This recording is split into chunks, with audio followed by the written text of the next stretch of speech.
I understand. Whale 8 giggled and hung up. Then, he turned toward Shark 9 and said, Old 9, let's go. Wolf 1 said we absolutely can't let that girl escape. We can use violent methods too. We have to use violent methods? I see. Shark 9 silently nodded. What they used to communicate was a sound transmitting technique. Each time the sound was transmitted, words would get slightly distorted, and after the message passed through 3 people, the original meaning had significantly changed. Shark 9, who had just received the erroneous message to use violent methods, made his move. His speed increased as he dashed toward the girl in a black dress in front of him. Choo Choo was very good at swimming, but her skills weren't worth mentioning in front of 2 experts specialized in this field such as Whale 8 and Shark 9. Since they were trying to force her into a hopeless situation and had no intention of killing her, the duo was just playing around earlier. But now that Shark 9 had received the command to kill, he used his real strength and quickly swam forward. In the time it takes to blink twice, the distance between Shark 9 and Choo Choo had reduced to mere 5 meters. A cold light flashed through Shark 9's tiny eyes as he frantically pounded the water with his hands. While hitting the water, he released his true chi, creating several razor-toothed sharks with bodies of water and true chi mixed in it. They almost seemed real as they wagged their heads and charged toward Choo Choo. Instant kill move. 100 Sharks Palm. It was a move designed to kill the opponent directly. Shark 9 was a respectable second-stage realm cultivator. Moreover, he was an established true master with an abundant reserve of true chi. Choo Choo, who was in the middle of her escape, felt a powerful killing intent coming from behind as well as a strong fluctuation of true chi. Under these circumstances, she had no choice but to stop. If she kept swimming, the attack would hit her back, and with the terrifying quantity of true chi imbued in this attack, even if she weren't to die, she would receive a severe wound. Although she was considered a talent, she hadn't cultivated for a long time and had just recently reached the second stage true master realm. She hadn't reached a level where she could directly use her body to resist an all-out attack from another true master.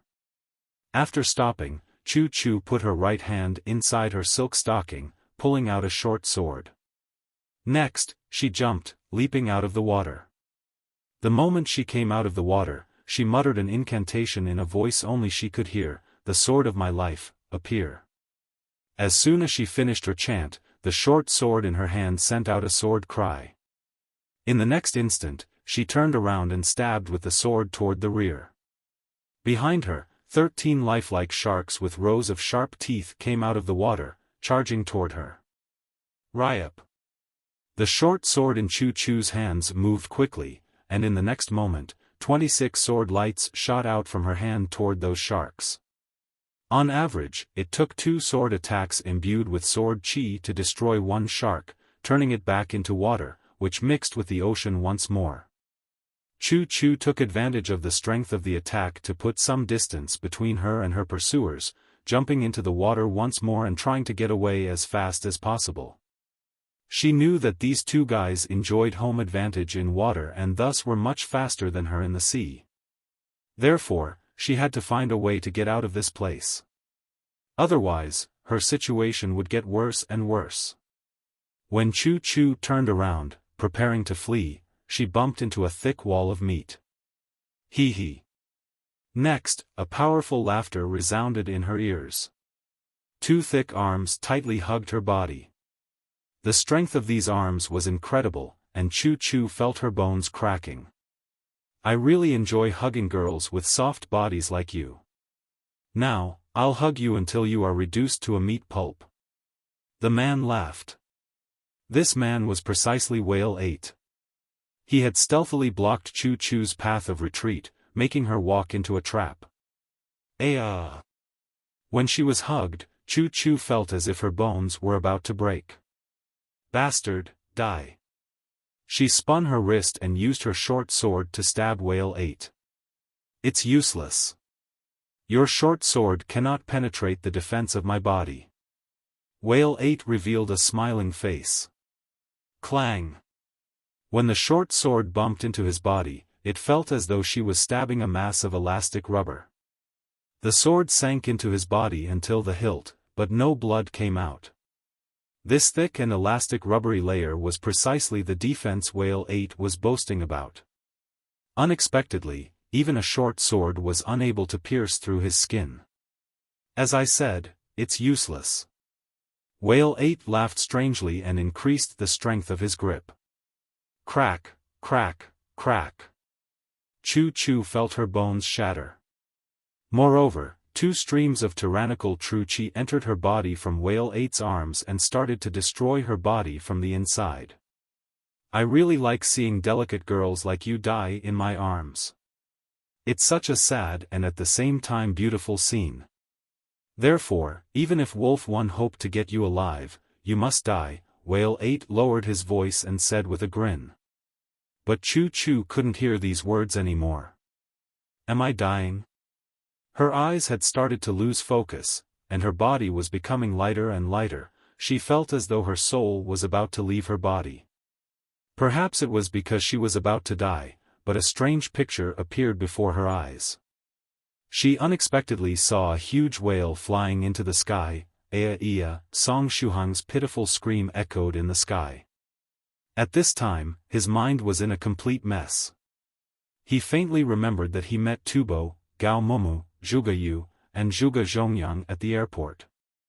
Afterward, he also met his disciple in name, Joseph, and his daughter, Shuangxue, who was continuously staring at him resentfully. Next. I should have boarded the plane, right? I can't seem to clearly remember what had happened afterward. Did I fall asleep?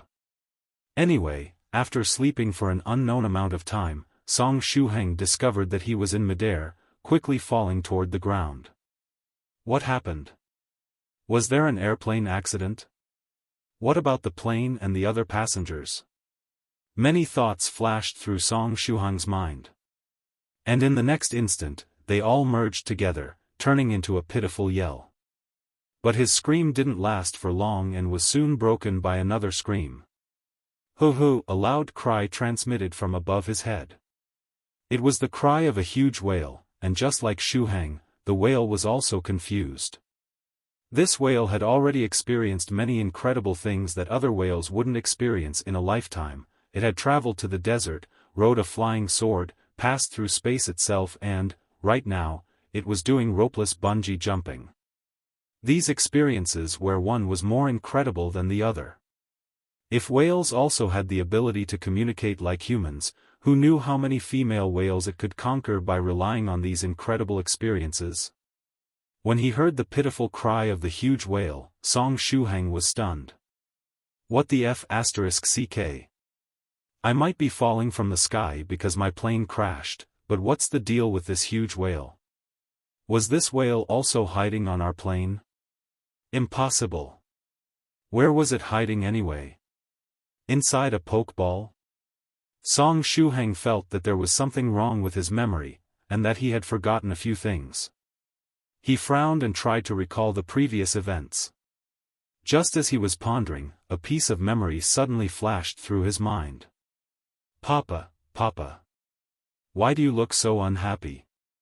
In the memory, a cute little loli ran toward him and said after raising her head, if you're unhappy, let little Meow smile at you.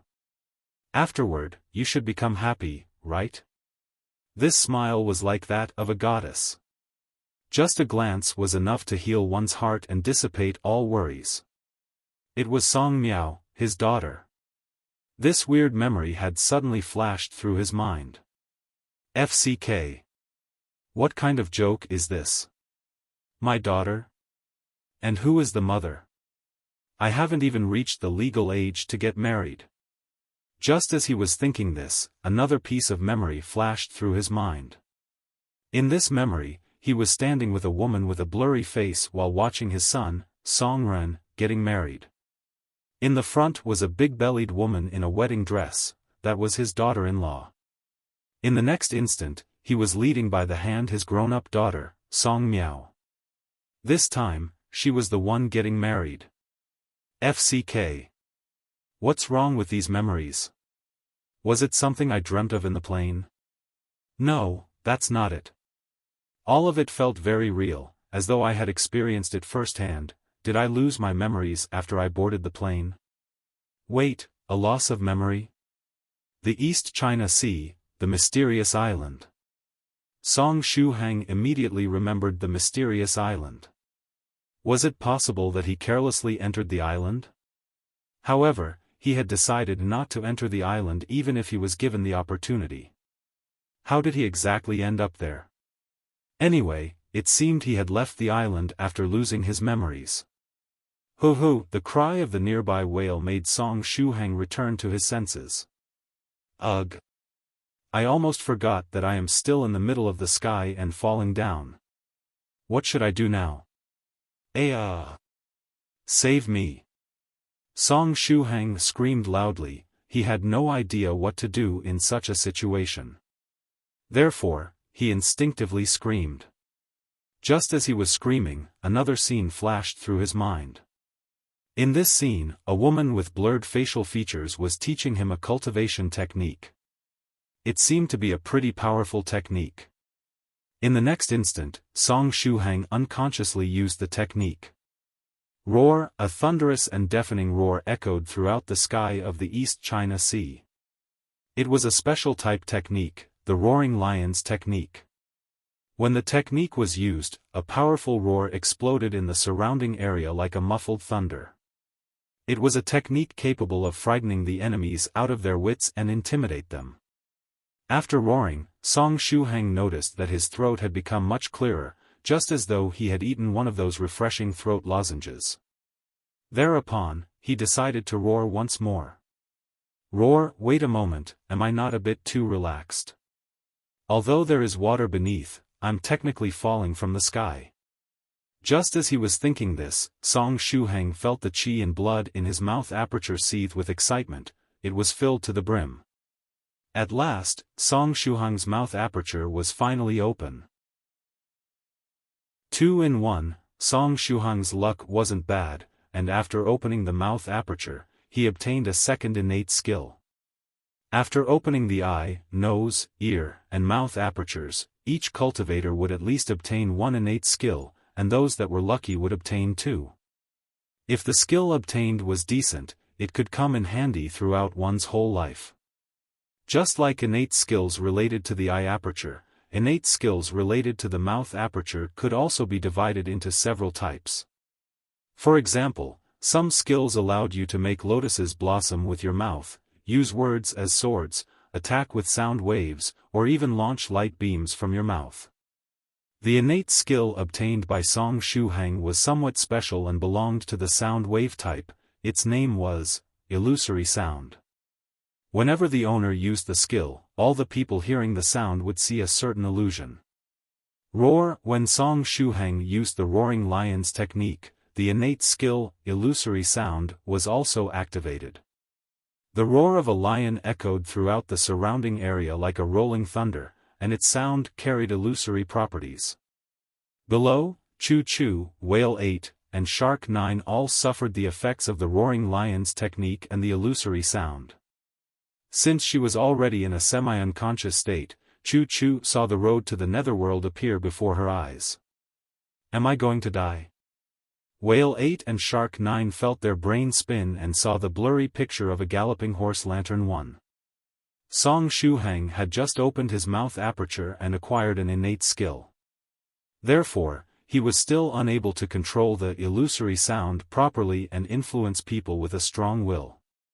However, if used in conjunction with the roaring lion's technique, the illusory sound could influence even cultivators of the second stage. There were many places where this innate skill could come in handy. For example, if Song Shuhang were to use the illusory sound in conjunction with the roaring lion's technique in a big battle, he might even be able to change the course of the war. As soon as the lion's roar faded, the effects of the illusory sound also disappeared. Choo-Choo looked toward the sky absent-mindedly. It wasn't an illusion, a whale is really flying into the sky. Whale 8 and Shark 9 shook their heads and revolved the true chi inside their bodies, shaking off the lingering effects of the illusory sound. Afterward, they also looked toward the sky. In the next moment, they felt their scalps go numb. They saw a huge whale falling from the sky. Since they were both second-stage true masters and had exceptional eyesight, it took them only a glance to see the wooden sword below the belly of the whale. This wooden sword seemed very simple, but both the sword chi and sword intent it was emanating were terrifying. Was that a flying sword? Did it mean that this huge whale was a monster whale that had learned how to ride a flying sword? However, there wasn't too much time to think. The duo quickly rushed to a side. Regardless of the status of the whale, it seemed like it wanted to submerge in the sea. And since they were standing precisely in the spot it was going to land, wouldn't it be foolish to stay there and just wait to become minced meat? Thanks to the whale's appearance, Whale 8's grip on Choo Choo loosened a bit, giving her the chance to gasp for breath. Shortly after, due to the acceleration effect of the disposable flying sword 004 edition, the whale fell into the sea slightly earlier than Song Shuhang. "Hoo-hoo," the whale called out pitifully. Splash! A huge amount of water sprayed in all directions. If not for the disposable flying sword and the floating technique Venerable White had used on its body acting as a cushion, the whale would have died from the impact of colliding with the water. Next, it was Song Shuhang's turn to fall in the water. Green breeze speed boost. Song Shuhang activated his pendant just as he was about to fall into the water. A green-colored gentle breeze engulfed his body and slowed down the speed of his descent, allowing him to gently fall into the water. Song Shuhang had already used the green breeze speed boost pendant 3 times on the heavenly island, completely depleting its energy. The reason he could activate it now was that 24 hours had already passed from the last usage. Today, it was already July 15, 2019. Monday. I landed safely. Even today, I somewhat managed to survive. Song Shuhang came out of the water and wiped the seawater from his face, his eye sockets still slightly damp. It feels good to be alive. After falling into the sea, the whale didn't hesitate and immediately swung its tail, rushing toward the depths of the ocean. It felt the need to find a peaceful place to calm down. Moreover, its instinct was telling it that it was better not to resurface for a while. After the whale disappeared, the wooden sword floated on the surface of the sea, drifting toward Song Shuhang. Song Shuhang casually picked it up and said, Isn't this a disposable flying sword 004 edition? He was very familiar with this type of a flying sword. Because it was Senior White's sword. So, was it Senior White who sent the whale by his side? Song Shuhang gently touched the wrist with the coordinates of the 10,000-mile flying escape technique. It seemed that Senior White was headed toward his position and would be there soon. After pondering for a moment, he picked the disposable flying sword up and hung it around his waist. The waves created by the crashing whale finally subsided. After the sea regained its calm, Song Shuhang saw that there were 3 forms not too far away from him. One was a scary man with shark-like teeth. One was a stocky man with an idiotic smile on his face. And the last one was a woman in black dress, tightly hugged by the stocky man. It was a rather weird combination.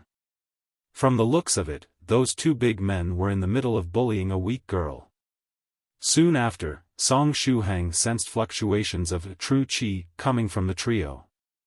He had already opened his mouth aperture and reached the peak of the first stage, being only a step away from jumping through the dragon gate. In his current state, he could already faintly induce the fluctuations of true qi coming from second stage true masters. The 3 people in front of him were all second stage true masters. And Song Shuhang was the weakest person on the scene. Now then, were cultivators this common nowadays? He fell from the sky and casually met 3 cultivators. Did it mean that he was specifically sent to this place after he was thrown down from the mysterious island? Since he had no idea what these guys wanted to do, Song Shuhang cautiously grabbed the talisman inside his pocket. This was the last sword talisman in his possession. At the same time, he held broken Tyrant tightly with his other hand. Aside from the sword talisman, the flaming saber technique on the ancient bronze ring was also capable of bringing harm to a cultivator of the second stage. Song Shuhang wasn't the only one observing the situation and getting ready, the others were also observing him carefully. Shark 9 shot a look at him and discovered his cultivation level. It's a cultivator of the first stage. Better to avoid potential problems, Whale 8 said slowly. Afterward, he added, kill him. What the F***ck, what kind of logic is that? If you don't want problems to arise, shouldn't we peacefully resolve the issue with words and part ways? Song Shuhang didn't even have time to ridicule them when Shark 9 grinned and pounced toward him, aiming at Shuhang's chest with his right palm. At this time, Shark 9 had a cruel smile on his face and that row of sharp teeth looked very scary. God knew how painful it would be to be bitten by this dude. Killing intent surged, this move aimed for an instant kill. You're quite the violent type, huh? Song Shuhang sighed and took out the sword talisman, aiming at Shark 9 while placing his finger on the trigger of the sword formation. Shark 9's tiny pupils suddenly shrank. Bang! Shark 9 smashed his hands against the surface of the water and used the strength of the impact to stop, quickly retreating. After stopping, he gazed at Song Shuhang carefully. When he approached him earlier, he felt a dangerous aura coming from Shuhang's body. At last, his gaze fell on the object in Song Shuhang's hand. A talisman? That dangerous aura was coming from the talisman? Is that a talisman with the attack power of a third-stage cultivator or above?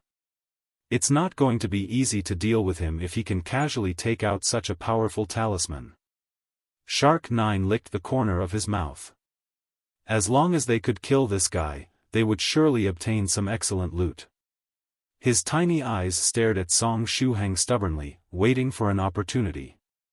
Sword. Song Shuhang narrowed his eyes and didn't hesitate to activate the sword talisman. Although Shark 9 had retreated, he was still within the range of the talisman. That being the case, Shuhang wouldn't stand on ceremony. When the sword talisman was activated, an illusory figure appeared behind Song Shuhang's body. That figure was standing proudly and looking down on Shark 9 and Whale 8. Whale 8 and Shark 9 immediately felt a terrifying pressure. They felt like small frogs that were being stared at by a snake, not even daring to breathe. Shark 9, run! Whale 8 bellowed. But it was too late. The figure behind Song Shuhang used its finger as a sword and followed Song Shuhang's will, slashing toward Shark 9. Dazzling sword light exploded and locked onto Shark 9's position. Except for the sword, everything disappeared in Shark 9's line of sight. After sensing the fearful sword chi emanating from the sword, Shark 9 already knew that he would end up either dead or critically injured after taking the attack. Therefore, he didn't hesitate and drilled underwater. At the same time, he frantically struck against the water with his palms, creating around 30 sharks made of water that charged toward the sword light. But the sword light completely ignored them and just flashed past them. The water sharks charged toward the empty space till they lost the true chi powering them, changing into water once more. The sword light passed through the thick mass of water in the blink of an eye, slashing at 9 sharks' body. Aya! Shark 9 screamed in pain. Bubbles came out of his mouth, and the entire surface of the sea was dyed red with his blood. After struggling for a bit, he sank toward the bottom of the sea. It was unknown if he was dead or alive. A talisman. Whale 8 stared at Song Shuhang gloomily. When cultivators were fighting amongst themselves, their actual strength wasn't the only determining factor, their equipment was also very important. A first-stage cultivator with a powerful talisman in their hands could potentially kill a second-stage cultivator. And it wasn't limited to a second-stage cultivator. In the past, Song Shuhang even killed a fourth-stage cultivator by relying on the weapon Senior White manufactured for him. Hee hee. Song Shuhang smiled radiantly and took out another talisman from his pocket, pointing it at Whale 8. Your guess is correct, it is indeed a talisman. HM? Do you have something to say? At this time, Song Shuhang had the smile of a nouveau riche plastered all over his face, and this other talisman also had an aura comparable to that of the third stage. If you have something to say, come here and say it to my face. Whale 8's face darkened as he kept staring at Song Shuhang. Song Shuhang narrowed his eyes and dangled the talisman in front of Whale 8. Let that girl go. Otherwise, I'll let you have a taste of my talisman. In case you didn't know, I have several of these toys with me. He indeed had several of them, but they were evil-warding talismans. Song Shuhang's objective was to free the girl in a black dress. That girl was also a second-stage cultivator, and if Whale 8 were to let her go, Song Shuhang could use the healing spell on the ancient bronze ring to let her recover her strength. At that time, if they were to join forces, they might be able to fight against this Whale 8 evenly. This was Song Shuhang's plan. Unfortunately, in most cases things wouldn't go the way you wished. Whale 8 clenched his teeth and didn't let Chu Chu go. Instead, he wrapped his arms around her even tighter, trying to crush her. Crack, crack, crack, a grating sound suddenly transmitted from her body. Blurch, Chu Chu spat out a mouthful of blood. Many of her ribs were broken, and her internal injuries were even worse. Whale 8's true chi rampaged inside her body, destroying her meridians and damaging her internal organs. Chu Chu felt the world fade into black and fainted. The difference in strength between the two of them was too big. You're courting death. Song Shuhang bellowed. Hee, what's so scary about death? Whale 8 grinned. Who do you think I am? Inside the organization, I'm the multi-awarded Whale 8, and even if I have to die, I'll complete my mission. The mission is way more important than my life. Crack, crack, crack, Whale 8's deathly hug almost flattened Chu Chu's body. Her fresh blood dyed Whale 8 in red. Ahaha. Whale 8 laughed hysterically. He really enjoyed this feeling, the feeling of crushing delicate girls amidst his powerful arms. He liked this feeling so much that he was addicted to it. 3 breaths later, when Chu Chu's aura disappeared, Whale 8 threw her in the sea like a piece of garbage. Her blood dyed the surface of the sea red, and her body sank into the water. Just like Shark 9, it was unknown whether or not she was still alive. Whale 8 licked the bloodstains on his face and grinned, saying to Song Shuhang, Hee, what now, kid? Why didn't you take advantage of the situation and killed me with your talisman? Song Shuhang didn't reply and grasped his treasured saber-broken Tyrant. Perhaps, the talisman in your hand isn't an attack-type talisman? Whale 8 laughed loudly. Then, what type of talisman is that? Let me have a look. As soon as he finished speaking, his stocky body moved, leaping toward the surface of the water. In the next instant, he used a technique to increase his speed and directly stepped on the water, dashing toward Song Shuhang at high speed. Boom, boom, boom, he looked like a bulldozer when he was rushing forward on the surface of the water. Song Shuhang heaved a sigh and put the evil-warding talisman away. After all, Whale 8 wasn't a ghost cultivator, the evil-warding talisman was useless against him. Soon after, Shuhang also leapt forward, stepping on the water. The effects of the green breeze speed boost were still active, and with the help of the virtuous man's 10,000-mile walk, he could also run on the surface of the water. Song Shuhang didn't retreat and decided to face Whale 8 head-on. He spun his wrist and activated the flaming saber technique on the ancient bronze ring. Swoosh, raging flames started to burn on the blade. Even if he didn't have sword and armor talismans, Song Shuhang wasn't a small cultivator that would let the enemy toy with him. Moreover, he was wielding the treasured saber-broken Tyrant, a 1-meter-long saber forged from heavy metals inside a thunder pond. it was an extremely solid and sharp blade that could cut even the body of a fourth-stage cultivator. As long as he could land one hit, even the big fellow in front of him would be injured. An ordinary technique such as the flaming saber cannot harm me. Whale 8 grinned. He wasn't scared by the flames burning on Song Shuhang's blade. Afterward, he put a knuckle duster made of tempered steel that had precious stones engraved on it on his right hand. This gadget wasn't an ordinary knuckle duster, it was a magical treasure. Spray of the Great Whale. Whale 8 waved his first frantically. True Qi exploded, and the picture of a whale appeared above his fist. Next, he bent down and used his fist to punch at the blazing saber. He was so tall that he had to bend down to hit Song Shuhang. What a pain. Clang! The flaming saber clashed against Whale 8's fist, and Song Shuhang felt a powerful burst of energy transmit from the saber to his body. The flames on the saber immediately scattered and the area between his thumb and index finger was torn, fresh blood gushed out and he almost let broken Tyrant slip through his fingers. However, this was only the initial impact. Soon after, the huge illusory whale that had appeared above Whale 8's fist also came forth, charging toward Song Shuhang's chest after breaking the qi of the flaming saber.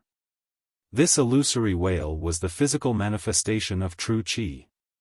Boom! Song Shuhang was sent flying by the power of the illusory whale, falling into a distant place amidst the sea. Ouch! When the seawater came in contact with his wounds, Song Shuhang cried out in pain. At this time, a small golden shield had appeared in front of his chest. He had managed to defend against that illusory whale thanks to the innate ability of his ghost spirit. This small golden shield had saved Shuhang's life a lot of times now that he had used up his armor talismans. A second-stage true master in perfect conditions is actually so strong, Song Shuhang muttered to himself. In hindsight, he felt fortunate for defeating the weakened altar master at the time. The difference in strength between him and a second-stage cultivator was too high, and the difference between qi and blood and true qi was similar to that of water and ice. Qi and blood was simply unable to ward off the true qi because when the two came in contact, the water-like qi and blood had simply no hopes of blocking the icicle-like true qi, getting pierced easily. Weak, simply too weak. Whale 8 chuckled. Now then, let me give you a warm hug before sending you your way. I'm sure I will love that crack sound as you get crushed within my arms. Disgusting, I have no intention of dying in the arms of a big man. I would rather prefer a cute girl. Song Shuhang raised his head and laughed. Song Shuhang was very calm, and there was no fear in his eyes. He, weaklings don't have the right to choose. Whale 8 approached Song Shuhang with a grin on his face, however, he was extremely vigilant in his heart. This small cultivator seemed very calm. Perhaps he had another trick up his sleeve. So, it was better to stay prepared. What you said is reasonable, weaklings don't have the right to choose. Then, let me give you a taste of my true power. Song Shuhang rolled up his sleeve, revealing a strange pattern on his arm. Time for my fapping arm to enter in action. Fapping arm? Whale 8 looked at Song Shuhang's arm. His arm was thin and whiter than a girl's, and on this arm was the tattoo of a Calabash brother? The Calabash brothers, this tattoo reminded Whale 8 of those happy memories from 20 years ago. However, what was the connection between the tattoo and the fapping arm? Wasn't a fapping arm supposed to be strong and powerful? Just as Whale 8 was in deep thought, he saw the Calabash brother tattoo on Song Shuhang's arm emit a faint red light. Now, I'll show you what despair is. Song Shuhang said in a grave tone, his face enigmatic. I suggest you to properly enjoy your last moments in this world because you might have to leave it very soon. King hell, buying time isn't easy. Luckily, we're almost there. The secret skill he wanted to display was, ding your friend Venerable White is now online. In the meantime. Venerable White grabbed Daodu and the small monk with his hands. Right at this time, the light of the 10,000-mile flying escape technique was covering his body. According to the coordinates, Song Shuhang was somewhere in the East China Sea. Since he knew that Shuhang had already returned from the mysterious island, Venerable White didn't waste time and activated the 10,000-mile flying escape technique, heading in his direction. Venerable White kept flying and flying till he got somewhat bored. Should I meditate a bit? Venerable White thought to himself. But then, he saw that he was still holding Daodu and the small monk in his hands. If he were to close up, he wouldn't be able to keep an eye on these two. Thereupon, Venerable White got an idea and another 6 hands suddenly came out of his back. It was a technique he had learned after becoming a venerable, the 8 arms of the Buddha. Now that he had these additional 6 arms, he used to take the phone out of his pocket and unlock it. But there seemed to be no signal in this place. Venerable White was unfazed. He stretched out his hand and pulled something resembling an antenna out of the smartphone. In the next instant, the phone suddenly had signal again.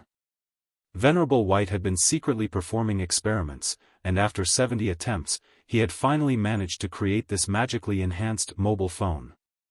Although it seemed no different than a normal smartphone, it had a big set of extra features. Venerable White opened the 9 provinces number 1 group and started to scroll through the chat logs. Today, Medicine Master had sent several messages. At Su Clan 7, fellow Daoist 7, are you still hunting down the limitless demon sect? How many of their branches have you destroyed? Su Clan 7, a few days ago, I got my hands on a branch leader of the sect thanks to little friend Song Shuhang. Although it took a while, I finally managed to obtain useful information from him. Just now, I was planning to go and destroy another branch. Medicine Master, that's good news. If you have time, can you capture several tens of their disciples and bring them to my place? I need cultivators of the 2nd or 3rd stage to perform experiments on. I want to see if I can find a way to break the seal blocking the memories of Thrice Reckless and the others. P.S. It is Rivoli Purple Mist typing. Purple Mist was mischievous as always. Su Clan 7, Brother Medicine Master, please stop joking. If there are 10 disciples of the 2nd and 3rd stage inside a branch, it's already a miracle. Moreover, it's not easy to capture them alive. Medicine Master, damn it. In this case, just send over the ones you managed to capture. Moreover, if everyone else chances upon hostile cultivators of the 2nd and 3rd stage, don't kill them. Send them to my place instead. Great Master Profound Principle send a praying emoji? And an OK emoji? Afterward. Medicine Master, indeed, Buddhist monks are merciful after all. This just happens to let you avoid committing unnecessary killings. Great Master Profound Principle? Venerable White, understood, if I meet anyone that fits the description, I'll try to capture them. Fellow Daoist 7, I found some clues about the limitless demon sect's whereabouts. If possible, I would like to collaborate with your Spirit River Sioux clan. After sending the message, Venerable White put away his phone. He was about to arrive at the destination. Whale 8 was intimidated by Song Shuhang, and all he could do was to stare blankly. But after 2 breaths, he saw that apart from giving off red light, the tattoo of the Calabash brother on Song Shuhang's fapping arm didn't do anything else. He immediately understood what was happening. Bastard, making a fool out of me. Whale 8 flew into a rage out of humiliation. Whale 8 was someone who looked simple and honest, but as for his true nature, he was meticulous and treacherous. When he dealt with Shark 9 earlier, Song Shuhang casually took out a sword talisman and defeated him, and later he also took out another talisman of the 3rd stage. As if that wasn't enough, he also used a technique of the 2nd stage, the Flaming Saber, while being a cultivator of the 1st stage. Hence, when Song Shuhang used the fapping arm to scare Whale 8, he really managed to scare him out of his wits. Whale 8 was not to be blamed in this case. After seeing Song Shuhang's talismans and magical treasures, any cultivator who had a brain and not just muscles would be fearful of his so-called fapping arm. The angry Whale 8 bellowed and spread his arms wide open, pouncing in Song Shuhang's direction. He wanted to squeeze this weakling with delicate skin as tight as he could, turning him into minced meat and not even leaving behind a single bone. Hee. Song Shuhang's eyes glistened, without a tinge of fear. He raised his arm and put broken Tyrant back on his back. Then, he crossed the hands behind his back and stood in place, or rather, he crossed the hands behind his back and bobbed up and down in the water, with more than half of his body submerged underwater. Unlike Whale 8, he did not have the capability of stepping on water when he was stationary. You are still trying to be pretentious and put on airs. Whale 8 laughed coldly and spread his arms wide open with the intent of giving Song Shuhang a warm hug. But right at this time, Whale 8 felt as though someone had just kicked his back, making him feel a stabbing pain. And along with this pain came the strength of a powerful impact. He felt as though his back was breaking. Are these the effects of the fapping arm technique of this first stage weakling? But if it was the fapping arm, how could it have gone around and attacked me from behind? Whale 8 was very puzzled. As he was thinking to himself, his entire body was sent flying upon impact. In midair, Whale 8's painful cry echoed as his body flew over Song Shuhang's head in a parabola. Oops, I did not break in time. At this time, a calm voice came from the position where Whale 8 was hit. Thereafter, a figure with snow-white clothes lightly landed on the surface of the sea, like an immortal descending onto earth. The figure in white clothes stepped on the surface of the water, but the sea water did not wet his shoes, and beside him were a young monk and a Pekingese, supported by two invisible hands and floating in the air. It was indeed Venerable White, who was 300 meters away when Whale 8 pounced toward Song Shuhang. Senior White. Song Shuhang wore a big smile on his face and gave a thumbs up. The term, "did not break in time," was perfectly used, I liked it. Venerable White was speechless.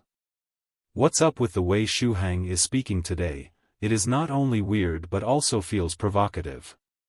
I keep feeling as though he was making fun of my 10,000-mile flying escape technique, not breaking in time. Senior, you came just in time. Song Shuhang laughed cheekily. If you were a second late, I would have been squashed into minced meat by that huge bloke. Is it an enemy? Venerable White raised his eyebrows, his gaze shifted to Whale 8 who got sent flying from his kick. Whale 8 was afraid that his back was broken, but right now, he didn't have the time to think about his injury. He swallowed his saliva and looked fearfully at the figure dressed in white. Especially when the figure in white looked at him, Whale 8 could feel the aura of death starting to seep out from his own body. At that moment, Whale 8 suddenly realized he wasn't as fearless as he thought he was. After all the awards he received in the organization, Whale 8 thought that he had stopped caring about life or death, but only now did he discover how wrong he was. Whale 8 didn't waste time, he ignored the extreme pain in his back and dived back into the sea. He wanted to get away by relying on his excellent swimming ability. Plunk! Just as he was about to dive back into the sea, he felt as though his body hadn't slammed into water but a slab of metal instead. Without him noticing, the sea water had condensed and turned into a solid wall. It wasn't a wall made of ice but solidified water. Whale 8 was unable to get through it. Whale 8 frightfully turned his head around and looked at the figure in white. The figure was stepping on the water surface, and lightly pointed his forefinger at his position. Indeed, the change in the sea water was done by him. With a move of his finger, the sea water became hard like metal. It said a lot about how scary his capabilities were. At this time, Song Shuhang swam next to Venerable White, turned his head around and smiled at Whale 8. What do you think of the power of my fapping arm? Scary, isn't it? Scary your sister. Whale 8 roared in his heart. What fapping arm? Since you couldn't defeat me, you just called a senior to deal with me. If you have the balls, come here and fight with Daddy. Immediately after, when he saw the figure in white, his entire being became spiritless again. It seemed he was done for this time. A cultivator of the second stage realm, Venerable White stared at Whale 8 and pinched his chin. Thereafter, he looked at Song Shuhang and asked, Shuhang, how do you want to deal with him? Kill him? Upon hearing Venerable White's inquiry, Shuhang thought of something. Perhaps Senior White had other uses for this cultivator of the second stage? Hence, he replied, Senior, it's up to you. In this case, let's send him to Medicine Master's place. Medicine Master said he wanted to do some research on the memory seal and needed a few test subjects of the second stage or above. Venerable White nodded as he spoke. Sure. As Song Shuhang spoke, he forced a smile and said, Senior White, another thing. I suspect that I ended up on the mysterious island earlier, a part of my memories is missing. Yeah, you went to the mysterious island, Venerable White replied confidently. Senior White, you knew? Song Shuhang asked doubtfully. Yeah, I initially intended to take you out of the mysterious island, but that mysterious island was stranger than what I thought and my attempt failed. But you were sent out immediately after, so I used the 10,000-mile flying escape technique to rush over here. As Venerable White spoke, he reached out his hand and grabbed Whale 8. Whale 8's body forcefully flew towards Venerable White. Medicine Master's research needed a lot of second stage and third stage cultivators. If there were suitable test subjects, they shouldn't waste them by killing them off. Damn it. I am the multi-awarded Whale 8, I will never allow you to use me as a test subject. Whale 8 bellowed while in midair. Upon hearing the term, test subject, one would know it was something worse than death. Compared to passing the rest of his life as a test subject, Whale 8 would rather die. He clenched his teeth as hard as he could and tried to break a fake tooth that contained the deadly poison. It was a poison that could kill even a second-stage cultivator. For people like them who were in this line of work, they had to prepare various tricks that allowed them to die a lot faster in order to reduce their suffering. But right after Whale 8 broke his fake tooth, he saw the figure in white slightly moving his finger again, and just like this, the poisonous substance in his mouth was drawn out. I can't let you die, I need to deliver you alive to Medicine Master, you are precious to him, Venerable White said. At the same time, his right hand made a gesture, and a ball of flame appeared out of nowhere and wiped out the poisonous substance. The corner of Song Shuhang's mouth rose and he said, He, weaklings don't have the right to choose, this was what you yourself said. Those words are returned to you, one by one. Big bloke. Whale 8 silently closed his eyes, his face depressed. After capturing Whale 8 alive, Song Shuhang remembered the girl in a black dress that was hugged to death by this guy. Right, Senior White. Previously, there was a girl in a black dress that was heavily injured by that big bloke and fell into the sea. This big bloke had another companion, who ate my sword talisman and sank into the sea as well. I wonder if they are still alive? Song Shuhang was not strong enough, so he could only watch her get squashed and heavily injured by the big bloke before being tossed into the sea. Since Venerable White had already rushed here, at least he could see if there was anything he could do to save her life. At the bottom of the sea? Venerable White silently nodded. Thereafter, he snapped his fingers. After his fingers snapped, the sound seemed to have traveled very far, even to the bottom of the sea. Approximately 15 breaths later, the surface of the sea churned. A huge whale floated from beneath the sea with two deathly pale figures on its back. One of them was Shark 9, who had a huge sword wound on his body. The other was a girl in a black dress, but her current state was very bad. To put it simply, her initially S-shaped figure was now rendered entirely flat, even flatter than a tablet. The big bloke really used a heavy hand. His deadly hug was vicious to the extreme. Song Shuhang asked, can this girl still be saved? Venerable White looked at the girl in a black dress and nodded. She is still breathing, I can still save her. But we have to look for a place to settle down before administering treatment. You can cast on her a healing spell to keep her alive. Roger that. Song Shuhang hurriedly swam next to the huge whale and lightly stepped on its back. Thereafter, he activated the spell on his ancient bronze ring and cast it on the girl in the black dress. After he activated the healing spell, the wounds on the girl's body recovered slightly, but her entire body was almost squashed into minced meat. Her injuries were not ones that could heal solely with a basic healing spell. It could only barely keep her alive. As for Shark 9, Song Shuhang did not want to waste the healing spell on him. He was a guy that wanted to kill him, and Song Shuhang wasn't like Mother Mary who loved everyone. Hence, he decided to leave him on his own. If he could survive, then he would be sent over to senior medicine masters together with Whale 8. If he did not survive, then he could just become food for the whales. Speaking of which, this whale seemed rather familiar. Wasn't it the same whale that fell from the sky with him?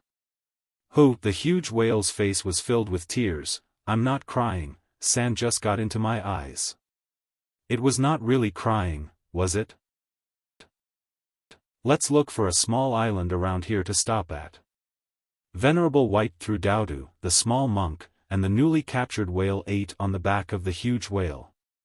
Afterward, he gently patted it. This whale that had sunk in the depths of the sea, ready to lead a peaceful whale life, was on a new journey only a few minutes later. The huge whale rode the wind and cleaved through waves while looking for a place to stop.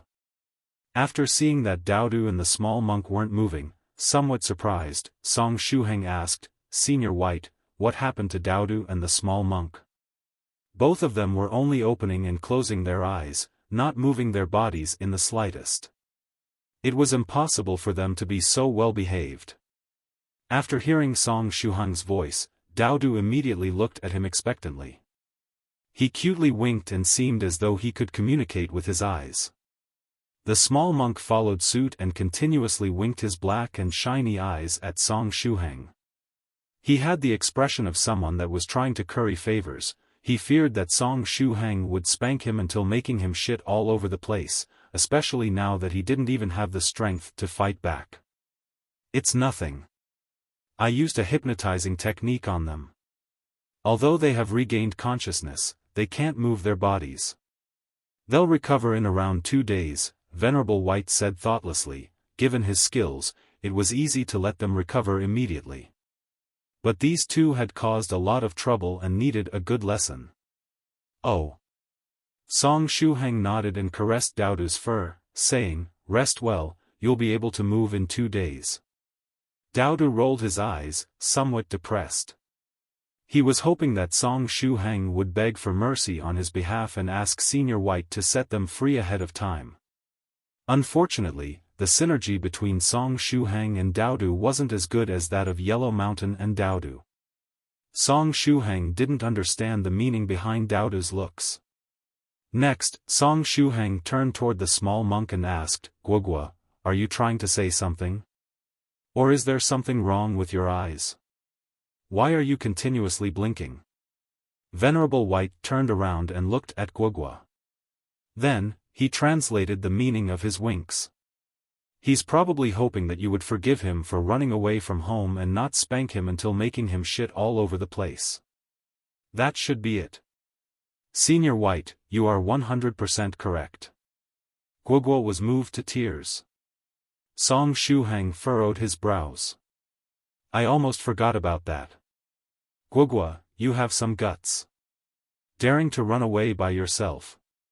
After hearing this much, Guogua blinked frantically. Well, it's not like he could do something else. Song Shuhang grabbed the small monk and turned him over. Afterward, he ruthlessly spanked him twice. Spank, spank. Afterward, he put on a serious face and got ready to scold the little monk. But even after thinking for a while, he couldn't find the appropriate words.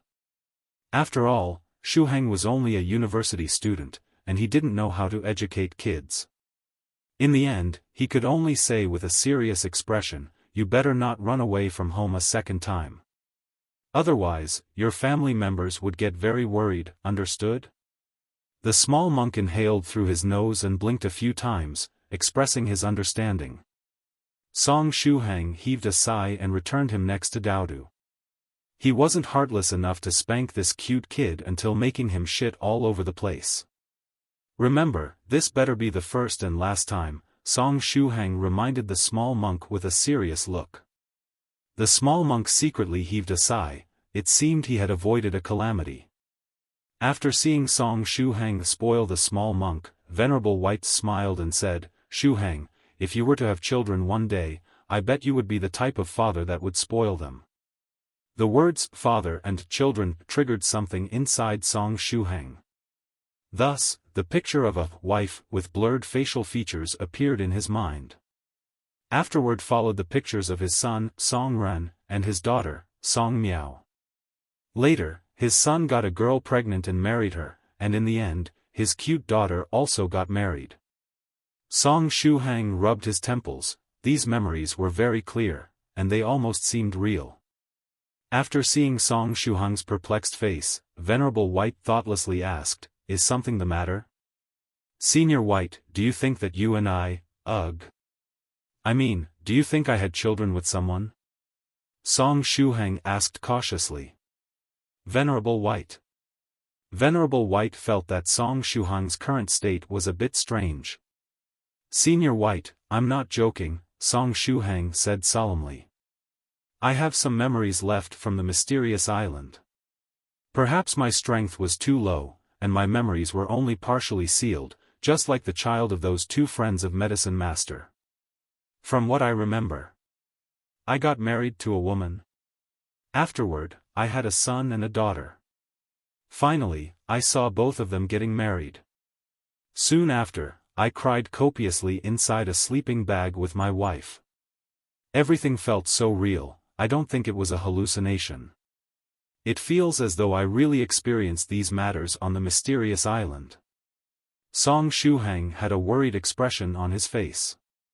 As that wasn't enough, his body had undergone many changes. For example, he was sure that he had just opened his ear aperture when he boarded the plane, but now, even his mouth aperture was open. But that wasn't the end. He felt that his body had undergone other changes too. Only, he had yet to discover them. "Don't worry.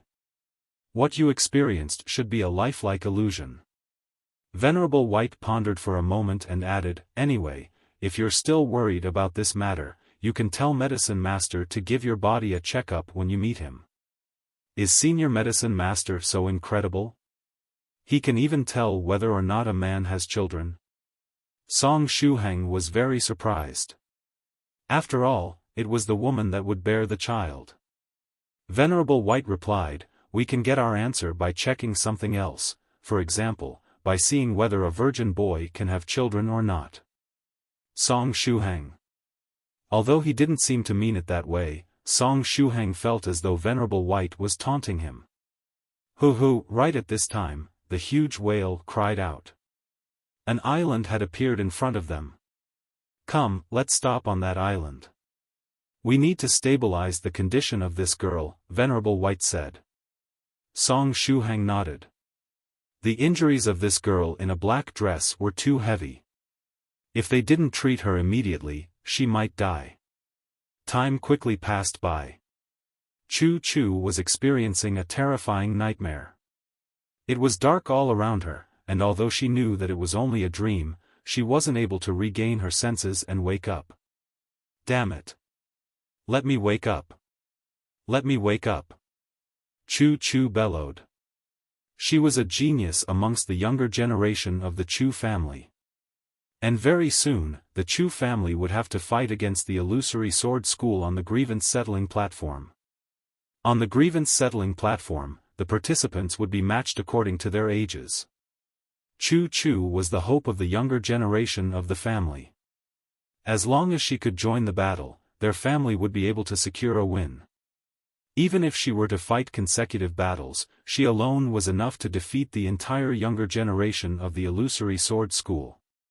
As you might have guessed, there wasn't even a single second-stage true master amongst the younger generation of the illusory sword school. It was precisely for this reason that they paid a large sum of money to have someone stop her from participating in the battle. Let me wake up. I must go to the grievance-settling platform and participate in the competition. I must get there in time. As though the heavens had heard her plea, Chu finally opened her eyes.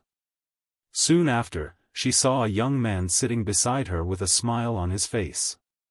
Beside the young man was a little monk with a curious expression on his face, as well as a cute Pekingese. Venerable White had shown mercy, and the duo could move again. However, they were still weak, and their physical abilities were the same as that of a normal person. Senior Brother Shuhang, the female benefactor, has woken up, the small monk said happily. For a monk, saving a life was more important than building 1,000 pagodas. Song Shuhang nodded and said to Daodu, go check on Venerable White. If he's done meditating, tell him to come here and check the injuries of this fellow Daoist. After setting foot on the island, Venerable White aligned Chu's twisted bones, drove the remnants of Whale 8's true chi left in her body out, and treated her serious internal injuries. However, all of this was merely not to let her injuries worsen. If they wanted to thoroughly heal her, they had to wait for Medicine Master's arrival. Once the emergency treatment was over, Venerable White had a sudden inspiration and decided to close up for 8 hours. Venerable White wasn't a cultivation madman for nothing. By now, Song Shuhang was already used to Senior White suddenly closing up. Woof! Daodu barked and went to look for Venerable White, wobbling. What happened? Chu said weakly. After saying this much, she tried to recall what happened before she passed out. She remembered that she was being chased by 2 assassins in the sea. Afterward, this young man before her eyes and a huge whale fell from the sky. Later, she was almost hugged to death by that stout man and fainted. Chu gratefully looked at Song Shuhang and said, "Are you the one that saved me?" "Senior White is the one that saved you," Song Shuhang said with a smile. "The state of your injury is very serious, you should rest well. After we meet another senior, we'll have him treat your injuries." "The state of my injury?" "Right, that big fellow almost killed me." Chu tried to raise her head a little to see how bad her injuries were, but as soon as she moved a little, she felt a stabbing pain all over her body. "Don't move. Otherwise, your wounds would open again." Song Shuhang quickly held Chu down. "How much time do I need to recover from my injuries?" Chu asked anxiously. "The match on the grievance-settling platform would start in a few days." "I'm not sure. But that other senior we're going to meet is very good at treating people. I think you'll recover from this injury in a few months," Song Shuhang guessed. "A few months?" Chu opened her eyes wide. By that time, the match on the grievance-settling platform would be already finished, and if her family were to lose their sword technique to the illusory sword school, she would become the shame of the Chu family. Chu was getting more and more worried, and soon after, he fainted again. Why did she faint?" Song Shuhang muttered. "Did she faint because she got overexcited after knowing she would recover in a mere few months?" Senior Brother Shuhang. At this time, the nearby small monk said with a serious expression on his face, "This female benefactor didn't seem too happy before fainting." "Is that so?" Song Shuhang held his chin and tried to guess. So, after avoiding death by a hair's breadth and hearing that she needed only a few months to recover from such serious injuries, she wasn't happy but passed out instead? In this case, what kind of emergency was she facing? To the point that she would faint after hearing she need a few months to recover. Senior Brother Shuhang is so smart. The small monk clapped his hands with a serious expression on his face. He didn't forget to do some bootlicking while he was at it. After Song Shuhang forgave him and didn't spank him until making him shit all over the place, the relationship between the two had unknowingly got much better. Just when the two of them were discussing, Daoist returned, wobbling. Senior White has yet to finish his meditation. Did you ask this girl about her background? I was about to when she got overexcited and fainted again. Song Shuhang shrugged his shoulders. Should I use the healing spell and make her wake up? With that, we can ask her some questions. You can give it a try, and remember to tell her to write a will once you're done asking questions. Her injuries are very serious, and we have no idea when Medicine Master will come back. It would be a problem if he were to be late and she were to die in the meantime. Daoist said. Although these words might sound unpleasant, Daoist had a point. All right. Song Shuhang nodded. Then, he took off his t-shirt and covered Choo Choo's legs. While escaping from Wolf 1, Bull 2, and Ape 4's pincer attack, Choo Choo tore off the lower part of her skirt to improve her mobility, fleeing toward the sea. Song Shuhang used the t-shirt to cover her beautiful naked legs. Afterward, he activated the healing spell on the ancient bronze ring and used it on Choo Choo. 3 breaths later, Choo Choo opened her eyes once more. This time, she seemed much calmer. She revealed a bitter smile and said, "Thank you for helping me, fellow Daoist."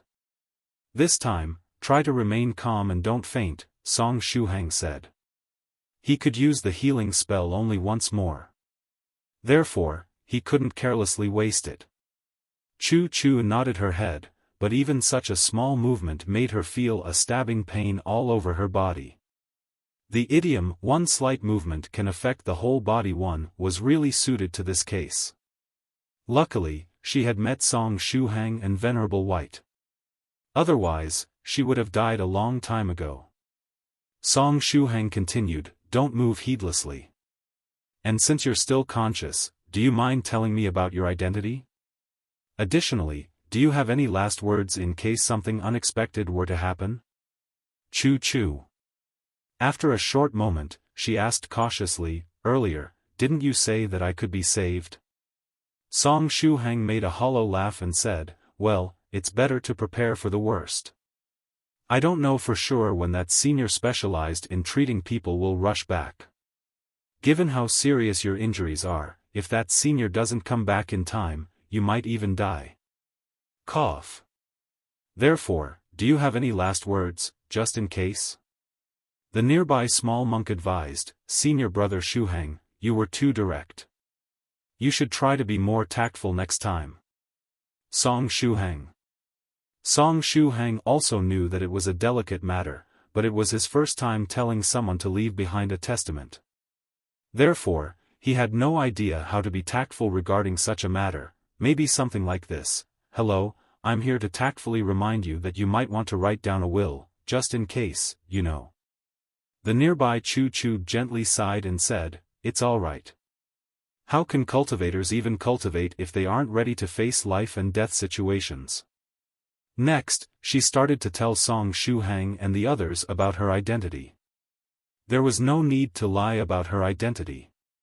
After all, she had a token of the Chu family with her, and if the opposite party were to rummage through her things, they would easily discover who she was. "My name is Choo Choo, and I'm a disciple of the Chu family." Choo Choo took a deep breath and started to narrate her story. The name, Chu family, rang a bell inside Song Shuhang's mind. Who were those guys trying to kill you? Where do they come from?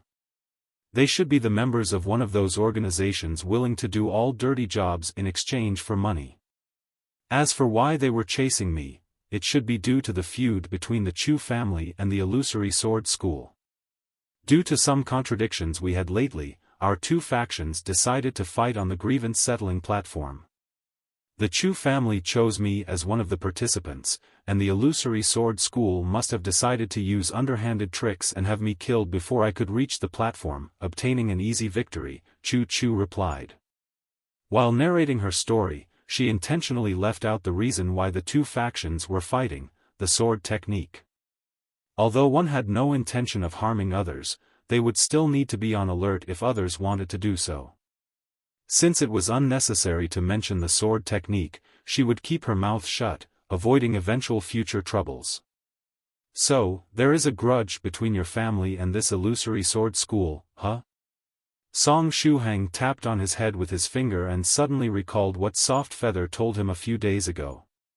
Therefore, he asked, wait a moment, is your Chu family being bothered by a nearby small school due to some disagreements over a sword technique, creating the grudge between the two factions? Chu opened her eyes wide. How can this man know about these matters related to the Chu family and the illusory sword school if I didn't even mention them? Moreover, the illusory sword school is now a small school. It is precisely this small school that caused us so much trouble, pushing us into a corner. Judging from your expression, my guess should be correct. It seems there is fate between me and your Chu family, Song Shuhang said with a smile. Let me introduce myself. My name is Song Shuhang, and I'm a loose cultivator. I have a friend named Soft Feather who happens to be friends with a member of your family. Chu gazed at Song Shuhang, her expression calm. Could there really be such a coincidence in this world? At this time, the nearby small monk joined his palms together and also introduced himself. My name is Guogua, and I'm a disciple of the faraway wandering temple. The faraway wandering temple? Chu blinked a few times. Then, she opened eyes wide. Are you talking about that faraway wandering temple? According to legends, half of the temple was situated in the real world, and the other half in a different dimension. For this reason, it didn't have a fixed position and could appear anywhere in the world. It was one of strongest Buddhist schools in the world of cultivators, an existence that their small family could only hold in reverence. As far as I know, the faraway wandering temple doesn't have any branches and there is only one temple. So that must be it. The small monk joined his palms together and smiled faintly. He was very proud of his school.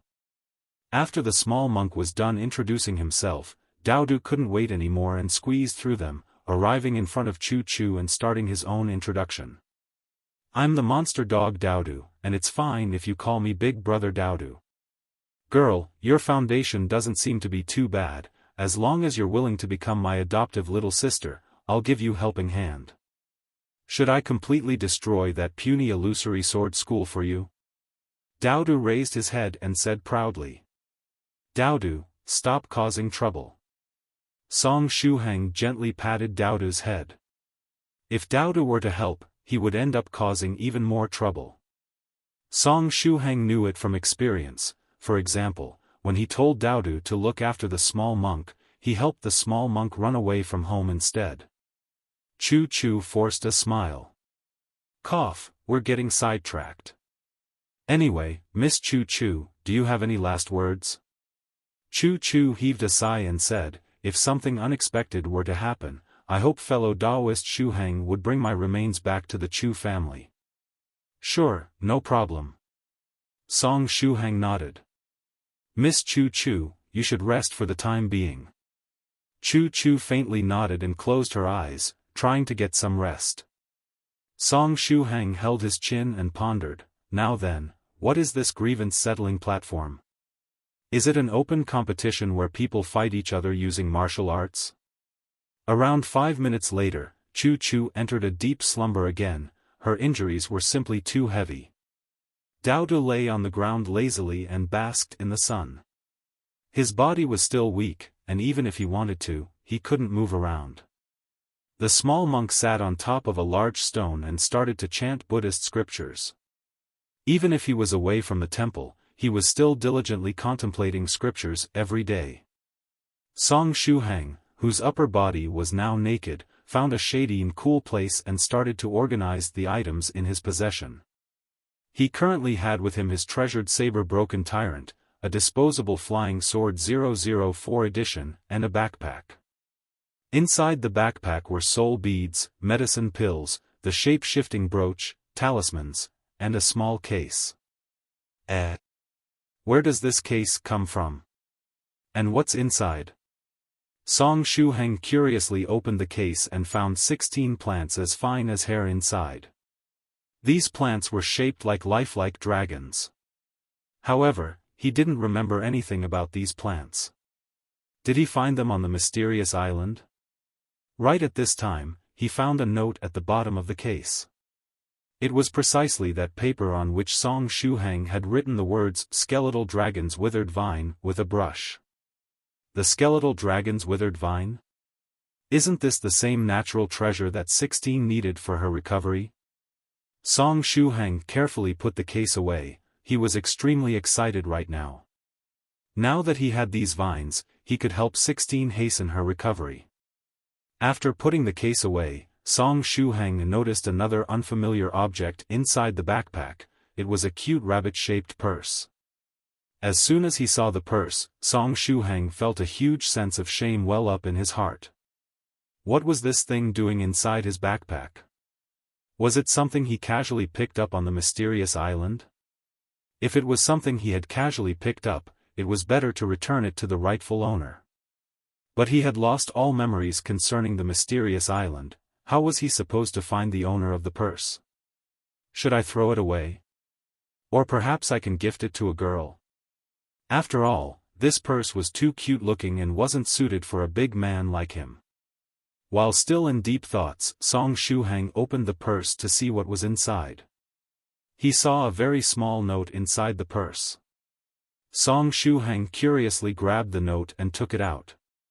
As he took the note out of the purse, it suddenly changed from the size of a little finger to that of a table.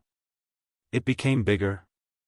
The following line was written on the huge white paper with forceful brushstrokes: "Little Finger Snake's Purse." Below were other words written in a smaller font: "Hold the left ear of the rabbit and pour your chi and blood, true chi, spiritual energy," and so on, inside to reduce all the objects the purse comes in contact with. Then, right next to these small words, there was another set of even smaller words: "Hopefully, you won't throw this cute purse away." Song Shuhang. That was dangerous. Earlier, he was really thinking about throwing it away. I unexpectedly gained so many interesting things on the mysterious island. I even got my hands on a purse made from the skin of the little finger snake. Just as he was thinking, he held the left ear of the rabbit and poured his chi and blood energy inside. Afterward, he used the purse to bump his backpack. In the next instant, the backpack was reduced to the size of a fingernail and placed inside the rabbit-shaped purse by Shuhang. "It's really cool," Song Shuhang muttered. With this gadget, he could easily carry things with him whenever he was out. After carefully putting the purse away, Song Shuhang took out his mobile phone. Unfortunately, there was no signal on the island. He wanted to go in the 9 Provinces #1 group and contact Sioux Clan 7 to tell him he had those skeletal dragons' withered vines that 16 needed. It seemed he would have to wait to reach a place with signal to send the message. And precisely because there was no signal, he hadn't received Soft Feather's magnificent gift either. In the neighboring Pacific Ocean, also on a small island, several huge balls of fire appeared in the space above the peaceful island. When the first ball of fire descended to the ground, the forms of several people could be seen inside it. Amongst these people were 2 men wearing the clothes of aircraft commanders, as well as several flight attendants and other men and women. The daughter of Song Shuhang's nominal disciple Joseph, Ji Shuangxue, was also amongst them. This batch of people fell on the sandy beach in a disordered manner, all of them unconscious. The second ball of flames followed soon after.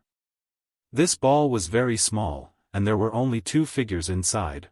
One was that black uncle that was very good at breakdancing, the other was that boy searching for his parents. These 2 had pressed the yes button in front of the city gate when given the possibility. Inside the third ball were Gao Momu, Joseph, Tubo, Zhuge Yu, Zhuge Zhongyang, Lu Fei, her elder sister, and all those that had left the heavenly island after completing the transaction. Inside the fourth ball were 8 forms covered in blood. Their clothes were ripped apart and blood was dripping from their bodies, but strangely enough, they didn't seem to be injured. All the passengers on the plane were again reunited. After the 4 balls of flames descended to the ground, the fire quickly died out. With the exception of Song Shuhang, all the passengers were now scattered on the beach, unconscious. Around 10 minutes later, a group of people wearing animal skins and holding primitive weapons rushed over from the depths of the island. They were headed toward the sandy beach.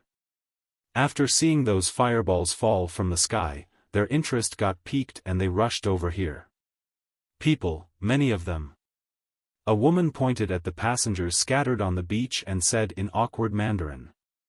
Confucius said, "Is it not a joy to have friends come from afar? What a pleasure, what a delight. These people, friend. We, happy." The man that seemed to be the leader said with a serious expression on his face. The voice of the leader had yet to fade when a chubby man's eyes lit up.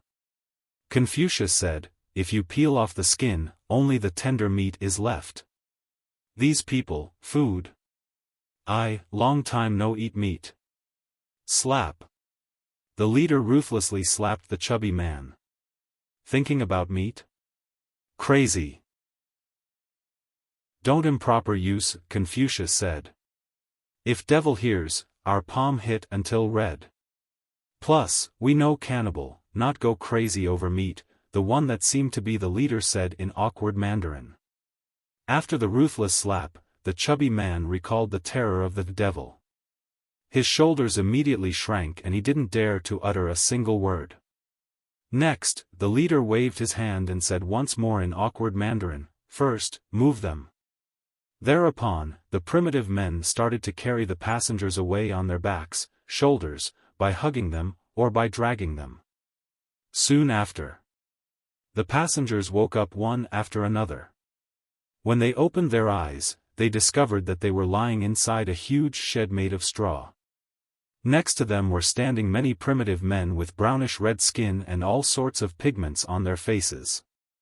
These people were wearing animal skins and holding primitive weapons in their hands, some of them even had fearful masks on their faces. It seemed as though they had directly traveled through time and come here from ancient times.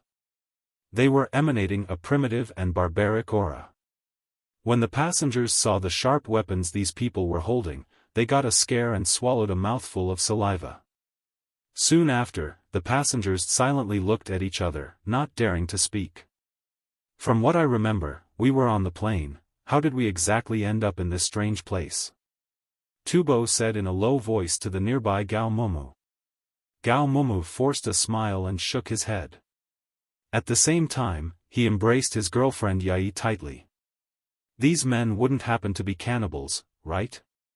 When it came to primitive men, the opinion of the average man was surely influenced by movies and TV shows. In the majority of those shows, primitive tribes would eat human meat. Therefore, as soon as they saw these people, the passenger immediately mistook them for cannibals. Did we travel to another world? Lu Fei said quietly, her imagination running wild. Lu Fei's elder sister. Song Shuhang's nominal disciple Joseph tightly clenched his fists. He was sitting beside his daughter, ready to protect her. He was in deep thought at this time. Were these primitive men friends or foes? If they were enemies, the odds weren't in their favor. After all, the primitive men were holding sharp weapons, while the passengers were all unarmed. Perhaps it was time for him to display the peerless martial technique his teacher taught him. Joseph clenched his fists tightly. He had absolute faith in his teacher Song Shuhang. He believed that the technique he had received from the man that could create explosive sounds just by lightly moving his palms could only be outstanding. Although he had practiced only for a little more than a month, Joseph felt that he had gotten much stronger. Why do I feel that I've gone through something similar before? Joseph felt a sense of déjà vu and had the impression that he had already gone through something similar. Was it just a dream, or did it really happen? Why do I find this scene so familiar? Joseph thought to himself, somewhat puzzled. Wait, where is teacher? Teacher also boarded the plane with us. Joseph looked all around, but he didn't find his teacher Song Shuhang. Where did teacher go? It wasn't only Joseph, Gao Mumu, Tubo, and the Zhuges had also discovered that Song Shuhang was missing. Where did Shuhang go? Tubo asked in a low voice. Is he not here with us? Gao Mumu narrowed his eyes and looked all around, not finding Shuhang. Since he had lost his glasses, he couldn't see too well. Lu Fei said quietly, I also don't see him anywhere. Did he get separated from us? Gao Mumu frowned and, somewhat worried, said, all the passengers that boarded the plane are here, how come he is the only one missing? Everyone recalled those scenes in movies where primitive men were eating other humans. Song Shuhang wasn't already cooked and eaten, right? Tubo and the others got a bit worried. At this time, the passengers next to the captain of the plane asked him with a worried expression on their faces, Captain, did something happen to the plane? Why are we here? The captain was also baffled and shook his head. He didn't know what to say, because he too had no idea what had happened. He was clearly piloting the plane a moment ago. Then, he fainted and found himself surrounded by primitive men. Things happened so fast that he had yet to understand what was happening. It doesn't seem we had an accident since we're unscathed. Maybe we did really travel to another world, one of the air hostesses said in a low voice. I don't think we traveled to another world.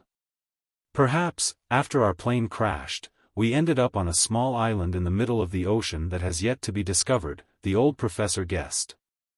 Just as the passengers were discussing amongst themselves, the primitive men suddenly formed two groups, arranging themselves in lines. Afterward, they lifted their heads high and threw out their chests. Then, a woman opened her mouth and said, men at birth are naturally good. It was a line from the three-character classic of the Chinese literature. Each word was pronounced clearly, so it was very pleasant to the ear. After she said this much, all the passengers were dumbfounded.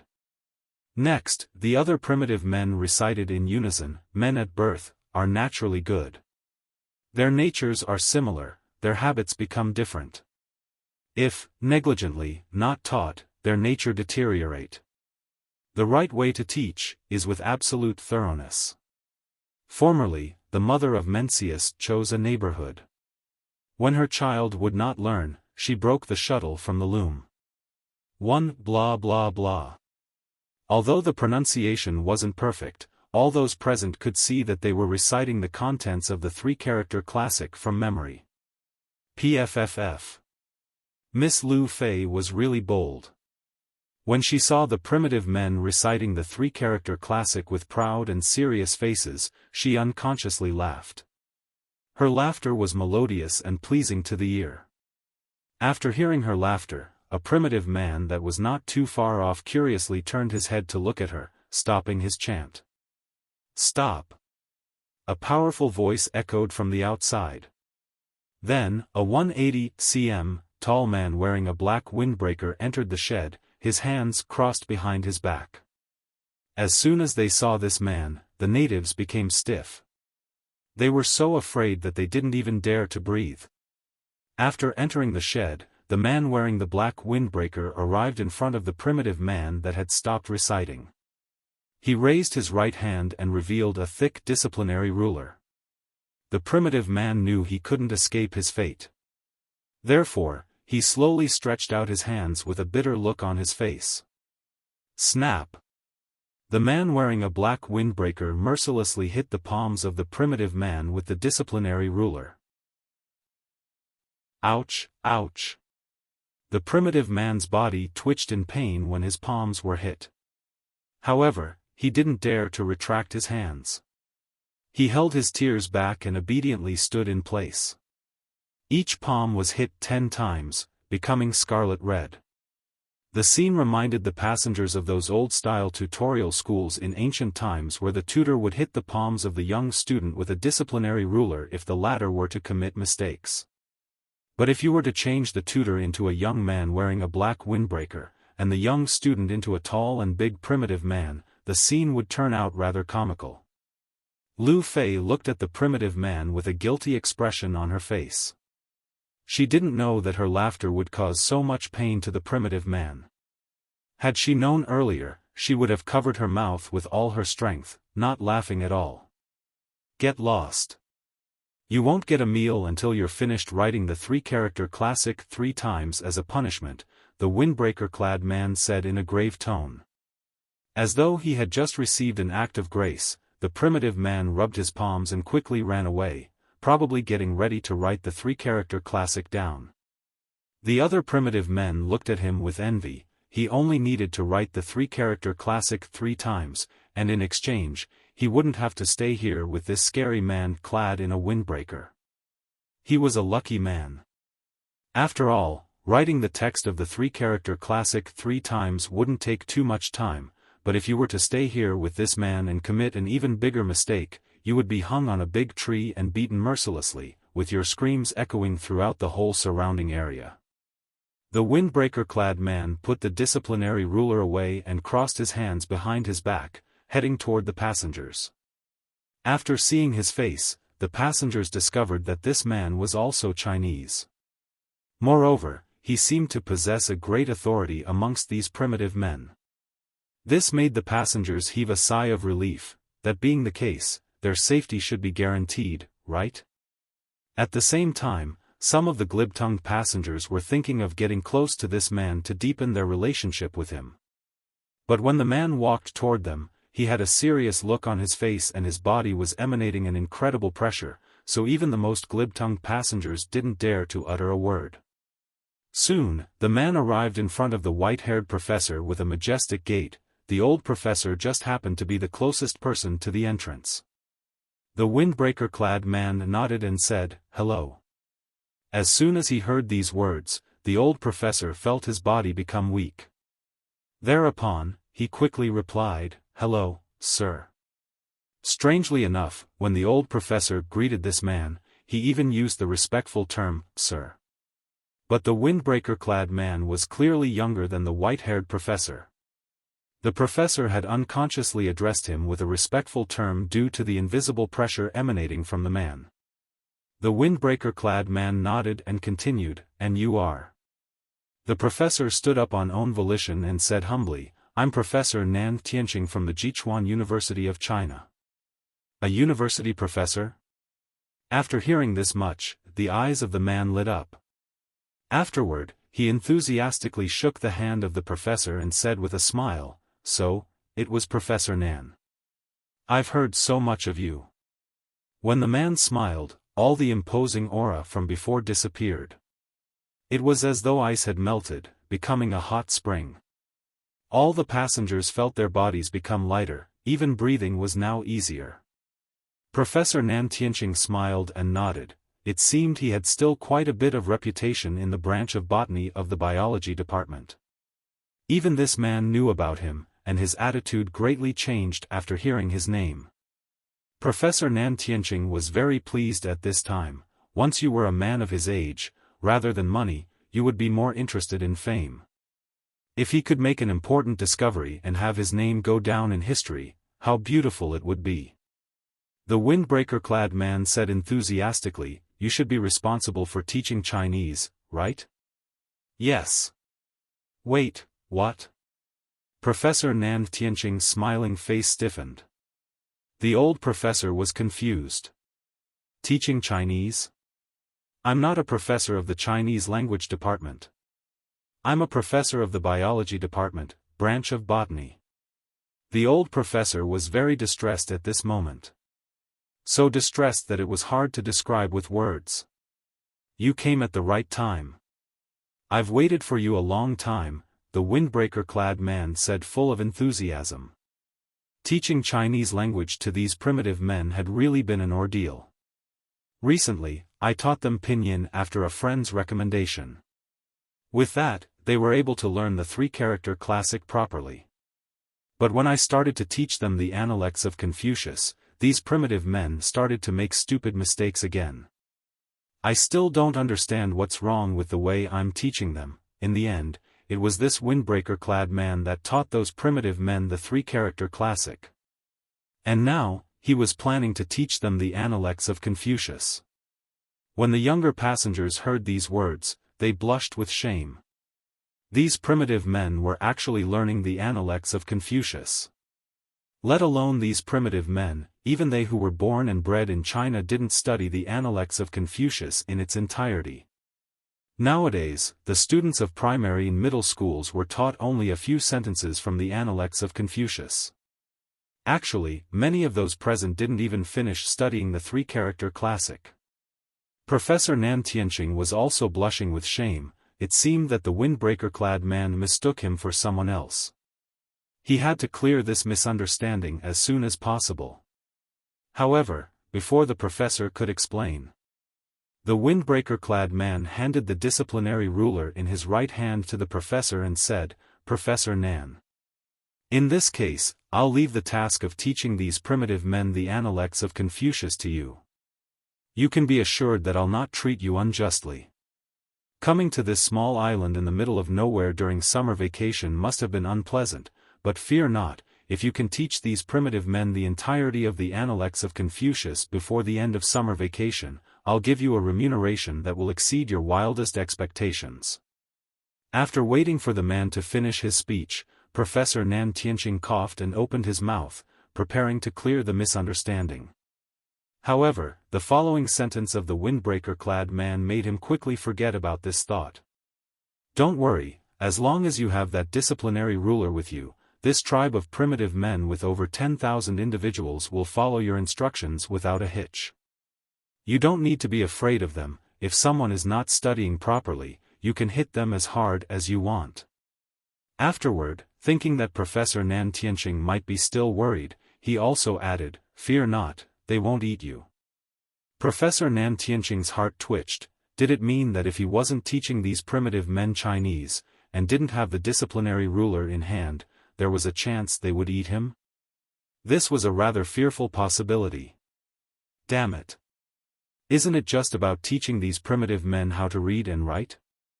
The Analects of Confucius, huh?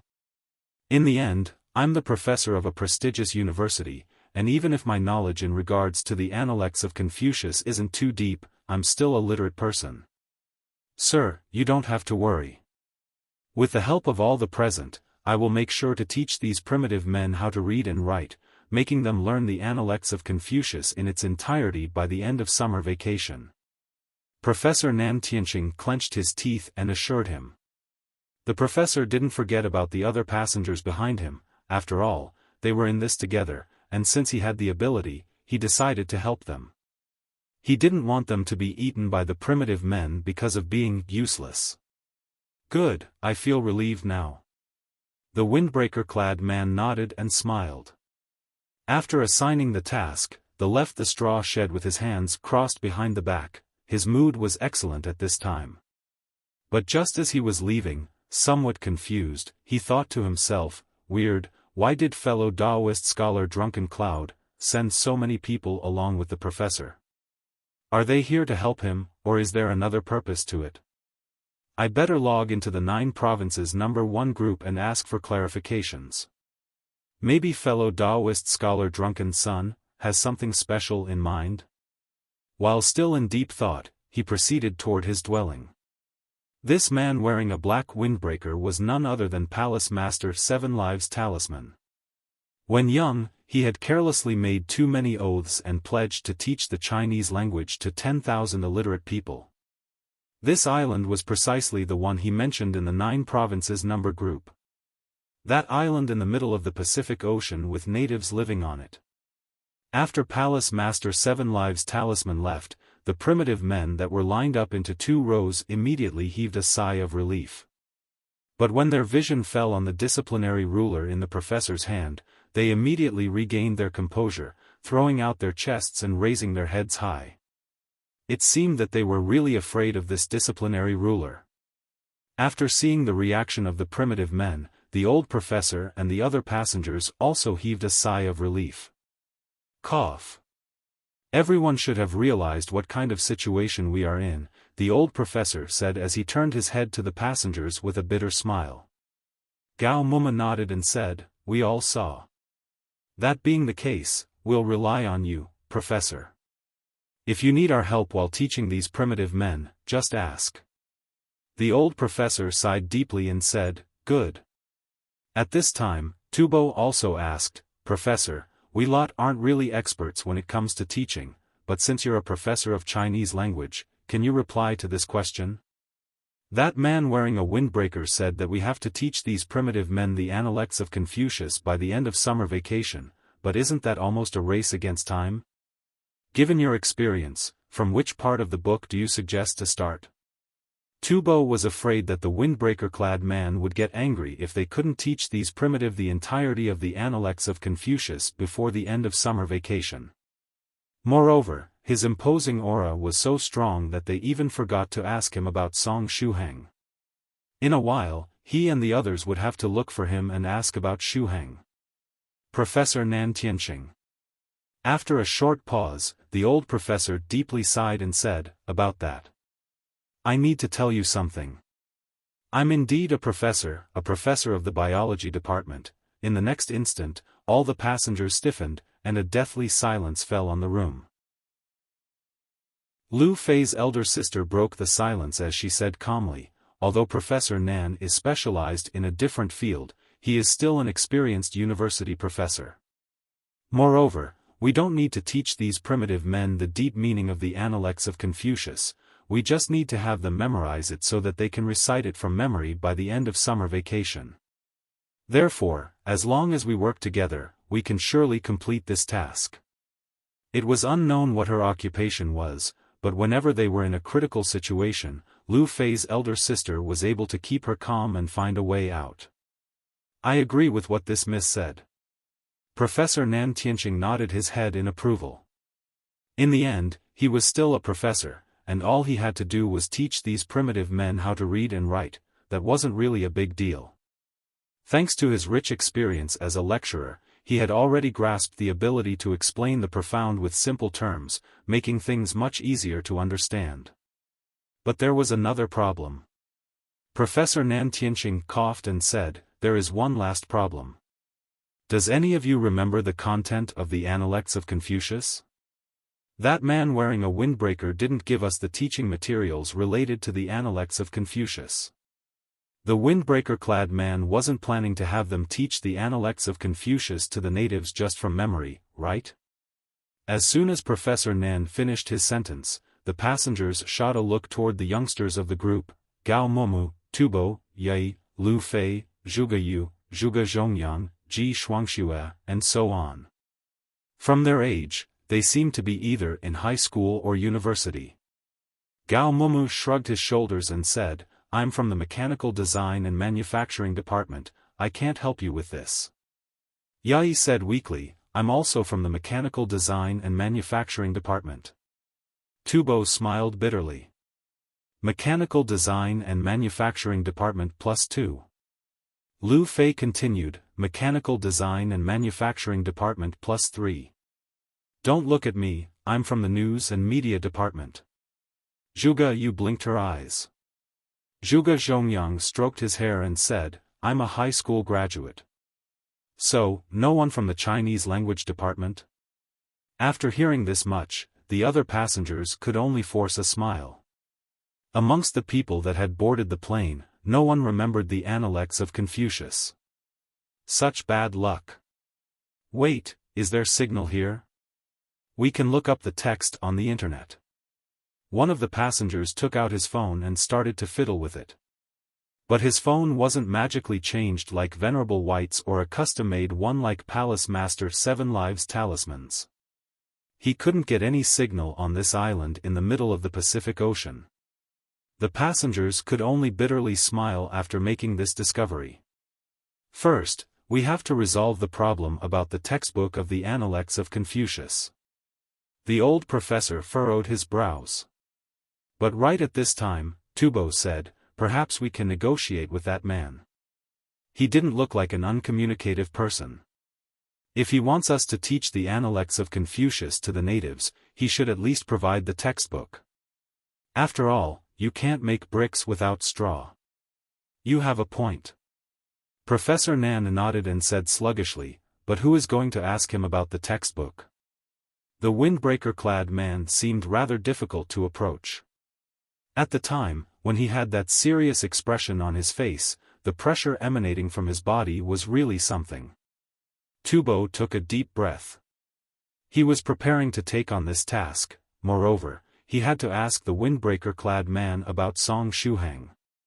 The fact that all the people that had boarded the plane were here except for Shuhang caused him great worry.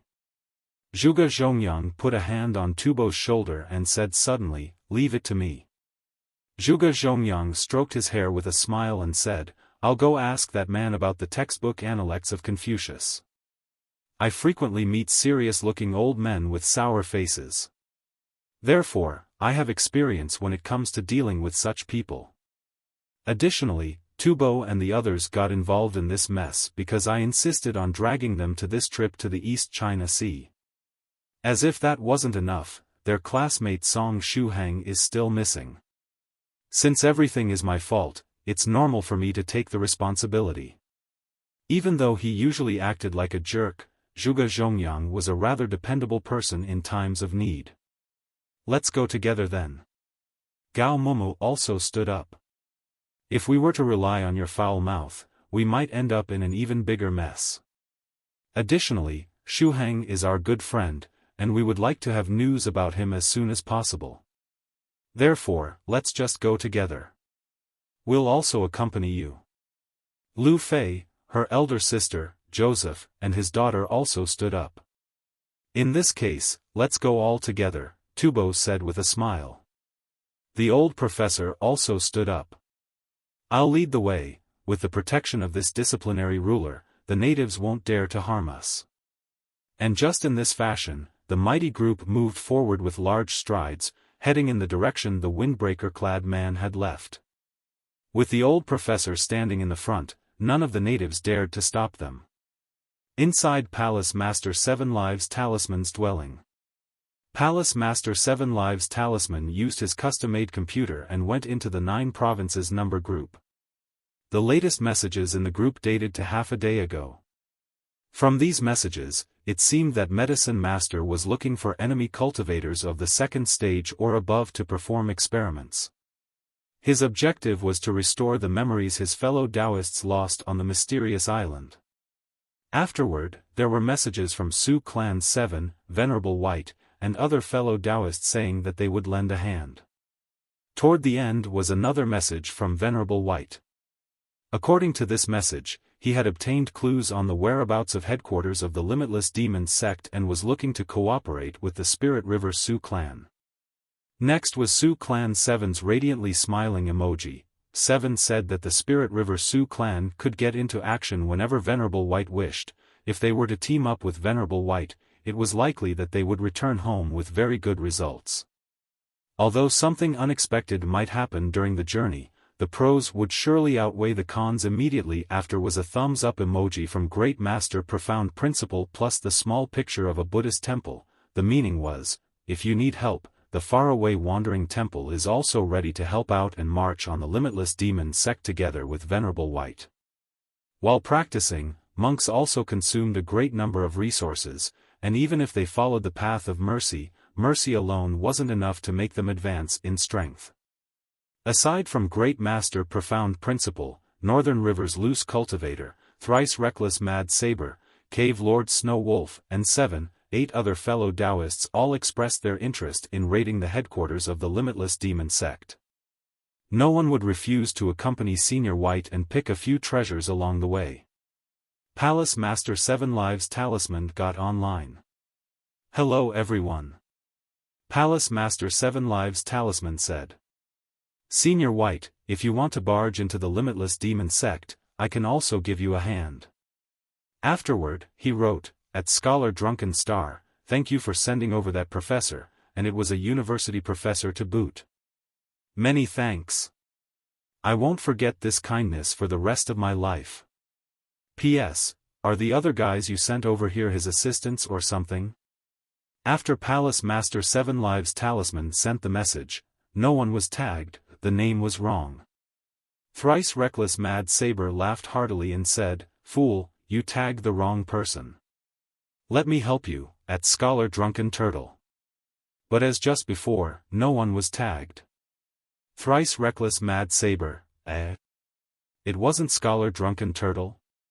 Then, let's try with if you put the characters for King and 8 together, you get the word cuckold. Turtle is also slang for cuckold. Drunken ghost is usually an insult for drunkards. At scholar drunken king. At scholar drunken 8. At scholar drunken sun. At scholar drunken star. At scholar drunken ghost. One thrice reckless tagged many names, but none of them was correct.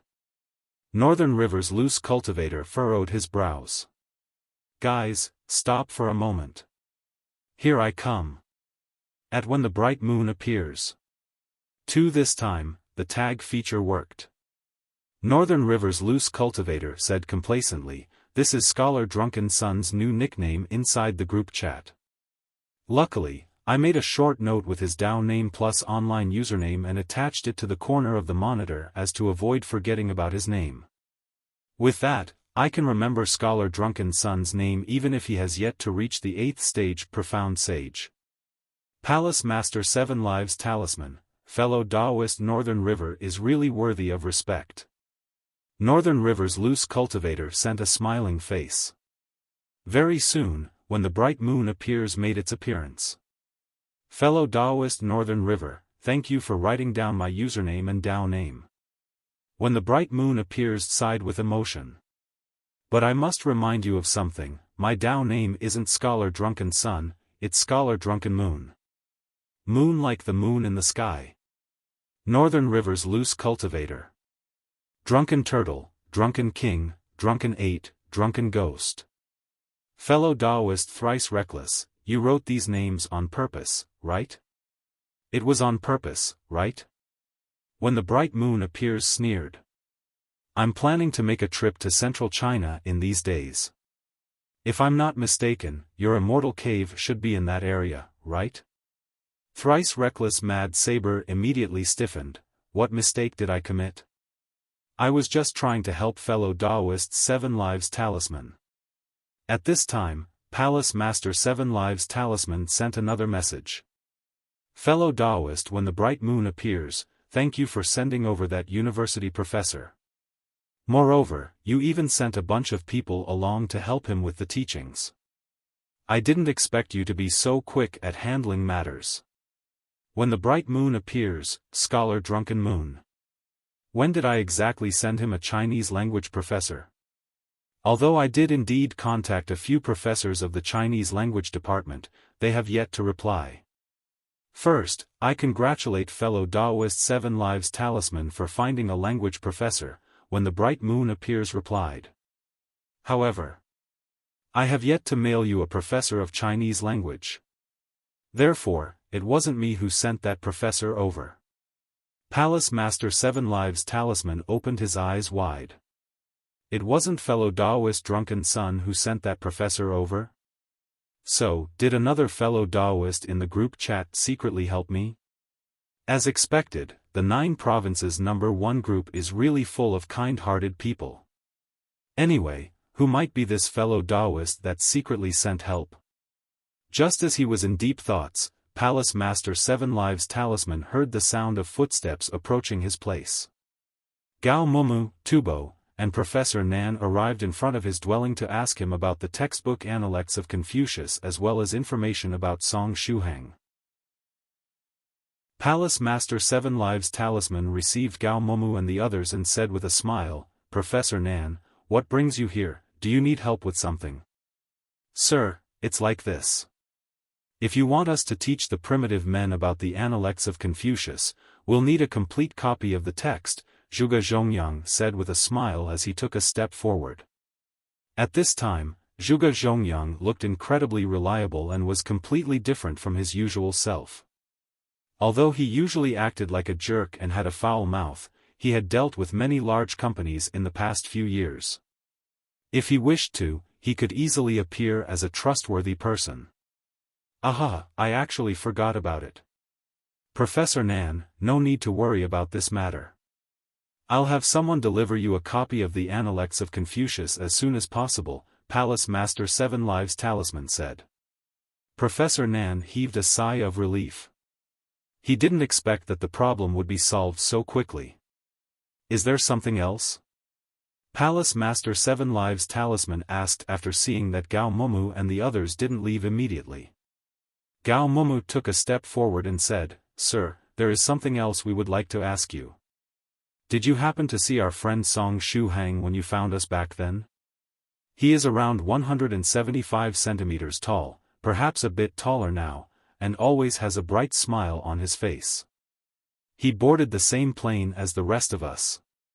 Afterward, Gao Momu kept describing Song Shuhang's appearance to Palace Master Seven Lives Talisman. Song Shuhang? After hearing this name, as well as Gao Momu's description, Palace Master Seven Lives Talisman's eyes immediately lit up. Is it possible that they're talking about little friend Song Shuhang? Stressed by a mountain of books? Palace Master Seven Lives Talisman asked. Tubo swiftly replied, "That's Shuhang's online username."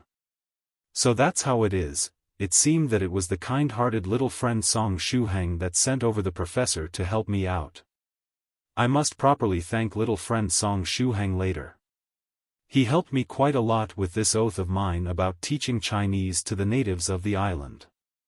Even using pinyin and the alphabet Song was his idea.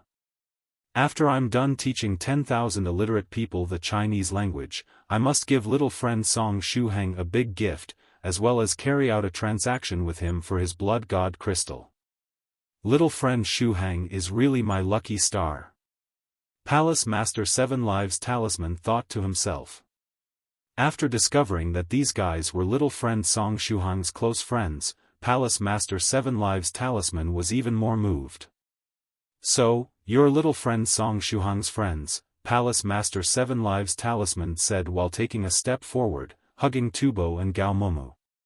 Gao Momu's brain had yet to understand what was happening, since when Song Shuhang's name became so prestigious. Unexpectedly, even the boss of these primitive men was giving face to Song Shuhang. "Don't worry. Although he isn't here with you, I'm sure he's doing fine. I'll ask him where he is and inform you guys as soon as he replies. Additionally, you don't have to worry about food, I'll provide you the best of the best," Palace Master Seven Lives Talisman said with a smile. In the end, Gao Momu, Tubo, and the others left Seven Lives Talisman's place, somewhat baffled. Soon after, the primitive men arranged all the passengers into fine houses of stone and provided them exquisite food. Around 10 minutes later, a thick copy of the Analects of Confucius was delivered in front of the crowd. The passengers still felt as though they were dreaming. "So, were Shuhang and that man wearing a windbreaker acquaintances?" asked Gao Momu. "Did Shuhang eat a face-giving fruit or something?" said Tubo while taking a bite of the banana in his hand. "Do you think something happened to him?" Lu Fei said, somewhat worried. Gao Momu shook his head. "From the tone of that man, it doesn't seem that Shuhang was in danger. Anyway, we should be safe for the time being. Now, we need to figure out a way to teach the Analects of Confucius to the primitive men." Everybody nodded in agreement. Palace Master Seven Lives Talisman opened the 9 Provinces number 1 group once more. Stressed by a mountain of book S, little friend Shuhang, "Thank you for sending here that professor of Chinese language," Palace Master Seven Lives Talisman said happily. But even after a while, Song Shuhang didn't reply. At this time, when the bright moon appears sent a message. In the end, it was little friend Shuhang that sent the professor over.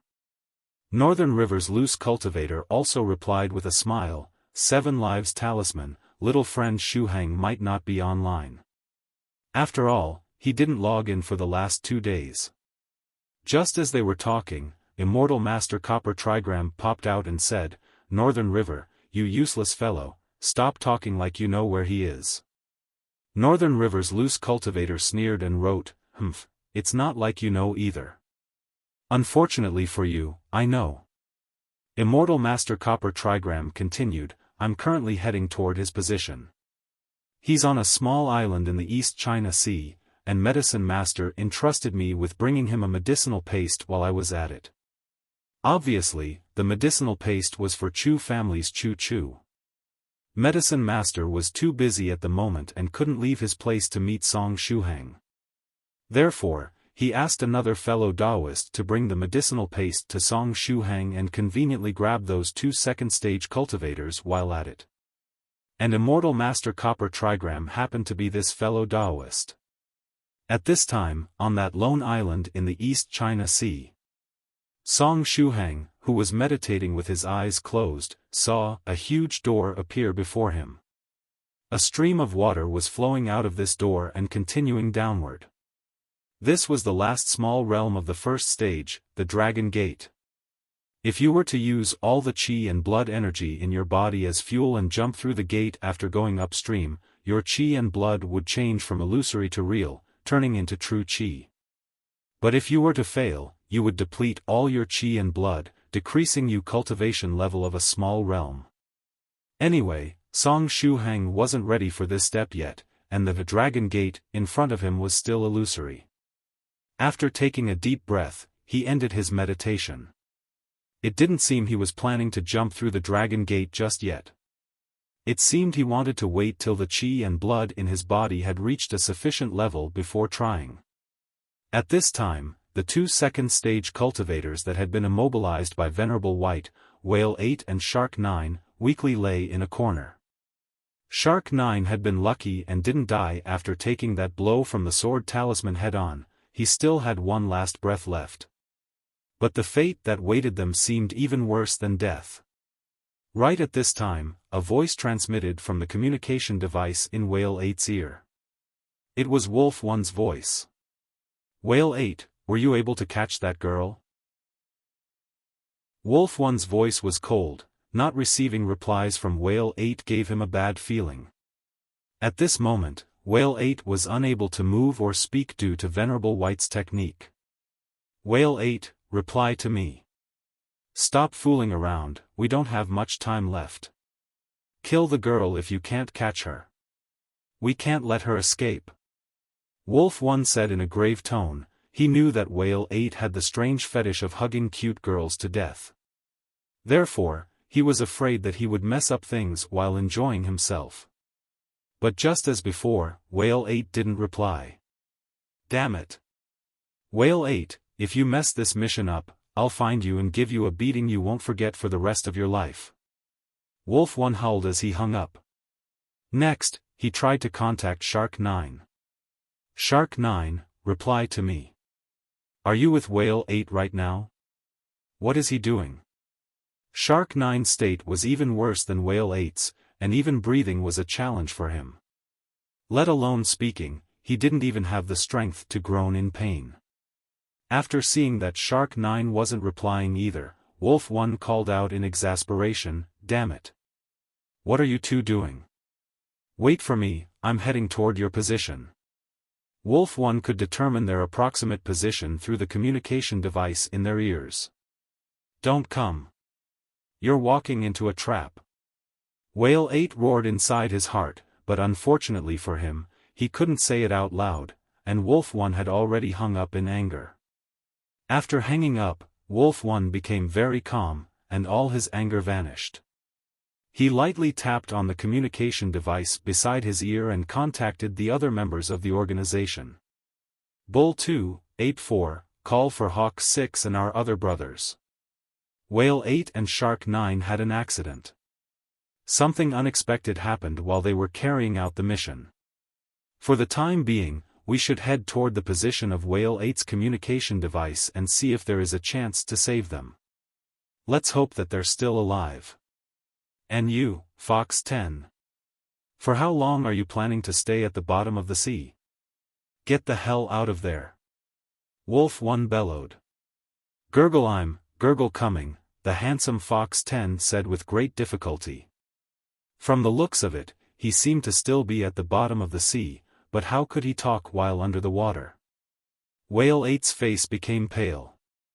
Given Wolf 1's disposition, he would call for the other members of the organization and come here together to look for him and Shark 9. In normal circumstances, he would be happy if Wolf 1 and the others were to come here to save him, but it was different this time. The strength of that cultivator in white clothes was too great. Even a respected cultivator of the second stage like him was nothing more than an ant compared to that man. Although he was much stronger than him, Wolf 1 was still a cultivator of the second stage. Whale 8 believed that even 100 Wolf 1s wouldn't be able to defeat that cultivator in white clothes. If they were to come here, the other members would only walk toward their deaths. Right at this time, a calm voice echoed in Whale 8's ears, "Hee hee, so your name is Whale 8. What an interesting name, its pronunciation is the same as Pekingese." One after turning his head around with great difficulty, Whale 8 saw the person he was the most unwilling to see.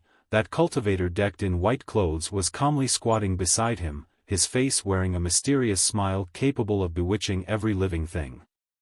Whale 8's expression turned bitter. Did this man hear the conversation between him and Wolf 1? Immediately after, he saw the cultivator in white clothes stretch his finger and tap on his shoulder. In the next instant, he felt a burst of spiritual energy enter inside him and spread to all the corners of his body.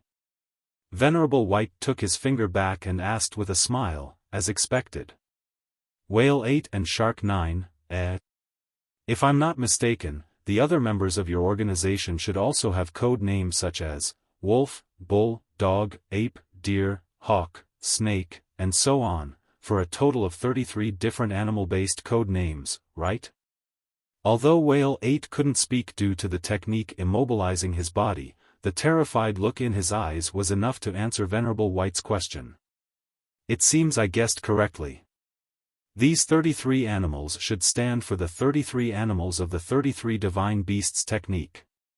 Venerable White adjusted his squatting pose and flicked his finger toward Whale 8.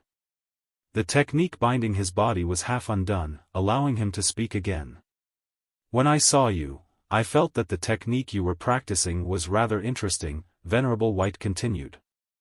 "Amongst the 33 divine beasts technique, what you're practicing should be the huge whales technique, right?" Whale 8 smiled bitterly. This cultivator knew even the secret technique of his organization. He couldn't hide anything from him. "I didn't expect that the illustrious 33 divine beasts sect would decline until becoming a third-rate organization. It's still fine though. I've always been interested in the 33 divine beasts technique of your sect, but I've never had the opportunity to come in contact with you guys in the past. But this time, you actually came to my door on your own. My luck isn't bad, hee hee," Venerable White laughed lightly. Indeed, his luck was pretty good. Song Shuhang also came over. He had just finished meditating when he decided to take a look at the two prisoners. But just when he got there, he saw Venerable White squatting down beside the prisoners and chatting with them. Song Shuhang arrived beside Venerable White and squatted down as well, asking, "Senior White, what is this 33 divine beasts technique? Is this technique very powerful?" He heard Venerable White mention this technique while coming over. "Rather than powerful, it is very interesting, especially the first 2 volumes regarding the first and second stage realm. This technique can allow a cultivator to develop a pseudo-innate true chi while still in the first and second stage.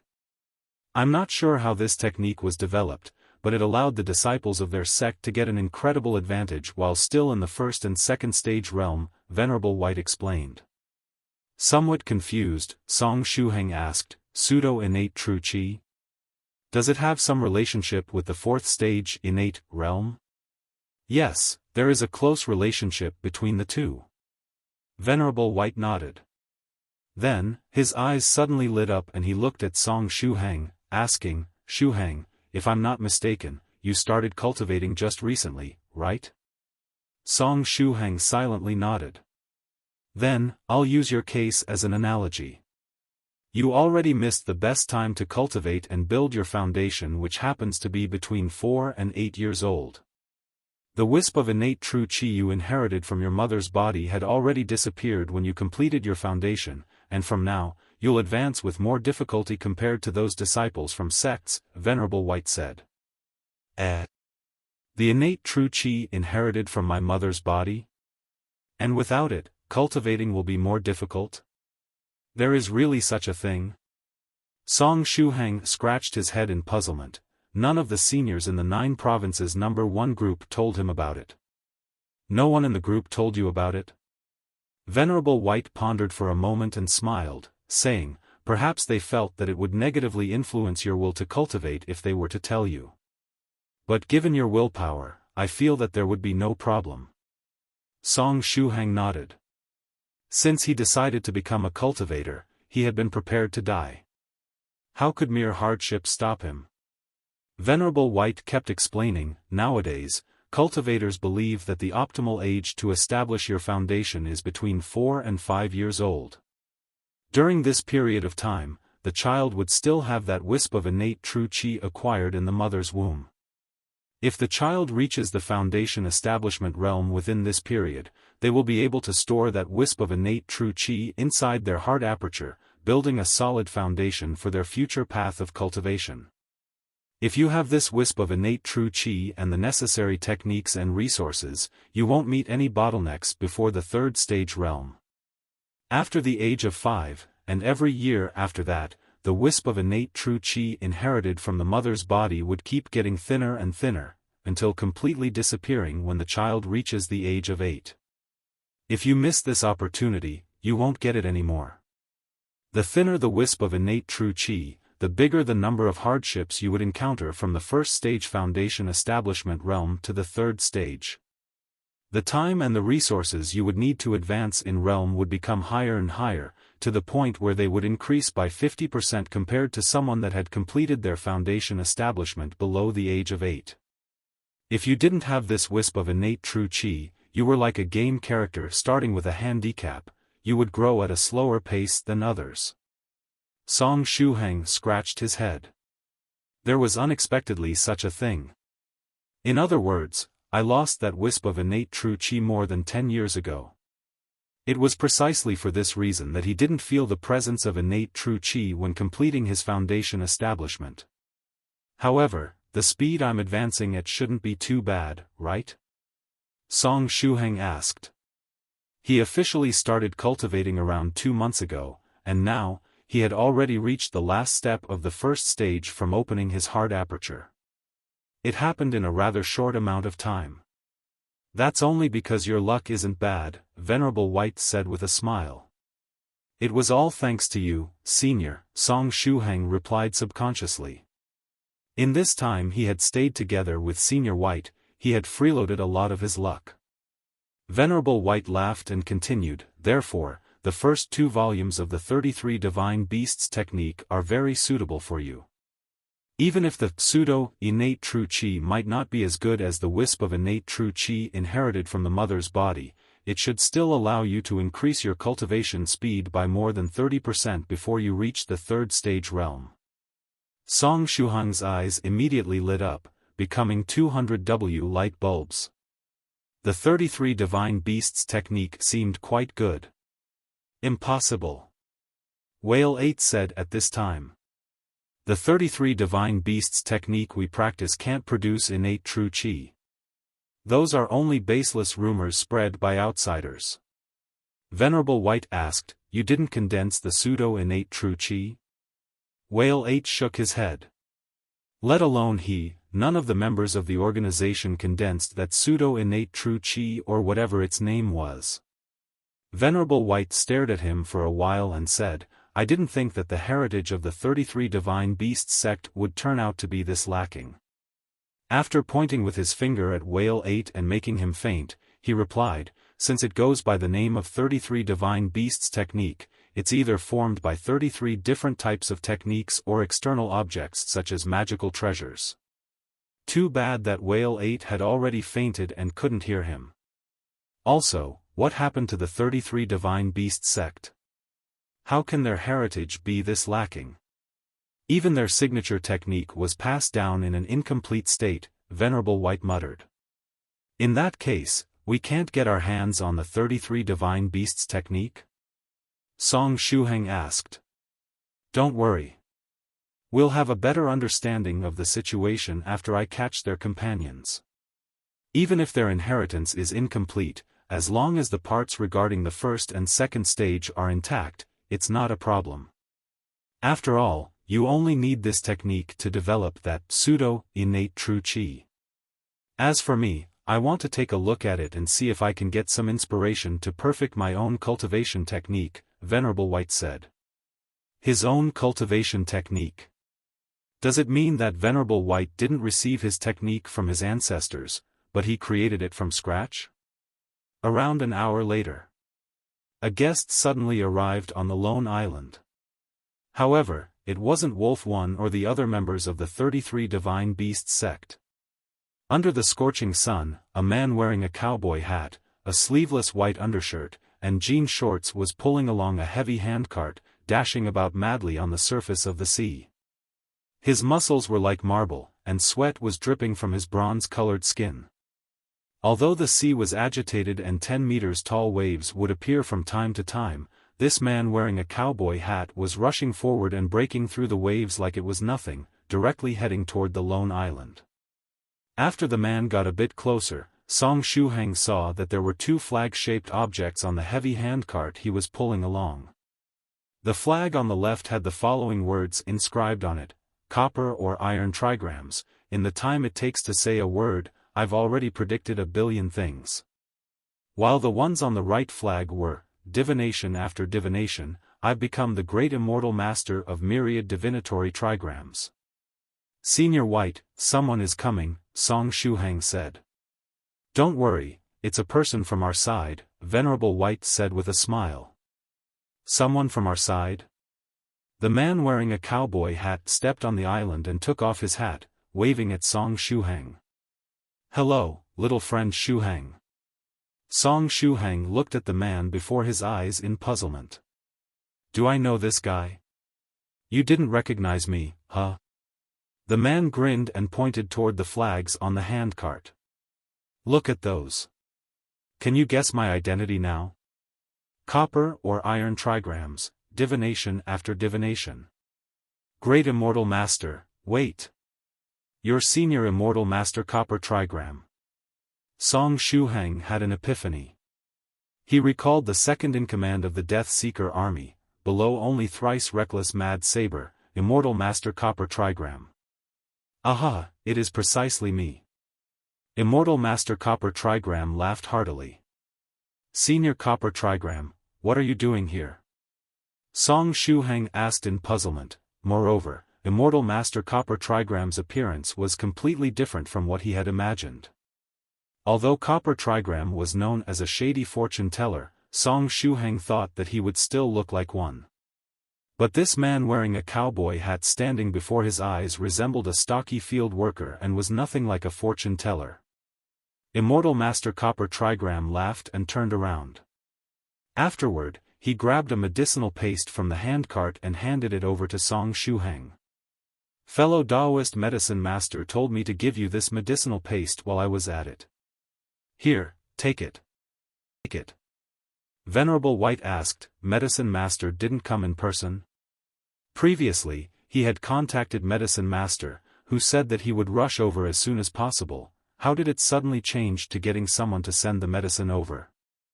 Immortal Master Copper Trigram stopped his handcart and shrugged before replying, I'm not sure. I only received fellow Daoist Medicine Master's request and brought the medicine needed to treat the injuries on my way. When I'm done, I'll also help him take the test subjects back for him. I guess that fellow Daoist medicine master probably had some important last-minute experiment to do, or he might have had a sudden inspiration that he had to verify immediately. I see. Venerable White nodded. Based on his personality of being a passionate and crazy researcher, it was definitely possible. Song Shuhang reached out for the medicinal paste. Senior Copper Trigram, how do I use this paste? Venerable White described Miss Chu's wounds to Medicine Master very clearly. This paste is very easy to use, just applying it directly onto her chest will do. The paste is specially made by Medicine Master. After applying the paste, a month or so is all you need for her injuries to start recovering bit by bit. 2 months later, I guarantee that she would be able to move and jump around, without any sequelae, replied Immortal Master Copper Trigram. Apply it onto her chest. Miss Chu's chest had been pressed tightly, changing from its original S shape to that of a surfboard. Song Shuhang held the paste in his hand and looked to his side. Senior White, the small monk, as well as Daodu, a senior, a child, and an animal. Comparing to himself, they were more suitable candidates to apply the paste on Miss Chu Chu. In that case, he decided to ask them if they were willing to do it. If they rejected him, then he would do it. Song Shuhang asked, Senior, Guogua, Daodu, is any one of you willing to apply the paste on Miss Chu Chu? I can't touch the naked body of a female benefactor. Guogua placed his palms together with a serious look on his face and even called out Buddha's name. I, Daodu, already have a wife. I can't do such a thing, said Daodu earnestly. Speaking of which, he hadn't gone online for a couple of days. Who knows if other people in the game were bullying his wife? Then let me do it. This time, Venerable White smiled and took the paste from Song Shuhang's hand and walked towards Miss Chu Chu. Little friend Shuhang, you missed an opportunity to save a damsel in distress, Immortal Master Copper Trigram said straightforwardly and laughed. If you applied the paste on Miss Chu, and she happened to open her eyes to witness the bashful moment, for all you know, a new couple might be formed just like that. Song Shuhang was speechless. Based on your expression, do you not trust my words? Immortal Master Copper Trigram knitted his brows. Let me tell you, there is a pink aura emitting from your forehead. Just by looking at your face, I can tell you have luck in love. I have luck in love? It can't be right. Senior Copper Trigram's divinations should be read in reverse, and in that case, there's a problem. What's the opposite of luck in love? Love calamity? Love misfortune? At this time, Daodu raised his head and looked at Song Shuhang. Thereafter, its dog eyes suddenly lit up. Woof woof, there is indeed some color within the space between your eyebrows. However, it's jet black, like ink. Speaking of which, Copper Trigram, just how colorblind are you that you mistook jet black for pink? Woof? Daodu paused, and said, Shuhang, you gotta be more careful when you go out, when you speak or run errands, pay extra attention to details. For all you know, you might get killed by someone. Song Shuhang was speechless. So the opposite of luck in love was actually having a black aura around the space between your brows and having extremely bad luck? How is this possible? I clearly saw pink, it is very obvious. Little friend Shuhang, stand properly. I'll execute a technique and reveal the love-related nature of that aura on your forehead. After saying this much, Immortal Master Copper Trigram stretched his hand out and performed a hand seal, pointing toward Song Shuhang's forehead from afar. In the next moment, Song Shuhang's forehead lit up slightly. Thereafter, a pitch-black fog started rolling over his forehead. Daodu rolled his eyes. It's just pitch black, there isn't the slightest tinge of pink, and don't try to say that I'm colorblind, I haven't been since the day I opened my eye aperture. Immortal Master Copper Trigram was puzzled. Strange, it's indeed black, but earlier I clearly saw a tinge of pink. Senior Daodu, Senior Copper Trigram, there is indeed a tinge of pink in the midst of darkness. In that place. The small monk pointed at the edge of the light emitting from Song Shuhang's forehead. There was a tinge of pink that could easily be overlooked.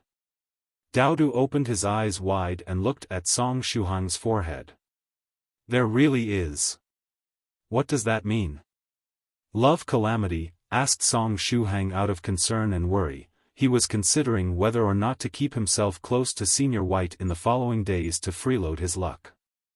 Love calamity?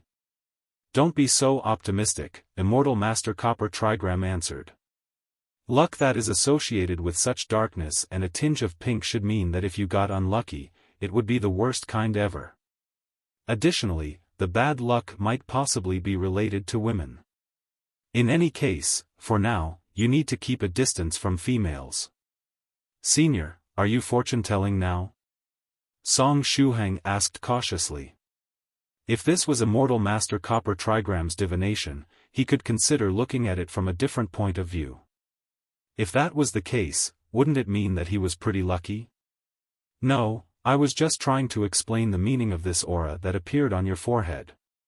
But why not, since I'm in a good mood today, I can do some divinations for you, free of charge." After finishing his sentence, Immortal Master Copper Trigram turned around and fished for something from his handcart. "Thank you, Senior." Song Shuhang said gratefully. From a different angle, Immortal Master Copper Trigram's divinations were pretty accurate, you just needed to view them in reverse. Immortal Master Copper Trigram laughed, feeling pleased with himself. He then took out a tortoise shell as well as 3 copper coins that he stuffed into the shell. He shook tortoise shell and the 3 copper coins were thrown out, landing on the ground. Song Shuhang had no knowledge or understanding of divinations, so all he did was look at Immortal Master Copper Trigram mysteriously staring at the 3 copper coins. "Senior, is it ominous, or is it auspicious?" he carefully asked, hoping in his heart that it would be extremely ominous. Extremely ominous. It was better if it was G-cup level ominous.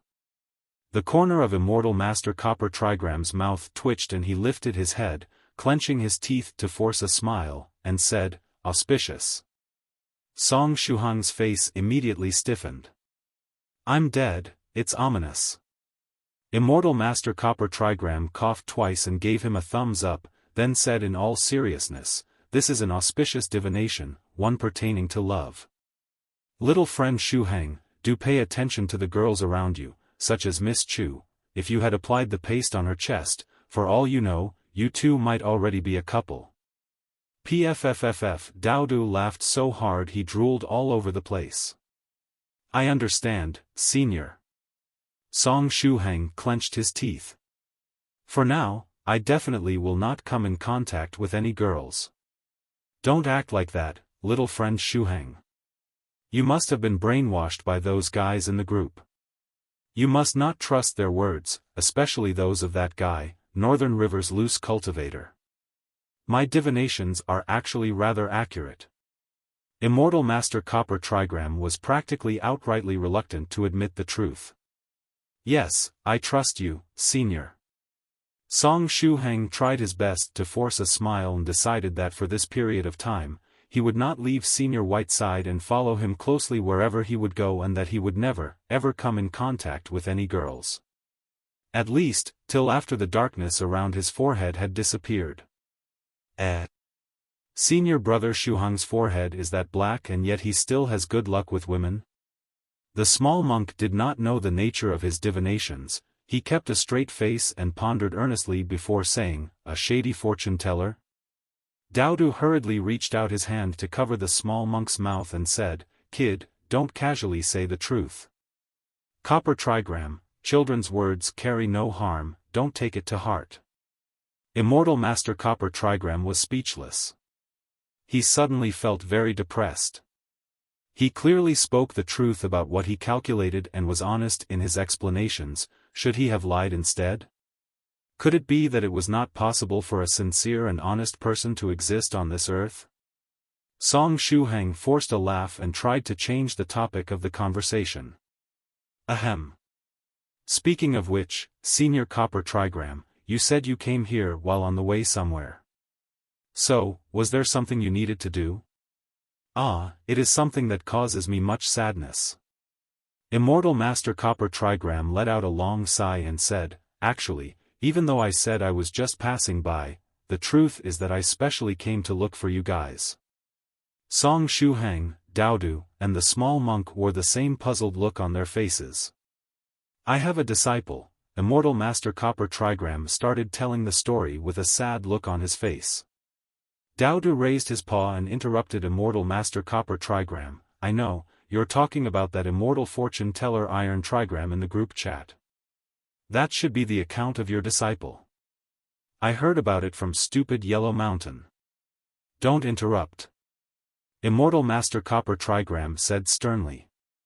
"Or else, I will calculate an auspicious divination for you every day."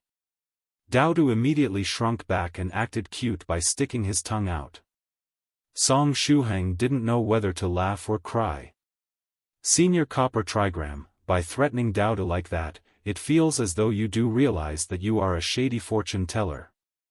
After threatening Daodu, Immortal Master Copper Trigram continued to lament, the problem is, a few days ago, I suddenly got excited and calculated a divination for that boy.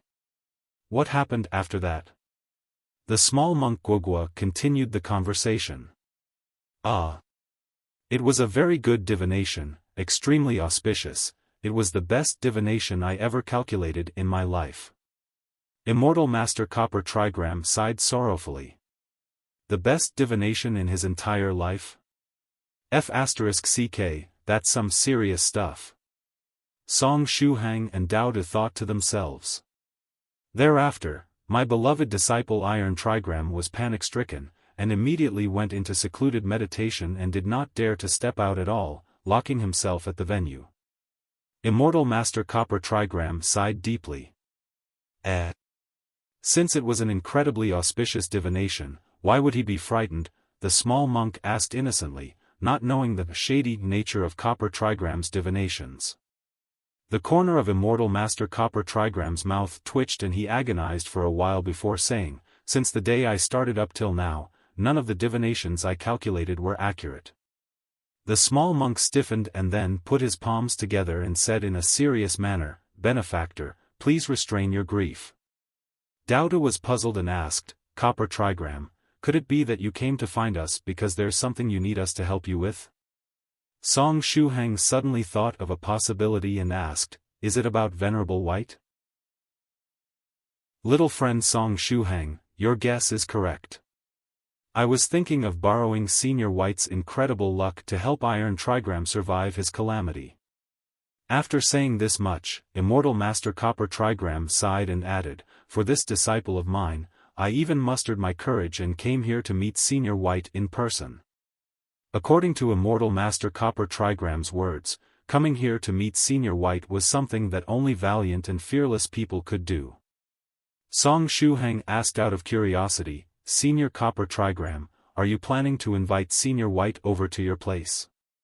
If you were to put it like this, it almost felt as though Venerable White was a walking evil-warding talisman. Do I want to invite Senior White over to my place? After imaging the scene, Copper Trigram's face immediately turned pale. He swallowed a mouthful of saliva and spoke in a low voice, Little friend Shuhang, since you've been with Venerable White for a while, I need to ask you a question.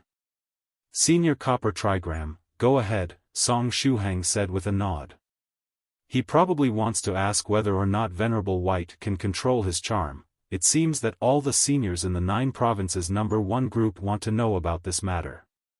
I see. Now then, do you find that girl from the Chu family attractive? Immortal Master Copper Trigram asked in a low voice. This question was rather random, and there was no way someone could have predicted it. Luckily, Song Shuhang's brain had become very adept at dealing with unpredictable things. Wait, why has my brain become adept at dealing with unpredictable stuff? Song Shuhang was a bit confused. Anyway, regardless of what happened, his brain had undergone a power-up and was now capable of adapting to completely random questions. Therefore, he promptly replied, yes, that girl from the Chu family is indeed attractive. Now, let me ask you another question. Earlier, why did you refuse to apply the medicinal paste on her body? Immortal Master Copper Trigram asked once again in a low voice. Why I refused? Because Venerable White, Daodu, and the small monk were all more suitable than me to apply the medicinal paste. The dignity of a woman was at stake, and if it was possible to avoid misunderstandings, it was better to do so. Song Shuhang replied after pondering for a moment. Immortal Master Copper Trigram commented, cough, little friend Shuhang is the best friend every girl would want to have. The corner of Song Shuhang's mouth twitched. Senior, don't casually put the friend zone label on me. I might get offended. Ahaha. Immortal Master Copper Trigram made a hollow laugh and held his chin. It seemed he was satisfied with this answer. Still, it was unknown what conclusion he had reached after asking those 2 questions earlier. Anyway, I'm not in a rush, so I'll stay on the island for another 2 days. I can decide later whether or not I should invite Venerable White to my place, Immortal Master Copper Trigram muttered. Right at this time, Daodu poked Song Shuhang and said, Shuhang, I feel that Copper Trigram is getting a wrong idea of your character and putting you in a very weird category. Song Shuhang. After hearing Daodu's words, Copper Trigram made a hollow laugh and changed the topic of the conversation. Aha, speaking of which, little friend Shuhang, when did you mail that language professor to fellow Daoist 7 Lives Talisman to help him teach the natives? I didn't send any language professor to Senior 7 Lives Talisman. Song Shuhang was baffled. What? You didn't? But fellow Daoist 7 Lives Talisman even thanked you in the group chat earlier for sending over a professor. He said you sent a university professor, as well as a bunch of assistants to help him out. Immortal Master Copper Trigram pulled out his smartphone. Copper Trigram's phone wasn't the type you would find on the market. It was either a custom-made smartphone or a magically modified one. After taking the smartphone out, Immortal Master Copper Trigram pulled an antenna out of the phone. The antenna allowed him to get signal and go into the 9 provinces #1 group. Next, he scrolled through the chat logs until he reached Palace Master 7 Lives Talisman's messages, showing them to Song Shuhang. The conversation started with Palace Master 7 Lives Talisman tagging the user stressed by a mountain of books. Next, he expressed his gratitude to Song Shuhang for sending over that language professor. A university language professor? As well as a bunch of assistants as a complimentary gift. How did Senior 7 Lives Talisman conclude that it was me who sent these people over to his place? From the looks of it, there can be only one possibility. Song Shuhang rubbed his temples. It all started when the plane I boarded entered the mysterious island, and although I don't have any memory of what happened there, when I left the island, I suddenly appeared in the sky. In this case, the other passengers on the plane might have ended up on Senior 7 Lives Talisman's island. To send them directly from the East China Sea to the Pacific Ocean, the mysterious island really put some effort into it, didn't it? Anyway, I have to contact Senior 7 Lives Talisman as soon as possible. After all, Gao Momu, Tubo, and the others were also on the plane. Senior Copper Trigram, can you lend me your phone for a moment and let me go online? I need to log into my account and reply, Song Shuhang asked. His phone wasn't modified and couldn't get any signal on this small island. He also needed to find a way to obtain a modified phone like Copper Trigram. Sure, no problem, Immortal Master Copper Trigram said as he fiddled with the phone a bit, logging out of his account. Song Shuhang took the phone and went to the login interface, inserting his username and password. In the next instant, stressed by a mountain of books got online. The only problem was that the speed of the internet connection was rather slow. However, the fact that he could get signal on this small island in the middle of the East China Sea was already a miracle. As soon as he got online, he received several notifications. The first one was the daily news notification from the app. July 15th, yesterday. An airplane headed toward the East China Sea lost contact with the air traffic control. There were a total of 172 passengers on the plane, as well as 7 members of the flight crew. The concerned institutions have already started to take action in the hope of locating the position of the plane to rescue the passengers. This is the plane we boarded. Song Shuhang forced a smile. At this time, the government and the relatives of the passengers had to be incredibly worried. However, it was unlikely for the authorities to find any wreckage. All the passengers were now on an island in the Pacific Island, and if they kept looking around the place the plane disappeared, they wouldn't find anything even if they kept searching for their whole lives. This news was published not too long ago. I must contact my parents as soon as possible and let them know that I'm fine, Song Shuhang thought to himself. Next, he saw Soft Feather's message. When he opened the chat, he discovered that she sent him a file sent in offline mode.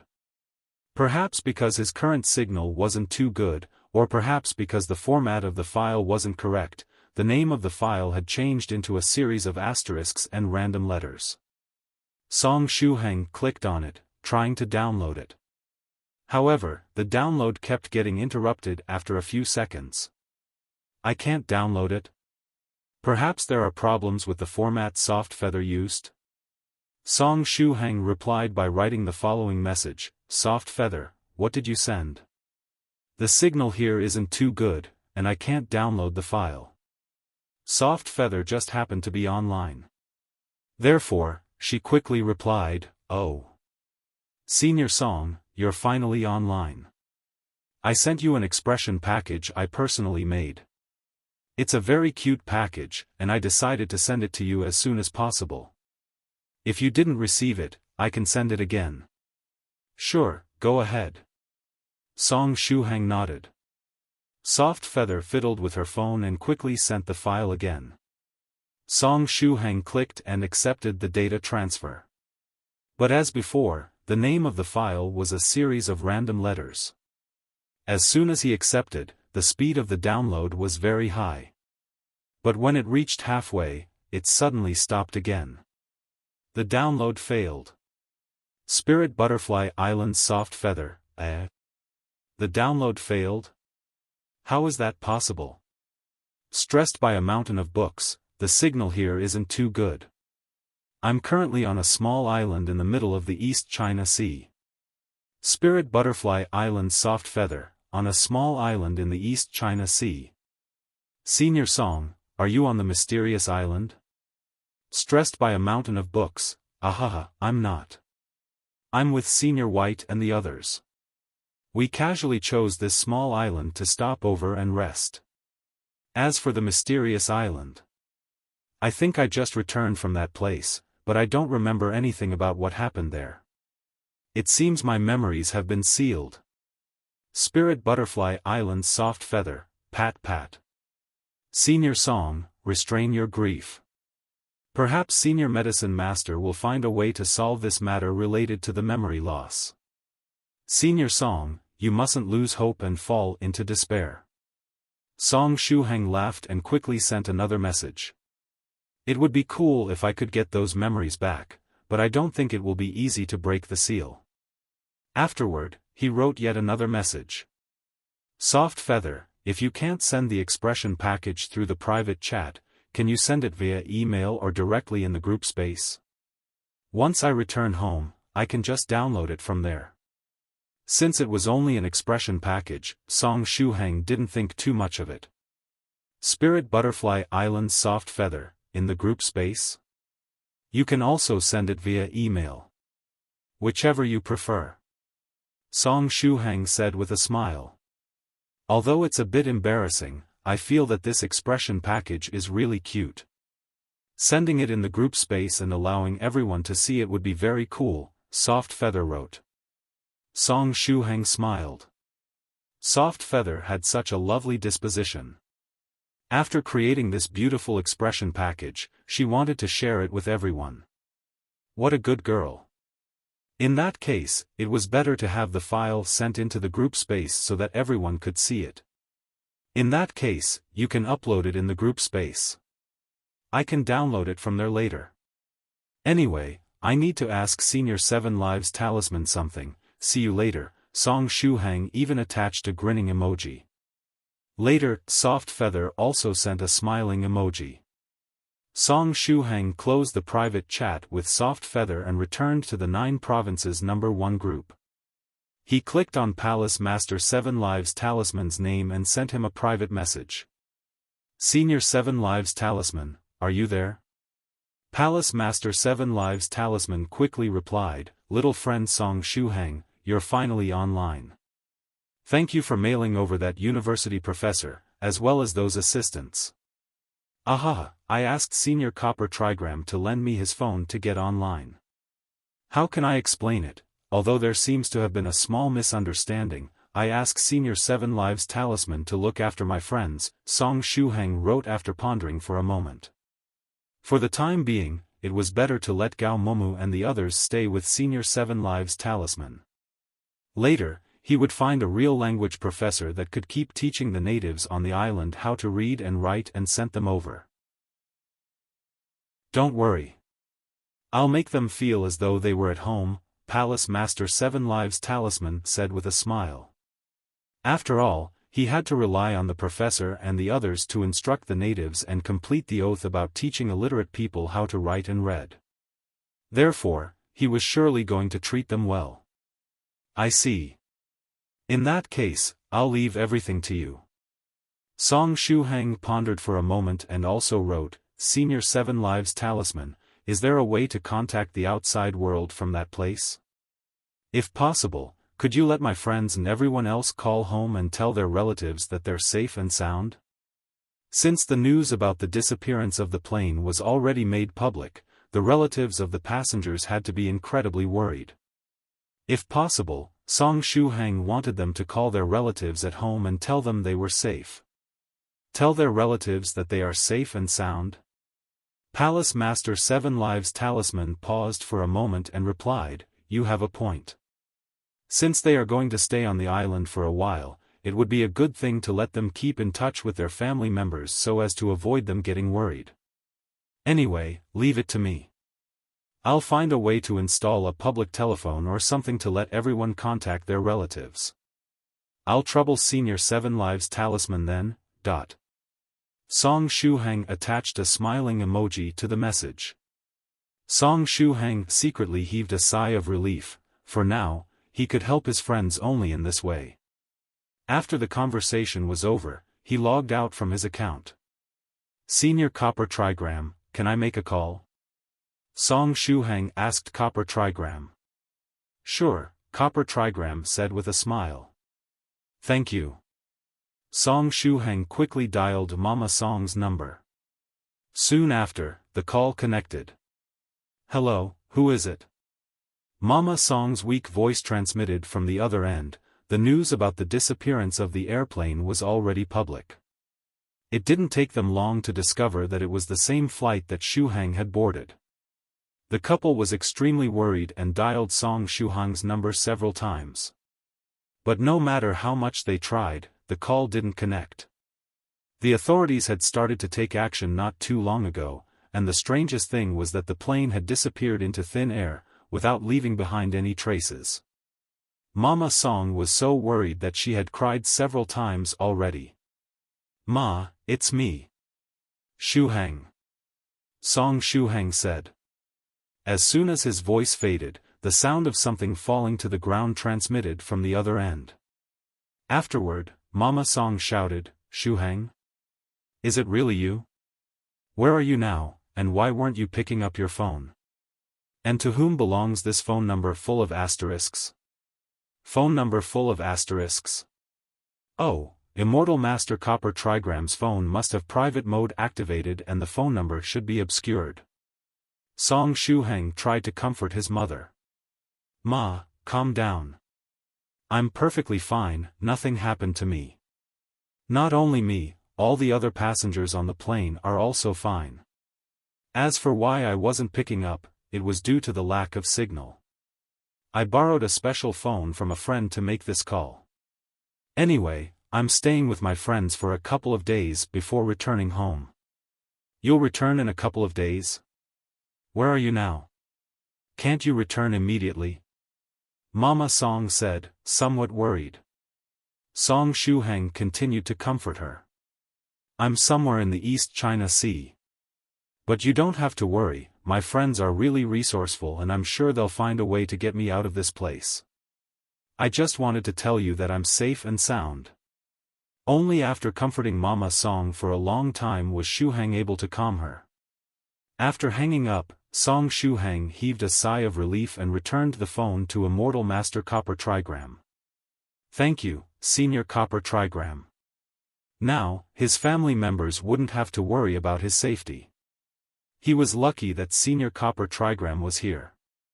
This allowed him to give Mama Song and Papa Song a call. Immortal Master Copper Trigram took his phone back and said with a smile, You're welcome. Right. Senior, where did you get this phone that can get signal even on this remote island? Song Shuhang asked out of curiosity. If possible, he also wanted a phone like this. He had a hunch that he would frequently find himself in places where normal phones wouldn't have signal in the future. I got this phone from True Monarch Yellow Mountain. Actually, most of the fellow Daoists in the group chat got their special custom-made phones from him. Of course, some of them modified their phones on their own, Immortal Master Copper Trigram said with a smile.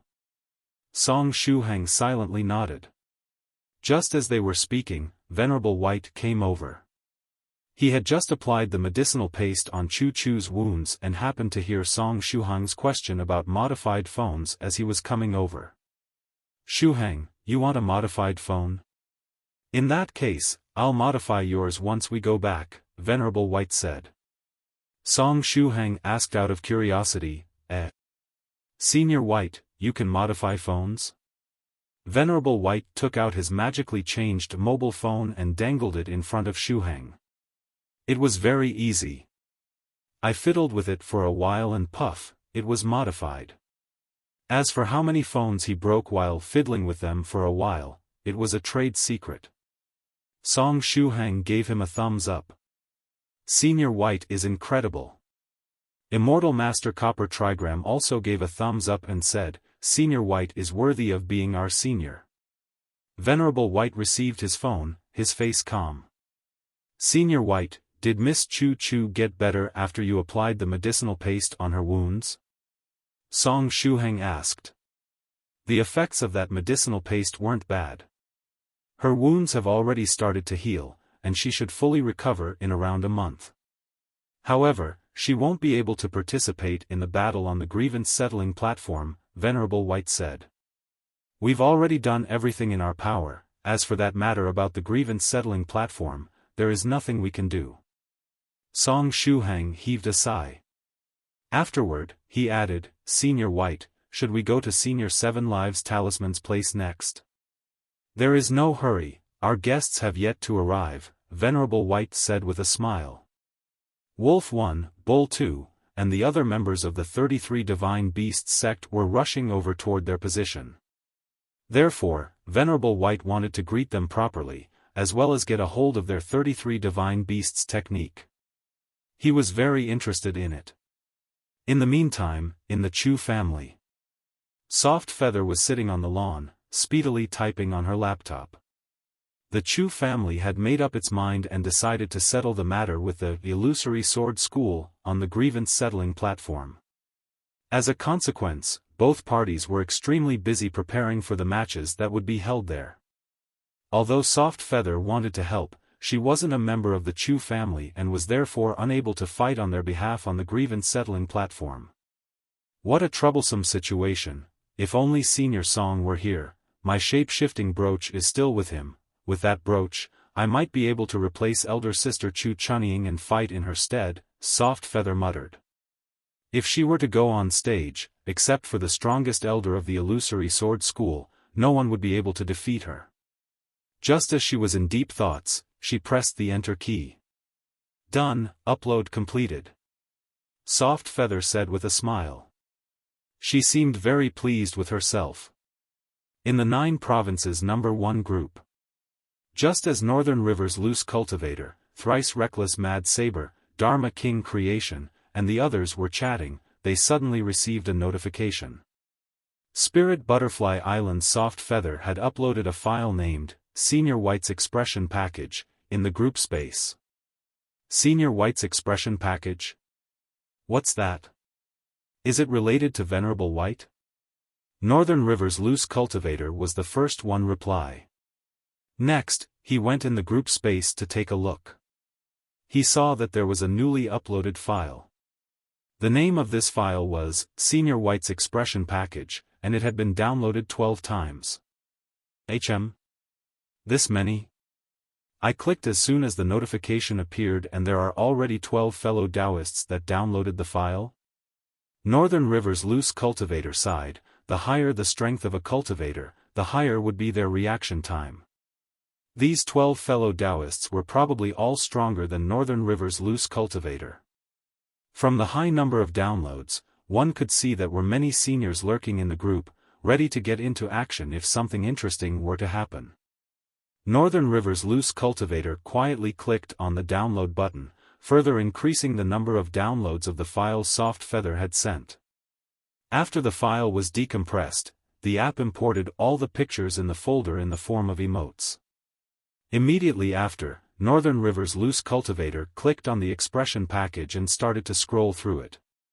In the next instant, he was shocked. What the? Northern River's loose cultivator looked at the set of emotes before his eyes. A Venerable White with symmetrical twin tails pointing his fingers toward his cheeks. There was also this glittering line, "I feel very cute today." A twin-tailed Venerable White with one tail on top of his head and the other behind his ear with the glittering words, "I'm adorable." Next was a ponytail edition Venerable White with his hands joined together, "Pray." As well as a hair-up edition Venerable White with two pink dots photoshopped on his cheeks, "Shy." There were many types of pictures, a sad-looking Senior White, a cold-sweating Senior White, a Senior White looking down on others, a Senior White giving his blessings, an angry Senior White. And so on, for a total of almost 60 different pictures.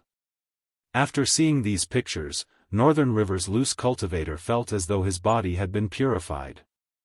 Is this what they call baptism of the soul? Northern River's loose cultivator returned to the 9 provinces number 1 group and wrote, "Soft Feather, you did an incredible job." As soon as he sent the message, many other fellow Daoists popped out one after another. Thrice Reckless Mad Saber, "Soft Feather, you did an incredible job." Plus 1 Inch Dharma King Creation, "Soft Feather, you did an incredible job." Plus 2 Inch in the next instant, Fairy Lychee popped up and wrote, "I also feel very cute today, Senior_White_cute." Fairy Lychee spammed like crazy the emote where Senior White was acting cute and flooded the entire chat. Fairy Lychee, I love these pictures. I've decided. I'll change my profile picture to Twintails edition, Senior_White_cute. It's better if none of you try to steal this avatar from me. She didn't waste time, and in the next instant, Fairy Lychee's profile picture changed into a Twintails edition Senior White that was pointing his fingers toward his cheeks. Fairy Lychee's actions seemed to have started a chain reaction. The other people in the group didn't waste time and also made their moves. I'll book the Ponytail edition praying Senior White. You better not steal it while I change my profile picture. Angry Senior White is the best. I want this as a profile picture. This one isn't bad either. I want this one. In the blink of an eye, the 30 or so members of the group chat that were particularly active changed their profile pictures, using Senior White's pictures as avatars. In the next moment, the 9 provinces number 1 group suddenly changed into an army of Senior Whites. In a mere instant, the Senior Whites expression package became extremely popular in the 9 provinces number 1 group. After changing their profile picture, the members of the group chat started to fight with emotes. Thrice Reckless Mad Saber, Fairy Lychee, you look very cute today, Senior_White_adorable, Fairy Lychee, Senior_White_shy, Cave Lord Snow Wolf, fellow Daoist Thrice Reckless, Senior_White_look_down, Thrice Reckless Mad Saber, Senior_White_sad, even Great Master Profound Principle stealthily sent a Senior_White_cold_sweat emote. Northern River's loose cultivator looked at the fellow Daoists in the group going crazy over Senior White's pictures and wiped the sweat from his forehead. He felt that these fellow Daoists were playing with fire. Were they all trying to seek death? But as they say, the law excuses the masses. If everyone was seeking death, perhaps no one would die. After thinking for a moment, Northern River's loose cultivator quietly changed his profile picture to Senior_White_look_down. He felt that this emote was very cool. Now that he had changed his profile picture, whenever he would chat with Immortal Master Copper Trigram, he would feel as though he was continuously looking down on him. A truly wonderful feeling. In the time it took Northern River's loose cultivator to change his profile picture, more than 999 messages were sent in the group chat. They are worthily cultivators. Their typing speed is very quick, Northern River's loose cultivator muttered. Just he was sighing with emotion, True Monarch Yellow Mountain showed up. After appearing, True Monarch Yellow Mountain sent grinning emoji, as well as a big-sized, senior_white_cute. Now then, there is something I'm very curious about. Whose are those two hands in the picture? At Spirit Butterfly Island's Soft Feather, was it you who took this photo? True Monarch Yellow Mountain asked with a smile. At this time, everyone discovered that there was indeed a pair of withdrawing hands in the picture where Twin Tails Edition Senior White was pointing his finger toward his cheeks. You wouldn't notice those two hands unless you were to look carefully. True Monarch Yellow Mountain's eyesight was pretty good. Soft Feather just happened to be lurking around. She didn't expect that the Senior White's expression package she sent in the group chat would become this famous. She sent it only a few minutes ago, and now, the entire 9 provinces #1 group was filled with Senior White's emotes. Since the founder of the group had summoned her, Soft Feather popped out and, somewhat embarrassed, said, I took most of these pictures. True Monarch Yellow Mountain sent a thumbs up emoji. Not bad.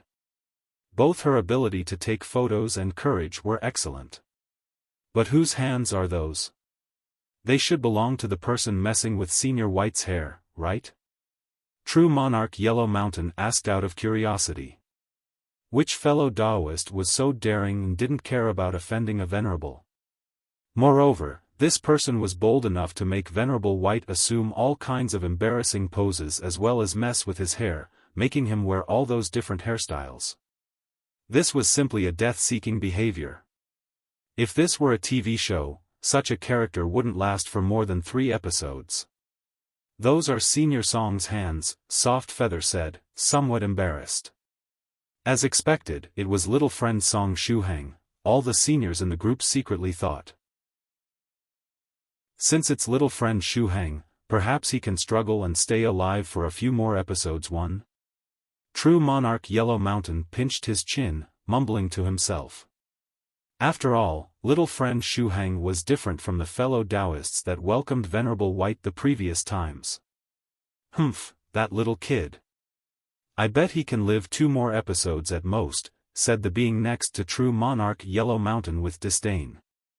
Its appearance was as beautiful as that of an angel, boasting 6 wings on the back and radiating holy light from the entire body. It was none other than True Monarch White Crane, who was very popular in the West. True Monarch White Crane possessed the bloodline left behind by a mythological beast from ancient times. That species had no gender when they emerged from their eggs. Only when they found the true love of their life, as well as signed something similar to a marriage contract, would their gender change into the opposite of their love interest. If their true love was a male, they would become female. If their true love was a female, they would become male.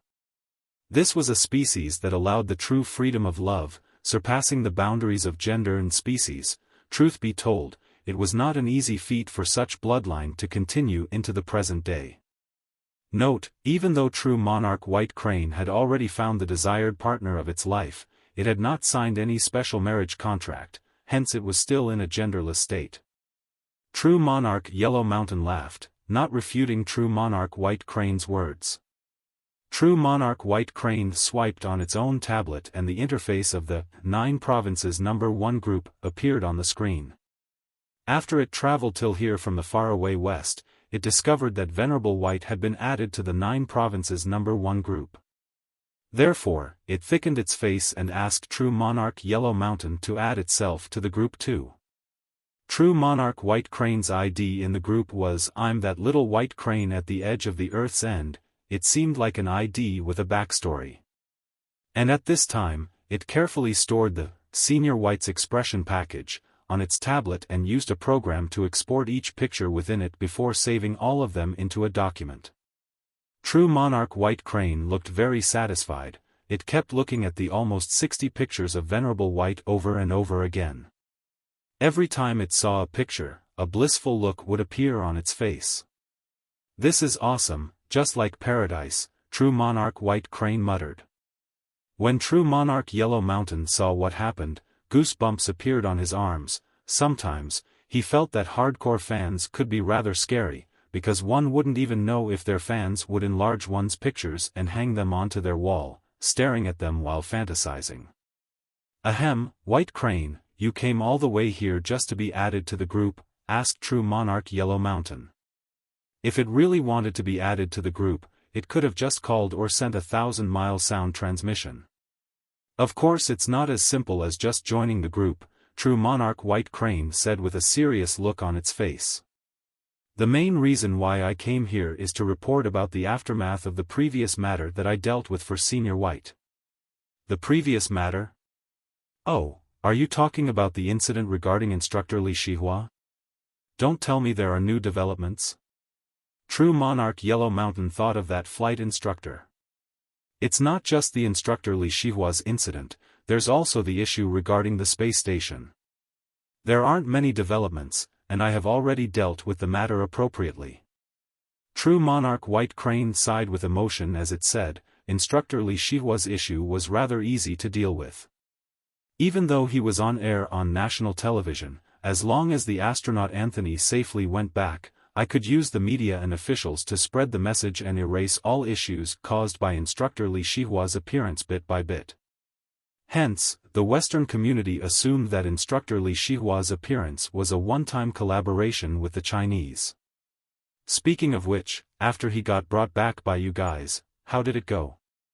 True Monarch Yellow Mountain shrugged and said, "Recently, I was preparing to increase my realm, I had no time to concern myself with Instructor Li Shihua."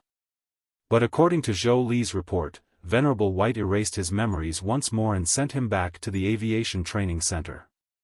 Later on, I sent someone to take care of him, allowing him to get back on track and help him live an ordinary life. There shouldn't be any huge problems. The person he sent to take care of Li Shihua was an expert at cleaning up the mess made by others. He was of the same rank as Zhou Li. Every time one of his fellow Daoist friends stirred some trouble, he would send that subordinate to deal with it. For example, not long ago, when a fellow Daoist came out of secluded meditation, he destroyed 19 monster beasts called cars. It was that subordinate who settled everything perfectly back then. That's good, but the memories of Instructor Li Shihua got erased too many times in such a short period of time. For all you know, it might have a huge impact on his brain.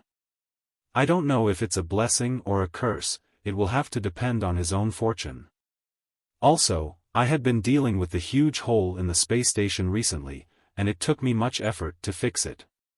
Both incidents have been resolved perfectly. I'm going to prepare to report everything to Senior White, True Monarch White Crane said while clenching its fist.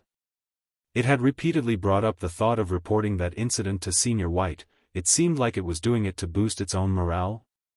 True Monarch Yellow Mountain secretly rolled his eyes. He had seen through it. White Crane wanted to find an excuse to get closer to Venerable White but did not dare to approach the latter either, hence it was in a dilemma. I have to send this guy away, or it would definitely stay in my immortal cave and create trouble for me. Hurry and go. True Monarch Yellow Mountain thus said in a serious manner. You are just reporting details of what happened, you got this, you can definitely get it done well.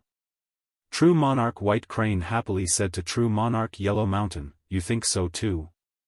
Of course, you have dealt with the incident very well, for all you know, Venerable White might even praise you.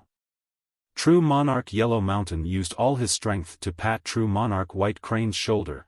Cheap people were usually difficult to deal with. Indeed, it was better to send him to Venerable White's place.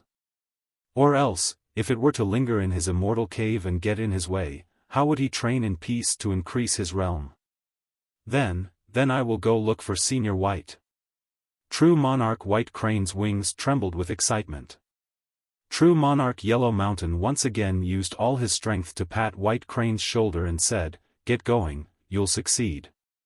Hence, True Monarch White Crane put its tablet away and flapped its wings, happily flying away from True Monarch Yellow Mountain's immortal cave. True Monarch Yellow Mountain secretly heaved a sigh of relief. On the other side, on the small island in the East China Sea, Venerable White had not logged into the instant messaging program. He was currently setting up some trap formations near the island, which were used to prevent enemies from escaping. His targets were the disciples of the former 33 Divine Beasts sect. As the saying went, even a wrecked boat had 3 nails still holding. For all you knew, those disciples of the 33 Divine Beasts sect might have some magical treasures or techniques to escape in their possession. Venerable White planned to catch all of them in one go, not letting a single person run away. On the island, Immortal Master Copper Trigram stacked up an altar with stones, looking very mysterious. Song Shuhang could not decipher what he was up to. Hence, aboard Song Shuhang brought Daodu and the small monk to take a look at Miss Chu Chu. After applying the paste, Miss Chu Chu once again entered a deep slumber. She looked a lot better now, unlike before when her facial expression was twisted in pain. From the looks of it, the effects of Medicine Master's paste were legit and superb. Since Miss Chu Chu was still sleeping, Song Shuhang did not want to bother her. "Let's go, Daodu, little Guogua. Let's try to build a small house or something. From the looks of it, it might be possible that we'll have to spend the night on this island," said Song Shuhang. Venerable White was determined to acquire the secret technique of the 33 Divine Beast sect, and it was not known when Wolf One and company would arrive. It might even be possible that they'd actually rush over only by tomorrow. In any case, he had to try to set up a place that was decent enough for people to stay in. He did not want to use the ground as his bed and the sky as his blanket and spend the night in the outdoors. The small monk Guogua asked, "Senior brother Shuhang, you know how to build a house?" "I don't," Song Shuhang shrugged his shoulders. Daodu the Pekingese laughed coldly. "You're too useless. Watch me." 5 minutes later, Daodu perfectly built an exquisite, little doghouse. Thereafter, it reduced its physical size and comfortably entered the cozy dog shelter. Saw that? It is a must-learn skill for running away from home. One has to learn how to build a nesting place so that you can shelter yourself from the rain and not be afraid of strong winds or the harsh sun. So, do you want to try coming in? Even though it's kinda small, I've laid hay on the ground, it's very comfortable, said Daodu with a straight face while inside the doghouse. Song Shuhang was speechless. "Daodu, come out, I promise I won't beat you." At this time, Immortal Master Copper Trigram pulled his handcart, approaching from afar. From the looks of it, he had already finished stacking the stones. After approaching them, he asked, "Little friend Shuhang, what are you up to?" Song Shuhang explained, "We want to set up a place to sleep since we might end up spending the night here." Immortal Master Copper Trigram touched his chin and said, "I see, if you want a place to rest, perhaps I can provide you with some good stuff." As he was speaking, he turned around and fished around in his handcart. Very soon, he pulled out several large tents. "Here, make do with this. After opening it up, the tent will become quite big. There's even an inflatable bed inside, good enough for you to comfortably spend the night. Senior, your timely assistance is awesome. I like it." Song Shuhang gave him a thumbs up. Speaking of which, where did his habit of giving thumbs up come from? In the past he never had such a habit. Could he have picked it up on the mysterious island? Anyway, Immortal Master Copper Trigram's current look coupled with his clothes and handcart, made him look like a street peddler instead of a fortune teller. With Immortal Master Copper Trigram's help, Song Shuhang and the small monk managed to set up 4 big tents very quickly. As for Daodu, he had his doghouse. Not good, he could still squeeze into the tent with the small monk. After setting up the tent, Song Shuhang casually asked, "Is Senior White still setting up formations?" "He finished a long time ago. Now, he seemed to be sitting in meditation, resting while waiting for the other party to arrive. You guys should also take a good rest. I will go deeper into the island and see if I can hunt an animal or two," said Immortal Master Copper Trigram while smiling. Sorry for troubling you. Song Shuhang touched his tummy, he was indeed hungry. Even though he brought the fasting pills along with him on this trip, whenever he was hungry, eating something would make him feel much more satiated. Immortal Master Copper Trigram coming to the island definitely saved them. Immortal Master Copper Trigram went hunting, and Daoist was playing around with the small monk at the side. Song Shuhang went into the tent and suddenly thought of something. Ever since he left the mysterious island, he had lost his memories. Then, what about Lady Onion, who was growing on top of the Enlightenment Stone? Lady Onion is in the form of a plant at the moment, perhaps she might have retained her memories? After thinking of that possibility, he hurriedly looked for the Enlightenment Stone. Lady Onion, do you still have any memory of your time on the mysterious island, eh? Lady Onion, what happened to you? When Song Shuhang touched the Enlightenment Stone, he realized that the tender shoot that Lady Onion had grown out with much difficulty got plucked out by someone. Right now, all she had left was half of her tender shoot. She looked very pitiful. The small onion spirit on the Enlightenment Stone shook the remaining half of its body and seemed to have woken up from a deep slumber. After a long time, she moaned in pain. Ouch, it's painful. Lady Onion, you can speak now? Speaking of which, what's up with you, who cut off your shoots? Also, as for your memories on the mysterious island, do you still remember anything? Song Shuhang asked anxiously. The mysterious island? Lady Onion's body wriggled, and she asked puzzledly, what kind of place is it? Are there nice things to eat there? Song Shuhang was speechless. Indeed, one could not harbor any fantasies about the stupid onion. From the very start, this onion was not reliable at all. As for her tender green onion shoots, could it be that someone plucked it out to cook it?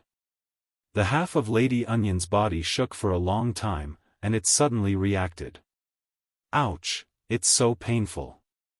Where did my green onion shoot go to? Damn it. Song Shuhang, did you pluck it out to eat it? Song Shuhang was speechless. He really wanted to know what was up with Lady Onion's reaction time. Wasn't it too long? He suspected that if he told a joke to Lady Onion, she might take half an hour to react to it.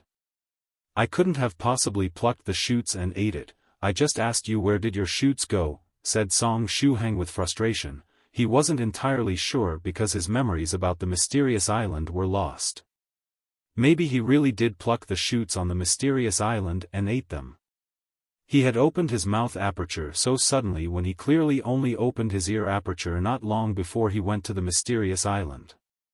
If there wasn't any opportunity, even with the support of sufficient qi and blood pills, opening his mouth aperture would require approximately a year to succeed. One had to know that even the simplest heart aperture required 100 days to build its foundation. Lady Onion wriggled her body and doubtfully asked, strange, why don't I remember anything? From the looks of it, the silly onion also lost her memories. Song Shuhang sighed and put Lady Onion back into his pocket. When he put her back into his pocket, suddenly, he touched something that seemed like a small paper wrapper within his pocket. Thereafter, Song Shuhang took it out. It looked like the paper used to wrap small pills in hospitals. It must have been one of the loots from the mysterious island since he had absolutely no impression of it. Hence, he opened it to look out of curiosity. In the paper wrapper, there was nothing except for a small chunk of a lush and green onion shoot. Song Shuhang was speechless. I could not have really plucked it out on the mysterious island, right?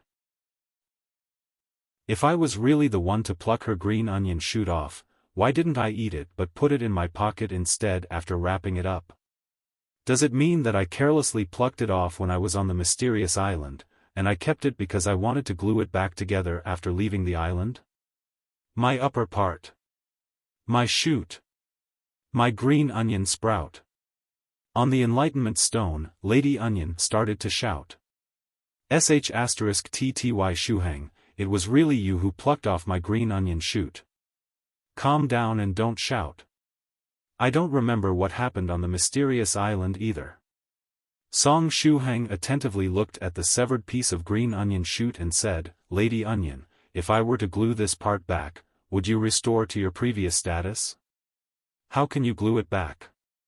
And with what, glue? I should cut your head off and then try to glue it back with some glue. Lady Onion bellowed. It took her a lot of time to grow that green onion shoot, and now, someone had casually plucked it off. She was extremely hurt at this time. If Song Shuhang weren't to properly apologize, she wouldn't forgive him. You have a point. Song Shuhang again wrapped the green onion shoot in the paper and placed it in the rabbit-shaped size-reducing purse. Since it wasn't possible to glue it back, it was better to put it somewhere safe. Now that it was plucked off, throwing it away would be a waste. Perhaps he could find some use for it, for example, if he needed to accumulate qi and blood quickly while trying to jump through the dragon gate, he could eat this green onion shoot, after processing it of course, and obtain quite good results.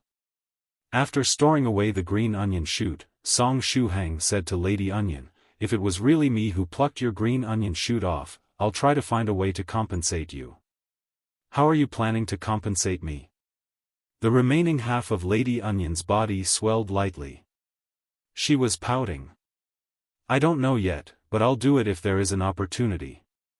Moreover, even if I wanted to, I can't really compensate you in your current state. If you want, I can give you back your onion sprout and you can play with it. Song Shuhang said. Not even a little bit of sincerity. Lady Onion said somewhat depressed, but her swelling body deflated a bit. This foolish green onion was unexpectedly quite reasonable. Don't worry. I keep my word. If I said that I would compensate you, I'll make sure to do it, Song Shuhang said earnestly. Lady Onion had been cultivating Buddhist techniques, but it seemed that her compatibility with these techniques wasn't high. After practicing for 300 years, she was still stuck in the first stage realm. Therefore, should he try to give her another set of techniques? Since Buddhist techniques weren't good, maybe he should give her Daoist or scholarly ones. After thinking this much, Song Shuhang quietly made a mental note regarding that option. Afterward, he took the enlightenment stone and sat cross-legged in meditation, trying to strengthen his mental energy. Some time later, just when Song Shuhang finished his meditation, Immortal Master Copper Trigram also returned with several wild animals in his hands. As for Venerable White, he was still waiting for Wolf One and the others and had yet to come back. Immortal Master Copper Trigram quickly lit a fire outside the tent. Then, he took a barbecue grill from his handcart and started to skin the wild animals. After adding some condiments, he started to grill the meat. It seemed that Immortal Master Copper Trigram's survival skills were top-notch. When he was young and weak, he would be often chased down after making **TTY divinations. The number of times he had to hide in remote mountains, forests, or in the sea to escape his pursuers was very high. At the time, he was too young and hadn't reached the realm where he could survive without eating. Therefore, he had to apply himself to find a way to survive in the wilderness. Immortal Master Copper Trigram said happily, "Come, have a taste of my cooking. I haven't done this in a while, I feel a bit out of practice." Daoist squatted on a side and swallowed a mouthful of saliva. The small monk Guogua hid in the tent, not daring to come out. He was afraid that he would break his religious commandment if he were to get closer to the food. "I'll go call Senior White and tell him that the meal is ready," Song Shuhang said. Wolf One and the others hadn't arrived yet. Therefore, it was useless for Venerable White to continuously stay at the seashore and wait. It was better to call him out so that he could eat something. "Sure," Immortal Master Copper Trigram said with a faint smile, giving Song Shuhang a meaningful glance. Earlier, when he was hunting, he took several pictures and decided to send them to the 9 Provinces number 1 group to show off a bit. But as soon as he opened the group chat, he received a myriad of notifications and his phone almost froze. After his phone slowly recovered and he was deciding which pictures to send, he got another 99 notifications. The group chat was being flooded like crazy. Moreover, it was a flood of pictures. Since the signal on the island wasn't too good, all the pictures were still buffering and had yet to load. What happened to the fellow Daoists in the group chat? Why are they flooding like crazy? What kind of marvelous topic of conversation did they find? Slowly, after the pictures finished loading, Immortal Master Copper Trigram was shocked. What did I just see? An adorable Twintails edition Senior White. A Ponytail edition Senior White? Pigtails coiled up on the top of the head edition Senior White? There were all kinds of Senior White's pictures. Moreover, they were everywhere. Even the profile pictures of the people flooding the group had changed into pictures of Senior White. The whole group chat had gone crazy. Immortal Master Copper Trigram stared blankly for some time. Just what had happened today? Was this really the same 9 provinces #1 group he knew? He had been offline only for a while, and yet, he felt as though he had been left behind by the times. Let's see how this Senior White flood started.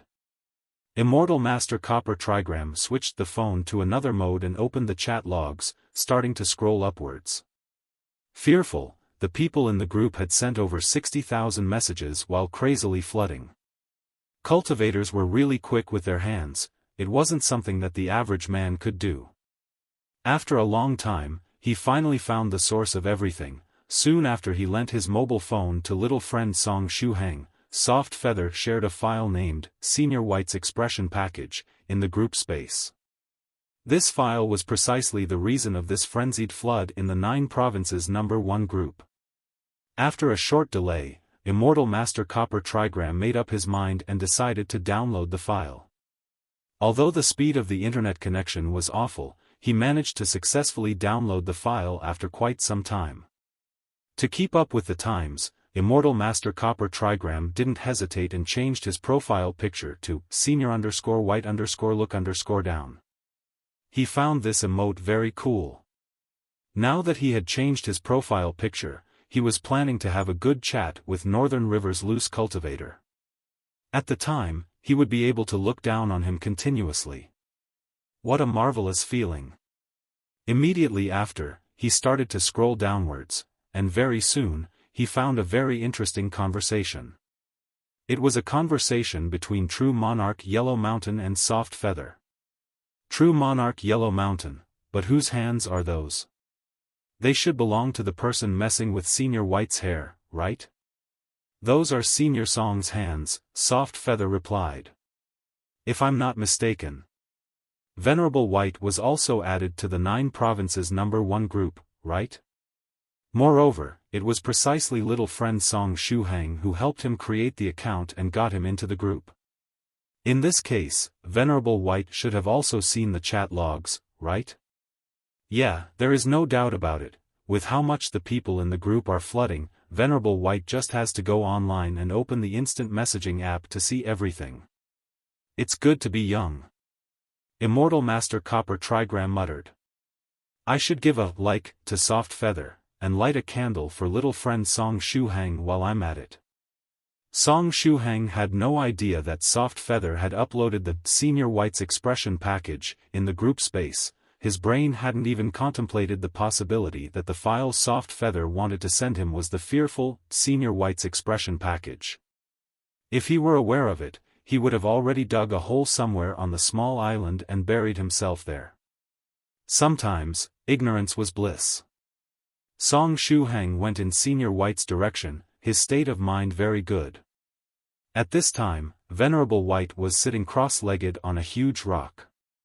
He was resting his chin in one hand while using the other to fiddle with the phone. His face was extremely calm, with the long black hair hanging behind his back slightly fluttering in the sea breeze. This scene was truly magnificent, just like a superb painting. Senior White, it's getting late. Since that wolf one isn't here yet, how about eating something?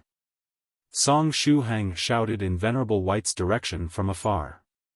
Venerable White had long reached the realm where he didn't need to eat to survive. But since the day he had come out of secluded meditation, he was acting like a normal modern man. Working, resting, and eating 3 meals per day. After hearing Song Shuhang's voice, Venerable White turned his head around and said with a faint smile, "Is it dinner time already?" Yes, Senior Copper Trigram went hunting and already started to prepare food. "It looks very tasty, and the smell is also very good," Song Shuhang replied with a smile. Venerable White silently nodded. "I've heard before about fellow Daoist Copper Trigram's cooking skills in the group. If we're talking about taste only, his skills are almost comparable to Immortal chefs. Let's give it a try." After saying this much, Venerable White put his phone away and jumped down from the rock, landing beside Song Shuhang. The duo walked side by side, heading toward the tent. As they were walking, Venerable White casually asked, "Shuhang, would you find it amusing if I were to change my hairstyle?" Song Shuhang turned his head around and looked at Venerable White, somewhat confused. It was time to explain how terrific the effects of the memory loss from the mysterious island were. Song Shuhang's mind was currently in a mess. The memory sealing technique had worsened his reaction time by quite a lot. In normal circumstances, after hearing the keywords Venerable White, hairstyle, and amusing, the search engine of his brain would immediately get into action, making him immediately remember about that death-seeking matter that he and Soft Feather performed not too long ago. Unfortunately, the search engine was still unavailable due to the memory seal. Therefore, he stared blankly, not understanding what was happening. Seeing Song Shuhang's confused expression, the corner of Venerable White's mouth rose as he faintly smiled, not saying anything else. "Change hairstyle?" Song Shuhang asked in puzzlement. The duo continued to walk side by side. After walking for a few more steps, Venerable White stretched his hands out and grabbed his long hair, lifting his hands up. "For example, a hairstyle like this?" Song Shuhang turned his head around and looked at Senior White. This hairstyle, wait, isn't this Twin Tails edition Venerable White?" Song Shuhang stiffened. Song Shuhang was shocked. Song Shuhang opened his mouth wide. Even if his brain was in a mess, after seeing this picture, he immediately recalled that death-seeking matter he and Soft Feather performed some time ago. Why did Venerable White suddenly bring this hairstyle up? Was it because his mood was extremely good and he thus decided to change his hairstyle? Or perhaps he discovered what Soft Feather and I did at the time? Impossible. That was a top-secret matter. Aside from Soft Feather and me, no one knows about it, unless Soft Feather leaked this information? Wait. Unless Soft Feather leaked this information? Song Shuhang immediately recalled the conversation he had with Soft Feather when he borrowed Copper Trigram's phone earlier. Soon after, he felt his scalp go numb. He had thought of a fearful possibility. Song Shuhang tried to swallow a mouthful of saliva, but his mouth was as dry as before. At this time, he couldn't utter a single word. He. Venerable White put his hair down and laughed. Venerable White's face was calm and his step steady as he lightly moved forward. Song Shuhang's face was stiff as he moved forward with heavy steps, staggering. Then, he stumbled on a small stone and fell to the ground. He was caught off guard, and he felt a bit of pain. Et2, Soft Feather. This isn't good.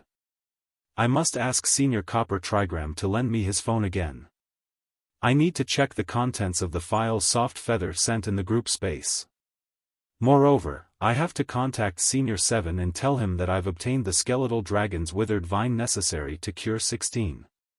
Immortal Master Copper Trigram's cooking skills were really excellent, and the food tasted really good.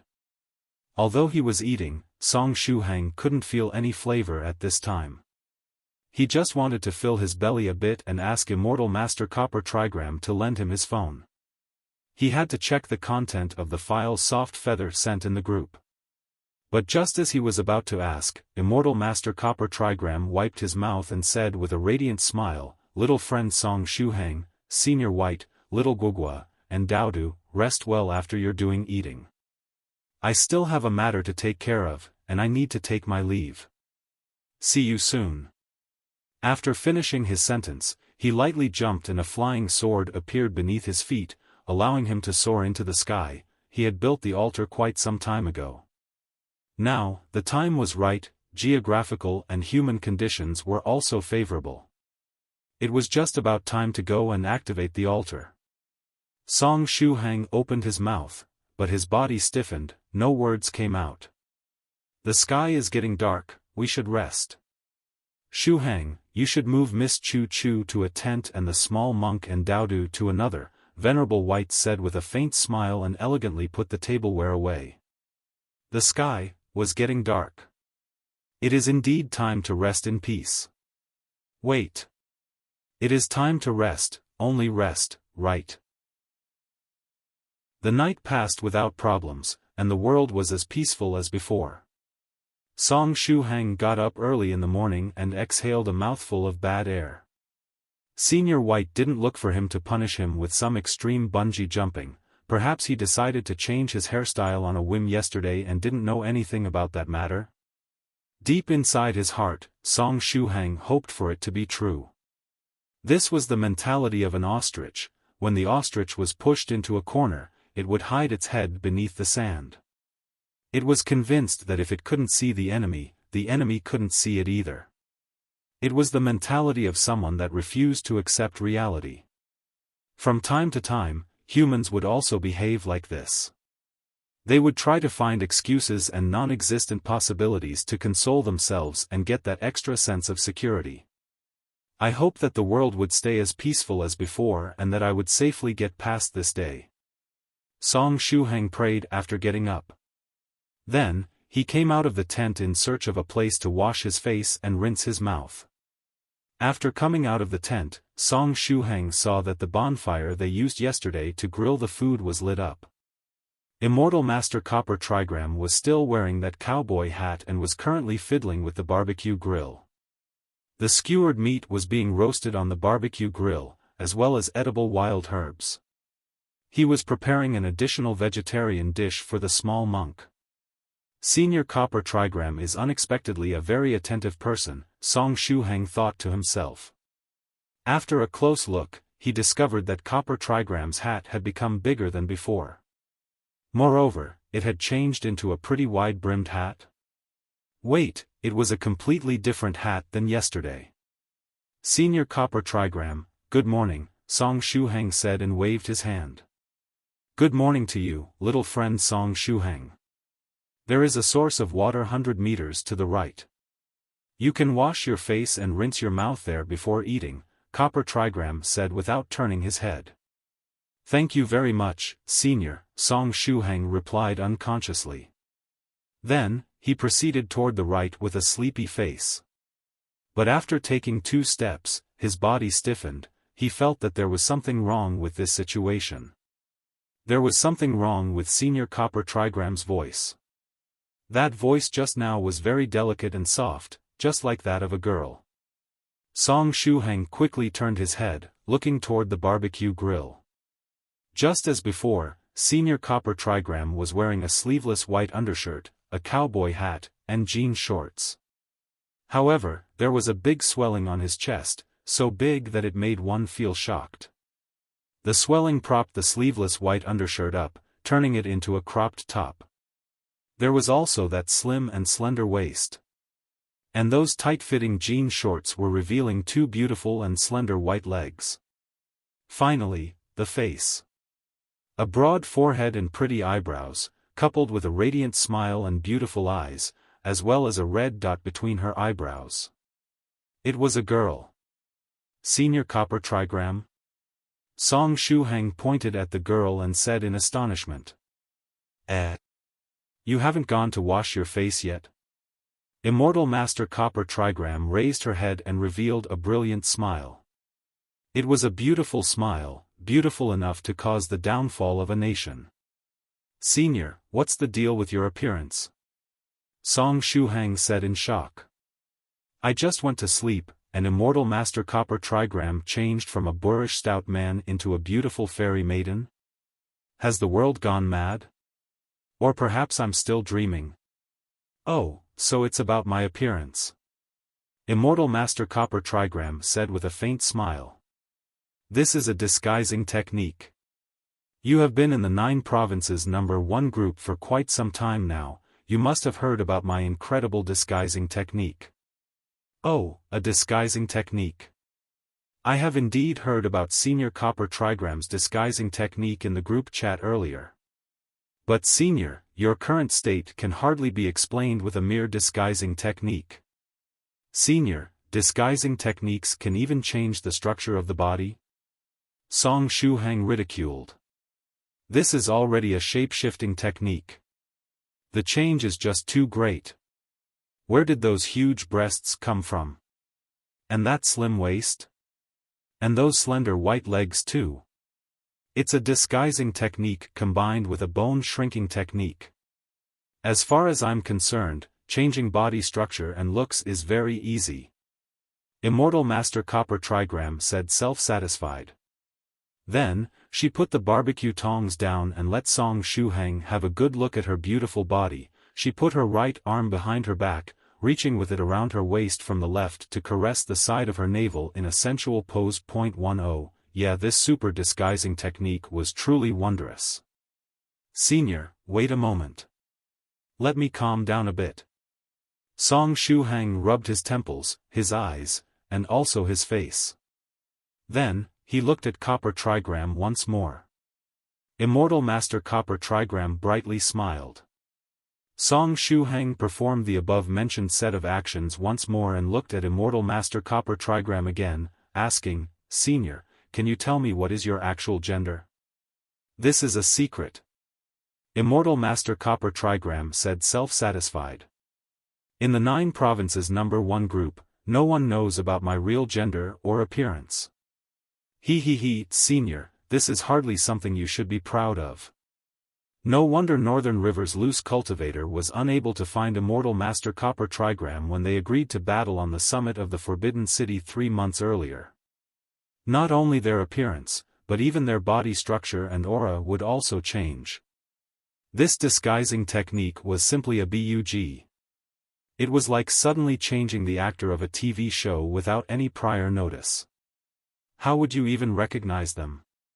Speaking of which, the new battle on the summit of the Forbidden City would be held in around 1 month later. Song Shuhang was planning to buy plane tickets and go to Beijing. He didn't want to miss this great battle. Wait, we're getting sidetracked. Song Shuhang shook his head and said, Senior, why did you suddenly change into a woman? Why I changed into a woman?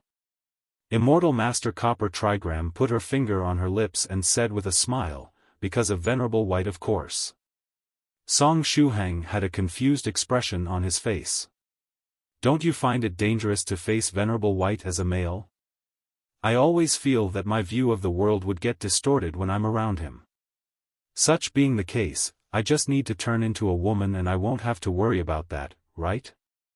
I feel that I have a certain immunity toward Venerable White in this state. Immortal Master Copper Trigram said self-satisfied. Song Shuhang silently nodded. Then, he gave Immortal Master Copper Trigram the thumbs up and brightly smiled. His white teeth shone in the sunlight with a ding sound in the background. Afterward, he added, Senior White, good morning. Good morning to you. A calm voice transmitted from behind Copper Trigram. Immortal Master Copper Trigram stiffly turned her head. He saw that Venerable White was squatting not too far from her, playing with the ants on the ground. There were more than 30 ants that were continuously crawling within Senior White's fingers' range. Whenever they were about to crawl out of the range, Venerable White would gently poke them, making them return to their previous position. Immortal Master Copper Trigram swallowed a mouthful of saliva. Senior White was worthily a 7th stage Venerable. He got so close, and she didn't notice it in the slightest. As though he had noticed Copper Trigram's gaze, Venerable White turned his head and nodded at her. Fellow Daoist Copper Trigram, good morning to you too. After saying this much, he stretched his finger and poked to death one of those small and cute ants on the ground. Immortal Master Copper Trigram immediately had tears streaming down her face. "Senior, that ant is so cute, don't poke it to death." When she saw Venerable White poke the ant, a sad feeling welled up in Copper Trigram's heart. She felt a certain sympathy for the ant, as though they were the same entity. Good morning, Venerable White," Copper Trigram said in a robot-like voice. Venerable White stretched his hand out and drew a circle on the ground, enclosing the 30 or so ants. Then, he raised his head and said to Copper Trigram, "Fellow Daoist Copper Trigram, can you perform a divination for me? I want to know if those members of the 33 Divine Beasts sect will show up today." "Sure, I'll do it immediately." Immortal Master Copper Trigram lowered the intensity of the flames beneath the barbecue. Afterward, she took out the tortoise shell and started to shake it, making the 3 copper coins inside fall to the ground. After falling to the ground, the 3 copper coins rolled for a while before arranging themselves into a shape that resembled the character. Immortal Master Copper Trigram shot a glance at the character formed by the coins and started to count on her fingers. Song Shuhang wasn't an expert in divinations. Therefore, he had no idea what the result was. In the next moment, Copper Trigram heartily laughed. "Senior White, you don't have to worry. Those guys from the 33 Divine Beasts sect will come for sure today. You'll be able to catch them with one swoop." "I see." Venerable White silently nodded. In other words, the members of the 33 Divine Beasts sect would not come today. Seriously, those guys are so inefficient at handling things. Even when it comes to saving their friends, they're so slow. Copper Trigram revealed a charming smile and said, "In that case, Senior, shall I keep grilling the food?" "Oh, sure." Venerable White nodded. Copper Trigram immediately heaved a sigh of relief. It seemed she had avoided a calamity. Thereupon, Copper Trigram increased the intensity of the fire once more and kept grilling the food. In the next moment, Venerable White also asked, "Fellow Daoist Copper Trigram, are you trying to gather a large amount of luck? The altar you built yesterday was used by the ancient witch clan to offer sacrifices to the gods and strengthen the luck of their clansmen, right?" Copper Trigram made a hollow laugh and nodded. She needed a great deal of luck for her disciple, Immortal Fortune Teller Iron Trigram. Venerable White continued, "However, you are not a member of the ancient witch clan. Therefore, that altar is of no use to you." Copper Trigram heaved a sigh. It was nothing but a last-ditch effort to salvage a hopeless situation. Venerable White faintly smiled and said, "Anyway, if you need luck, I have something good that might come in handy." Immortal Master Copper Trigram immediately opened her eyes wide. "Senior White, which item are you talking about?" Song Shuhang also came over. He was curious as to what kind of mystical treasure could increase one's luck. "Look carefully." Venerable White stretched his right hand out and gently tapped it with the finger of the other hand. In the next instant, a small object that resembled a tail appeared in Venerable White's palm. "It's a treasure I found the last time I went into secluded meditation. I found it when I was digging into the earth to create the room where I was going to close up. Although it's just the piece of a tail, this treasure is still a first-class item when it comes to luck," Venerable White said calmly. Song Shuhang curiously looked at the object in Senior White's palm and asked, "What is this thing? Is it the tail of a fish?" "It's not the tail of a fish, it's the tail of a dragon." Immortal Master Copper Trigram opened her eyes wide and sighed with emotion. "Moreover, it's not the tail of an ordinary dragon. This tail was left behind after the dragon solidified its dragon luck, right?" "Correct. Although its luck is not comparable to that of a city or a nation, and it's only a small amount of solidified luck, it's still not bad if you want to help someone," Venerable White said with a smile. Immortal Master Copper Trigram nodded, and her face had written the following words all over, "I want it." This expression seemed to tell others, "I want this thing. Come, rip me off. Rip me off as much as you want."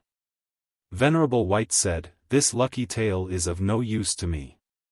Therefore, I can temporarily lend it to you." Venerable White's own luck was already heaven-defying. The luck of this tale had basically no effect on him. Immortal Master Copper Trigram patted her chest and said, "Senior White, even if you to ask me to go through fire and water, I won't refuse. Don't worry. My request isn't too difficult," Venerable White continued with an enchanting smile on his face. "Recently, I agreed that I would act as a matchmaker for a subordinate of true Monarch Yellow Mountain called Zhou Li, helping him marry a teacher from the White Cloud Academy, Ouyang Yuan." "A matchmaker?" Immortal Master Copper Trigram immediately patted her chest and said, "Do you want me to act as a matchmaker in your stead?" "No problem. A fortune teller such as myself fits well in the matchmaking business. Leave everything to me. I'll make sure to beautifully matchmake them. With you on it, I feel relieved." Venerable White silently nodded. "But allow me to explain the current relationship between Zhou Li and that teacher, Ouyang Yuan." Immortal Master Copper Trigram immediately perked her ears up. Daoist's actions gave rise to a small misunderstanding between Zhou Li and teacher Ouyang Yuan, Venerable White said. And just as he said these words, he shot a glance at Daoist and Guoguo's tent. Then, he continued to narrate what happened at the time and how Daoist tormented Zhou Li. In the tent, Daoist and the small monk immediately shrank with fear. Daoist had still some fear lingering since that time. After Zhou Li went crazy, he unexpectedly wanted to keep having lovey-dovey conversations with him. Little friend Zhou Li is a rather straightforward person when it comes to love, and after Daoist fooled him, he really thought that teacher Ouyang Yuan was Daoist's second account. Later, he told her everything that had happened, Venerable White continued. After hearing the explanation, teacher Ouyang Yuan became sulky. "You should also know the disposition of the people of the White Cloud Academy or other scholarly sections. They strongly believe in love and unconditionally trust their loved ones." After hearing this story, teacher Ouyang Yuan probably felt that Zhou Li didn't trust her enough. Or perhaps little friend Zhou Li said something wrong when narrating the story? Anyway, teacher Ouyang Yuan got angry and had been ignoring fellow Daoist Zhou Li since then. After saying this much, Venerable White took out his phone and showed Immortal Master Copper Trigram a picture that true Monarch Yellow Mountain sent him. In the picture, a smoking Zhou Li had locked himself up in a room.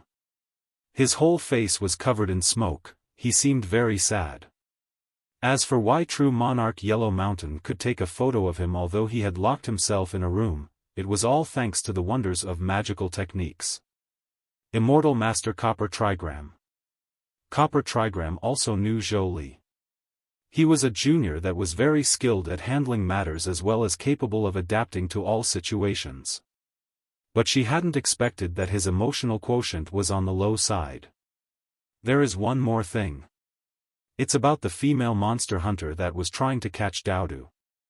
Venerable White unlocked his phone and showed the picture of the cute monster hunter to Copper Trigram. As before, it was true Monarch Yellow Mountain who sent this picture. Immortal Master Copper Trigram asked, "What about the female monster hunter?" It seemed she sympathized with Zhou Li quite a bit, therefore, she said that if teacher Ouyang Yuan were to leave him, they could catch monsters together and have fun. Unfortunately, Zhou Li just happened to be on the phone with teacher Ouyang Yuan at the time. This probably gave rise to another misunderstanding between the two, Venerable White replied. It was true Monarch Yellow Mountain who had told Venerable White all this. In short, Zhou Li's emotional quotient was on the low side, teacher Ouyang Yuan was angry, the kindness of the female monster hunter came at the wrong time and made teacher Ouyang Yuan even angrier. Venerable White put his phone away and asked, "This is how things are. Fellow Daoist Copper Trigram, do you think you can help little friend Zhou Li solve this matter?" Immortal Master Copper Trigram patted her chest and said, "Absolutely, leave it to me. It's only a small misunderstanding. I'll clear it up in no time. Moreover, as long as they love each other, it won't be difficult to solve this problem." What Copper Trigram said was true, solving this matter wasn't difficult. After all, Zhou Li and Ouyang Yuan loved each other and only needed someone to act as a middleman to bring them together. Senior White had given Copper Trigram an easy task and was basically giving her the tail for free. Venerable White smiled and nodded, saying, "This matter concerns the lifelong happiness of two fellow Daoists, mistakes are not allowed. Anyway, time is running out. Fellow Daoist Copper Trigram, you should make haste and go to see fellow Daoist Zhou Li immediately." Immortal Master Copper Trigram cupped her fists and said, "I will immediately rush toward True Monarch Yellow Mountain's Immortal Cave." After saying this much, she got a hold of her handcart and prepared to soar into the sky by relying on her flying sword. "It's better if I send you off personally," Venerable White said with a radiant smile. Immortal Master Copper Trigram waved her hand. "Senior White, there is no need. I can go on my own. I'll have to insist on sending you off." Venerable White stretched his hand and took out a long wooden sword from his sleeve. It seemed he had prepared it beforehand. "This is my newly developed disposable flying sword 005 edition. Compared to the 004 edition, it has a zigzagged flight pattern feature, as well as a parachute-style landing feature. When descending, it will let one have a stimulating and beautiful bungee jumping-like experience. Of course, for safety reasons, the disposable flying sword 005 edition will automatically protect the rider when the height from the ground reaches 0.1 meters, allowing the rider to feel free from worries," Venerable White explained excitedly. Venerable White had finally drawn the dagger. Immortal Master Copper Trigram quickly swallowed a mouthful of saliva. All these features seemed very high-end, and not something that a person like her could enjoy. Therefore, she quickly tried to refuse. "Senior, there is really no need. I can use the flying technique and rush over there in no time. You don't have to worry about me being slow. Enough chit-chat, let's go." Venerable White suddenly activated the sword art. The disposable flying sword 005 edition picked up Copper Trigram and the handcart, making them soar into the sky. After it reached a certain altitude, the flying sword dashed forward while maintaining an S-shaped trajectory. It was swaying from side to side like a snake, but its speed was still extremely fast. In the blink of an eye, Immortal Master Copper Trigram was nowhere to be seen. In the sky, intermittent yells echoed. It was the only proof that Copper Trigram was once there. When he saw Senior White sending off Senior Copper Trigram, the corner of Song Shuhang's mouth twitched. It seems that the seniors in the 9 provinces number 1 group really can't understand the principle, if you don't seek death, you won't die. Not bad, not bad. Perhaps I can further improve the trajectory of the flight, narrowing it down. I might even develop a new series of flying swords from this edition and use it for interplanetary flights, Venerable White muttered. Finally, he added another sentence. I didn't think that I would get to try it out on Copper Trigram first. I need to find the time and manufacture other disposable flying sword 005 edition. Song Shuhang, who was standing on a side and taking in delight in others' misfortune, immediately stiffened. He didn't think that he would get to try it out on Immortal Master Copper Trigram. Then, on whom did he want to test it? Except for Immortal Master Copper Trigram, the other people on the island were precisely Daodu, the small monk, and the little fellow Daoist surnamed Song. Translator's thoughts. God Brandy February 12th for this week. Discord channel https://discord.gg/j3ttuhb. The base release rate is 12 ch/week, and will release an increasing number of chapters according to our rank in the power ranking as following: top 3 plus 1 ch, 13/week, top 2 plus 1 ch, 14/week, top 1 plus 1 ch, 15/week. Song Shuhang wanted to ask Venerable White about the meaning behind those words. He feared that his weak body wouldn't be able to withstand the wild ride of the disposable flying sword 005 edition, after seeing Senior Copper Trigram zigzag in the sky, as well as recalling the parachute-style landing feature and the bungee jumping-like pleasant sensation, he felt that he would surely die in the process. However, he wasn't as foolish as to directly ask Venerable White, "Senior, are you planning to use the disposable flying sword 005 edition to send me on a trip in the sky?" Therefore, he had to probe into it stealthily, which was even more difficult. First of all, if Senior White really wanted to send him off on a trip with the disposable flying sword 005 edition, it should be because he discovered about that death-seeking matter from back then. The fact that Senior White suddenly grabbed his hair yesterday and made 2 ponytails partially confirmed this theory. It was likely that the matter about him and Soft Feather changing Senior White's hairstyle and facial expressions over and over again had been leaked. As for how it was leaked, the reason might as well be that file Soft Feather sent in the group space. Therefore, he had to go in the 9 provinces #1 group and confirm the situation. Song Shuhang's phone was a regular one and couldn't get any signal in the middle of the East China Sea.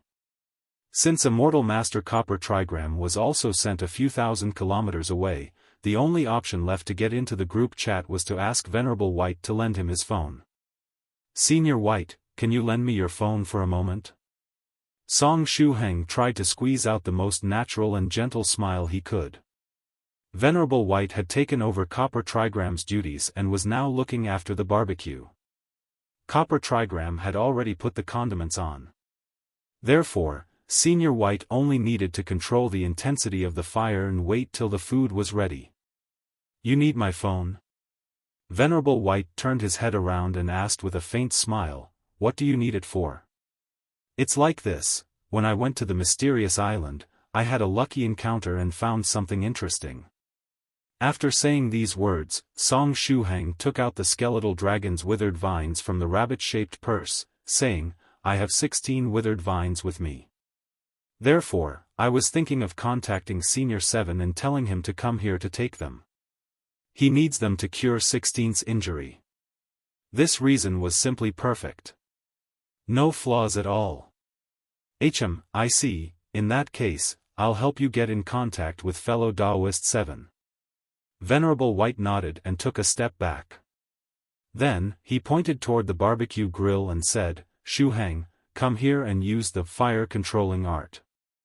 I want to see how skilled you have become in using this art. If you have reached a sufficient level, we can study how to refine qi and blood pills later." After saying this much, Venerable White quietly took out his phone. Then, he turned around and started to fiddle with it at an angle where Song Shuhang couldn't see anything. Song Shuhang. Song Shuhang arrived in front of the barbecue and used the fire-controlling art to control the intensity of the flames, but his heart was in turmoil. "I'm done. I'm done. I'm done." Senior White seemed hellbent on not letting him use the phone. There was surely something compromising in the phone, or rather, in the 9 provinces #1 group. In other words, Venerable White had prepared that disposable flying sword 005 edition for him. But he just happened to meet Immortal Master Copper Trigram, who was likewise courting death. Therefore, Copper Trigram took the bullet that Venerable White had prepared for Shuhang. Unfortunately, there was only one Copper Trigram, and he couldn't take the bullet for Shuhang again. "What should I do? What should I do? I have to think of a way to make Senior White happy. If he's happy, there is a chance he might forgive me. If not, I must find a way to exchange the disposable flying sword 005 edition with the 004 edition. The 005 edition is just too scary." Song Shuhang's brain was operating at insane speed. In the meantime, Venerable White opened the 9 provinces #1 group. The fellow Daoists in the group chat were still spamming like crazy. After discovering that Venerable White hadn't gotten online and that he hadn't sent any message to reprimand them either, they became even more unrestrained. The members that had changed their profile pictures to Senior White's emote were getting more and more. The corner of Venerable White's mouth rose, there was an unfathomable smile on his face. Then, he clicked on Seven's profile picture. Su Clan 7 was a trendy man.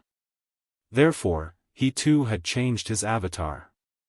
His current profile picture was senior_white_psi.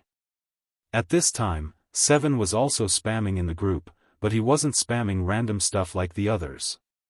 He was asking the people in the group whether or not they had skeletal dragons' withered vines. He urgently needed a great number of withered vines. At this time, Seven received a private message. When he saw the private message, he unconsciously shrank in fear, because it was a message from Venerable White. I'm a goner. Why would Venerable White suddenly send me a private message? Seven cautiously clicked on the notification. Venerable White, fellow Daoist 7. I've heard that you're looking for the skeletal dragon's withered vine, right? If you want those vines, I can give them to you. I've got 16 of them. Direct and to the point. These 16 withered vines were a huge temptation for Seven. He desperately needed them. Therefore, he quickly replied, Senior White, what is your current location? I'm on a small island in the East China Sea. I'll send you the coordinates, Venerable White replied. Immediately after, he sent the coordinates to Su Clan 7. Su Clan 7, got them. I'll immediately head toward your position. Good. I'll wait for you.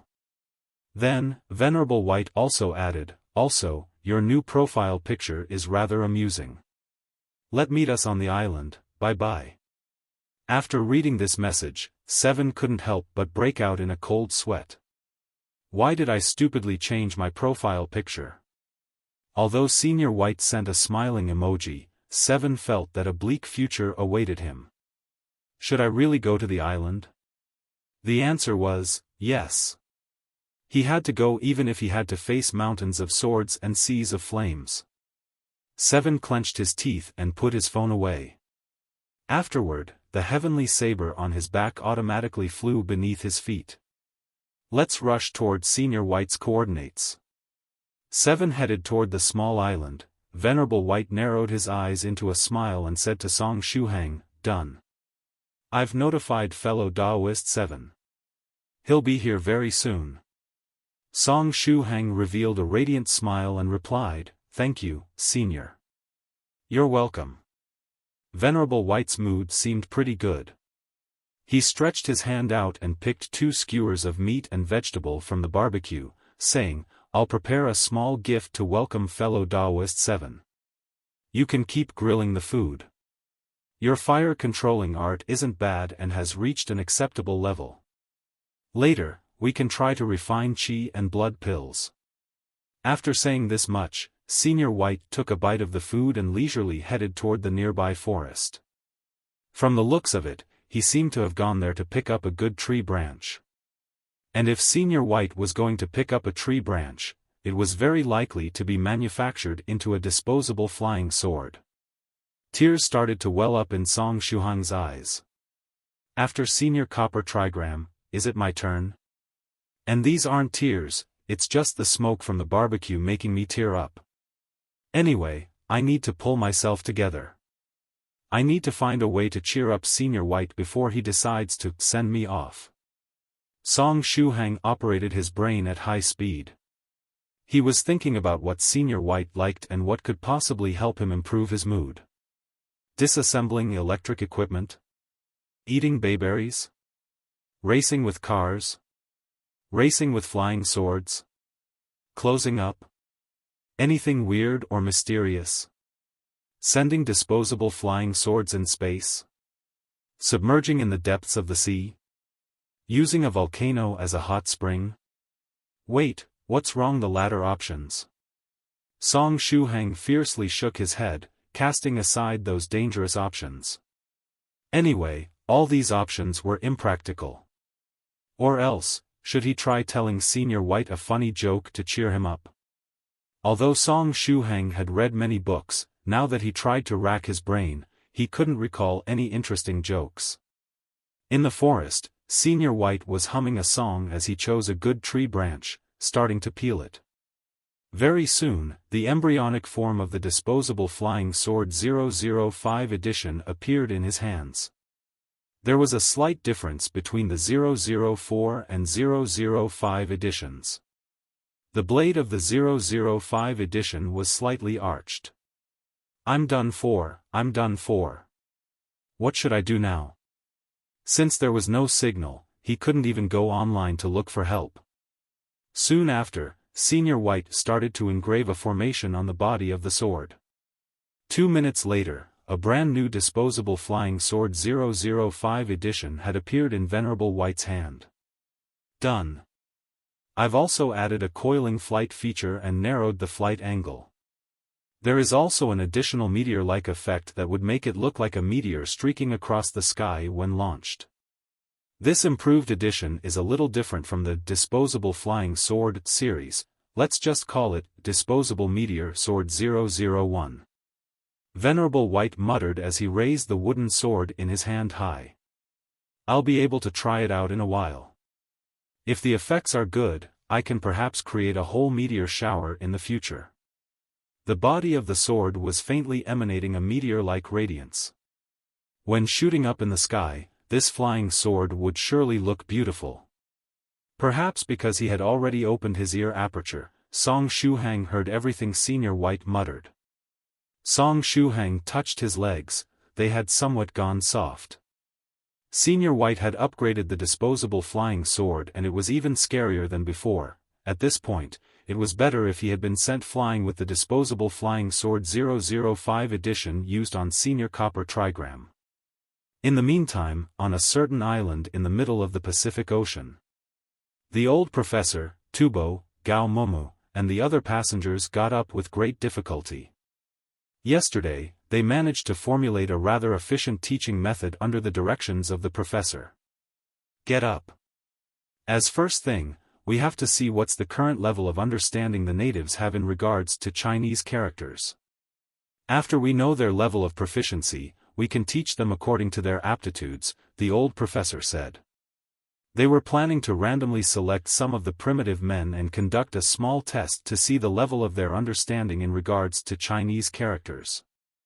According to Palace Master Seven Lives Talisman's words, these primitive men had already studied the three-character classic and almost all of them could recite it from memory, and the majority could also write it down from memory.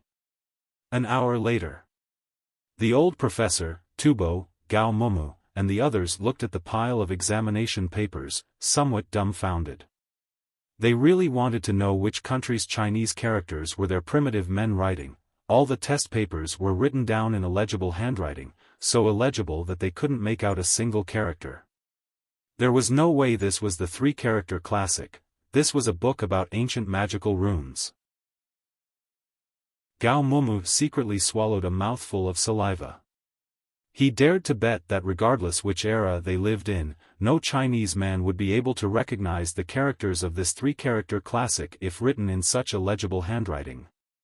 If even recognizing these characters was so hard, one could imagine how much mental energy and willpower was required to learn them in the first place.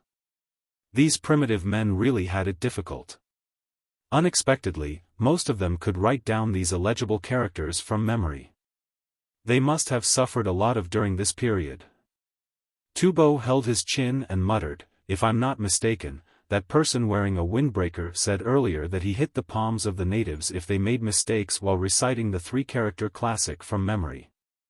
And he would hang them up on a big tree and whip them if they were to make mistakes while writing it down from memory.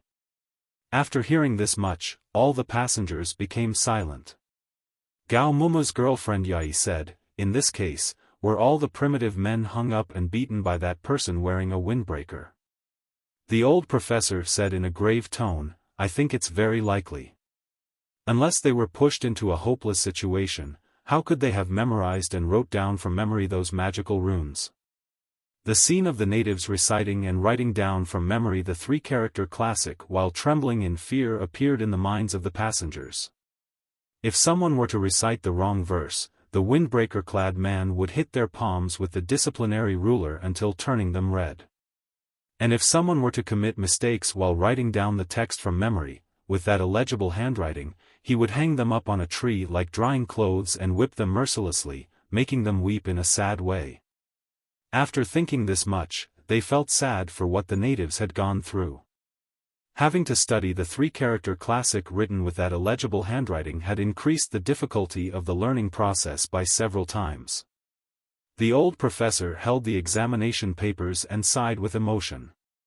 We should do our best to teach the natives how to teach and write. Using real Chinese characters should make things easier. They are a rather pitiful bunch. We should help them as much as possible before leaving the island, Gao Momo said. Moreover, if we can teach them the Analects of Confucius ahead of time, maybe we can also leave the island earlier? When the topic of the conversation changed to leaving the island, all the passengers became silent. For some unknown reason, they ended up on this island with primitive men living on it after boarding their place. As if that wasn't enough, there was no signal here, making it impossible to get in touch with the external world. If they wanted to leave the island, they could only wait for a rescue team to come here. Or, although unlikely, if a ship were to pass by, they could hitch a ride. Perhaps, that all-powerful man wearing a black windbreaker also had the means to let them leave the island. But if they wanted his help, they needed to help him teach the natives the Analects of Confucius. Therefore, not only to save the natives from this torment but also to get away from this place, they needed to work together and let the primitive men memorize the Analects of Confucius as soon as possible. The old professor said in a grave tone, "Things are even worse than what we expected. We have to change our plans. We have to make them forget about those rune-like characters and start teaching them the basics of Chinese characters." There was a long way to go if they wanted to teach the natives how to read and write. "Let's go."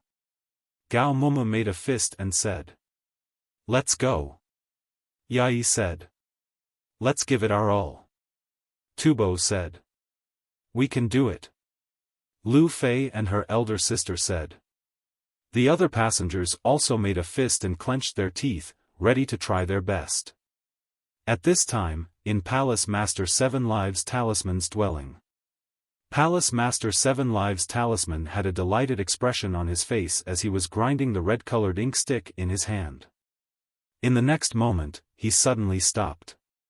"So, there was a problem with the characters I taught the natives?" Palace Master Seven Lives Talisman put the inkstick down and lightly clapped his hands in realization. "No wonder my oath to teach 10,000 illiterate people how to read and write wasn't completed after I taught the natives the three-character classic. That must have been the reason. At first, I thought that the three-character classic was too simple and wasn't enough to satisfy the conditions of my oath. Therefore, I started to teach them the Analects of Confucius, but in hindsight, there seemed to be something wrong with the characters I taught them, huh?" Palace Master Seven Lives Talisman was watching what the passengers were doing through a secret camera. After all, his oath was at stake here. After putting the inkstick down, Palace Master Seven Lives Talisman headed toward Gao Momu and the others. To complete the oath, he needed to personally participate in the teaching process. "After this oath is completed, I'll be ready to advance to the 5th stage Spiritual Emperor realm. And when I manage to obtain the Blood God Crystal from little friend Song Shuhang, I'll finally start the breaking through process," Palace Master Seven Lives Talisman said softly. He had stayed in the 4th stage realm for far too long, but after so much preparing, as well as with the help of the Blood God Crystal, he should be able to condense a golden core with at least 7 dragon patterns, obtaining a first-class golden core. In the meantime, on a lone island in the East China Sea, Song Shuhang finished his daily cultivation session and practiced all the cultivation techniques he knew at least one time.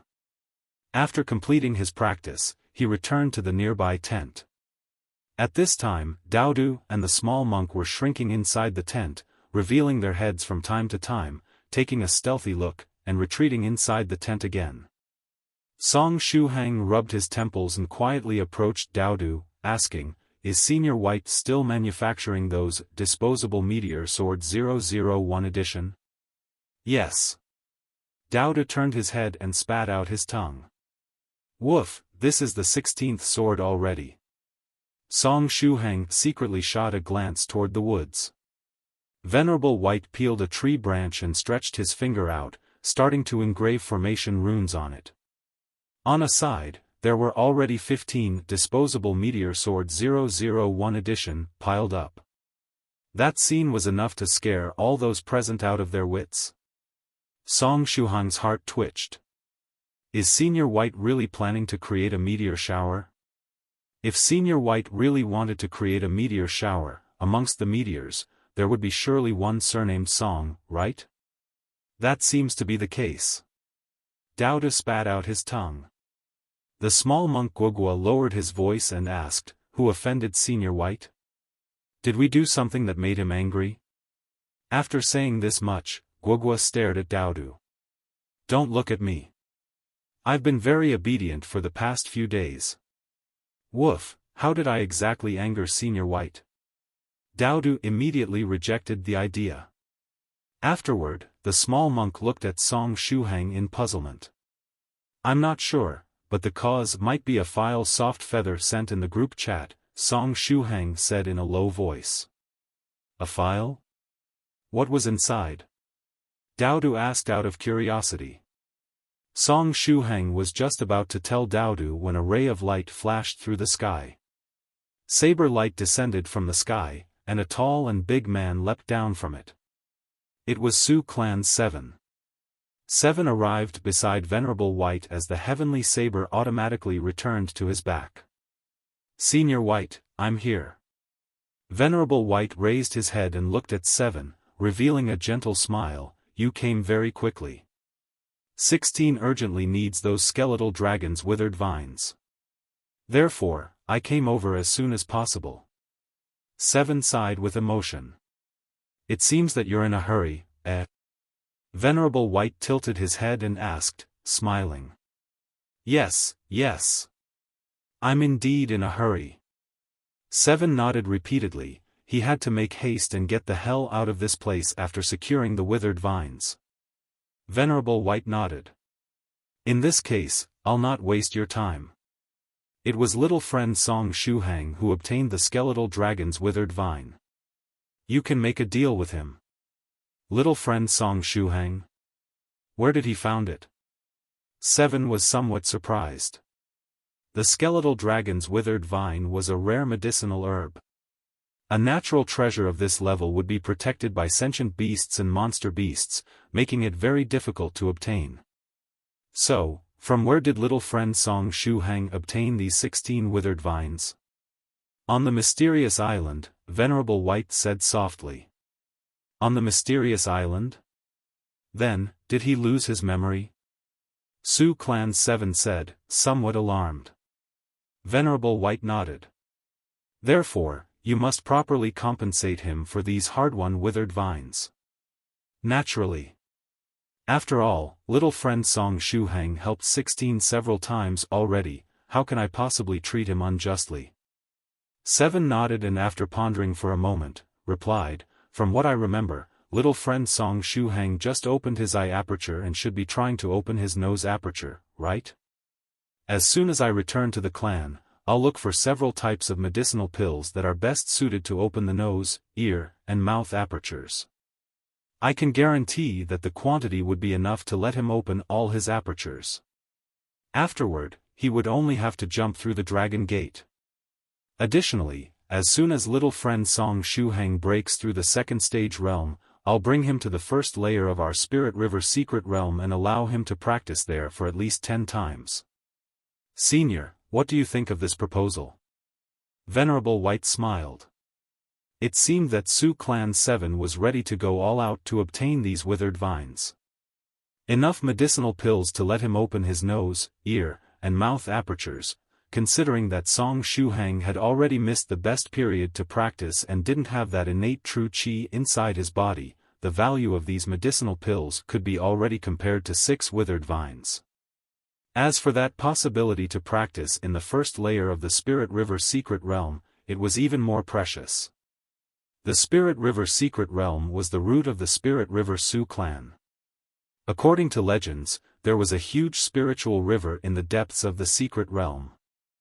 All the cultivators that practiced in the waters of the spiritual river would have their bodies strengthened, and their cultivation speed would be 5 to 10 times faster compared to the outside world. It was a very good place to close up.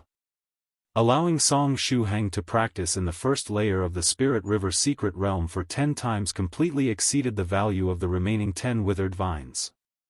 The reward you offered is indeed comparable to those 16 withered vines, but there is a problem, Venerable White said calmly. Su Clan 7.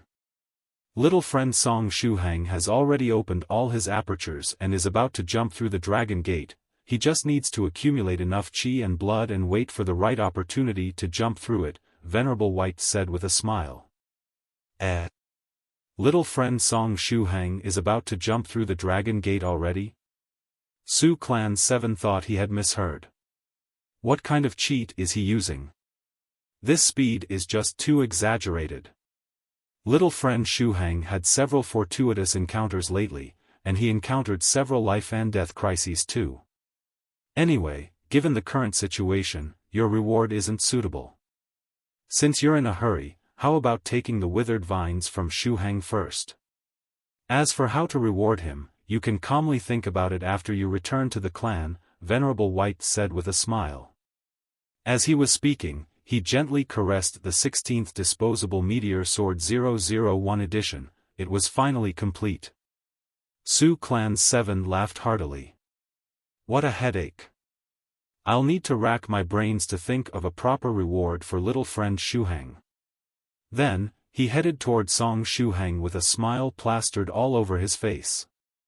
Little friend Shuhang, we meet again. 7 stopped in front of Song Shuhang and tried to sense the strength of Shuhang's qi and blood as well as the number of apertures he had opened. F***ck, he really opened all his apertures and is about to jump through the dragon gate. The last time we met, he had just opened his eye aperture. And now, in a mere month, he is about to jump through the dragon gate? Is being together with Venerable White such a cheat-like experience? Indeed. Senior 7, we meet again. Song Shuhang said while passing the withered vines wrapped in paper to 7. There are 16 withered vines in total. Senior 7, take them. 7 cautiously received the paper with the withered vines and said, Little friend Shuhang, I can't thank you enough for this. Su Clan 7 didn't excel at expressing himself. Therefore, even though his heart was full of gratitude, he could only say, I can't thank you enough for this. However, no words were needed to see that he was truly grateful, looking at his face was enough. Senior, did 16's condition improve? Song Shuhang asked. Song Shuhang hadn't gotten in touch with 16 since the day she had mailed herself over, June 18th, and spent an entire afternoon shopping with him. He didn't know anything about her current condition. 7 heaved a sigh and said, her life isn't in danger, but the extent she can recover to depends on her own strength. I'm powerless, and the best I can do is get my hands on a few withered vines to help her recover.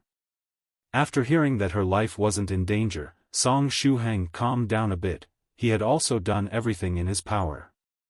Now, he could only hope that 16 would successfully recover from her injuries. Little friend Shuhang, I'll accept these vines first. As for how to compensate you, I'll carefully think about it once I return to the clan. 16 urgently needs these vines. Therefore, I cannot stay here for too long. Now that he had obtained the withered vines, 7 wanted to return to the clan as soon as possible. Song Shuhang nodded. Senior 7 is too polite. Let meet us again, then. 7 waved his hand and turned around, saying to Venerable White, Senior White, I'll take my leave then. Time is running out, and I really need to go. The earlier you die, the earlier you're reincarnated. Wait, what the hell I'm saying? I have to get away from the island as soon as possible as to avoid Senior White recalling that matter of the profile picture, and giving me a pleasant surprise in return. Therefore, 7 wanted to leave the island as soon as possible. Venerable White was currently fiddling with his phone. He seemed to be checking the map. As soon as he heard Seven's words, he turned his head around and revealed a radiant smile. "Fellow Daoist 7, if you're in such a hurry, let me personally send you off." Seven thought that Venerable White was just being courteous. Therefore, he brightly smiled and waved his hand. "Senior White, there is no need. I can ride my saber and return to the clan very quickly. After all, it isn't too far from here. I fear I must insist on personally sending you off. The speed of my flying sword is unmatched." Venerable White narrowed his eyes, and his smile got even brighter. After saying this much, he stretched his hand out, and a disposable meteor sword 001 edition started to hover midair. Su Clan 7 felt that there was something wrong with this atmosphere. In the tent, Song Shuhang, Daodu, and the small monk didn't have the heart to look at the scene and covered their eyes. "This is my newly developed disposable meteor sword 001 edition. Compared to the previous editions, it uses the most advanced, quickest way to take off, the coiling flight feature. It has the very enjoyable zigzagged flight pattern and even the unprecedented, parachute-style landing feature that can let you enjoy a bungee jumping-like feeling while descending. Of course, for safety reasons, the flying sword will automatically protect the user when the height from the ground reaches 0.1 meters, allowing the user to feel free from worries. There is also an additional meteor-like effect that makes the flying sword look like a meteor streaking across the sky when launched, absolutely pleasing to the eye. All these cool effects are united in a single sword. Cool, isn't it?" After saying this much, Venerable White held his thumb up in approval. The more he was hearing, the more Seven felt that there was something wrong with the situation. What was this coiling flight feature? Or this zigzagged flight pattern? Or again, that parachute-style landing? And that meteor-like effect, just what was going on? This whole matter was so weird that Seven didn't know where to start. However, there was no time for useless thinking. At this time, he had to absolutely stop Senior White from using that disposable meteor sword 001 edition to send him off. Even if he was a 5th stage Golden Core spiritual emperor, he was sure he would die if he were to travel on that fearful flying sword. "Senior, you're too polite. You don't have to bother seeing me off. I can go on my own. See you."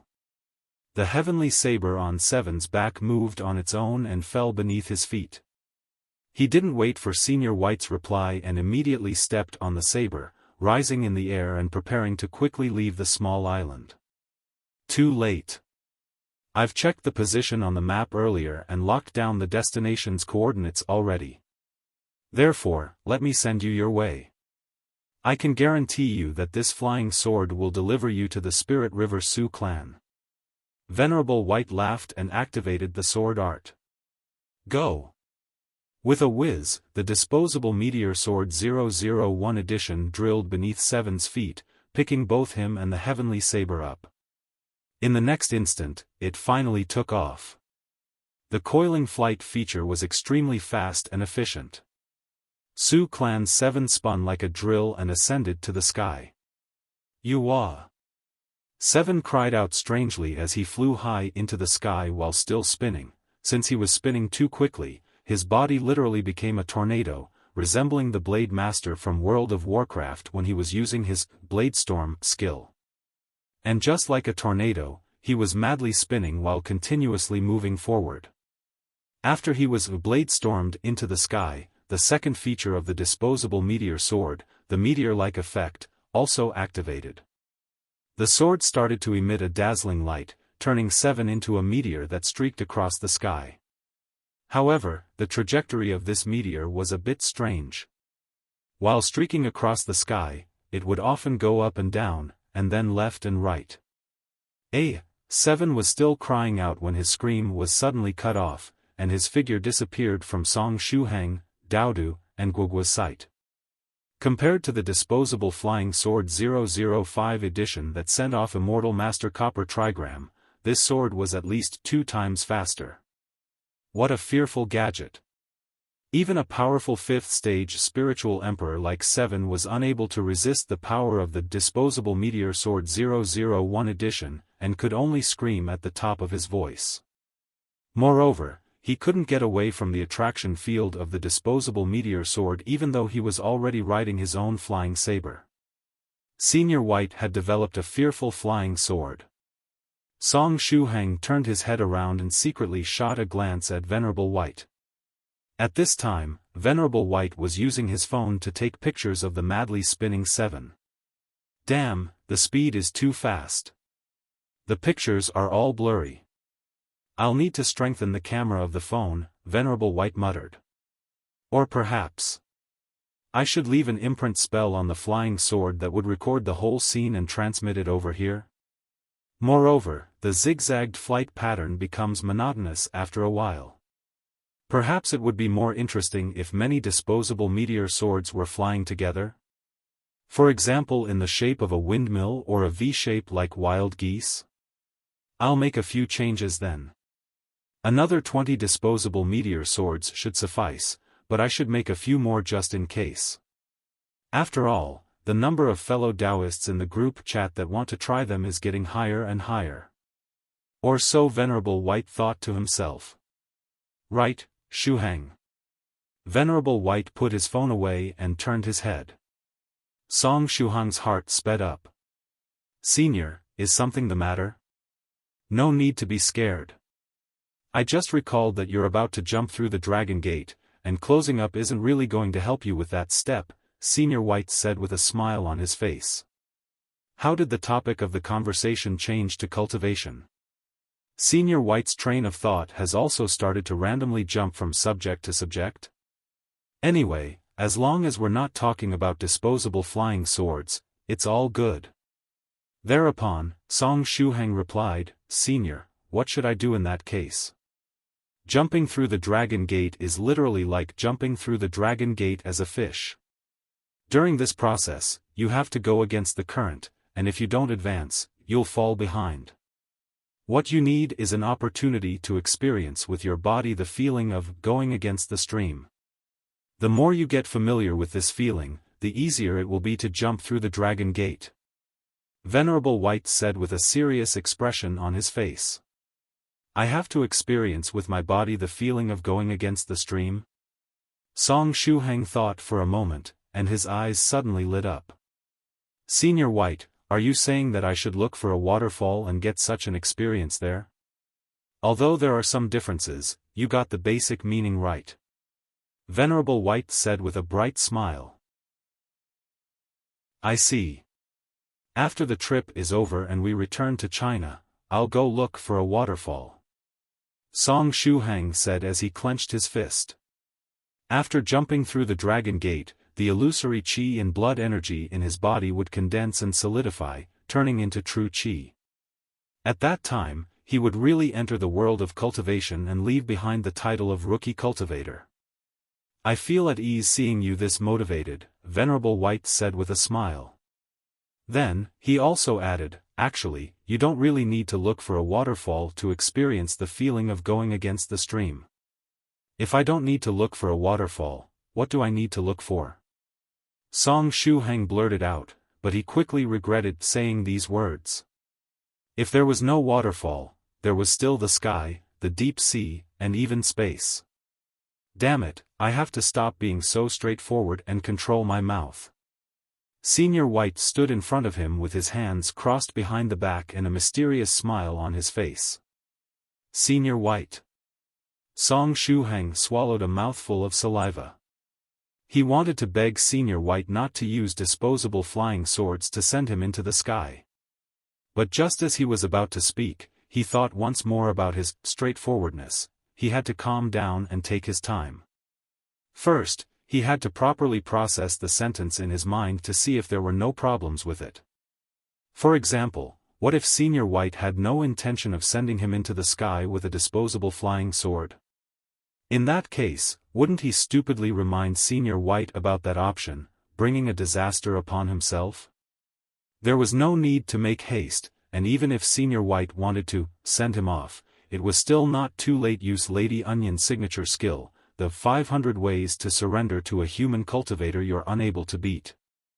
Although he hadn't tried this technique out in the real world, he had continuously practiced it in the several hundred years long dream.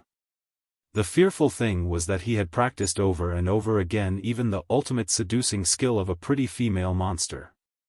That dream was really painful to recall. I must forget it. I must forget it. I must forget it. Whenever I recall that stupid dream, I feel too much shame. Thereupon, Song Shuhang stopped in his tracks and changed the sentence. He revealed a bright smile and said, "Senior White, does that mean that there are other ways to experience a feeling that is similar to jumping through the Dragon Gate?" Amicham. Senior White nodded and said with a smile, "Recently, my understanding of the Great Way increased a bit, and I managed to grasp an interesting skill. This skill can let you experience a feeling that is similar to jumping through the Dragon Gate." He learned an interesting skill? It seems that Senior White doesn't want to send me off. That's great. Song Shuhang secretly heaved a sigh of relief. Luckily, he stopped in time earlier and didn't blurt out more nonsense. Song Shuhang asked, "Senior White, what kind of skill is it?" Venerable White didn't reply immediately but asked instead, "Shuhang, do you know about the illusory reality?" Illusory reality? Yes, I know about it. This skill creates an illusory world that almost seems real. Song Shuhang nodded and recalled the warm desert and the young man in green clothes riding a white horse from Senior White's illusory reality. That scene was either part of Venerable White's memories or something born from his imagination. Under the effects of the illusory reality, the scene became real and one could touch and feel the sand with their hands, as well as interact with that young man in green clothes. Even the wounds received in the desert would stay behind after coming back to reality. Additionally, the desert and the young man in green clothes were the main reason his acrophobia worsened. This was another painful memory to recall. The new ability I grasped is somewhat similar to the illusory reality. Although similar, it is at the same time its complete opposite. Venerable White crossed his hands behind the back and revealed a smile. It's similar, but also its complete opposite? Song Shuhang asked in puzzlement. The name of this technique is real illusion, and under its effects, you can change a few real occurrences into illusions. I've only got a superficial knowledge of this skill, but it's rather interesting. Let me demonstrate it you, Venerable White said. Only a superficial knowledge? Rather interesting? Senior, wait a moment. Let me prepare first. But Song Shuhang didn't even have the time to speak when Venerable White stretched his hand out and snapped his fingers, activating the skill. Song Shuhang steeled his mind, readying himself to welcome Senior White's skill. But a few seconds later, he didn't experience the strange sensation he felt while entering the world of the illusory reality. He didn't sense any change in the surroundings either. Senior White, did you use the real illusion? Song Shuhang asked, somewhat confused. After saying this much, he shot a glance at Senior White. In the next instant, he got a scare. He saw that Venerable White was standing 3 meters away from him with a blank look on his face. He seemed distracted. He was clearly speaking a second ago, how come he is distracted now? No wonder the real illusion didn't work. Senior White got distracted while using it. Immediately after, Song Shuhang discovered another scary thing. It seemed that Venerable White was planning to move toward Song Shuhang before he got distracted. Therefore, even though he was distracted, his body automatically reacted, making him raise a leg and take a step forward. 1 step, 2 steps, and then Senior White suddenly stumbled. In the next moment, his body started to slowly but inevitably fall forward. Since Senior White hadn't fallen in a while, Song Shuhang had almost forgotten about this terrifying special skill of his. Senior White, stop! Song Shuhang bellowed and dashed forward, stretching his hands out in the hope of stopping Venerable White from falling. Whether or not his strength was enough to stop the falling Venerable White, he had to give it a try. It was the only option at his disposal. He could either choose to stop him or stand there doing nothing. Running away was out of the question. The radius of Venerable White's lethal stumbling skill was at least 100 meters. There was no way Song Shuhang could get out of the range before Venerable White fell to the ground. The spirit is willing, but the flesh is weak, when the will is there but not the strength. Song Shuhang tried his best to stop Venerable White from falling but couldn't make it in time. He was only a few centimeters away, and he could do nothing but helplessly watch Senior White fall to the ground. Boom! An earth-shaking explosion followed, and Song Shuhang felt the entire world shake. Everything before his eyes was overturned, and soon after, he felt his body fall downwards into an endless pit, so deep that it seemed hell itself. A terrifying scene for sure. Song Shuhang felt as though the world was about to end. As if that wasn't enough, Venerable White seemed more distracted than usual today, and he wasn't able to protect Song Shuhang even subconsciously. The rocks swirled in the air and hit Shuhang all over his body, making him feel a piercing pain. Is today the day I die? I survived for over 300 chapters and even avoided getting killed by Senior White's disposable flying sword, but now, I'm going to die because he stumbled and fell to the ground. Just as his imagination was running wild, a rock shot toward him at high speed amidst the chaos. Shuhang was still falling and didn't have the time to dodge. The rock brushed right past his scalp, and just like a sharp razor, it shaved off a big patch of hair from his head.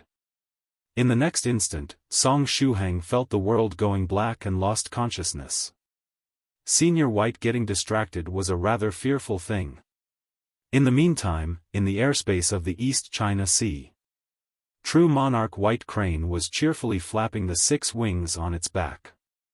Whenever it recalled that it would soon meet its beloved Venerable White, true Monarch White Crane felt very excited.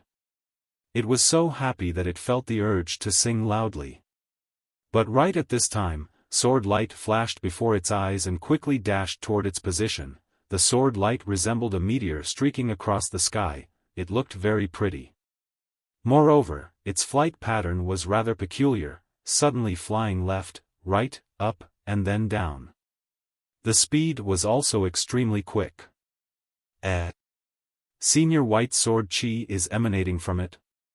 Is that one of those disposable flying swords? True Monarch White Crane sensed the sword chi on the sword from afar. But what was above the sword? True Monarch White Crane opened its eyes wide and tried to see through the light of the meteor-like effect. Afterward, it discovered that there was a pale and familiar-looking man on top of the flying sword. Isn't that fellow Daoist Su Clan 7? Why is he riding on Senior White's disposable flying sword? True Monarch White Crane thought, somewhat confused. Although True Monarch White Crane and Su Clan's 7 didn't have a deep friendship, they were still part of the same circle. Therefore, they would at least greet each other if they were to meet. True Monarch White Crane flapped its wings and approached the sword light, waving its hand at 7 who was quickly coming over. Fellow Daoist 7, how are you? Aiawa, fellow Daoist 7 replied with a high-pitched scream. In the next moment, the sword light brushed past True Monarch White Crane with a whiz, completely disappearing. True Monarch White Crane turned its head around, but 7 had completely disappeared, without leaving any trace behind. The speed was so fast that it made one's hair stand. True Monarch White Crane. What game was fellow Daoist 7 playing? In the next moment, True Monarch White Crane shook its head. It didn't matter what 7 was doing, seeing Senior White was more important. Senior White, I'm coming. It was unknown whether Senior White still remembered it, but it was that small white crane at the earth's end. The more True Monarch White Crane thought about this, the more it was getting impatient to see Venerable White. Therefore, it kept happily flapping its wings, heading toward that small island in the East China Sea. On another side, On the border between the East China Sea and the Pacific Ocean was a mysterious island that wasn't present on any map. A supernatural field of energy covered the whole island, and even the most advanced technologies couldn't detect its presence. In the airspace above the island, countless multicolored butterflies were dancing in the air. This place was precisely Soft Feather's home, the Spirit Butterfly Island. Venerable Spirit Butterfly quietly sat in the middle of the pavilion while sipping some tea. This tea was made from those tea leaves that his beloved daughter had personally prepared. At this time, he suddenly said, "How is Soft Feather planning to deal with this matter between the Chu family and the Illusory Sword School? She hasn't taken any action yet. I think she's planning to observe things for now and act according to circumstances after the two factions have settled the matter on the grievance-settling platform." A huge spirit butterfly was dancing next to Venerable Spirit Butterfly while holding a phone. Lu Jianyi was on the other end. "Good. Since Soft Feather wants to wait and see how things develop, you should also stay your hand and not interfere in this matter between the Chu family and the Illusory Sword School," Venerable Spirit Butterfly said calmly. "I understand, teacher," Lu Jianyi promptly replied. He really liked to wait and see how things developed, because it required no effort. Pay attention to the movements of the Illusory Sword School. If they dare to act against Soft Feather, you know what to do, right? Venerable Spirit Butterfly dropped a few hints. "Teacher, I understand," Lu Jianyi replied. He really hoped that the Illusory Sword School wouldn't do anything stupid. After all, he would consume a lot of physical strength if he were to get rid of them. Physical strength was something you had to preserve at all costs. It was something very precious. Venerable Spirit Butterfly nodded satisfied and hung up. The huge spirit butterfly placed the phone in front of him and cheerfully flapped its wings, returning amidst the group of butterflies. Venerable Spirit Butterfly took another sip of the tea and turned his laptop on. Afterward, he opened the instant messaging program and went into the 9 Provinces #1 group. Since he hadn't added his personal account to the group, he used Soft Feather's account to log in. As soon as he got into the group chat, his screen got filled with all kinds of Senior White's emotes, almost blinding Venerable Spirit Butterfly. Aren't these fellow Daoist White's pictures? How did they turn into an expression package? Venerable Spirit Butterfly was confused. He started to scroll through the chat logs for clarifications and managed, with great difficulty, to reach the start of the conversation. "So, it's an expression package that Soft Feather made personally?" Venerable Spirit Butterfly was moved after this discovery. It was an expression package that his beloved daughter had made personally. In the next instant, he clicked on the download button and quietly downloaded the Senior White's expression package. Afterward, he saw that most of the fellow Daoists that were online had changed their profile pictures to Venerable White's pictures. "Is this a new fashion in the group?" Venerable Spirit Butterfly muttered. If it was a new trend, he couldn't let his daughter fall behind. Moreover, it was an expression package she had made personally. Thereupon, Venerable Spirit Butterfly scrolled through Venerable White's pictures and selected the Senior_White_happy emote, using it as Soft Feather's profile picture. "Not bad. It looks pretty good." Venerable Spirit Butterfly nodded satisfied. Then, he opened Soft Feather's friends list and clicked on the contact named Senior Song, starting to check the conversation between Soft Feather and Song Shuhang. Good. Venerable Spirit Butterfly nodded satisfied once more. There were no traces of lovey-dovey conversations between his daughter and this Senior Song. Very good. At last, Venerable Spirit Butterfly logged out, his face very satisfied. In the meantime, on the border between China and Korea, deep below a private residence was an immortal cave used for secluded meditation. Copper Trigram's disciple, Immortal fortune teller Iron Trigram had locked himself up in this immortal cave. Copper Trigram's extremely auspicious, lucky, and super good divination had scared Iron Trigram to death. After locking himself up, he hadn't dared to take a single step out of this place.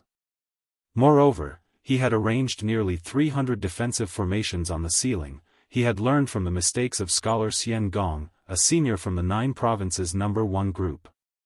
Scholar Xian Gong was in deep meditation and was having a great time when someone dropped an atomic bomb on his head. Given his sheedy luck, Iron Trigram felt that it wouldn't be too strange if an atomic bomb were to suddenly explode over his head. Therefore, he had to get ready for all eventualities. After staying in seclusion for some time, Iron Trigram felt a bit bored. After all, he wasn't really cultivating and was just hiding from bad luck. As a consequence, it was impossible for him to reach the state where he could keep meditating for several years in a row. Since he was bored, he took out his phone and decided to shoot a glance at the 9 Provinces No. 1 group. Iron Trigram didn't like writing in the group. He was more of a lurker, interested in what the seniors were talking about. As soon as he opened the group chat, his screen got filled with the pictures of a pretty senior. What's happening? Iron Trigram quickly scrolled through the chat logs. After a short while. So, that's the legendary Venerable White, the one that has unrivaled luck. Just like teacher said, he's an incredibly attractive person, Iron Trigram muttered. After thinking for a moment, he made up his mind and downloaded the Senior White's expression package from the group space. After completing the download, he started to skim through the pictures and found one that was suitable for him, the Senior_White_bless emote. He made up his mind and decided to use this emote as his profile picture. After changing his profile picture, he held his phone horizontally, expanding the Senior_White_bless emote to full screen. Then, he looked for an incense burner and lit up some incense, starting to pray. Although I haven't met him face to face, I know about Senior White's incredible luck. Senior White, give me your blessing and help me get through the greatest calamity of my life, Iron Trigram requested with sincerity. After praying, perhaps because he had found something to believe in, Iron Trigram felt that his mood had gotten a lot better. On a lone island in the East China Sea. After God knew how long, Song Shuhang finally opened his eyes. From what he remembered, he had experienced a short-range explosion that Senior White had caused after stumbling. I'm probably heavily wounded right now, perhaps my wounds are even worse than Choo-Choo's. I think I'm quite lucky that I survived after getting hit by that explosion at point-blank range. Strange, why don't I feel any pain? Song Shuhang blinked a few times. He shot a glance at his body, and strangely enough, he was unscathed. Not only him, but the ground was also intact. Senior White hadn't created any crater. Was it all an illusion? It was rare to see such a realistic illusion. Just as he was in deep thoughts, Song Shuhang saw Venerable White. At this time, he was lying on the ground and not moving in the slightest. It seemed as though he was dead. Song Shuhang. Sheet. Did Venerable White really fall to the ground? Then, how come there is no crater? Was he able to control his strength just an instant before hitting the ground? Such being the case, why isn't he getting up? Is he playing dead? No, wait a moment. Does it mean that the real illusion Senior White used earlier really worked? This skill is opposite of the illusory reality and can change real occurrences into illusions. In other words, Venerable White really stumbled and fell to the ground, creating a huge hole and involving the poor cultivator surnamed Song in the explosion. But in the end, this real event seemed to have changed into an illusion under the effects of the real illusion skill. If things really went this way, wasn't this ability a bit too strong? 7th stage Venerables were unexpectedly this scary? Senior White, wake up. Open your eyes. Song Shuhang squatted beside Venerable White and started to poke him. Venerable White rubbed his eyes and looked at Song Shuhang in puzzlement. Song Shuhang raised his head and asked, Senior White, did you get distracted just now? Did I get distracted? Venerable White sat in place and kept rubbing his eyes. I have yet to completely grasp this skill. Earlier, I used too much mental energy and got distracted. I didn't cause any damage, right? No damage was caused, Song Shuhang replied. Daoist stuck his head out of the tent and said, no damage was caused, except to Song Shuhang's head. My head? Song Shuhang touched his neck in puzzlement. It seems like everything's fine to me. As soon as he finished speaking, a light wind blew over. When the wind blew, it also carried a tinge of cold within. When it blew against his face, Song Shuhang didn't feel anything, except for the top of his head, where he felt a slightly cold feeling. Thereupon, he stretched his hand out and felt his head. Song Shuhang. Song Shuhang refused to believe what was happening and stretched his hand again, feeling his head once more. Song Shuhang. Venerable White stood in front of him with a serious expression, and no emotions could be read from his face. Senior White, do you have a mirror? Song Shuhang asked. Venerable White unsheathed his sword and placed it in front of Song Shuhang horizontally. The blade of the sword was very clean, even better than a mirror. Song Shuhang looked at his picture reflected on the blade. The picture of a young man with fair complexion and gentle features appeared on the blade of the sword. However, there was a problem with the hairstyle of this youth. A very deep ditch had appeared in the middle of the ordinary-looking hairstyle of a male student. Song Shuhang. How about you completely shave your head? It won't take long for your hair to grow back, Venerable White suggested. Song Shuhang sighed deeply. He had always tried his best to stop the true self in his sea of consciousness from turning bald, but now, he was unexpectedly stepping on the road of baldness in real life first. After turning bald, will I inherit Saitama's strength? Let's shave it. Song Shuhang sighed deeply again. Venerable White stretched his hand out, and a thin layer of spiritual energy appeared on it. Afterward, he gently swept over Song Shuhang's head with his hand. Shuhang's hair fell to the ground one by one. Senior brother Shuhang. The small monk quickly ran over and said to Song Shuhang with a delighted expression on his face, "Are you preparing to become a monk?" "No, I'm just planning to change hairstyle for a while," Song Shuhang replied with a firm expression on his face. Senior brother Shuhang looks very handsome with that bald head. The small monk joined his palms together and continued, "This bald head really suits you, and I feel that you have the inborn talent to become a monk." Song Shuhang. The inborn talent to become a monk? What a disgusting thought. I shouldn't mind the words of a child, but better knock on wood just in case. Anyway, it is only a few strands of hair, a couple of days later, I can grow them again. After puking in his imagination, Song Shuhang used all his strength to flick the small monk's head. The small monk covered his forehead, his eyes tearing up. His stern little face looked as though he felt wronged. He was clearly speaking from his heart, so why did his head get flicked? Senior brother Shuhang was being unreasonable. Whoosh, whoosh, another gush of sea breeze blew over, and Song Shuhang felt his head become clear and refreshed. It was a rather odd fresh feeling that made it hard for him to adapt.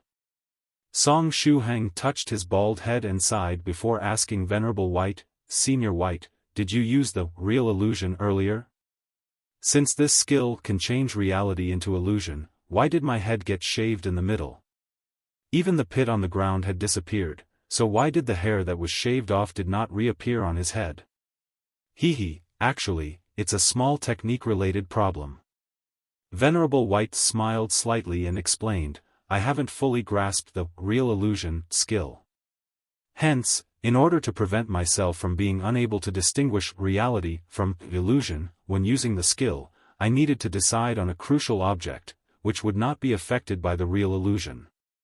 It can also serve as a reminder for me, so I wouldn't get sucked in too deep into the whole real illusion and become unable to get out of it. And the crucial objective I chose was hair. Since even if one's entire hair disappeared, it wouldn't damage or affect a person's body too much. It was something that was obvious to the eye, too. Song Shuhang touched his bald head, that was to say, he was out of luck, he was not hurt anywhere and only his hair suffered. Hence, as a key object that was not protected within the real illusion, when it got shaved off, all that was left was an empty patch. It was a tragic story. Within the tent, Daodu retrieved a crystal-like object from an unknown place and pointed it at Song Shuhang. A ray of light flashed from the crystal within Daodu's paw. The light shone on Song Shuhang's body, and the majority of it was gathered on his shiny bald head, which reflected the light, turning into a dazzling disco ball. Song Shuhang was speechless. He turned his head around and stared speechlessly at Daodu before saying, "Daodu, what are you doing?" "Taking a picture as a keepsake, woof." Daodu poked the crystal and explained, "This is a precious gem that takes pictures. In the past, it was a very valuable item. Before the invention of the camera, low-ranking cultivators used it to take pictures. My phone is still with Zhou Li, so I can only use this gadget to take pictures." As he was speaking, Daodu tapped lightly on the crystal once again, and a true-to-scale picture of Song Shuhang appeared in midair. In the picture, Song Shuhang had curiously turned his head around, and his bald head just happened to reflect the light from the crystal. As a consequence, Song Shuhang's entire head got engulfed by a mass of light, making it seem as though he was emanating holy light from his bald head. Of course, he looked extremely silly. Song Shuhang was speechless. "I never thought that I had such a talent for taking pictures." Daodu put away the crystal, clearly feeling pleased with himself. Song Shuhang clenched his teeth and said, "Daodu, you better delete the picture immediately, or else we are no longer friends." Daodu waved at Song Shuhang cheekily and said, "Let's not be friends then, woof." Song Shuhang rubbed his temples, he was emotionally drained. He turned his head around and looked at Senior White. He was already bald, shouldn't Senior White's anger have diminished a little? Next, he saw Senior White lifting his head and swallowing a medicinal pill. Could it be that the earlier use of the real illusion consumed too much of Senior White's energy? He had to even take a medicinal pill to recover his spiritual energy? Okay, my mental energy has recovered to its peak state. This time, it's definitely going to work. Senior White said softly before gesturing to Song Shuhang and saying, "Shuhang, get ready. I'm going to use the real illusion again." "Wait a moment, Senior. I already lost my hair, you must leave my eyebrows alone." Song Shuhang cried out. He remembered Senior White saying that the key object in the real illusion was hair. Therefore, it was not limited to the scalp, but also included eyebrows, eyelashes, mustache, and anything that had to do with the word hair. Since he did not have hair on his head anymore, if he lost his eyebrows as well, he would look like an idiot.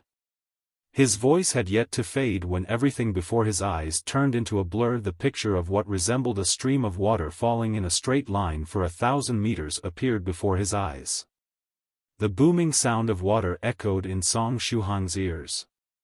He struggled to lift his head up and saw an enormous waterfall above his head. No words could describe how majestic it was. It felt as though the water was falling down directly from the Milky Way. "What a spectacular sight!" exclaimed Song Shuhang, but when he opened his mouth, he felt something was amiss. Because water entered his mouth, and came out from both his cheeks. And during that entire process, he experienced a feeling akin to breathing, as though he got oxygen from the water. "What's happening?" Song Shuhang thought to himself doubtfully. He was about to reach out with his hand and touch his own face to see what other strange changes occurred. But in the next moment, my hands, why can't I move my arms? It was not only his hands, it seemed as though his legs were gone too. Song Shuhang hurriedly looked down to see what kind of changes were made to his body, but realized he could not lower his head. To put it more accurately, whatever he was now did not seem to have a neck, his head and body were connected together. He had no way of lowering his head to look at his own body. "Senior White, what exactly are you doing? How is it, have you adapted to your new body?" At this time, he heard Venerable White's familiar voice. It came from somewhere above of him. Song Shuhang lifted his head and saw the familiar and extremely handsome Venerable White.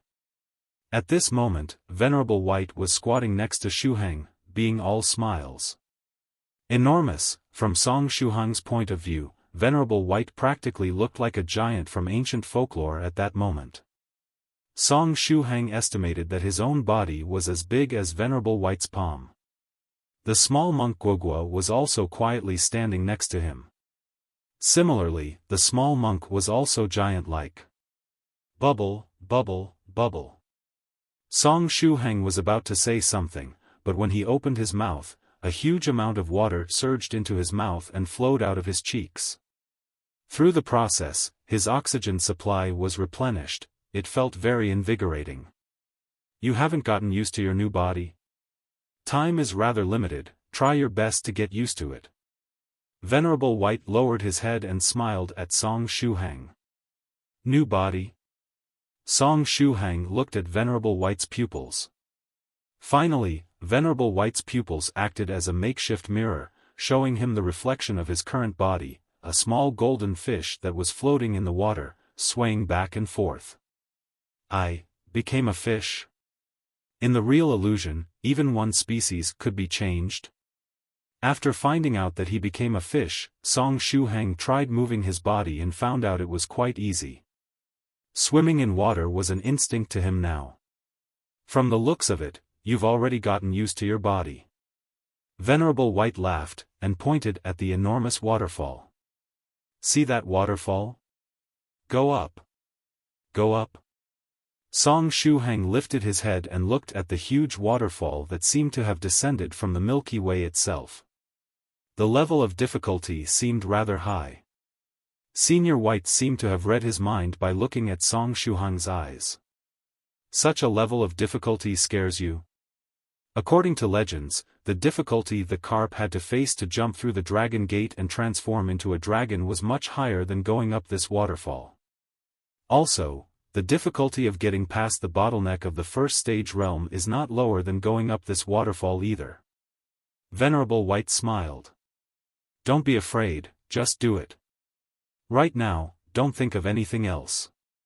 The main purpose of this is to experience the feeling of jumping through the dragon gate. Senior brother Shuhang, you can do it.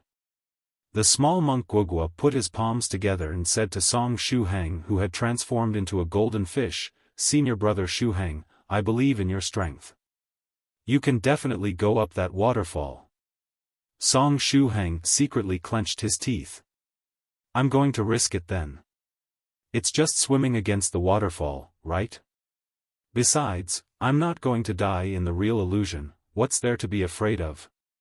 Hence, Song Shuhang shook his head and tail, swimming towards the waterfall. As he was swimming, he was also trying to get used to his new body, but he did have some doubts. If Venerable White wanted him to swim against the waterfall, he could have just gotten him to do it normally. Why did he have to transform him into a fish?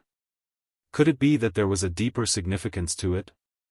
Just as Song Shuhang was deep in thought, a huge figure appeared before him. It belonged to a Pekingese. It was Daodu. Where is this place? Daodu lightly shook his head. From the looks of it, Venerable White's real illusion spanned a bigger area this time. Even Daodu, who was hiding in the tent, got pulled into it. But Daodu, the small monk Guogua, and Shuhang weren't pulled in at the exact the same time. Right now, Daodu seemed a little dazed. A moment later, he became clear-headed and said, "Woof, from the looks of it, this is the real illusion that Venerable White talked about, right? Incredible." He turned his head and looked around, and saw Venerable White and the small monk not far away from him. Thereafter, he looked at his surroundings, the waterfall and underwater. Hiss, did you guys see what I found? A stupid lone fish. It is a small golden fish, which looks very stupid. The way it swims is so ugly. Daodu felt that all he had to do was pounce and he would be able to grab hold of the fish. If he wanted to do it, he would just do it. Daoist cheerfully called out and ferociously pounced into the water and used his paw to hit the water, causing the stupid fish to fly out of the water. Thereafter, his claws hooked onto the fish. And then, Daoist opened his mouth wide and skillfully tossed the stupid golden fish into his mouth. After chewing twice, he swallowed the fish. Don't be surprised, Daoist was an expert at catching fishes. When he first left home, he had not reached the realm where he could survive without eating. Hence, he trained himself to be a good hunter. Daoist could fight tigers in the mountains, and hunt for sharks in the sea. A small fish like that was an easy feat for him, he could easily catch it using his dog claw. Not bad, very delicious, tender and chewy. Senior Daoist, don't. That is Senior Brother Shuhang. The small monk's panicky voice was late by a second. The nearby Venerable White blinked several times, the sudden change took him off guard. When the sharp dog claws pricked his skin, Song Shuhang felt a piercing pain.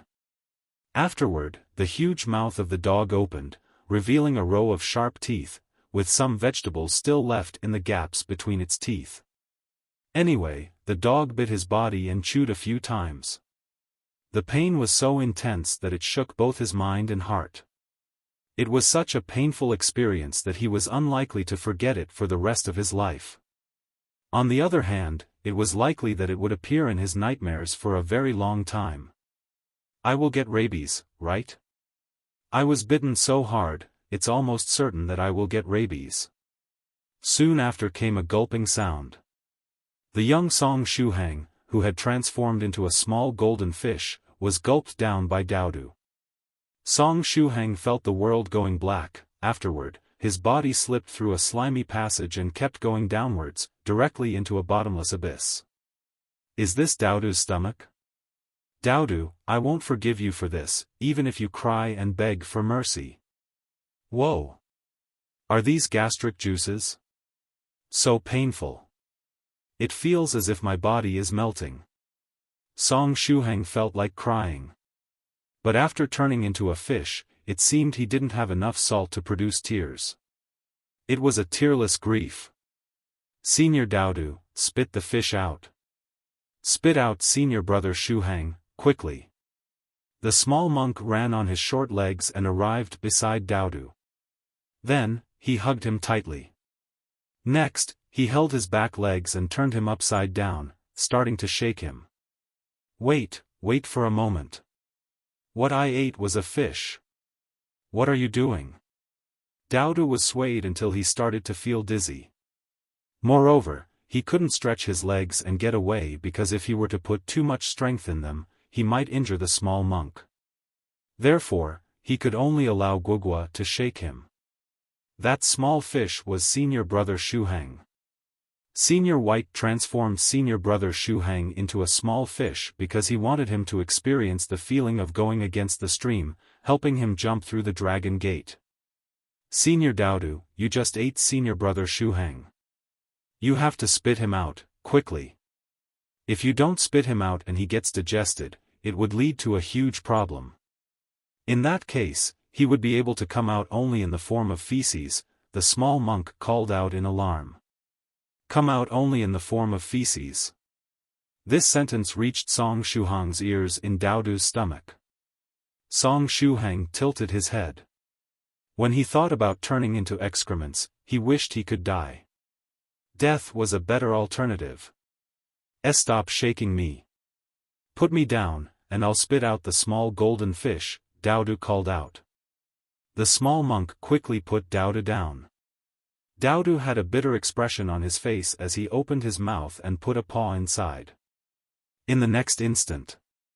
Wretch! Daoist threw up, spitting out that small golden fish full of cuts, bruises, and blood. Although there was the saying, nothing nice comes from the filthy mouth of a dog, this fact proved that dogs could indeed spit out small golden fishes. After spitting out the fish, Daoist muttered, no wonder this fish was so hard to chew down. It was originally Shuhang.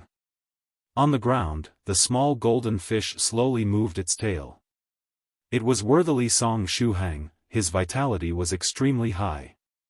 If Daodu were to chew and swallow a normal fish, there was no way the fish would be still alive. The fish edition Song Shuhang shot a sour look at Daodu. He would never forget for the rest of his life about Daodu swallowing him and vomiting him out. "Senior brother Shuhang, are you all right? Please, don't die," the small monk cried out as he held Song Shuhang. After calling out a few times, he turned his head towards Venerable White and said, "Senior White, take a look. Senior brother Shuhang seems on the verge of death." Song Shuhang weakly moved his tail and opened and closed his mouth. "Guogua, put me in the water, quick. I'm dying. Don't panic. Let me take a look."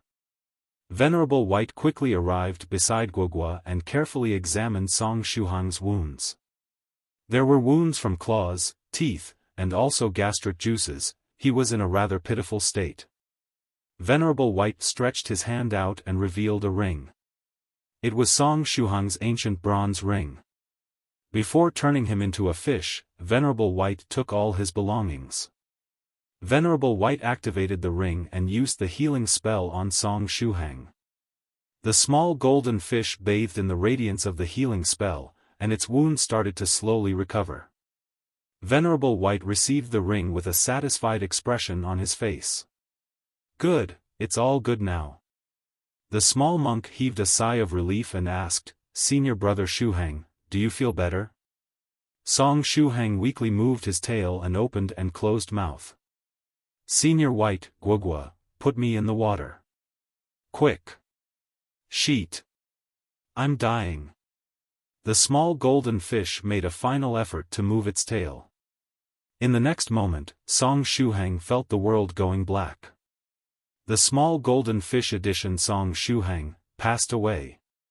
The mouth of the stiff fish was still open, as though its soul had flown out of its body from there. The small monk was stunned and called out in alarm, "It's bad.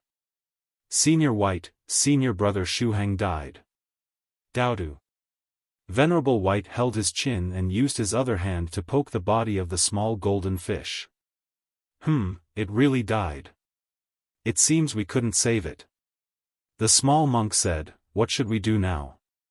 "You don't have to worry. If it died, it died."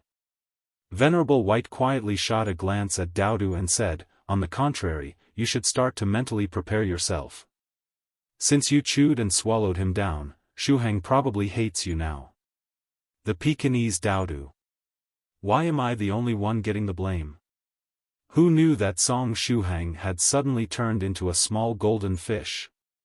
Venerable White, you also have some responsibility in this matter. Once you're done mentally preparing yourself to withstand Shuhang's wrath, you should think of a way to apologize to him. Maybe you should throw yourself to the ground before Shuhang explodes with anger. Given his disposition, there is a high chance that he'll forgive you, the nearby Venerable White suggested. Daodu scratched his head in puzzlement. Should he really throw himself to the ground and beg for mercy?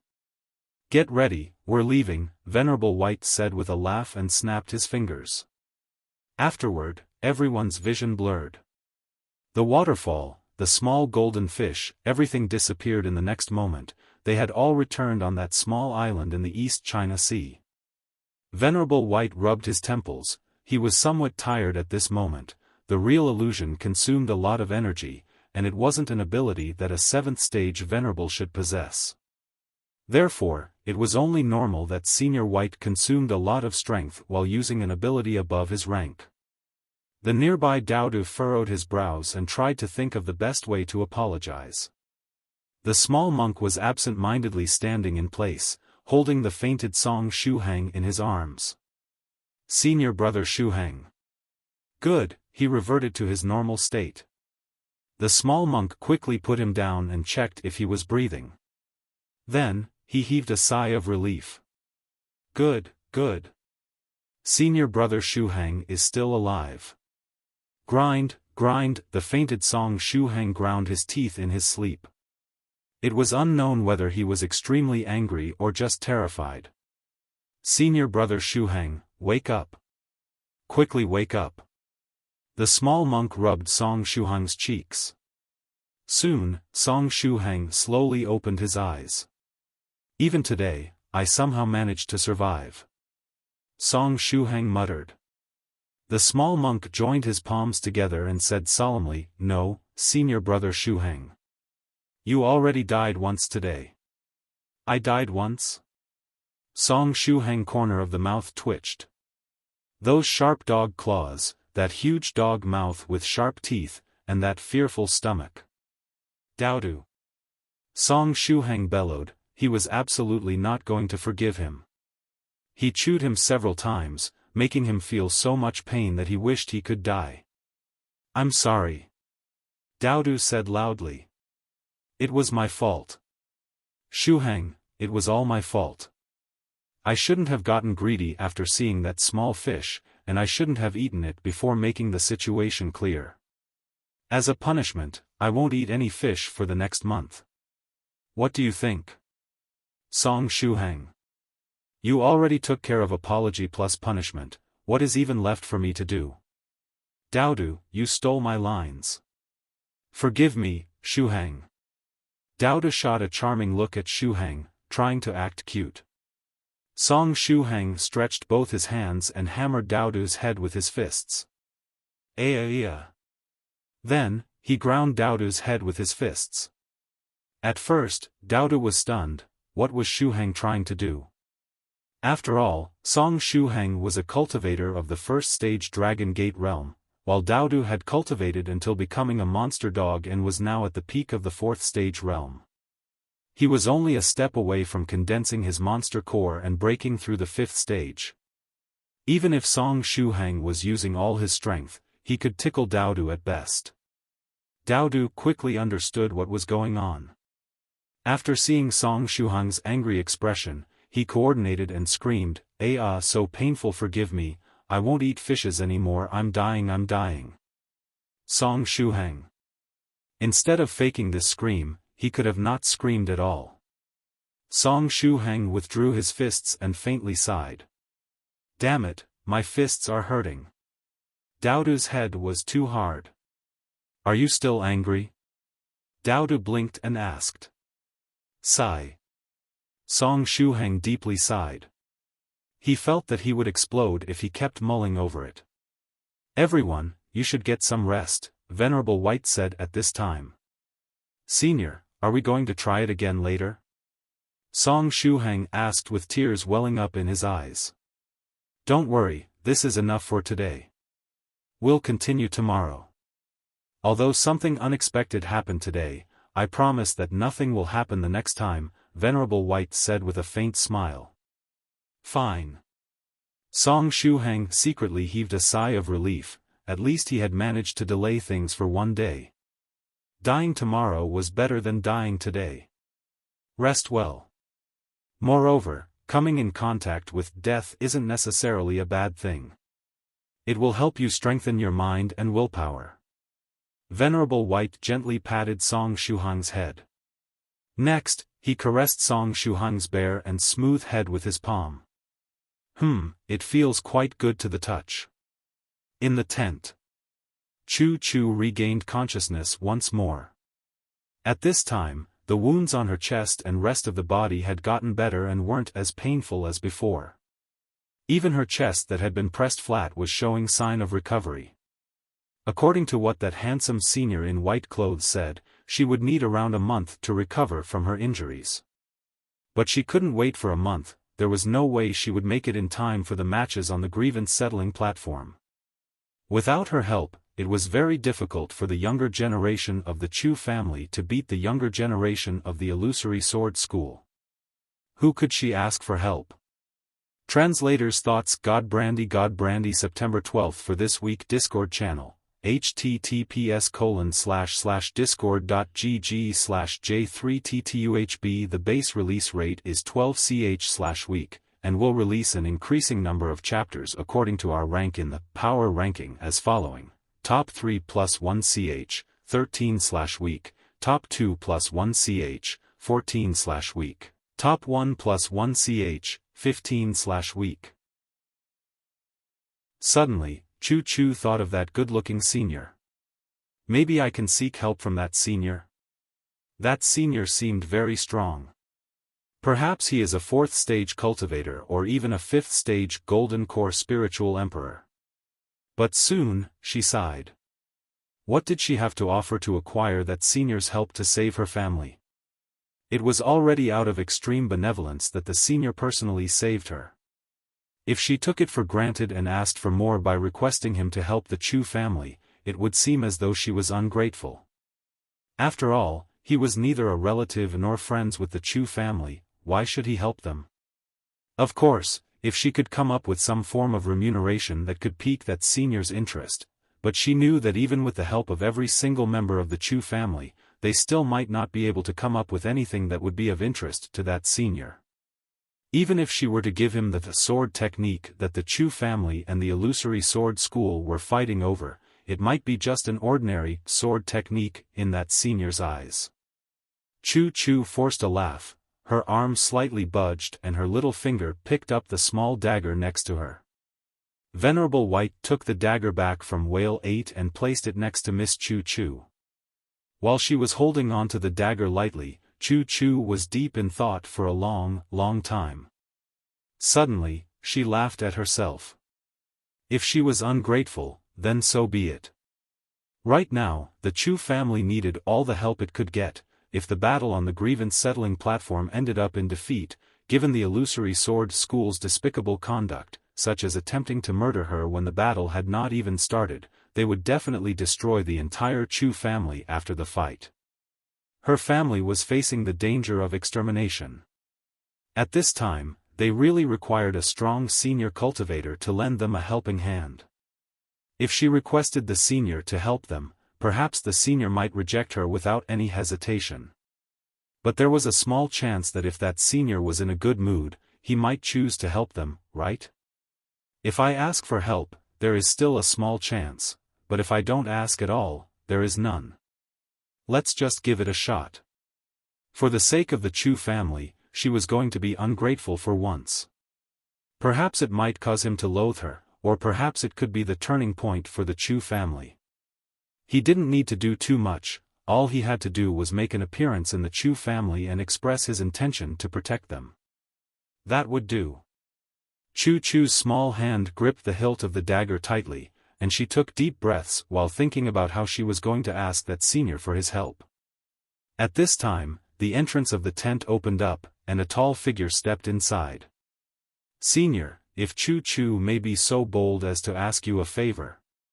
Chu Chu subconsciously opened her mouth and blurted out the beginning of the speech that she had been crafting in her head for a while. At the entrance of the tent, Song Shuhang touched his bald head. As the rays of the sun shone on his head, it reflected a blinding light. I'm not a senior," said Song Shuhang, feeling rather embarrassed. He just wanted to take a look at Miss Chu Chu's wounds. He did not expect Miss Chu Chu to suddenly raise her voice, catching him off guard and giving him a scare instead. Chu Chu tilted her head and saw the figure who walked in clearly. So it was the young man who fell from the sky together with the huge whale at that time. Chu Chu sighed softly. Her fighting spirit was strong at first, then it decreased, and finally, it disappeared completely. She had mustered up all her courage to seek help from the senior, but little did she expect the person who entered to be Song Shuhang. Her enthusiasm was immediately greatly diminished. "Miss Chu Chu, what kind of request do you have? Why don't you tell me about it?" Song Shuhang walked next to Chu Chu and covered her with a blanket so that she wouldn't expose her skin, even though given her current condition, there was nothing much for her to expose anyway. Chu Chu's little face was full of hesitation, but she still told Shuhang about her request. "I would like that strong senior to help my Chu family. Originally, our family did not stand much of a chance to win the battle on the grievance-settling platform. And now, before the battle even began, the illusory sword school used underhanded tricks to harm me. My wounds are rather serious, and out of the 9 matches in the 3 categories, we are likely going to lose the matches of younger generation category now that I'm injured. As for our chances of winning the remaining 2 categories, they are rather small. Hence, I thought about asking that senior for help. Song Shuhang pinched his chin and smiled. So you're thinking of asking Venerable White to help and attend the event on the grievance settling platform? Venerable? Chu stuttered. That good-looking senior is actually a 7th stage Venerable? A 7th stage Venerable was a scary existence. She initially thought that Senior White was a 4th or 5th stage cultivator at most. If that was the case, it might still be effective for her to ask for his help. But if he were a 7th stage Venerable? Why would any 7th stage Venerable be bored enough to interfere in a feud between a mediocre school and a tiny aristocratic family? It almost sounded like a joke. Song Shuhang laughed. Miss Chu's worries were unfounded since Soft Feather was already overseeing the matters of the Chu family. And the person supporting Soft Feather was similarly an experienced 7th stage spiritual Venerable. With Soft Feather around, the Chu family would not get taken advantage of. Miss Chu, how does one compete on the grievance settling platform? Asked Song Shuhang out of curiosity. Chu once mentioned to him that the fights on the grievance settling platform occurred when cultivator schools or families were in conflict yet not hostile toward each other to the point where they'd fight to the death. Hence, both parties would take part in the battle on the grievance settling platform to resolve their feud, but a set of restrictions and limitations would be imposed, and the Cultivators' Alliance would oversee the event. But Song Shuhang was curious about how the competition worked. Was it a big battle royale where a couple of people from each party went up and fought it out? Or was it a one-on-one fight in the ring? Or else, was it a competition where participants had to enter some secret territory and seize a treasure? The grievance settling platform. Miss Chu laughed bitterly, but she still continued to explain it to Song Shuhang. The grievance settling platform is also separated into different levels according to the strength and power of the participants. As for the higher level ones, I'm not too sure myself. The battle on the grievance settling platform between the Chu family and the Illusory Sword School is done in an open tournament fashion, with 3 categories, and 3 matches per category. For the first category, the members of both parties that belong to the young generation, aged 60 or below, will fight in a one-on-one open tournament to determine the winner. Thereafter, for the next category, both sects will send out members that are aged 150 or below to fight in a one-on-one competition. If it's a tie after the first 2 stages, then for the last category, both parties will send out their strongest member to the arena, and the winner will be determined by winning 2 out of 3 rounds. So in a nutshell, it is an open tournament amongst cultivators, said Song Shuhang. Yeah, said Miss Chu softly. Interesting. Song Shuhang asked once again, then, can you invite external help to take part in the competition? For example, the way you wanted to invite Venerable White to take part? Miss Chu shook her head. On the grievance settling platform, no one can be blamed for any deaths. Additionally, the people who can enter the arena are restricted to the Chu family members and the members of the Illusory Sword School. Any form of external help is not allowed.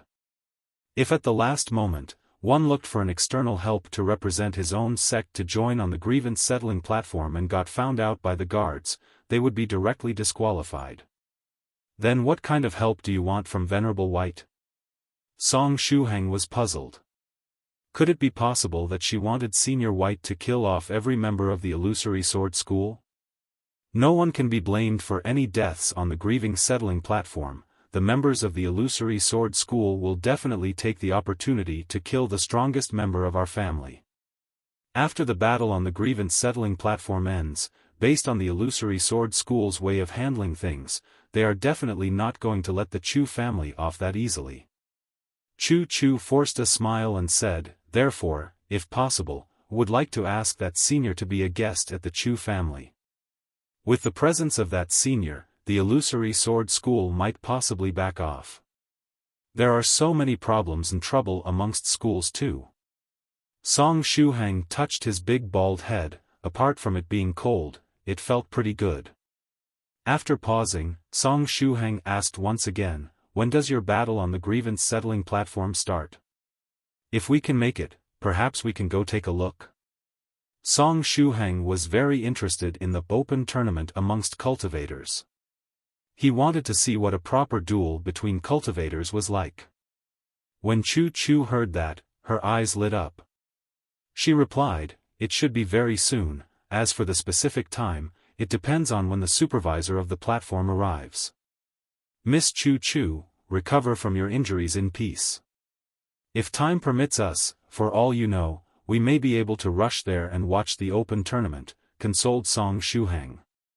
After saying a few more lines to Chu Chu, Song Shuhang turned around and left the tent. It was almost noon. In order to make up for his earlier mistake, Daodu took the initiative to go in the depths of the small island to hunt for animals. The small monk headed out with Daodu. His main purpose was to look for some edible wild vegetables and fruits.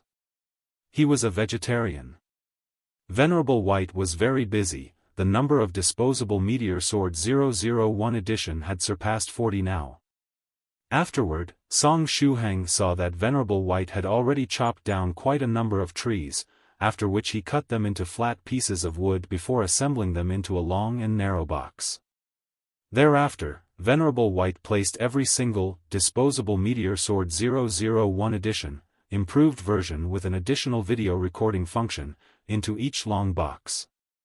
One box after another, till they were accumulated into a huge pile. "Senior White, what are you up to?" Song Shuhang was very puzzled. He did not understand what Venerable White was trying to do. "Yeah, the quantity seems about right now." Venerable White didn't reply, but stretched his body. After that, he fished out his cell phone and swiped on the screen. After swiping a couple of times, Venerable White took out a permanent marker and started writing on the wooden boxes. Song Shuhang's eyesight was very good, hence, he could read the words that Venerable White had written there even though he was standing at a distance. "For Fairy Lychee, for true Monarch Ancient Lake Temple, for thrice reckless Mad Saber, for Dharma King Creation, for Fairy Dongfang 6, for true Monarch Fallout." Song Shuhang immediately broke out in a cold sweat. "Is Senior White sending out express delivery? Giving each senior a gift box containing the disposable meteor sword 001 edition?" As he was thinking, Senior White wrote another name on a box, for Spirit Butterfly Island's Soft Feather. Translators thought Stardew 5T sorry for late release, Easter preparations are merciless. October 12th for this week Discord channel, https://discord.gg/j3ttuhb. The base release rate is 12 ch/week, and will release an increasing number of chapters according to our rank in the power ranking as following: top 3 plus 1 ch, 13/week, top 2 plus 1 ch, 14/week, top 1 plus 1 ch, 15/week. Even Soft Feather is included on the list. Song Shuhang imagined the scene where the cute Soft Feather was picked up by the disposable meteor sword 001 improved edition and sent into the sky with the coiling flight feature while screaming in fear. "I can't let her get involved in this mess. After all, it's my fault if she sent the Senior White's expression package in the group space." Although she was also doing her best to seek death, Song Shuhang felt that he had a lot of responsibility. Therefore, he needed to do something. "After we leave the island, I have to contact Soft Feather as soon as possible and tell her not to open that package if I can get signal on my phone," Song Shuhang thought to himself. Just as he was in deep thoughts, Venerable White finished writing the names on the wooden boxes and wrapped them up, creating a small mountain. "Done. I'll take advantage of this opportunity to gather the fellow Daoists of the 9 provinces number 1 group." Venerable White nodded, satisfied. After coming out of secluded meditation, Venerable White made up his mind and decided to have a get-together with his fellow Daoist. After reuniting, they would hold a hand-guided tractor competition, as well as form a team to explore a new dungeon he had discovered. Senior White had discovered this dungeon before going into secluded meditation the last time. At the time, Venerable White had gone treasure hunting to the North Pole and was on his way back to China. After getting distracted while flying above the surface of the sea, he bumped into the warship of an unknown country. And just in this fashion, Venerable White ended up in the depths of the sea. P.S. The warship ended up at the bottom of the sea as well. Venerable White's luck was as heaven-defying as always.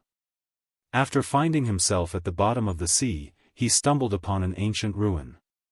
This ancient ruin was very old and seemed like something that came from the era of the previous wielder of the will. But right at that time, Venerable White's closing up disease flared up and he wasn't able to enter the ruins to explore them. He merely left a seal behind to mark their position. Afterward, he returned to China and found a good place to meditate in peace.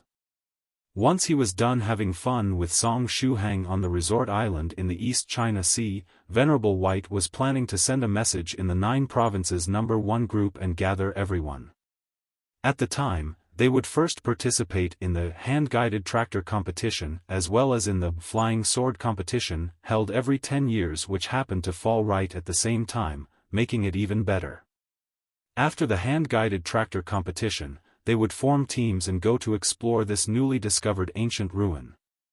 But he didn't expect that the majority of the fellow Daoists in the 9 provinces #1 group would seek death so blatantly. Thereupon, he pondered a moment and decided to send a special vehicle to each of the blacklisted fellow Daoists. "Senior Brother Shuhang, why are you stealthily standing in there?" The voice of the small monk suddenly echoed. At this time, he was holding many edible vegetables and fruits in his arms. Behind him, huge version Daodu was dragging along a fawn. With the island in the middle of the sea, catching fishes or other sea animals would be more convenient, but after Song Shuhang turned into a fish and got eaten by Daodu, they decided to temporarily exclude seafood from the menu so as to avoid making him recall those painful memories. Cough. There is nothing stealthy about it. I just went to Miss Chu Chu's tent to take a look at her condition, and when I came out, I carelessly stumbled. Therefore, I stretched my hand out and used the edge of the tent to prop myself up, Song Shuhang said earnestly. The small monk nodded silently. Afterward, he had a sudden realization and said seriously, "Senior Brother Shuhang, were you staring at Senior White in a daze? Senior Daodu and I came from afar and saw that you propped yourself up for quite some time." PFFF, Daodu. Song Shuhang. One day or the other, I'll definitely spank this small monk until I make him sh*t all over the place. After hearing Daodu's laughter, Venerable White turned his head around and smiled at the dog and the monk. Next, he raised his head and looked at the sky. Song Shuhang, Daodu, and the small monk also looked at the sky out of curiosity. In the sky, a figure was quickly approaching the small island. The face of this figure was emanating holy light. It was completely different from the fake holy light that Song Shuhang's bald head emitted after refracting the sunlight. Real pure and holy light was emanating from the face of this figure. On its back were 3 pairs of snow-white wings that were gently flapping, elegant and beautiful. It's an angel," Song Shuhang said while pointing at the figure in the sky. There were really angels in this world? Those angels that would often appear in Western novels and the Bible appeared before his very eyes. Now then, if angels existed, did those Western dragons with huge wings also exist? The nearby Daodu patted Song Shuhang and said, "Calm down and don't make a fuss about it." "Oh," Song Shuhang nodded, "since even cultivators existed, why couldn't angels exist as well? Moreover, it's not an angel," Daodu continued. "It's a huge white crane. If you can't even tell this by looking, your eyesight as a cultivator is still pretty bad." Song Shuhang. A white crane? Bullshit. How can you even connect that 6-winged creature emanating holy light to a white crane? Just as they were speaking, the 6-winged angel descended from the sky, landing near Venerable White. The fake angel had an excited expression on its face. Only Senior White existed in its eyes, and it didn't even bother glancing at Song Shuhang and the others. Senior White, we finally meet again. It controlled its excitement with much difficulty and said, this time, you meditated for a whole 150 years. I didn't have news of you for such a long time. On a side, Song Shuhang asked Daodu in a low voice, ah. Is it an acquaintance of Venerable White? Daodu nodded and said, it's true Monarch White Crane. If we use a modern term, it's Senior White's hardcore fan. You're that little white crane, Venerable White said with a smile. Senior White. True Monarch White Crane was extremely excited, and tears started to well up in its eyes. You still remember me? That's great. Of course I remember you. Venerable White nodded. True Monarch White Crane was one of the fellow Daoists in his friends list that had changed their profile picture. While speaking, Venerable White started to rummage through the nearby pile of wooden boxes and took out the one with the words, White Crane, written on it. You came just in time. Here is a gift for you. Don't open it immediately. I've engraved a seal on it, and it will automatically open 5 days later. You'll find a small surprise inside. After saying this much, Venerable White handed the gift box to True Monarch White Crane. True Monarch White Crane was immediately delighted.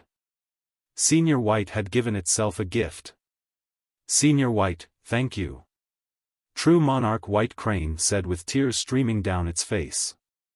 Not only did you still remember me, you even gave me a gift. I'm so moved, Senior White.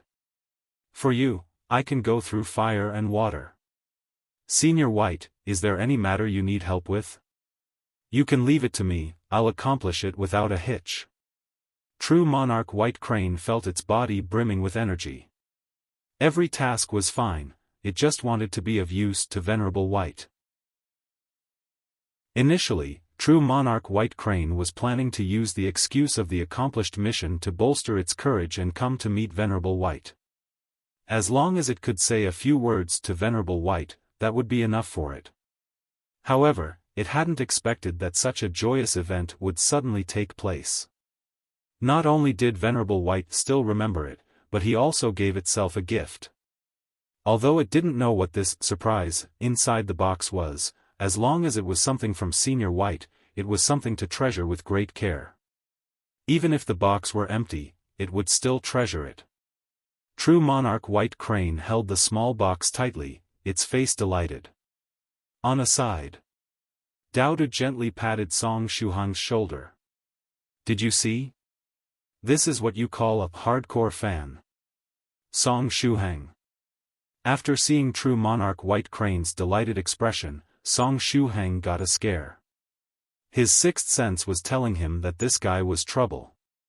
Not just trouble, super trouble. Therefore, he didn't want to have anything to do with this True Monarch White Crane. Cultivators had a very keen sixth sense. Therefore, if the sixth sense of a cultivator was telling them something, they would follow their intuition without any second thoughts. Thereupon, Song Shuhang quietly withdrew, planning to return to the tent. Venerable White gazed at the delighted True Monarch White Crane and said with a smile, "You want to help me out?" "Yes.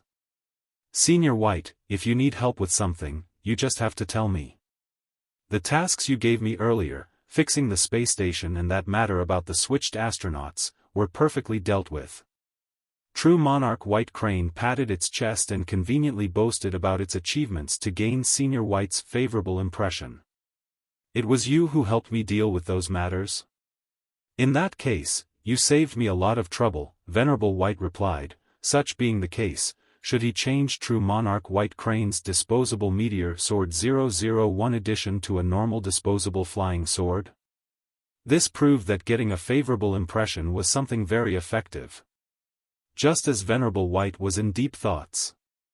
There is no greater happiness for me than to give Senior White a helping hand. I almost forgot, all those pictures with different hairstyles were really dazzling. I carefully saved each of those 70 or so emotes. I'm planning to enlarge them and hang them in my palace so that I can look at your beautiful appearance every day, the nearby true monarch white crane said with a happy expression on its face. Perhaps because it was overexcited, true monarch white crane blurted out some of its secret desires. White crane was currently entranced by the sudden outburst of happiness caused by the gift and had no idea that it had said something it shouldn't have said. Venerable White.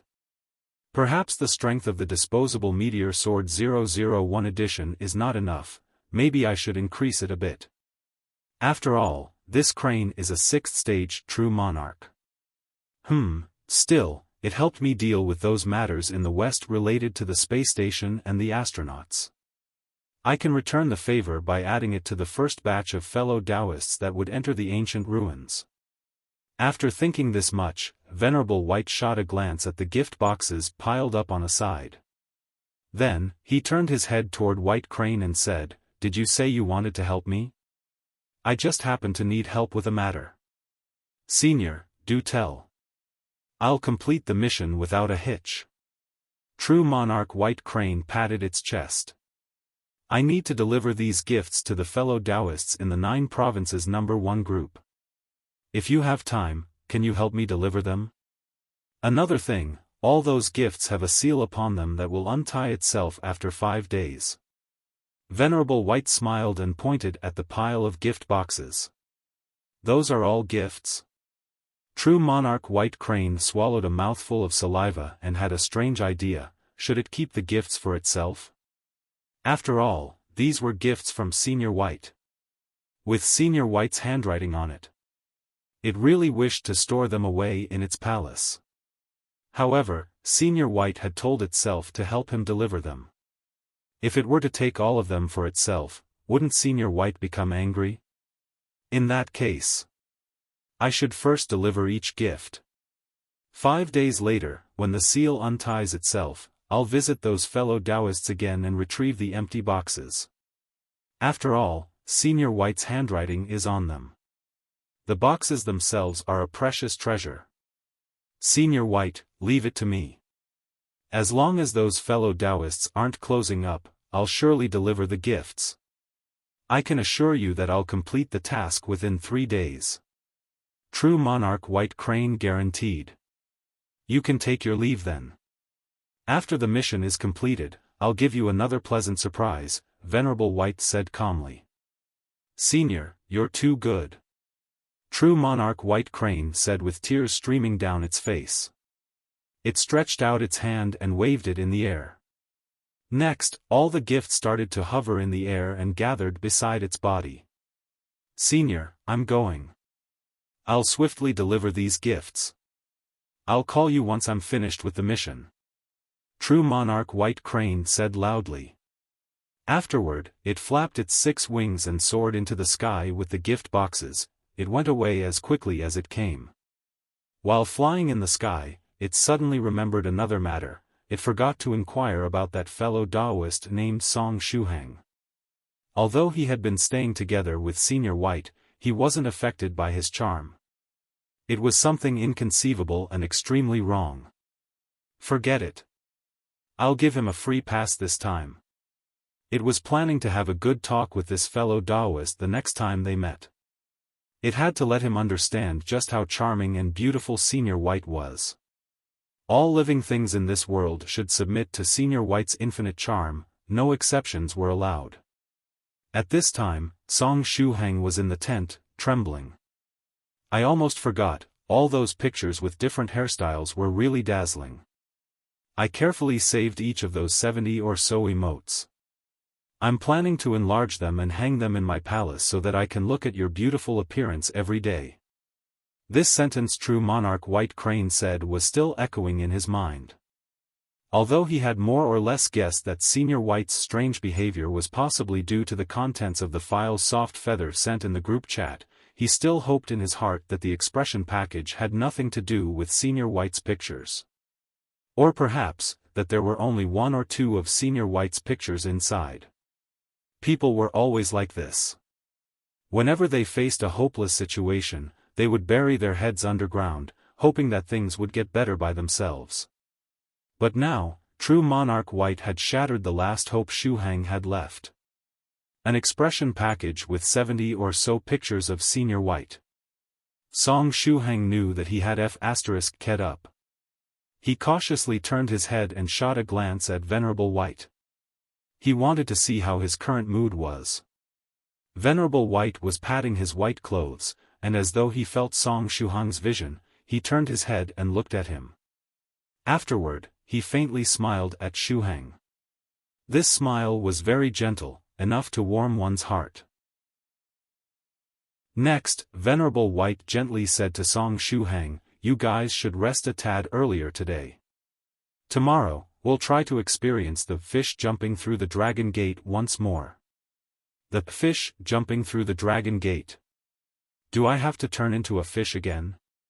As soon as he heard the word fish, Song Shuhang thought of Daoist's claws, teeth, and stomach. His heart twitched in pain. "Don't worry. I won't turn you into a fish again," Venerable White said. "Tomorrow, I plan to let you experience a successful jump through the Dragon Gate first. Afterward, I'll have you make 2 trips through the waterfall of the Dragon Gate on your own. You have to mentally prepare yourself, tomorrow's test will be very difficult." After hearing this much, Song Shuhang heaved a sigh of relief. As long as he didn't have to turn into a fish, it was fine. He was still traumatized by what happened earlier. According to Senior Copper Trigram's divination, those disciples from the 33 Divine Beasts sect won't come today. In that case, they should show up tomorrow, right? Song Shuhang hoped that they could come here as soon as possible and let Senior White deal with them. At that point, they would be finally able to leave this lone island in the East China Sea. Only by leaving the island would he have the opportunity to warn Soft Feather about the imminent danger. Moreover, Gao Mumu and the others were still waiting for him on that small island in the Pacific Ocean. He had many matters to deal with. He couldn't keep staying on the island and waste his time. In the depths of the East China Sea, inside a submarine. Wolf 1, Bull 2, Horse 3, Ape 4, Hawk 6, Sheep 7, Chicken 18, Tiger 22, Snake 23, and Rabbit 28, these 10 members that weren't currently on any mission gathered together. Right, the handsome but foolish Fox 10 had also managed to get away from the dead swordfish, reuniting with Wolf 1 and the others. After everyone arrived, Rabbit 28 asked, "Wolf 1, why did you urgently call us here? What happened?" Rabbit 28 was a flat-chested girl with long legs. Practicing the 33 Divine Beasts technique could affect the build and outward appearance of the user. For example, Wolf 1 could run on his 4 limbs, Ape 4 had long arms, Whale 8 had thick skin, Shark 9 had sharp teeth, and so on. Rabbit 28's chest was becoming more and more flat and her legs longer and longer as she kept practicing the technique. Whale 8 and Shark 9 failed their mission and were captured, Wolf 1 said in a grave tone. They failed the mission and got even captured? What a bunch of good-for-nothings, Hawk 6 sneered. He was a man with a hooked nose and a cold disposition. Fox 10 tried to explain, it's not really their fault. I suddenly met a powerful expert that delayed me when I was on my way to meet them. But from what I know, they had already forced the target into a hopeless situation. Unfortunately, we lost contact with them a little later. Everyone became silent. How strong is the enemy? Tiger 22 said with a calm expression on his face. Wolf 1 shook his head and said, we have no idea. Before you guys got here, I told Sheep 7 to send a reconnaissance drone to probe out the strength of the enemy. Sheep 7, did you obtain any useful information? Sheep 7 pushed up his plain anti-radiation glasses and said, I've already sent drones to the coordinates you gave me. You guys can watch the situation through the drones. After saying this much, Sheep 7 stretched his hand out and typed something on the keyboard, connecting his computer to the projector. Soon after, 4 square-shaped windows appeared in the projection. These pictures were transmitted by the 4 small drones that he sent on the island. All the drones had different shapes. One had the shape of a seabird, one of a hand-sized turtle, and the last two had the shapes of small insects. All four of them had successfully infiltrated the island. The seabird-shaped drone had already found Whale 8 and Shark 9. All those present saw through the screen that Shark 9 had a terrible sword found on his chest, so deep that even bones were visible. Meanwhile, Whale 8's injury was rather strange. There was a deep depression on the back of his waist, just as though he had received a heavy blow there, but why would the enemy attack the back of his waist? It was a rather strange place to aim for. Good. At least, they're both alive. Wolf 1 heaved a huge sigh of relief. Whale 8 and Shark 9 were established second-stage true masters, as well as high-ranking members of the organization. If they were to die, Wolf 1 would be so grief-stricken that he wouldn't be able to sleep for several nights in a row. Just as they were speaking, the two insect-shaped drones transmitted other pictures. One was the picture of a serious-looking small monk that had his palms joined together. One was the picture of a Pekingese that was spitting out its tongue. The Pekingese seemed capable of speech. Last was the picture of a gentle-looking young man. Just by looking at him, you could tell that he was a good person. At this time, the two people and the dog were roasting food on the bonfire. Are they the ones that defeated Whale 8 and Shark 9? Tiger 22 said in a grave tone. Snake 23 licked the corner of his mouth and said, "The small monk seems pretty weak." After seeing his body build and actions, he should have just finished establishing his foundation or opened his eye aperture at best. He isn't a threat. That young man is the same. From his actions and body build, he also seems to be a rookie cultivator. Perhaps he's a bit stronger than the small monk, but he certainly isn't a cultivator of the second stage. Rabbit 28 analyzed the situation.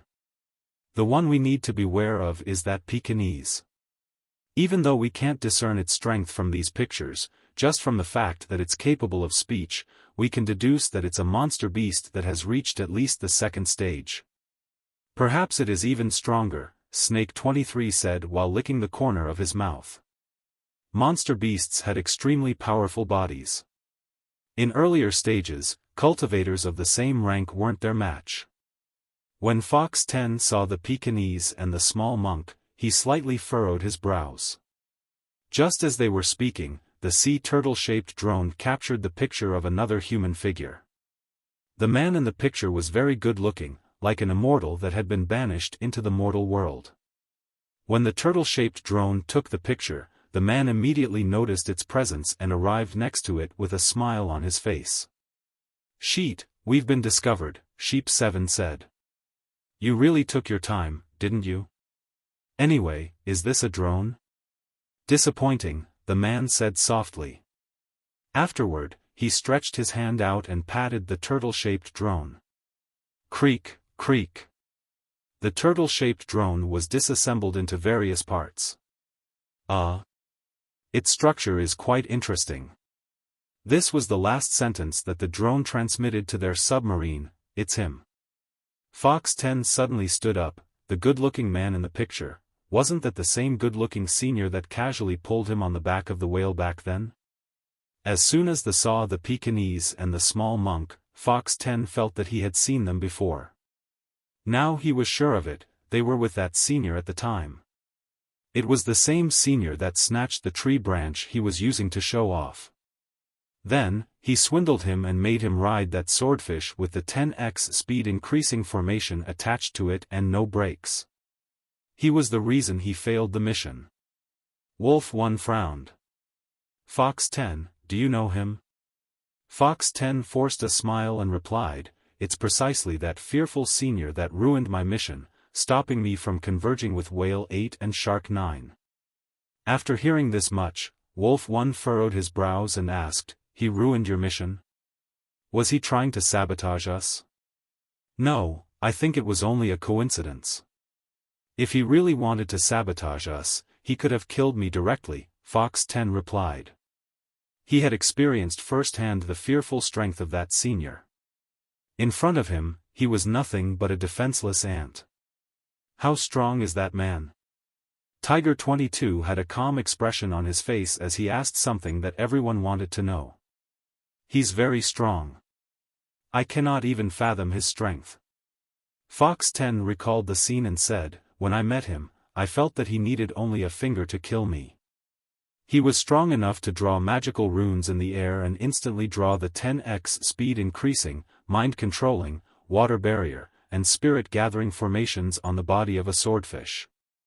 After hearing Fox 10's words, all the present became silent. Although Fox 10 was a handsome idiot that would often receive missions such as impregnate a cute girl, making everyone feel jealous, he was still a genuine second-stage true master whose strength wasn't inferior to theirs.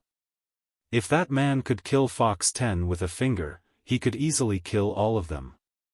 Moreover, he even drew magical runes in the air and added all kinds of terrifying formations to the body of a swordfish. How were they even supposed to carry out their mission if that was true?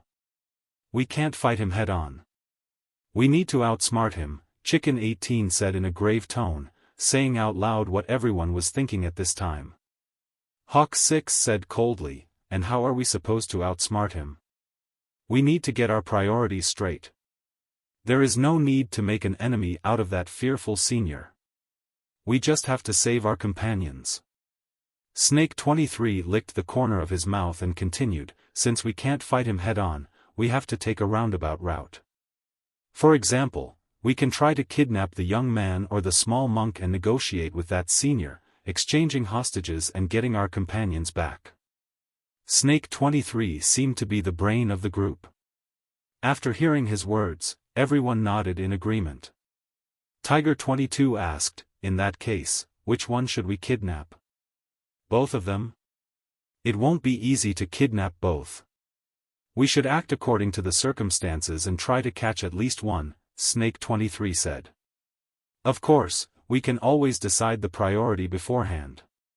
If we happen to find ourselves in a position where we can catch them both, we can go for the one with the highest priority first. With that, everyone will have a clear objective in mind and won't hesitate when forced to choose. Chicken 18 asked, then, which one should have the highest priority?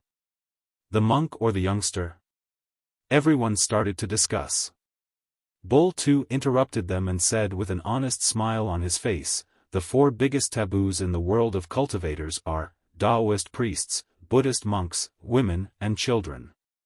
These 4 are the most difficult to deal with, and the small monk is part of 2 of these categories. We should choose the young man.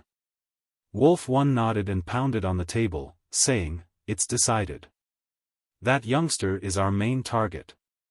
Snake 23, try to come up with as many plans as you can. We'll go into action tomorrow. Wait, isn't that young man bald, too? What if he's also a monk? Chicken 18 pointed at Song Shuhang's picture on the screen in puzzlement. The young man had a shining bald head that was refracting the sunlight completely. This round and bald head resembled precisely that of a monk.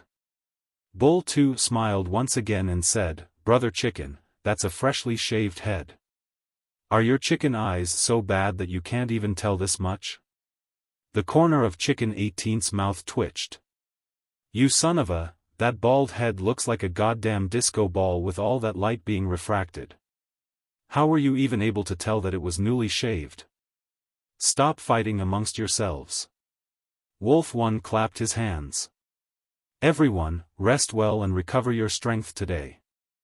Hawk 6, Rabbit 22, give everyone the new equipment. We'll enter action tomorrow. All those present silently nodded. Afterward, Hawk 6 and Rabbit 22 stood up, taking out 2 black-colored leather suitcases. Hawk 6's suitcase was rather large. There were anti-tank grenades and all sorts of firearms inside, from ordinary pistols to rifles, assault rifles, and sniper rifles, each comprised of a variety of models. Ordinary firearms were nothing but playthings for powerful cultivators. However, they could gravely injure cultivators of the second stage or below. Wolf 1 and the others weren't like those ancient cultivators that would stick to their old ways without knowing how to adapt to the new era. Since even the legacy of their 33 divine beasts sect was incomplete, they often had to rely on powerful modern weapons to complete their missions.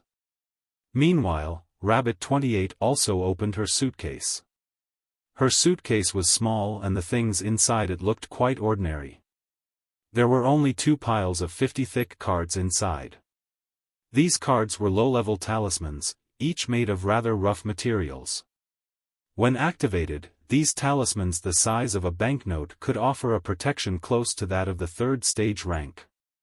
Wolf 1 clapped his hands and said in a grave tone, "You can choose the weapons you like, as well as 2 defensive talismans. We have to rescue Whale 8 and Shark 9 at all costs."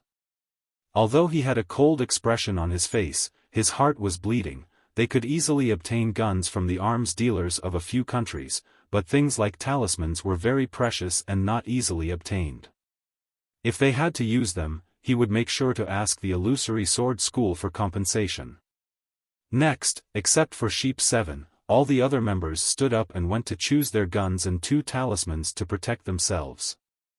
After taking the equipment, they headed toward their rooms on the submarine to rest and recover their strength. Except for Wolf 1, Sheep 7, Bull 2, and Snake 23, all the others left the conference room. Sheep 7, did you find that girl from the Chu family? Wolf 1 asked. Sheep 7 typed something on the keyboard and said, I found her earlier. She's inside that tent. Then, the inside of Choo Choo's tent appeared on the screen. Choo Choo was weakly lying on a bed, and her injuries seemed pretty serious. Her chest place had been flattened. She was lucky to be still alive. After seeing Choo Choo's condition, Wolf 1 nodded, satisfied. Her wound seemed very serious. It's almost certain that she won't be able to participate in the battle between the illusory sword school and the Chu family on the grievance settling platform. Such being the case, our mission is completed. Once she misses the competition, we'll ask the illusory sword school for our reward. It was the only good news Wolf 1 had received today. Sheep 7, hide the remaining drones well. We can make use of them tomorrow to monitor the island and swiftly track down our 2 targets, Wolf 1 said. Sheep 7 nodded and cautiously hid the 3 remaining drones. Since they had already lost the turtle-shaped drone, they had to take care of the remaining 3 properly.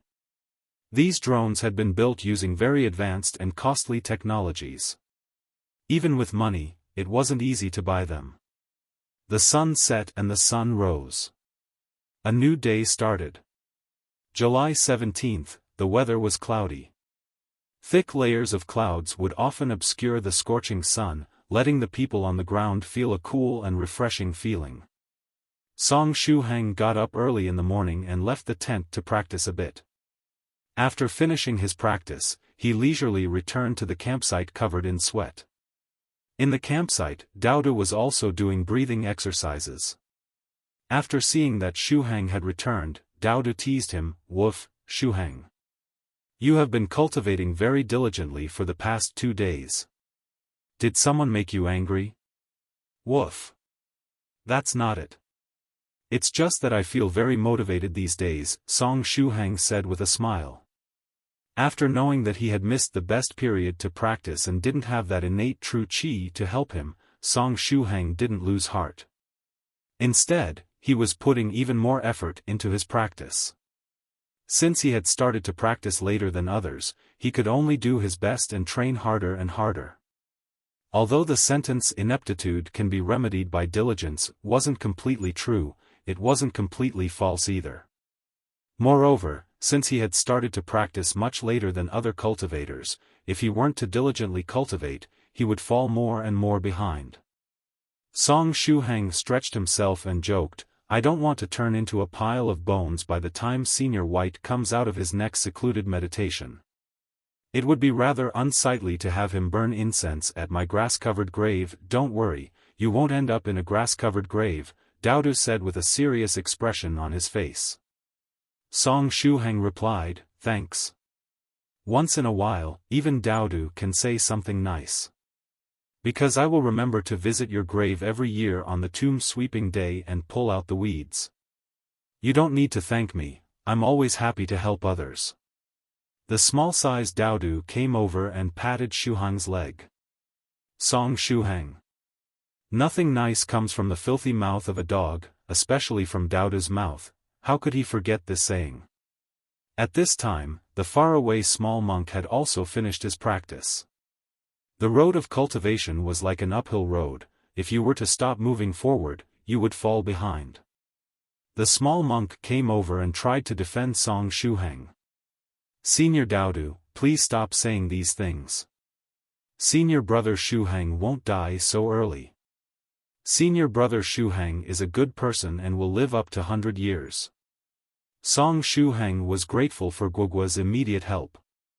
But at this time, Daodu laughed and said, live up to 100 years? Will he die once those 100 years are over? Senior Daodu, this is not what I meant. At this time, Guoguo's small face had a troubled expression on it. Song Shuhang squatted down and patted Daodu's head. Daodu, stop bullying Guoguo. Anyway, how much of yesterday's food is left? How about changing our diet a little? It's fine to eat the same grilled food 1 or 2 times, but more than that and it becomes unbearable. The nearby Guoguo nodded in agreement and said, I agree. Moreover, if we keep eating grilled food, we might start to suffer from excessive internal heat. That might give me hemorrhoids again, it's really scary. Song Shuhang. Daodu showed his teeth and said to Shuhang in all seriousness, don't touch my head. You aren't stupid Yellow Mountain. I might bite you. Don't you know that only the beloved master of a dog can pat its head? Next, he also added, there isn't much food left. We must get some more. It's a pity that Immortal Fairy Bishwe isn't here. Otherwise, even if it were only grilled food, she would cook it in all sorts of different ways that you would never get tired of. Immortal Fairy Bishwe. The same Bishwe holding the immortal feast? Song Shuhang remembered that Su Clan's 7 told him once that he would bring him to the immortal feast. It seemed a very high-class banquet amongst cultivators. Since the name, Immortal Fairy Bishwe, was rather unique and easy to remember, Song Shuhang didn't forget it. It's precisely she. Unfortunately, Venerable White didn't accept her marriage proposal back then. If he had accepted, all the fellow Daoists in the 9 provinces number 1 group would have the luck of eating good things from time to time. Daodu licked his lips and started to drool. Ahaha. Song Shuhang laughed softly, he had almost forgotten about this matter. He had to remember not to bring up Venerable White's name in front of Immortal Fairy Bishwe. A lovelorn woman could be very scary. If her love for Venerable White had turned into hate, she might as well take it out on an unrelated person like him. He didn't want to die from food poisoning. Since we don't have much food left, I'll go out and get some. Maybe I can find some seafood, Song Shuhang said. He was currently covered in sweat and swimming in the sea would surely cool his body. A night had already passed, therefore, he wasn't that sensitive toward fishes anymore. But he still felt a bit nervous while looking at Daodu's teeth. Sure, but be careful when submerging underwater, Daodu said. Just as he said this, the corner of Daodu's mouth rose, and he swept several secluded places with his gaze. There, he saw 2 insects and 1 seabird. These guys are openly sending drones to spy on us. Do they think that Senior White and I are blind? Song Shuhang wore a pair of shorts and headed toward the seashore. Just as before, Senior White was sitting on a rock in the middle of the water. At this time, he was embracing his knees and blankly staring at the horizon. Song Shuhang waved his hand and said, Senior White, good morning. Venerable White turned his head toward Song Shuhang and after seeing his appearance, he said, are you planning to get into the water? Yes. Since Daodu and Guoguo looked for food yesterday, I decided to take responsibility for today's breakfast. I was thinking of diving to look for seafood, Song Shuhang said with a smile. I see. In that case, I'll prepare the food for the lunch, Venerable White said. Afterward, He also added, Shuhang, according to today's weather report, there might be sudden tsunamis at any position more than 100 meters away from this island. Be careful and don't wander too far. Weather report? Sudden tsunamis at any position more than 100 meters away from this island? First, God knew which weather station was so bored to forecast the weather of a small island in the middle of the East China Sea, but most importantly, which country's weather station could forecast the range of tsunamis down to the meter? Song Shuhang forced a smile and looked at Venerable White. It seemed Senior wanted to go all out. Seeing Song Shuhang force a smile, Venerable White laughed and said, It's all right, no need to be scared. Come here. Song Shuhang arrived next to Venerable White. Venerable White stretched his hand out and revealed a transparent tattoo sticker. Shuhang remembered this thing. Not long ago, when Senior White prepared that 3D picture of a Calabash brother for the 10,000-mile flying escape technique, he used precisely this transparent tattoo sticker to print it on his arm. Is Senior White planning to print another 10,000-mile flying escape technique on my body? While Song Shuhang was in deep thoughts, Venerable White glued the sticker to his chest. After Senior White tore the transparent layer off, the picture of a flying sword appeared on Shuhang's chest. Oh, it's a different picture this time. Thank God it's not a Calabash brother again. Senior White, what is this thing? Song Shuhang asked. It doesn't have a name yet. Venerable White thought for a moment and said, Let's just call it Disposable Song Shuhang 001 Edition. The novel will be going premium tomorrow, midnight April 4th GTM +8, here is a message from the author. Hello. 4 web novel. Hello, Cultivation chat group readers. I'm the author of the novel, Legend of the Paladin. I thank all the readers abroad for supporting and liking my work. Cultivation chat group will enter the premium program on April 4th on the web novel platform. I'm looking forward to it, and I hope that the novel will obtain good results. I ask all the readers that enjoy the novel to help me in this endeavor. On my part, I'll also try to do my best and keep writing an interesting story. I hope everyone will keep enjoying this somewhat long story about Song Shuhang adventures. Thanks everyone for reading. I would like schedule a huge tsunami in advance. What does disposable Song Shuhang mean? Does it have any close relations with disposable flying sword and disposable meteor sword? After having this thought, Song Shuhang felt that his bladder was full, he had a sudden urge to pee. Senior, can you briefly explain to me the function of this disposable Song Shuhang 001 edition? Song Shuhang asked cautiously. Don't worry, it's nothing outrageous. Venerable White laughed and consoled Song Shuhang. It's a talisman treasure I developed using the 10,000-mile flying escape technique as a base. Didn't I say yesterday that I wanted to make you experience a successful jump through the Dragon Gate? This was made for that purpose. Senior. I would like to ask, will it make me spiral straight up into the sky with a pew? Song Shuhang asked anxiously. If this thing was really going to shoot into the sky with the Bladestorm style, he would immediately use the ultimate skill, 500 ways to surrender to human cultivator you're unable to defeat on Senior White. You're not a flying sword, and that rune is too complicated to be imprinted on your body, Venerable White calmly explained. The disposable Song Shuhang 001 is a simplified version of the 10,000-mile flying escape technique, leaving behind the most basic feature. It will apply a powerful upward thrusting force to your body, allowing you to dash up against the waterfall of the Dragon Gate. With its help, even if you accidentally get swept by the tsunami, you can activate it and borrow its strong propulsion to escape. Additionally, I'll stay on the coast and keep an eye on you. As long as you activate the disposable Song Shuhang 001 edition, I will immediately come to your rescue. Upon hearing that, Song Shuhang immediately heaved a sigh of relief, so it was something like a motor, and could increase his speed.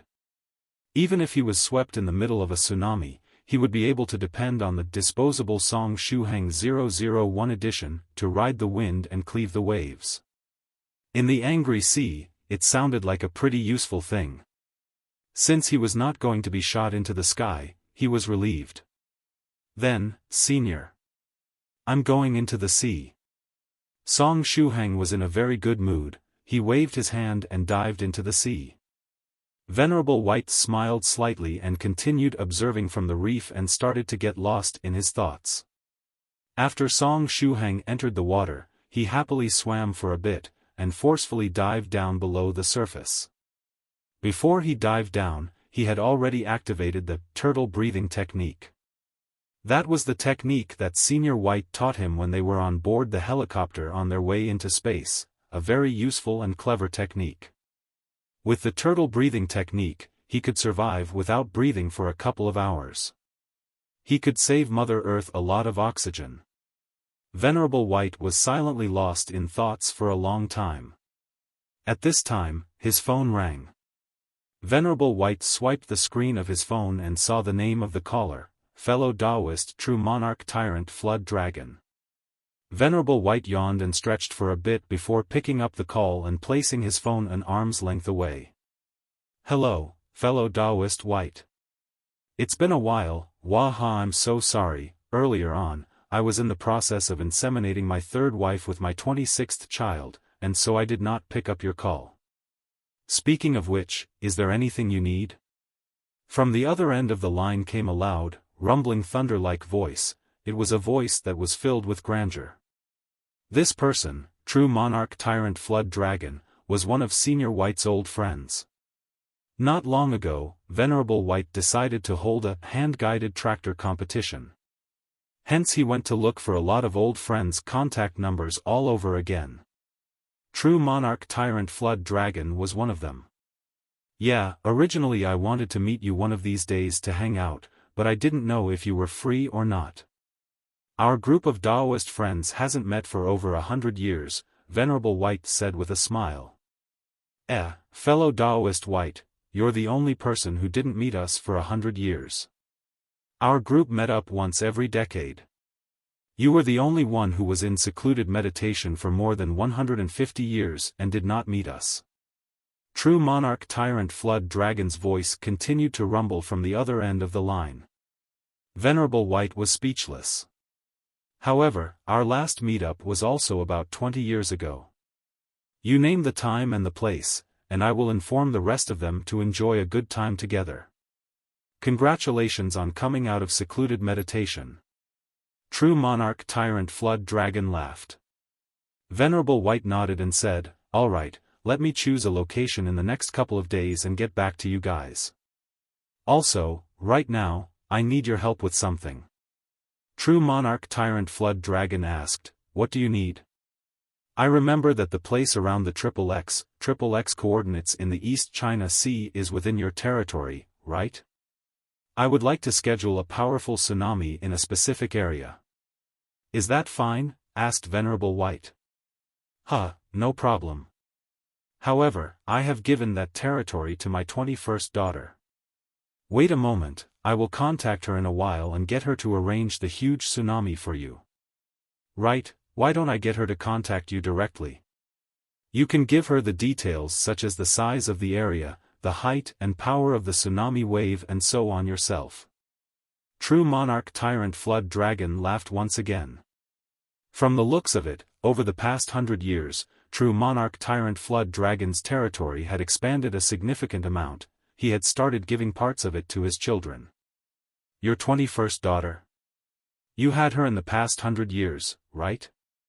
Alright, get her to contact me. When things have been settled, I will give her a token of appreciation, since it's also the first time I'll be meeting her. Venerable White smiled. Fellow Daoist White, you're too courteous. Wahahaha, over the past 100 years, my wives gave birth to quite a number of children. From the 19th to the 25th, my children turned out to be all daughters. How unlucky. Right now, I'm working hard on having my 26th child. Let's hope that it's a son this time. That way, I'll have 11 sons, just enough to form a football team. 10 years later, I can bring them to crash that stupid abalone's immortal cave and trash his sons, said true monarch tyrant flood dragon happily. Venerable White was speechless. In order to put together a football team, true monarch flood dragon did put in all his best efforts. He really did try his best, and managed to produce 7 lives, which turned out to be 7 daughters, and judging from the situation, if the 26th child turned out to be another daughter, true monarch flood dragon would continue to try his best. Let me hang up first, I will get my daughter to call you in a bit, said true monarch tyrant flood dragon's rumbling voice before hanging up a moment later. Venerable White dug his ears and silently put his phone away. He had already experienced the problem with true monarch tyrant flood dragon's voice a long time ago when they used the 1,000-mile sound transmitter. As he got steadily stronger and stronger, his voice also followed suit. When he was deep in thoughts, Venerable White's phone suddenly rang once again. It was a call from an unknown number. It should be true monarch tyrant flood dragon's daughter. Venerable White swiped his phone and picked up the call. Hello, is this Senior White? I am Yu Jiao. My father explained the situation to me. Senior White, may I ask where are you, so I can come over to talk to you in person? The lovely voice of a girl came from the other end of the line. Alright, my coordinates are, Venerable White gave his location's coordinates to Yu Jiao. Speaking of which, how did Tyrant Flood Dragon's daughter end up with a cute name like Yu Jiao 1? Very soon, Venerable White found out why Tyrant Flood Dragon's daughter was named Yu Jiao. A very adorable pink fish, about the size of a palm, climbed next to Venerable White. Yes, she climbed next to Venerable White. On the sides of this very adorable fish were 4 small cute claws.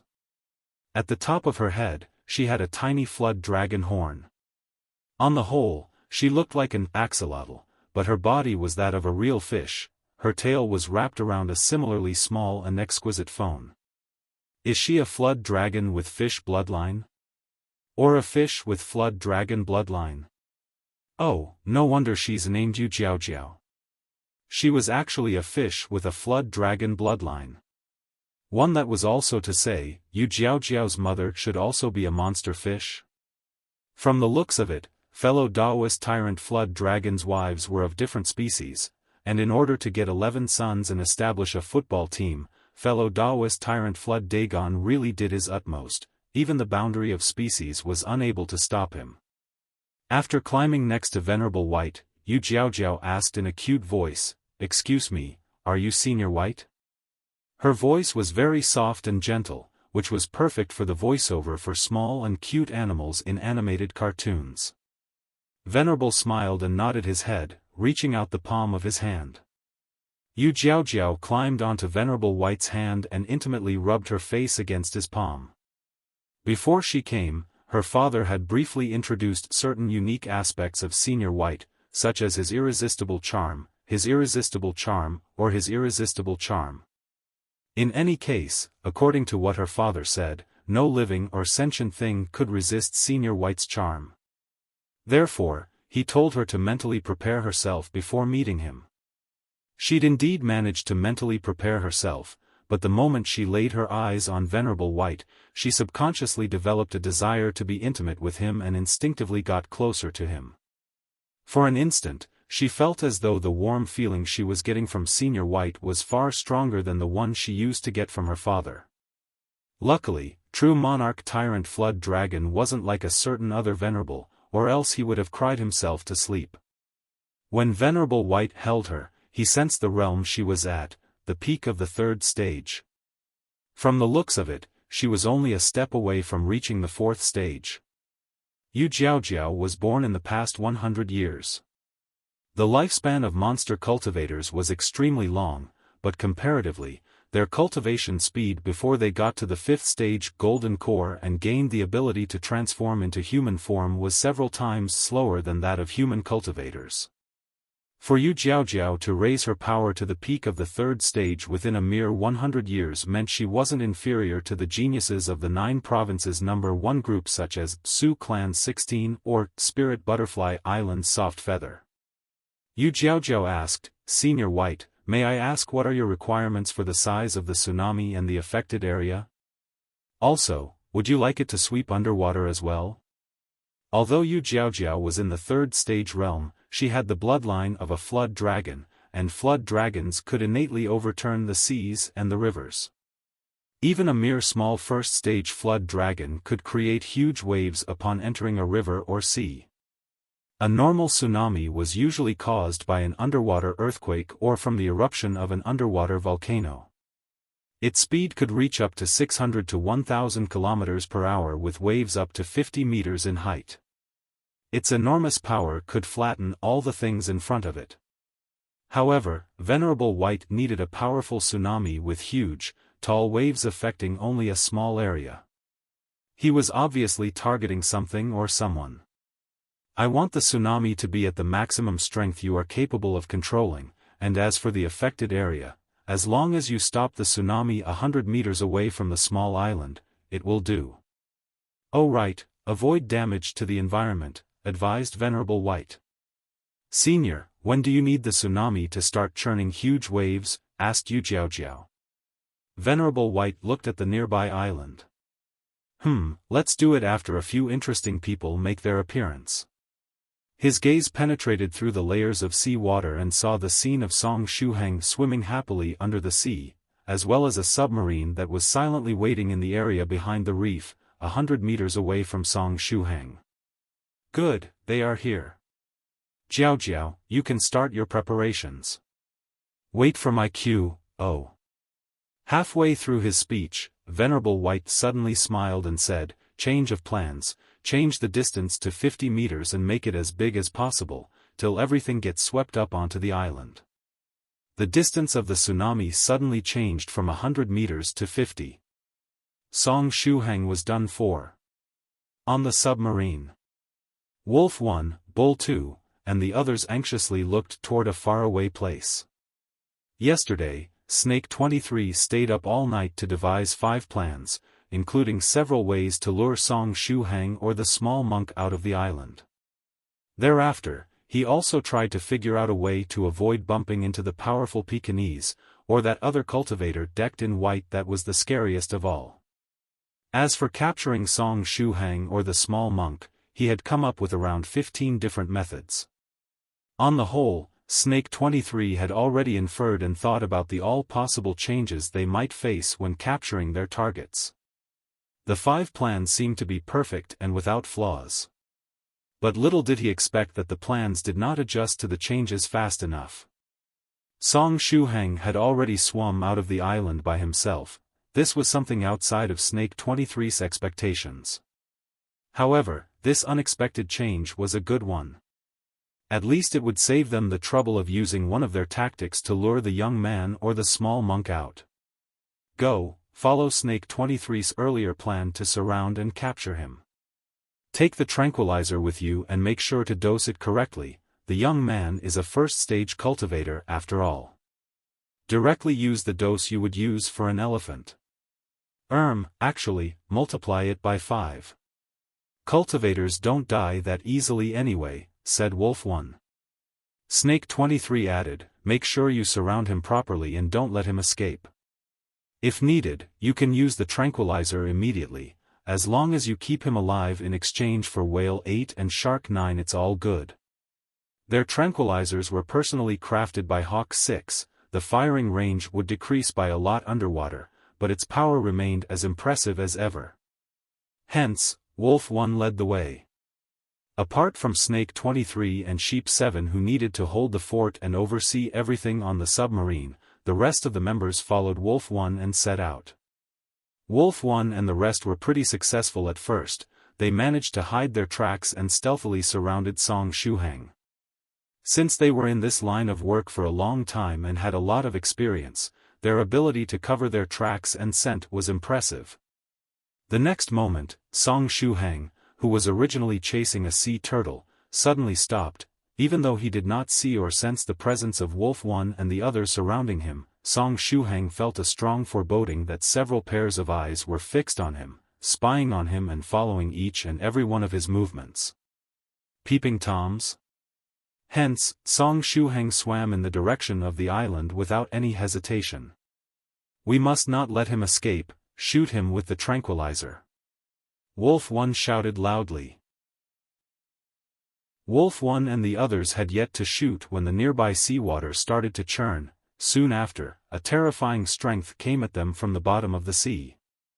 What's happening? Wolf One got a scare and tried to get away from the churning seawater.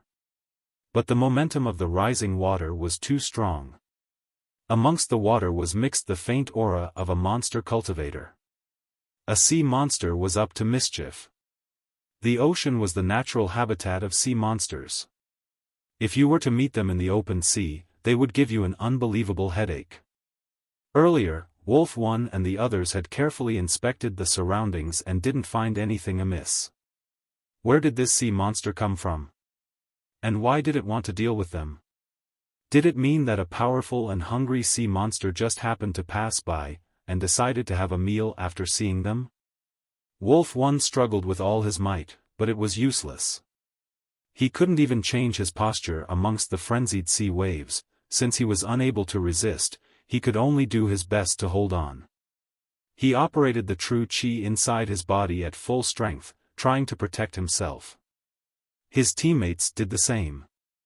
Compared to Wolf One and the others, Song Shuhang was even more surprised and felt like crying. When the nearby seawater started to churn and seethe, he realized that the tsunami Venerable White predicted was finally here. But didn't Senior White say that I would get swept by the tsunami only if I were more than 100 meters away from the island? Isn't my current distance from the island only 50 meters? Song Shuhang had paid close attention to the distance he had traveled.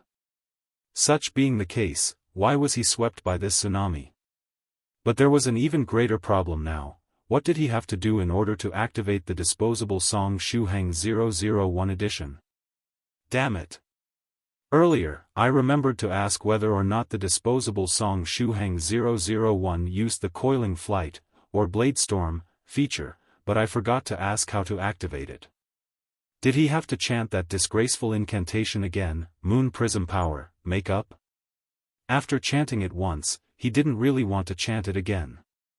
Moreover, he was in the middle of the water right now.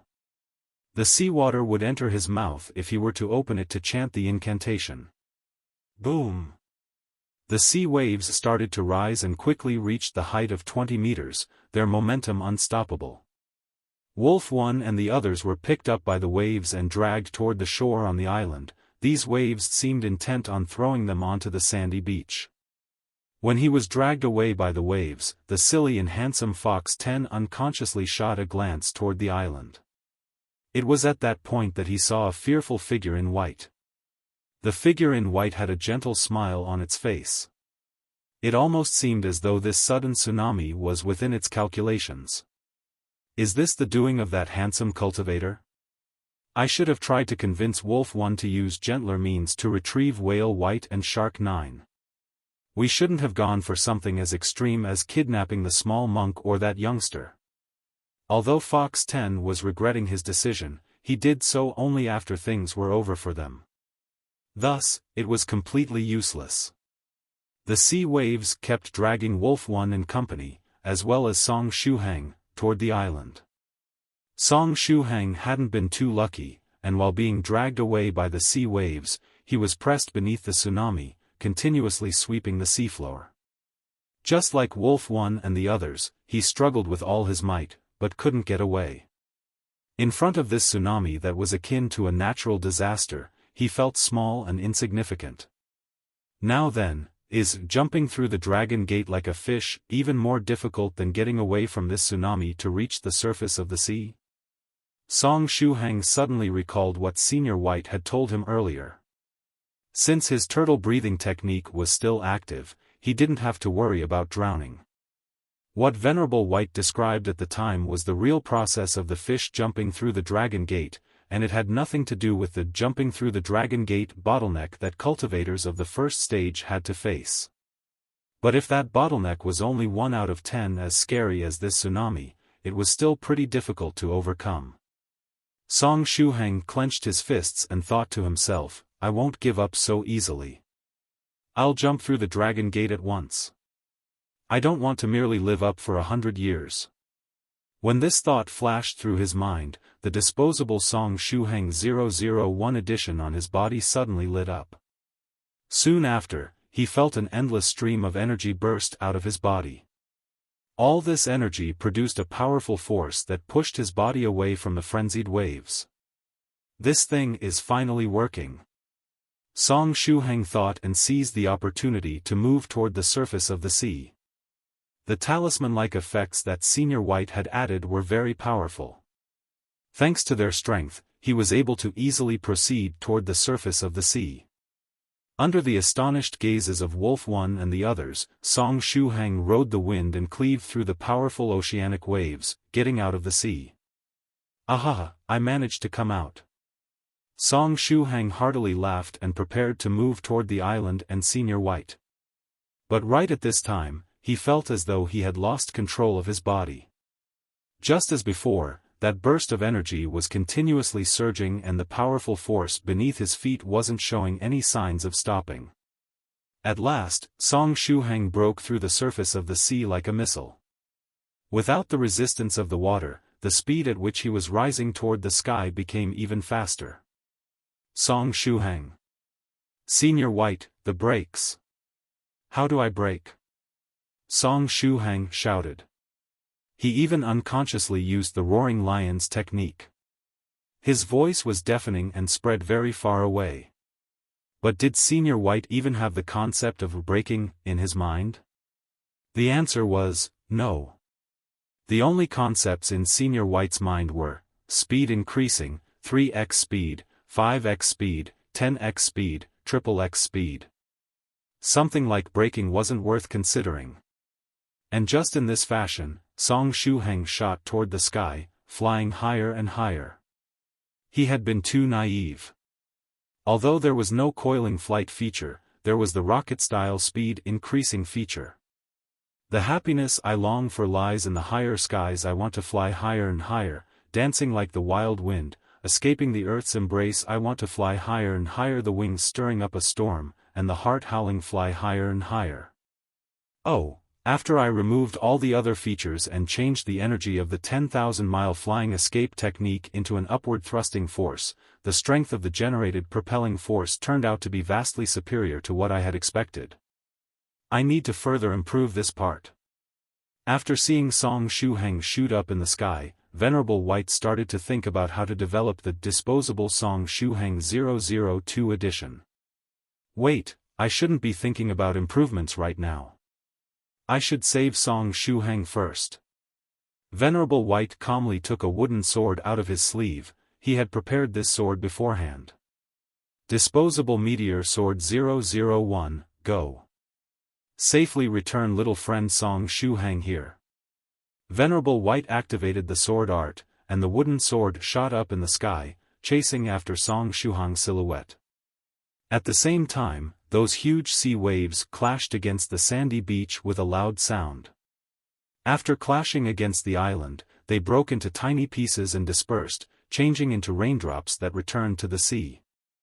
On the sandy beach, Wolf One and the company were lying on the ground, not even having the strength to stand up. Venerable White calmly gazed at them. Afterward, he shot a glance at the far-off submarine, faintly smiling. Next, Senior White didn't pay any attention to Wolf One and the others, letting them lie on the beach like corpses. Wolf One and company gasped for breath, trying to slowly recover their strength. At the same time, Bull Two shot a glance at Venerable White. He had no idea what this cultivator was planning to do.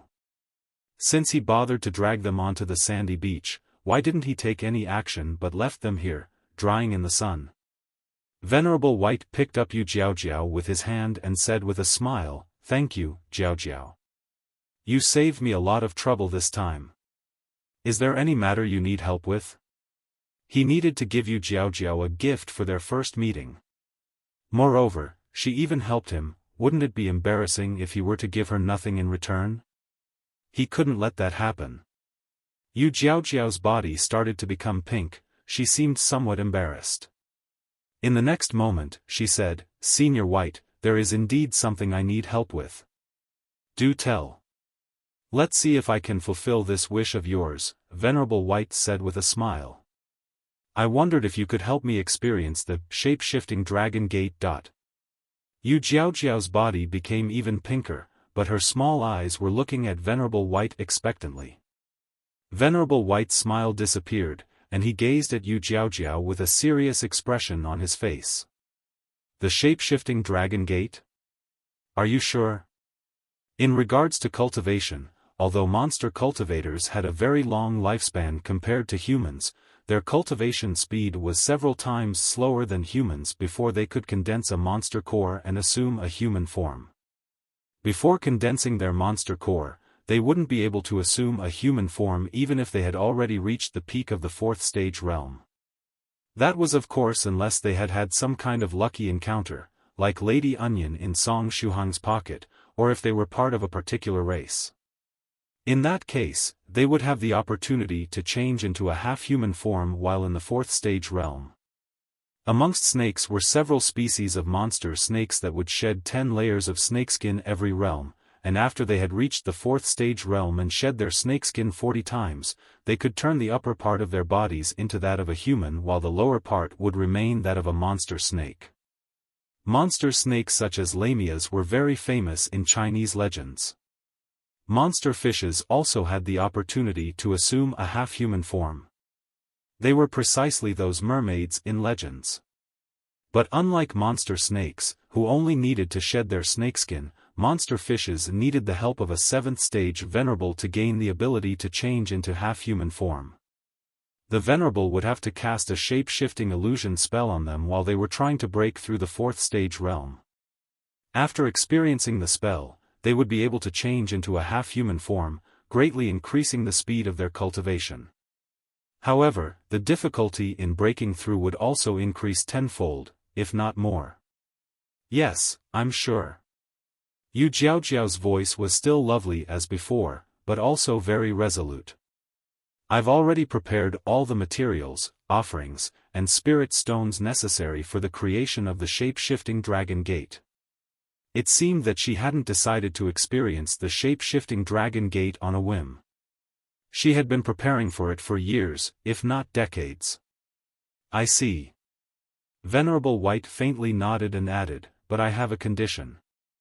Then, he shot a glance at Song Shuhang who had already turned into a black dot. Song Shuhang had finally understood what the sentence, "tears flying in the wind," meant.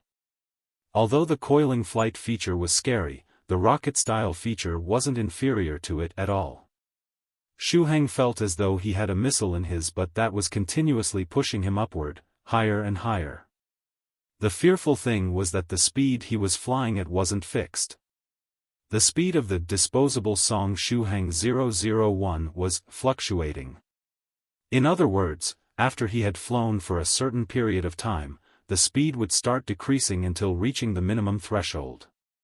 After reaching the threshold and having accumulated enough energy, it would propel Song Shuhang once more, making him speed up again. Slow fast, it was a beautiful cycle of never-ending happiness.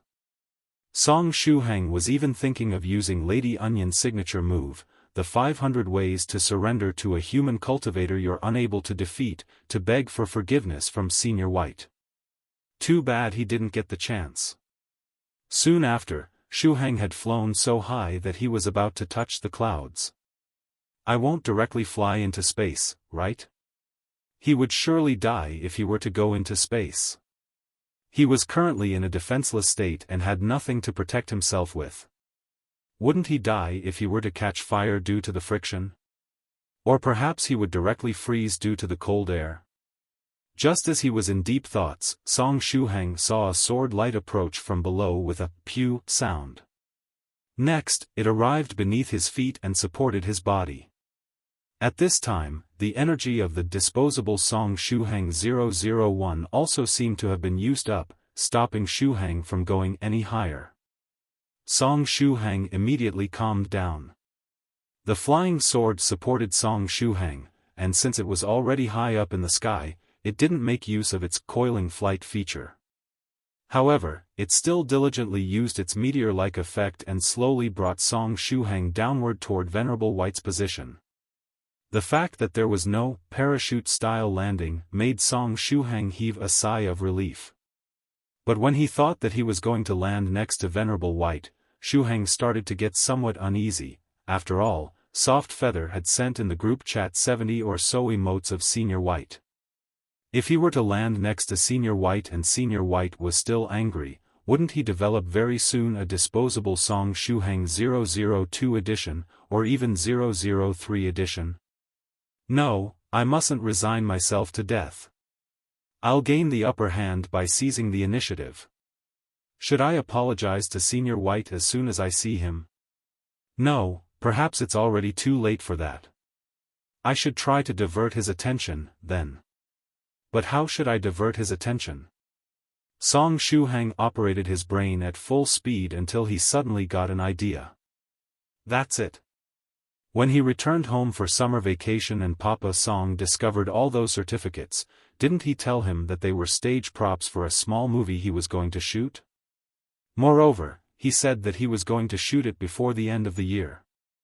At first, Song Shuhang was planning to ask the seniors in the 9 provinces number 1 group if there was someone with a movie or television-related business amongst them. There was no need for it to be a professional production. He just needed the seniors to send over a minor director to shoot a casual movie where he and his friends could act as the main characters. After they were done with the shooting, he would show it to his family members and make them happy. That was it. Therefore, Song Shuhang had a sudden epiphany: would Senior White be interested in shooting a movie? After this epiphany, his mind was full of ideas. If Senior White was willing to act in the movie, whether or not he was playing the role of the main character, didn't he just need to stand in front of the camera and smile to sell billions of tickets? Moreover, if they were really shooting a movie, they could let Senior White play all kinds of different roles. Perhaps this idea could really work. Therefore, as soon as he was going land next to Senior White, Song Shuhang was planning to take the initiative and ask him to shoot a movie together.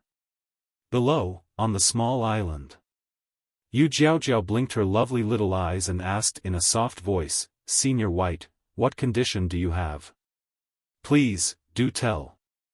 Venerable White said calmly, "I want a drop of your blood essence, as well as let another person experience the shape-shifting dragon gate together with you. Of course, he won't influence you in any way.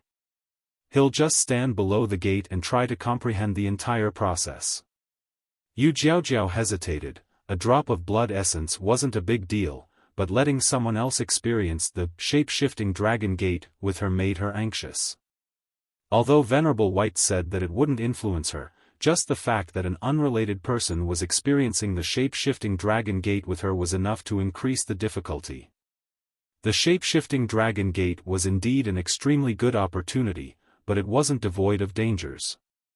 Moreover, Yu Jiaojiao would also have to face the heavenly tribulation while trying to jump through the gate. The heavenly tribulation was a very personal matter, and if someone were to interfere in the process, the might of the tribulation would increase several-fold. It was precisely because of this that 7 didn't dare to help 16 when she was facing the heavenly tribulation, and only when there was no other choice did he disperse the heavenly tribulation and saved 16's life. Yu Jiaojiao's life as a cultivator was at stake here, and a single mistake could lead to a lifelong regret. Therefore, she had to carefully decide and not make haste. Venerable White faintly smiled. This was precisely what he wanted to see.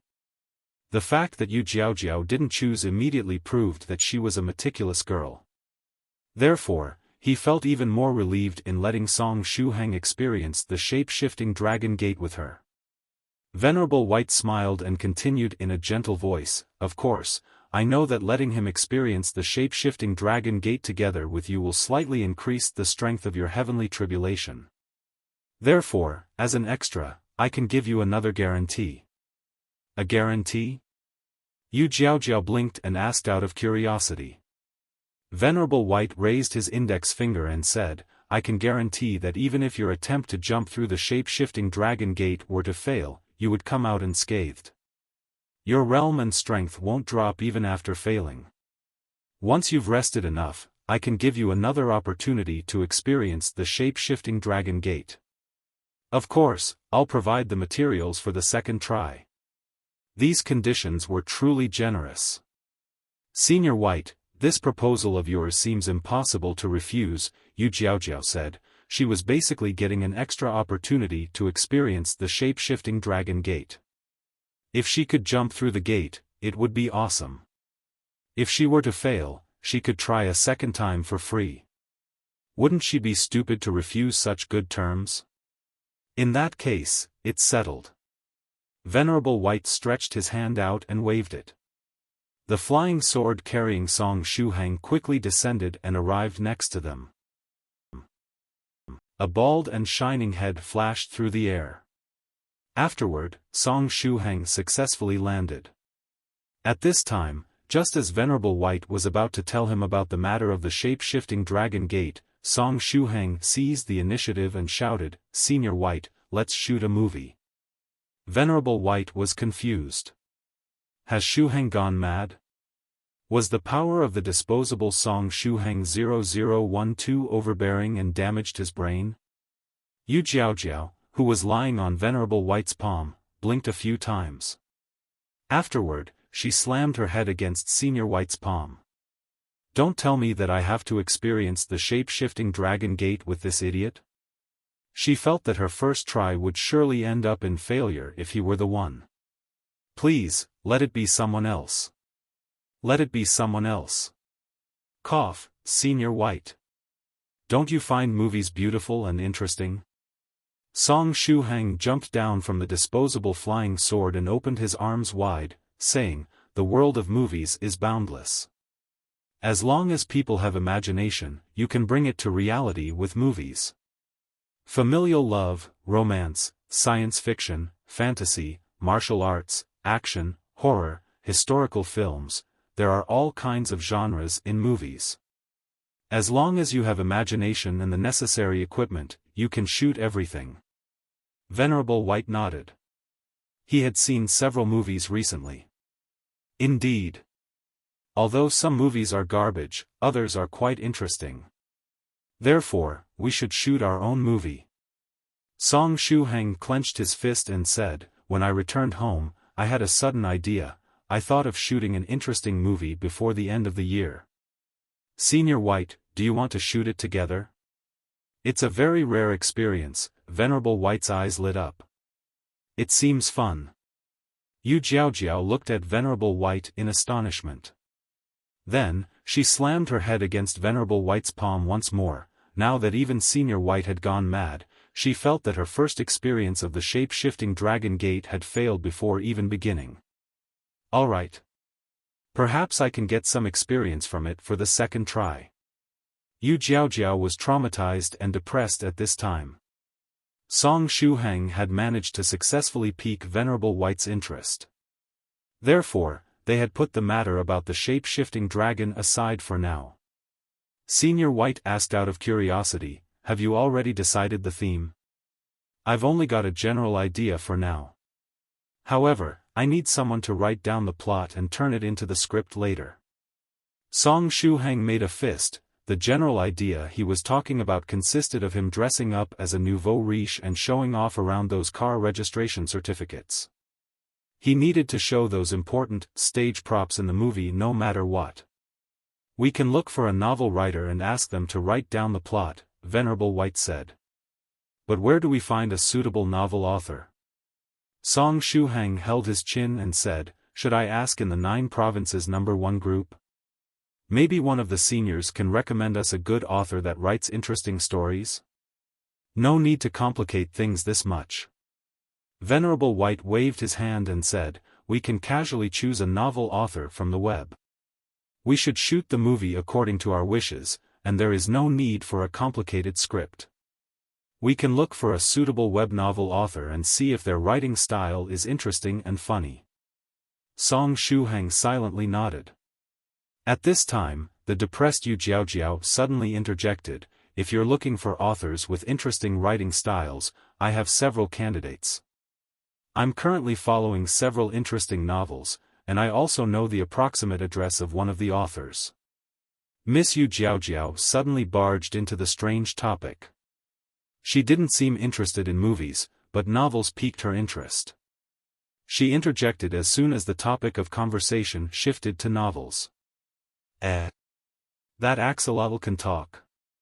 Song Shuhang discovered that there was a small pink-colored fish that had grown limbs on Venerable White's palm. Her name is Yu Jiaojiao, and she's the daughter of an old friend. Senior White smiled and continued, moreover, she is not an axolotl. She was born from the union of a flood dragon and a monster fish. She is the descendant of a flood dragon? Well, you can't really judge a book by its cover. Song Shuhang couldn't help but shoot a few glances at the small pink-colored fish. All creatures related to dragons were very amusing. Humph. Yu Jiaojiao snorted and continued with what she was saying. Ahem, what was I saying again? Right, I know the approximate address of an author that writes comedy novels. After locking down his position, we can kidnap him. Miss Yu Jiaojiao, wait a moment.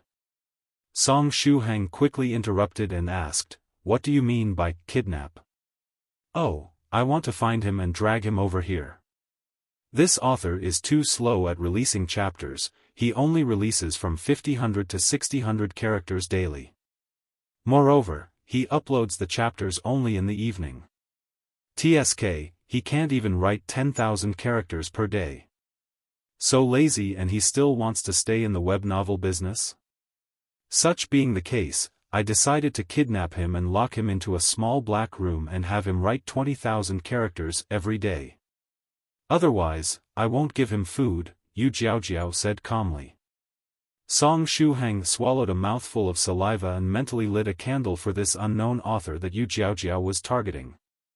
Next, Song Shuhang said, fine. Once we return to China, we can contact that interesting author and have him write the plot for us. Money isn't a problem. Afterward, I'll contact the seniors in the 9 provinces #1 group and ask them to send over a movie director. After we gather the necessary equipment, we can start shooting the movie. Senior White nodded and added, I was about to invite a few old friends over and have a get-together. Perhaps we can have them participate in the movie. They are fellow Daoists with rich life experiences, it would be interesting to have them perform in the movie. Good, it's settled then. Song Shuhang said excitedly. At the same time, he clenched his fist and thought to himself, yes. I managed to divert Senior White's attention. The little fellow Daoist surnamed Song had managed to increase his lifespan by 3 more episodes. Me too, me too. After I jump through the shape-shifting dragon gate, I'll be able to assume a half-human and half-fish form. At the time, I'll be able to participate in the movie too. Yu Jiaojiao waved her claws with excitement. Sure, you can participate too, Song Shuhang said with a valiant expression on his face. Then, he paused for a moment and asked, a half-human and half-fish form? Yu Jiaojiao, you can change your shape? Of course. Just wait till after I experience the shape-shifting dragon gate, I'll be able to assume a half-human and half-fish form. Yu Jiaojiao said proudly. Oh, I almost forgot about the matter related to the shape-shifting dragon gate. Venerable White clapped his hands and said, Shuhang, I'm going to give you a very rare opportunity, don't waste it. A very rare opportunity? The shape-shifting dragon gate? Song Shuhang's body unknowingly shivered. Lately, he was quite sensitive toward the words dragon and gate. In the last 2 days, these dragon gates made him experience things he wouldn't forget for the rest of his life. Thereupon, Song Shuhang quickly tried to change the topic of conversation, asking, you said you could assume a half-human and half-fish form? Like a mermaid? Correct, a half-human and half-fish form, Yu Jiaojiao said self-satisfied. Just like monster snakes, half-human and half-fish monsters were also very famous in old Chinese stories. Cool, I'll look forward to it, Song Shuhang said. At the time, we must take a group photo. He felt that taking a group photo with a mermaid would be rather cool. Sure, Yu Jiaojiao said, since she had the opportunity to experience the shape-shifting Dragon Gate twice, she would use the first opportunity to gain knowledge and experience, and the second one to break through. You two seem to be in pretty good condition. Venerable White stretched his hand and revealed 2 medicinal pills, which he gave to Song Shuhang and Yu Jiaojiao. Song Shuhang took the pill in his hands. It didn't seem to be a qi and blood pill. What kind of medicinal pill was it? Venerable White explained, Yu Jiaojiao, give a drop of your blood essence to Shuhang first. Then, eat the medicinal pill to replenish the consumed physical strength and mental energy. I want the both of you to prepare and be in your optimal condition. Yu Jiaojiao stretched her small claw and poked it with her other claw, her look distressed. Afterward, a drop of pale golden blood essence dripped from the tip of her claw. Venerable White gently flicked his finger, stopping the gold blood essence in midair. Shuhang, open your mouth, Venerable White said. Song Shuhang subconsciously opened his mouth. Soon after, the golden drop of blood entered his mouth, directly sliding into his belly. Is this the same as Lady Onion's tender shoot? A powerful tonic? Song Shuhang thought to himself. However, he didn't feel any earth-shaking change in his body after swallowing the drop of blood down. His body didn't increase in size, ripping his clothes apart, and he didn't obtain dozens of years' worth of knowledge about cultivation techniques either. After swallowing the blood essence, he felt that there was a strange connection between him and Yu Jiaojiao now. It was a familiar feeling. There was a similar connection between Song Shuhang and the ghost spirit in his heart aperture. The only problem was that the connection between Shuhang and the ghost spirit would often get interrupted. But as time went on, the duo had almost completed their synchronization, and once it was complete, his ghost spirit would get upgraded. Good. Now, take the pills and adjust your condition. Yu Jiaojiao, bring all the materials, offerings, and spirit stones needed here. I'll immediately create the shape-shifting Dragon Gate for you, Venerable White said self-satisfied. Yu Jiaojiao's eyes lit up. She waited for this day for decades. After taking the pill, she said, Senior, I'll go take the materials for the shape-shifting Dragon Gate. I'll come back immediately. In the next moment, she leapt with all her might and changed into a 10 meters long red-colored huge fish while in midair. Her 4 small and cute claws enlarged and changed into the claws of a flood dragon, sharp and dreadful. After seeing Yu Jiaojiao's sudden transformation, Song Shuhang almost choked on his pill. There was just too much difference between her previous cute self and her new form. Do all cute creatures have ferocious and dreadful true bodies? After swallowing the medicinal pill with much difficulty, Song Shuhang sat cross-legged and closed his eyes, starting to contemplate. Once he heard about the shape-shifting Dragon Gate, he couldn't help but connect it to the fish jumping through the Dragon Gate. Therefore, he was sure that it wouldn't be a joyous experience. Since he had no leeway to refuse, he could only prepare himself and face the challenge with everything he had. On a side, Venerable White shot a last glance at the sandy beach. Wolf One and company were still lying on the sandy beach like corpses. That huge tsunami had consumed all their strength. After the monster energy that Yu Jiaojiao mixed within the waters of the tsunami penetrated their bodies, it was difficult for them to recover within a short period of time. Venerable White called out softly, Daodu. Daodu yawned and came out of the tent, heading toward Senior White together with the small monk. Help me keep an eye on these guys. Don't kill them and don't let them escape, Venerable White said with a smile. I need them to bait the big fish hiding in the shadows. After hearing Venerable White's words, Wolf One's heart twitched. Senior White, don't worry. With me here, none of them will be able to escape, Daodu said as his body inflated, changing into a 5 meters long monster dog. The monster energy inside his body was unleashed and exploded with all its might. Wolf One and company secretly cursed in their hearts. This Pekingese is absolutely a monster beast of the 4th stage or above. It was over, they had no way of escaping. The small monk squatted beside Daodu with a curious expression on his face, staring at Rabbit 28. After Guogua stared at her for a while, Rabbit 28 started to feel nervous. After seeing Guogua's appearance, Daodu teased him, "Guogua, do you like that girl?" The small monk joined his palms together and said, "Senior Daodu, don't speak irresponsibly. Buddhist monks aren't like this. I was just curious." "Curious? About what?" Daodu asked in puzzlement. "Although that benefactor is dressed up like a woman, and resembles one too, how come they have no swelling around the breast area? Therefore, I started to wonder if they were one those legendary transvestites that people talk about on the net. This is what got me curious," the small monk explained to Daodu with a serious expression on his face. Daodu shot a glance at Rabbit 28's chest. Yeah, it was indeed a bit flat. "You might be right. Hey, you. Are you a transvestite?" Daodu asked. Rabbit 28 closed her eyes with a bitter expression on her face. "Transvestite your sister. Transvestite your 18 generations. I became like this due to the technique I practice, okay? It's already a sad story, so stop poking at my sore spot." Around 3 minutes later, the sea started to churn once more, and the huge fish version Yu Jiaojiao emerged from the water.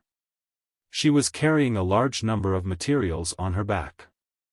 If she hadn't changed into this 10 meters long form, she wouldn't have been able to bring all the materials back.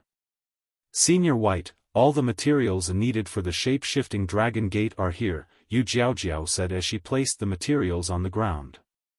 After hearing Yu Jiaojiao's voice, Song Shuhang opened his eyes, ending his meditation. Thanks to the medicinal pill, he was now in perfect condition. The nearby Senior White faintly smiled and nodded. "You two, get ready." After saying this much, he stepped into the void, ascending to the sky step by step. All the materials Yu Jiaojiao had brought along started hovering and followed Venerable White into the sky. While flying toward Venerable White's position, the materials started to slowly merge together. After merging together, they gave birth to 2 lifelike dragons in the air. The 2 dragons faced each other and bent their bodies, forming a gate. After forming the gate, the 2 dragons calmly hovered midair. Their eyes were blank and expressionless, but except for this one small imperfection, they seemed almost lifelike. It was Song Shuhang's first time seeing such an incredible scene, and he had been completely entranced by it. Although he knew that Venerable White was very strong, the latter had rarely used much of his strength in front of him. Therefore, each time Venerable White revealed a small fraction of his power, Song Shuhang would gasp in astonishment, stepping into the void and rising high in the sky as all the materials accordingly rose into the air, fusing and turning into dragons. It was such an incredible scene. If you were to hit on a girl with this move, wouldn't that be a guaranteed success? In the air, Venerable White gently stretched his finger and pointed at the gate formed by the 2 dragons. Song Shuhang could faintly feel the power of illusory reality come from Venerable White's finger. It was the same power he felt when entering the desert and meeting the young man in green clothes riding a white horse. The only difference was that it was concentrated on his finger instead of being unleashed in the surrounding area. Venerable White pointed toward the gate. In the next moment, the eyes of the 2 dragons lit up. Venerable White's finger was like the touch that brought the work of art to life, making the 2 dragons truly lifelike. At this time, Yu Jiaojiao's 10-meter-long body started to shrink until it reached the length of 2 meters. This was the real size of her body. While trying to jump through the shape-shifting dragon gate, assuming one's original shape would give the best results. "I must succeed," Yu Jiaojiao muttered to herself. At this time, Song Shuhang could faintly induce Yu Jiaojiao's nervousness through the drop of blood essence. He felt as though his heartbeat was synchronized with that of Yu Jiaojiao. He could feel her nervousness and her pulsating heart. In the air, Venerable White said, "Shuhang, stand where you are and don't move. You mustn't disturb Yu Jiaojiao while she tries to break through the dragon gate. You just have to stand there and rely on the drop of blood essence to feel whatever she's feeling and learn from that." "I understand," Song Shuhang said with a nod. He secretly heaved a sigh of relief after knowing that he didn't have to jump through the dragon gate together with Yu Jiaojiao. "Yu Jiaojiao, get ready," Venerable White said as he withdrew his finger from the two dragons forming the gate. In the next moment, an extremely pure spiritual energy burst forth from the gate. It was obviously a very thin stream of spiritual energy, but after coming out of the gate, it suddenly transformed into a big waterfall. The water rushed down toward Yu Jiaojiao. Song Shuhang blinked a few times. This waterfall was much smaller than what he had imagined. It was even smaller than the waterfall he'd faced yesterday when Senior White transformed him into a small golden fish with his real illusion. If the waterfall was only this big, Yu Jiaojiao shouldn't have too many problems sailing against the water and jumping through the gate, right? After all, she had the bloodline of a flood dragon and the strength of someone at the peak of the third stage. So, is this waterfall hiding something else too? Song Shuhang thought to himself. Just as he was in deep thoughts, Song Shuhang saw Yu Jiaojiao firmly anchor her legs to the ground. She didn't move forward while waiting for the water to reach her. Instead, she firmly stood in place, preparing to welcome the waterfall. In the next moment, splash! The water clashed against Yu Jiaojiao's body with a large splashing sound, covering an area of several meters around her in the process. The strange thing was that besides the water that came in contact with Yu Jiaojiao's body, the rest of the water that hit the ground, Song Shuhang, Daodu, and Guogua changed into fog, disappearing without traces. Apparently, it was only Yu Jiaojiao that bore the pressure. Under the strength of the waterfall, her body was crushed to the ground, and her four legs deeply sank into the earth. Crack, crack! Song Shuhang could hear the crackling sound of bones come from her body. Is the pressure of the waterfall this big? Song Shuhang was puzzled. Just as he was in deep thoughts, the drop of blood essence inside his body transmitted Yu Jiaojiao's experience to this mind. In the next moment, he felt as though he was carrying a weight of several tons on his back. His entire body leaned forward, gluing itself to the ground as if it was being crushed. In truth, Song Shuhang's body wasn't bearing any load. He was merely experiencing the same things as Yu Jiaojiao, and his body unconsciously reacted, making him lean against the ground. Scary, it's just a small waterfall, but each drop of water seems as heavy as a drop of liquid iron. Being hit by this water feels the same as being hit by a barrage of fists. With so much water coming down, no wonder Yu Jiaojiao had to go all out just to resist the impact, Song Shuhang thought to himself. That was the reason she didn't rush forward before the water could reach her and stood in place, preparing herself to bear the pressure of the waterfall. If she hadn't done that, she would have ended up in an even more tragical state. Around 5 seconds later, Yu Jiaojiao somewhat adapted to the pressure of the waterfall. She propped herself up on her four legs and slowly started to straighten her body. Monster Qi exploded and shrouded her body, protecting her. In the next moment, she emitted a dragon cry and her body rose toward the sky, slowly going against the stream. Incredible! Song Shuhang gasped in admiration while lying on the ground.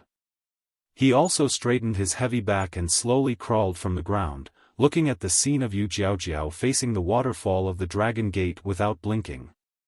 When he saw Yu Jiaojiao slowly going against the stream, Song Shuhang felt and grasped through the drop of blood essence the feeling of breaking through the water. This precious experience was bound to completely change Song Shuhang's approach when trying to jump through his own Dragon Gate, giving him more assurance to break through the final bottleneck of the first stage. Unless something unexpected happens, Yu Jiaojiao should be able to go against the stream and jump through the Dragon Gate by relying on her physical strength alone. Afterward, she'll change into a half-human and half-fish form, right? Song Shuhang thought to himself.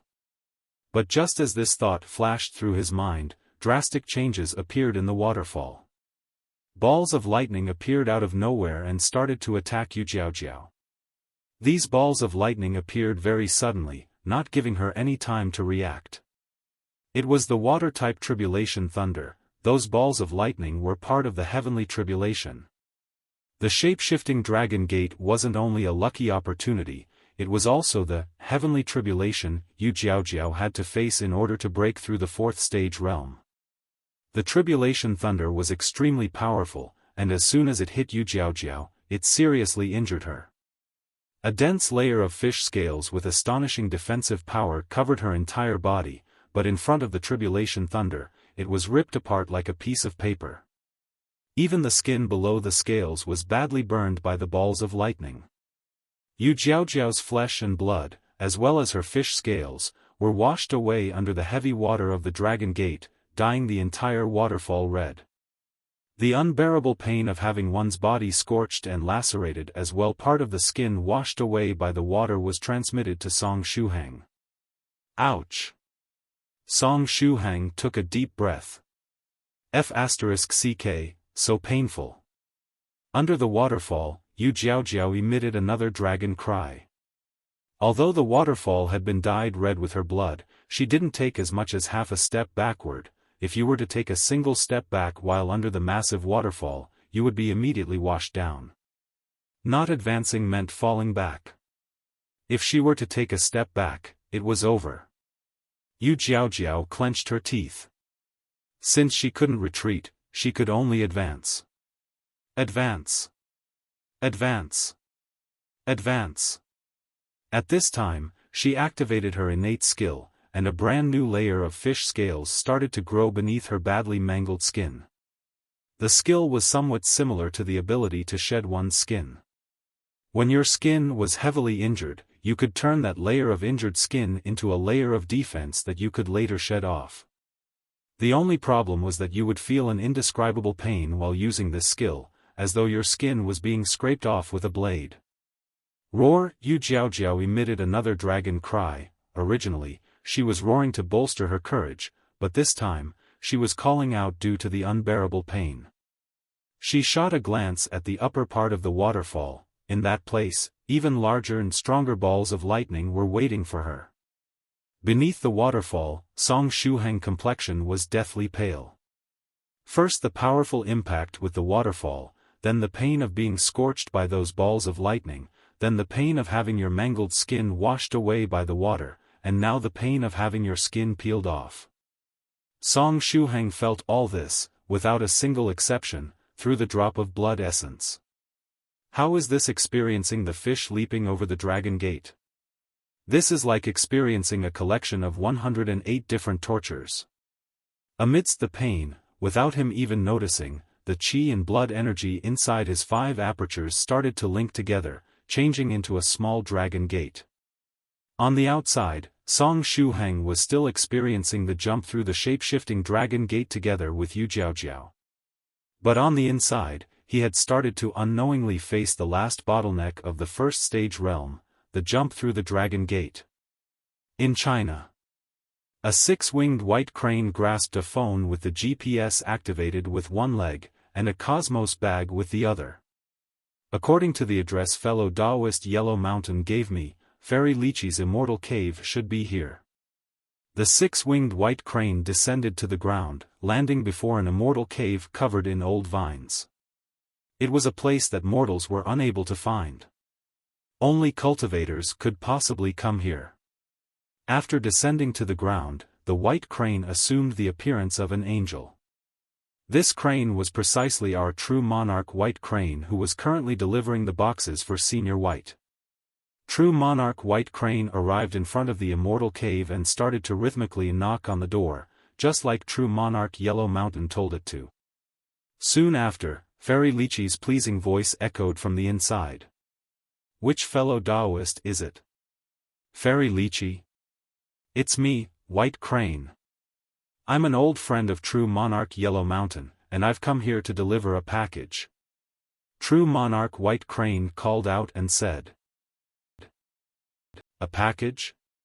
Fairy Lychee had a confused expression on her face. Recently, she hadn't bought any treasure or another article from the cultivator's marketplace. As for the things bought in the world of mortals, they would be delivered to her residence in a small town 50 kilometers away from here. She entrusted another person to accept the deliveries in her stead. Although confused, Fairy Lychee still went to the door to receive the package. After opening the door, she saw a six-winged angel with a face shrouded in holy light. As soon as she saw White Crane, she got the impulsion to throw a lightning palm in its face. Fairy Lychee had a very bad relationship with Western Aboriginal deities. When the two parties met, they would immediately start fighting. "So, you're Fairy Lychee. Senior White asked me to deliver you this gift. Please accept it." True Monarch White Crane took out an exquisite wooden box with the words, "Fairy Lychee," written on it. "Senior White?" Fairy Lychee received the wooden box, her confusion even greater. After hearing, "Senior White," the first person she recalled to mind was the most handsome person in the 9 provinces #1 group, Venerable White. However, why would Venerable White suddenly send her a gift? "Right," Senior White said, "that there is a seal on the wooden box, and it will untie itself 5 days later." "Wait, it should be 4 days now. The seal would untie itself in 4 days, and you'll be able to enjoy the super big surprise inside the box." True Monarch White Crane explained. Fairy Lychee blinked a few times. "The seal will untie itself in 4 days? And there is a super big surprise inside?" "Yes. A super big surprise." True Monarch White Crane faintly smiled and said, "Fairy Lychee, I need to deliver the gifts to the other fellow Daoists in the group too. See you." After saying this much, it looked inside its cosmos bag. There was still a big pile of undelivered gifts inside. Most of the fellow Daoists in the 9 provinces #1 group lived in secluded places, and some of them had their immortal caves in independent secret realms. Therefore, it was quite the task to deliver the gifts in time. Being a courier wasn't easy these days. "You have to deliver gifts to other fellow Daoists too?" Fairy Lychee tilted her head and asked, "Are you saying that Venerable White prepared gifts for several fellow Daoists in the group?" "Yes. Many fellow Daoists got their share, myself included." "It's such a joyous occasion," True Monarch White Crane said with a satisfied face while pointing at the box hanging around its waist. After seeing the gift hanging around White Crane's waist, Fairy Lychee quietly nodded. It seemed that Senior White had decided to send gifts to the fellow Daoists he was familiar with after coming out of secluded meditation. In the past, there had been other cases where seniors sent gifts to their juniors after coming out of secluded meditation. It wasn't any different than an elderly person giving money to kids on New Year.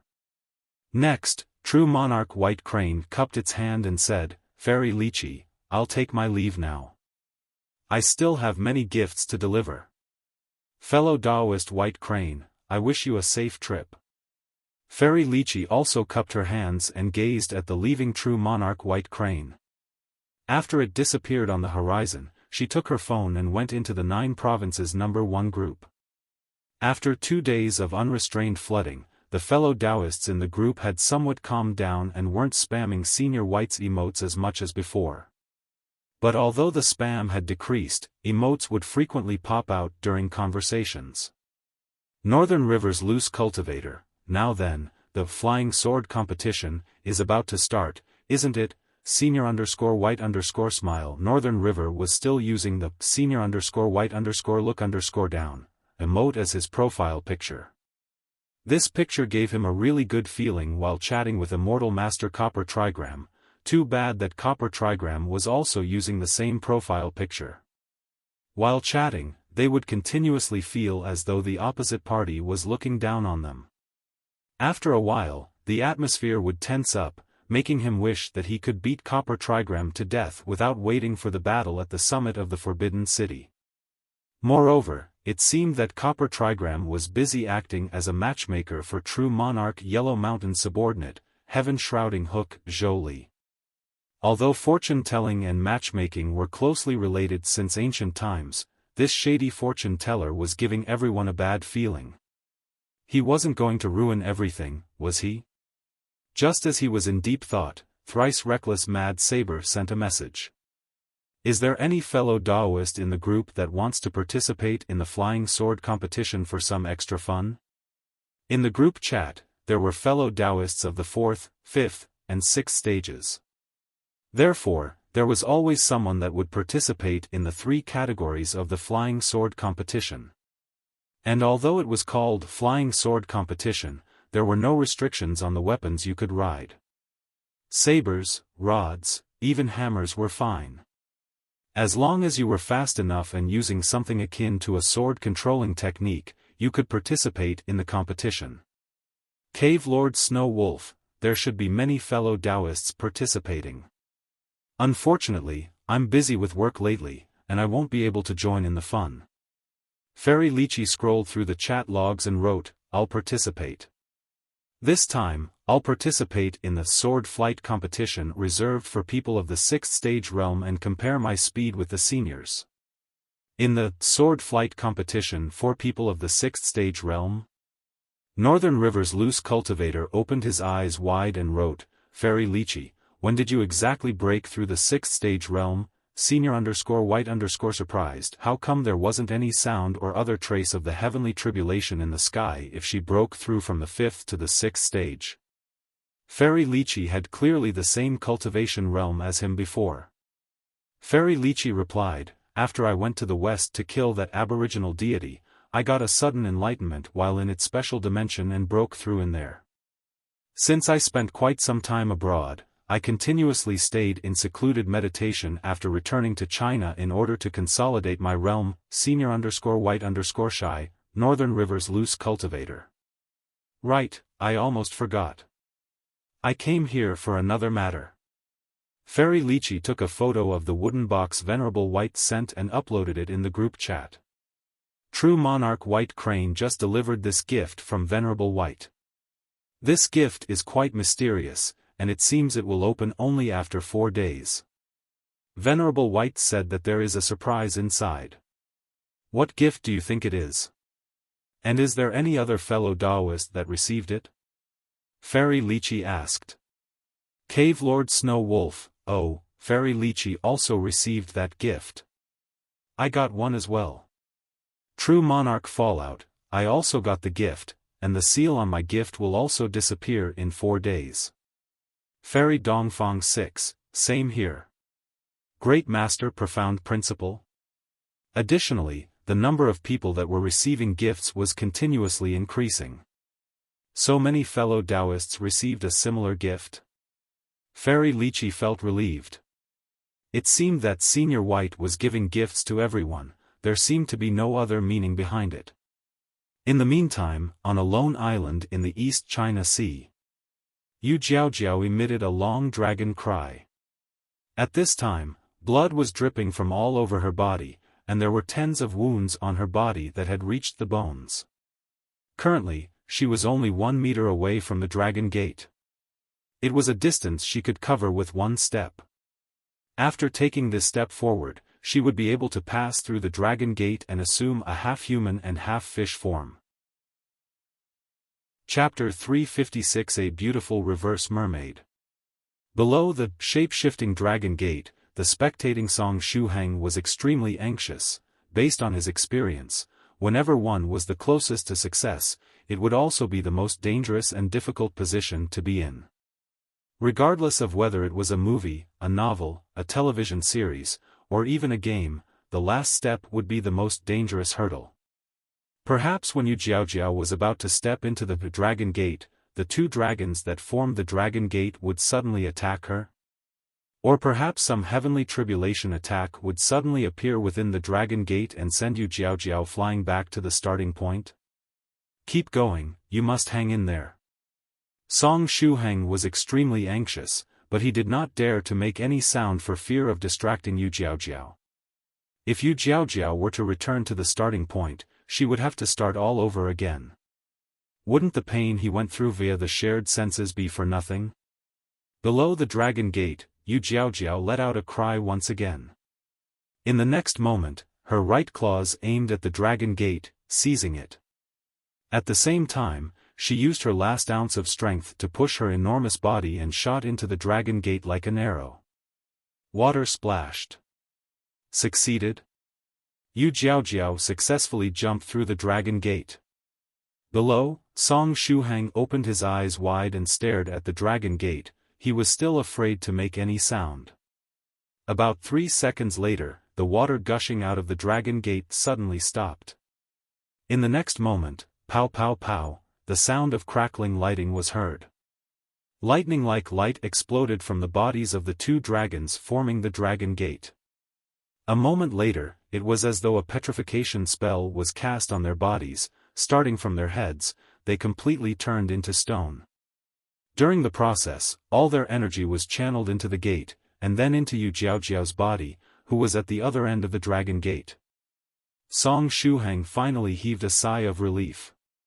From the looks of it, she had successfully jumped through the shape-shifting dragon gate. In the air, Venerable White smiled and lightly tapped on the petrified dragon gate. The dragon gate broke into fragments and fell from the sky.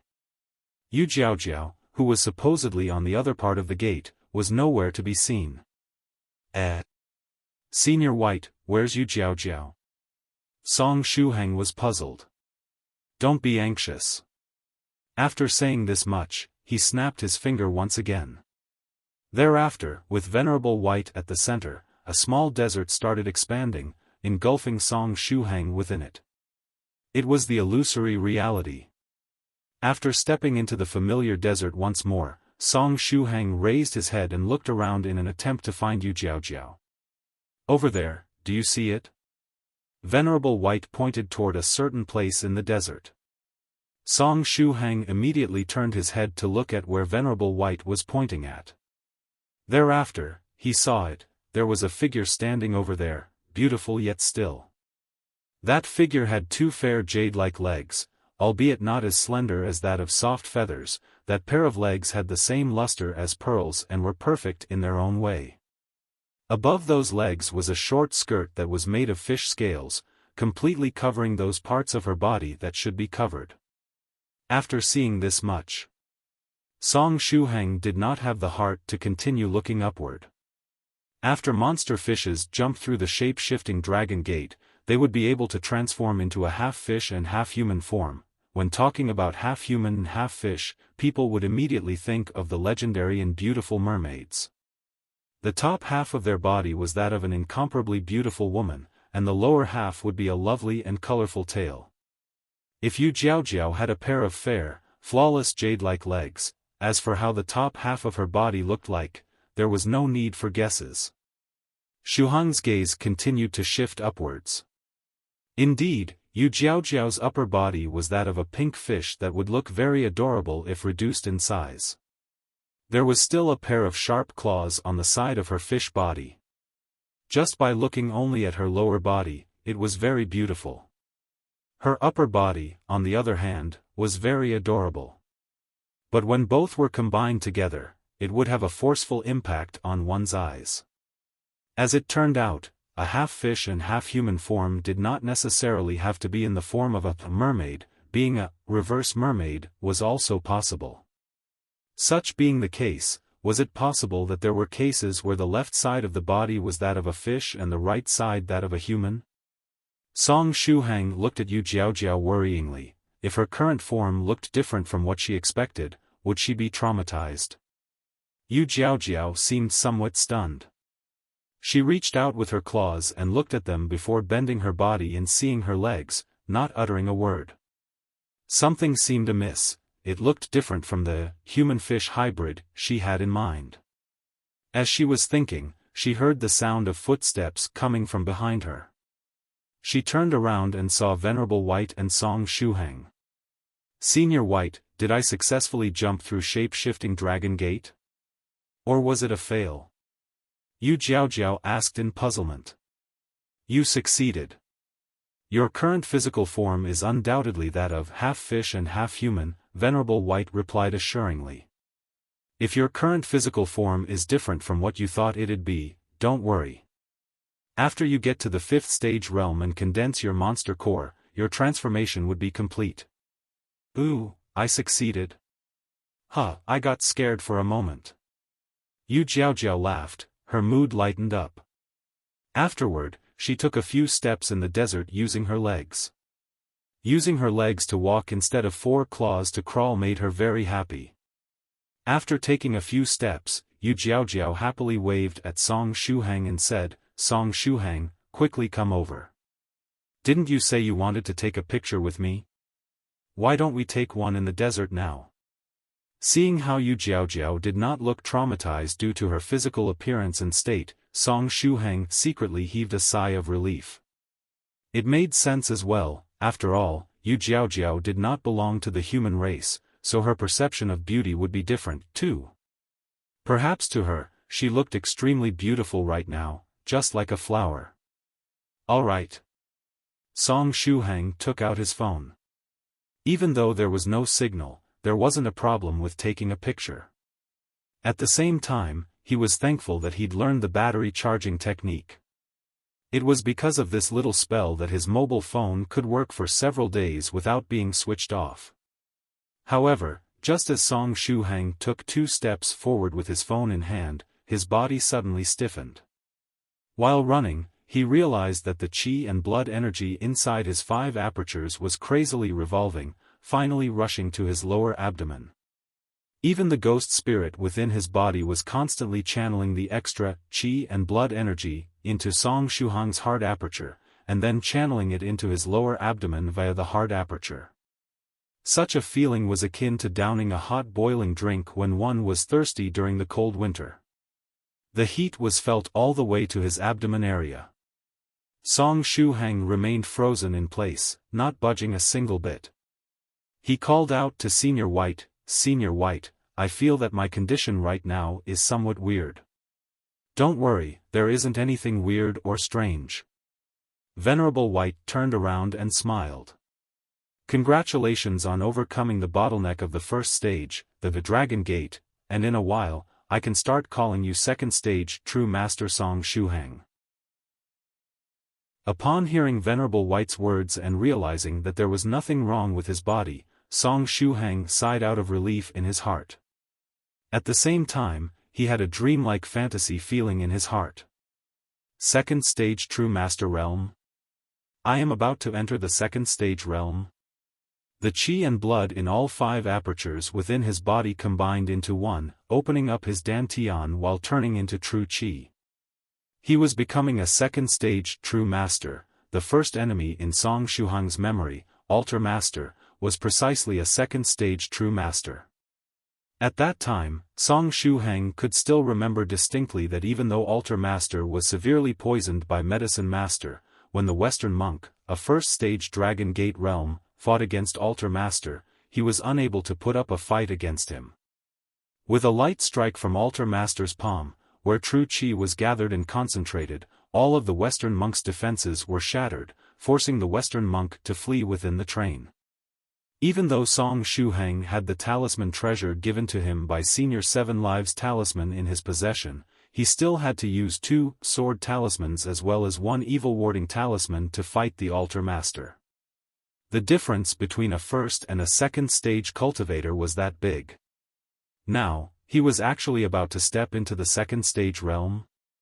As he was thinking, the qi and blood energy within Song Shuhang's 5 apertures continuously flowed to his lower abdomen and forcefully filled up the embryonic form of the dantian.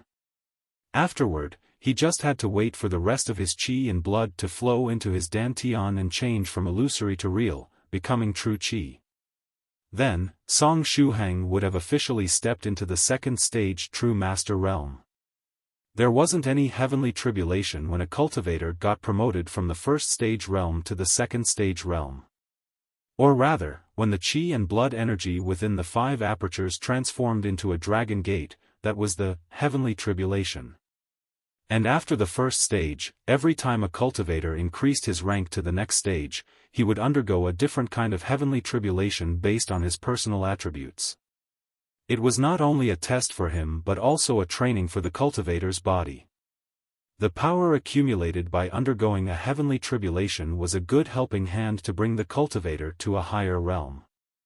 Just as Song Shuhang was immersed in the feeling of promotion to the next realm, Venerable White, who was next to him, said, "Shuhang, before you completely promote to second stage True Master, do you want to consider pausing the promotion, slightly delaying the process?"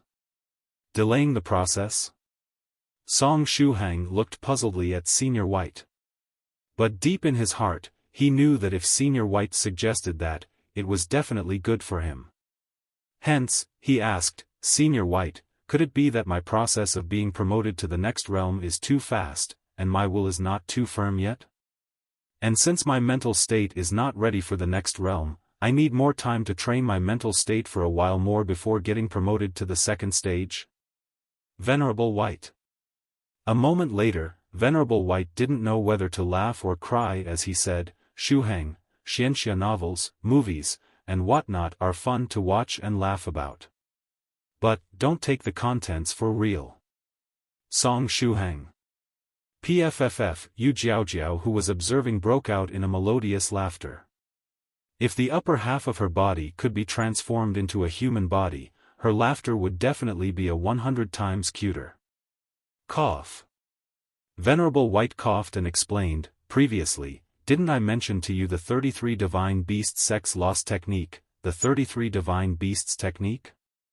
Song Shuhang's eyes immediately lit up.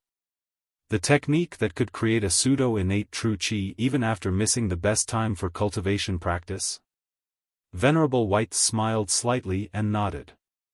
"Shuhang, you have already missed the best age for cultivation practice and lost the innate true qi from your mother's body. In the future, before you get promoted to the fourth stage innate realm, your speed would be much slower compared to other cultivators who have that innate true qi, and you would also have to consume a lot more resources. But if there were a way for you to gather that pseudo-innate true qi, the difference between you and those cultivators with the innate true qi would decrease greatly. Sharpening your axe will not delay your job of cutting wood. What is your choice?" "I choose to wait." Song Shuhang called out without hesitating, "Only a fool would yearn for short-term pleasure, one ought to plan long-term. However, Senior White, I don't know how to pause the process of promoting to the second stage. Where's the pause button?" "Don't be anxious." Venerable laughed. "And you don't have to worry, within 10 days at most, I'd be able to bring the lost technique of 33 Divine Beasts sect to you. You won't have to wait for too long." Venerable White was full of confidence. From the looks of it, it seemed as though he'd already made some progress with regards to the 33 Divine Beasts sects technique. This was the formidable power of a 7th stage Venerable. Yu Jiaojiao looked at Song Shuhang and secretly came to the conclusion that his luck was quite good. This was one of the pros of having good relations with a Venerable. Almost there. As he was speaking, Venerable White reached out with his palm and a layer of dark earth-type aura appeared on it. Thereafter, Venerable White struck Song Shuhang's abdomen with his palm.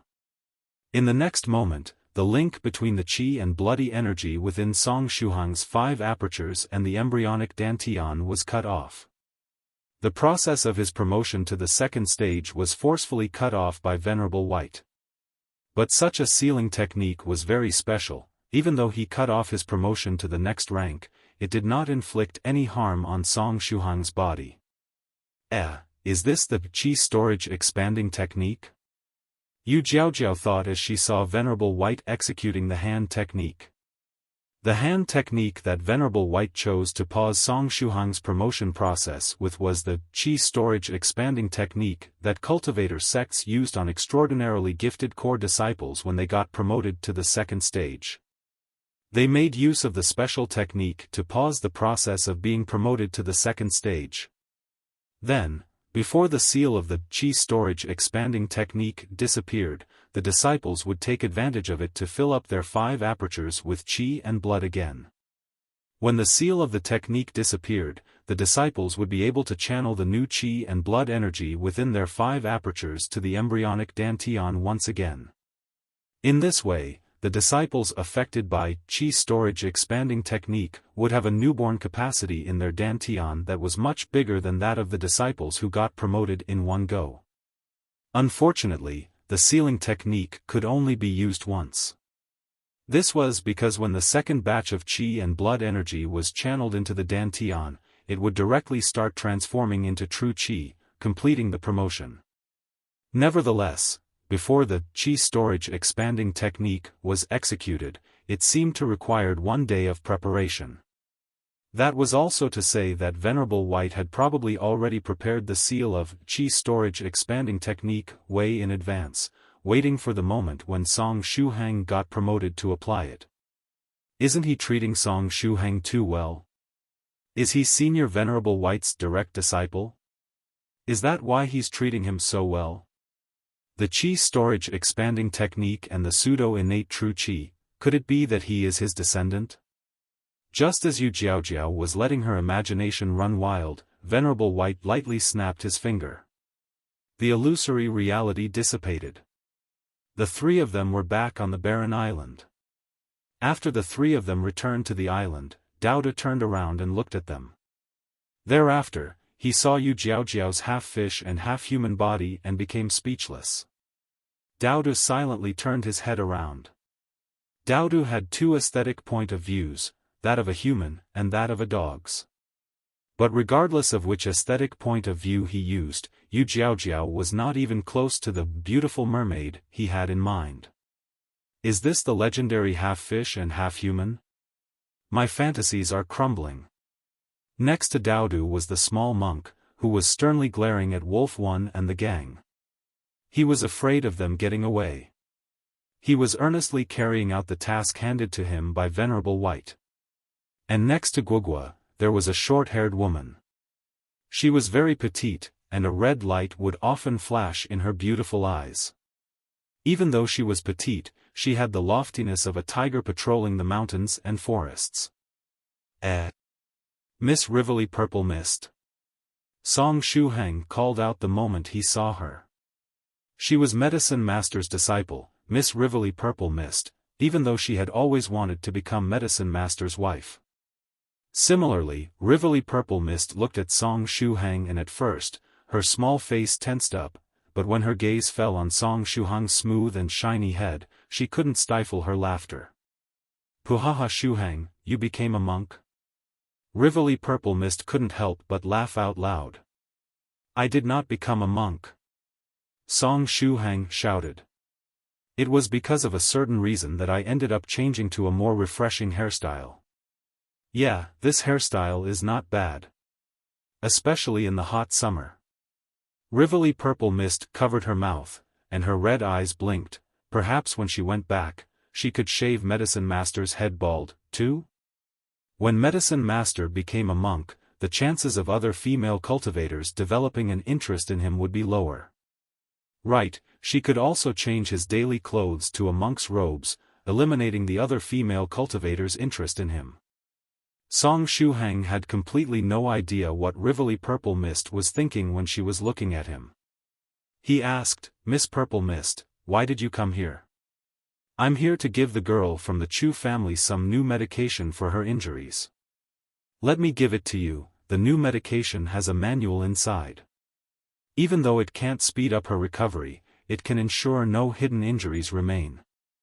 Also, before I head back, I was thinking of taking the test subjects Medicine Master requires, according to Senior White, because of some reason, fellow Daoist Copper Trigram wanted to act as a matchmaker. Hence the task of bringing back the test subjects was passed to me. Rivoli Purple Mist wore a beautiful smile on her face. As she was talking, she thought of the text message Medicine Master received. Venerable White, Medicine Master, fellow Daoist Copper Trigram disappeared with a pew, send someone else to collect the test subjects. Medicine Master, roger that. Speaking of which, Rivoli Purple Mist was rather curious what that pew meant. Song Shuhang reached out with his hand and took the new medication. Oh right, before you use the new medication, you got to activate the medicinal property. Just look for any male cultivator and get him to put a few drops of blood to activate it, Rivoli Purple Mist casually instructed him. Male cultivator's blood? Song Shuhang looked at the small monk but immediately shook his head. The small monk was still very young, how could he make him use his blood? Thereafter, he looked at Wolf One and the rest who were laying on the ground. Yeah, a big source of blood. I can just get a random member of that bunch and take a few drops of blood, I guess. Song Shuhang thought to himself. Shuhang, draw a few drops of your blood. At this time, Venerable White said, there is a problem with the bodies of those guys on the ground, do not use their blood. There is something wrong with the bodies of these guys? Is it possible that they are not normal human beings? Right. I forgot that I could use my blood too, Song Shuhang said as he patted his forehead. Eyes could easily see others, but they would often fail to see oneself. After saying this much, he said to Rivoli Purple Mist, in that case, can you apply the medicine to Miss Chu Chu while I drip some blood on the materials to active their medicinal properties? Sure. Rivoli Purple Mist nodded. After all, it wasn't that much of an effort. Venerable White added, I need to mark the bodies of these test subjects. After she's done treating Miss Chu Chu, fellow Daoist Purple Mist can bring them away. If one wanted to obtain the lost technique of the 33 Divine Beast sect, they needed to start from the bodies of these test subjects. Venerable White already had a plan. Sure. Rivoli Purple Mist nodded. The number of test subjects had increased all of a sudden. Luckily, she brought a flight-type treasure along that would allow her to bring them back in one go. Inside the tent, Chu Chu was gazing at the ceiling in a daze. Earlier, Song Shuhang assured her that he would mention the matter about the grievance-settling platform to Venerable White. With his help, the Chu family would be able to stay alive even if they were to lose the battle on the platform. It was a pity that she couldn't help with the battle. If she had the strength, she would have crawled up from this bed and gone there. Dying in battle was way better than staying here and helplessly lying on the bed. Just as her imagination was running wild, the tent opened and two figures stepped inside. One was Song Shuhang, his shining bald head was very eye-catching amidst the sunlight. The other was a petite girl. Her short purple hair and the red light flickering in her eyes made her resemble a demonic spirit. Song Shuhang faintly smiled and said to Chu Chu, Miss Chu Chu, we've come to apply the new medicine. New medicine? Chu Chu gazed in puzzlement at Shuhang, and her eyes lit up a moment later. Can this new medicine allow me to recover at a faster pace? Song Shuhang forced a smile and comforted her, it won't let you recover at a faster pace, but it will eradicate potential hidden injuries that might otherwise remain. Anyway, you don't have to worry. The battle between the Chu family and the illusory sword school will not go as badly as you think. Don't lose hope. After all, Soft Feather was there. Chu Chu forced a smile and said, sorry, I was being impatient. Rivoli Purple Mist shot a glance at Chu Chu and said, Tisk, these injuries are quite serious. Even worse than what Medicine Master said. Shuhang, quickly drip some blood here. My time is limited, Rivoli Purple Mist said as she unwrapped the new medicinal paste. She wanted to return to Medicine Master's side as soon as possible. Sure, Song Shuhang said as he extended his arm. Then, he grabbed Broken Tyrant and made a cut on his wrist. He looked very valiant while doing so. It was strange though. He should have felt nervous since it was his first time doing something of the sort, and yet, he made the cut skillfully and without hesitation. Had he already done something like this earlier? After his wrist was cut, blood spurted out, falling on the medicinal paste in Purple Mist's hands. When the blood of the male cultivator came in contact with the medicinal paste, there was a sudden change. The originally dark-colored paste became deep red, and bubble-like things appeared on its surface. It seemed as though the whole paste had started to boil. Miss Purple Mist, is it enough? Song Shuhang asked. Rivoli Purple Mist nodded and said, it's enough. In that case, can you stop the bleeding? Song Shuhang asked. He felt that he cut too deeply, blood was quickly gushing out. Rivoli Purple Mist blinked a few times. I have no idea how to stop a bleeding. What? Song Shuhang opened his eyes wide. Aren't you medicine master's disciple? How come you don't know how to stop a bleeding? As though she had realized what Song Shuhang was thinking, she said innocently, I just recently switched to this profession. Moreover, I'm medicine master's disciple in name only. If we compare our cultivation realms, I'm slightly stronger than him. Song Shuhang had tears streaming down his face. He covered his wrist and ran out of the tent, heading toward Venerable White as he shouted, Senior White, save me. Chu Chu, who was lying on the bed. Rivoli Purple Mist shrugged. And here I was wondering why he cut his wrist so deeply. I even thought that it was to act cool in front of a sick beauty. After saying this much, Purple Mist raised the quilt and looked at Chu Chu's chest. Heh, it's completely flat. The corner of Chu Chu's mouth twitched. Purple Mist started to treat the injury on Chu Chu's chest. She quickly removed the old paste and started to apply the new one. Although she had become Medicine Master's disciple not too long ago, she could easily do something as simple as applying a medicinal paste. After the new medicine was applied, Chu Chu opened her eyes wide. A hot feeling spread from her chest, and soon after, she felt a piercing pain, so painful that even her eyes turned red. She could only emit a pigeon-like cooing sound. Oh! I forgot to tell you that the new medicinal paste would cause some pain. Endure, endure. Rivoli Purple Mist heartily laughed and even carefully covered Chu Chu with the quilt. Chu Chu clenched her teeth. What's the point of saying it now? I already know it. Rivoli Purple Mist smiled and added, if it's fate, we'll meet again. I have other matters to attend to and I can't accompany you any longer. If you need someone to comfort you, I can call little friend Song Shuhang and the two of you can have a heart-to-heart talk. Little friend Song Shuhang was after all a good person, and like every good person, he had the innate talent to comfort young girls. After he had comforted the heartbroken girl, he would be conveniently added to the friend zone.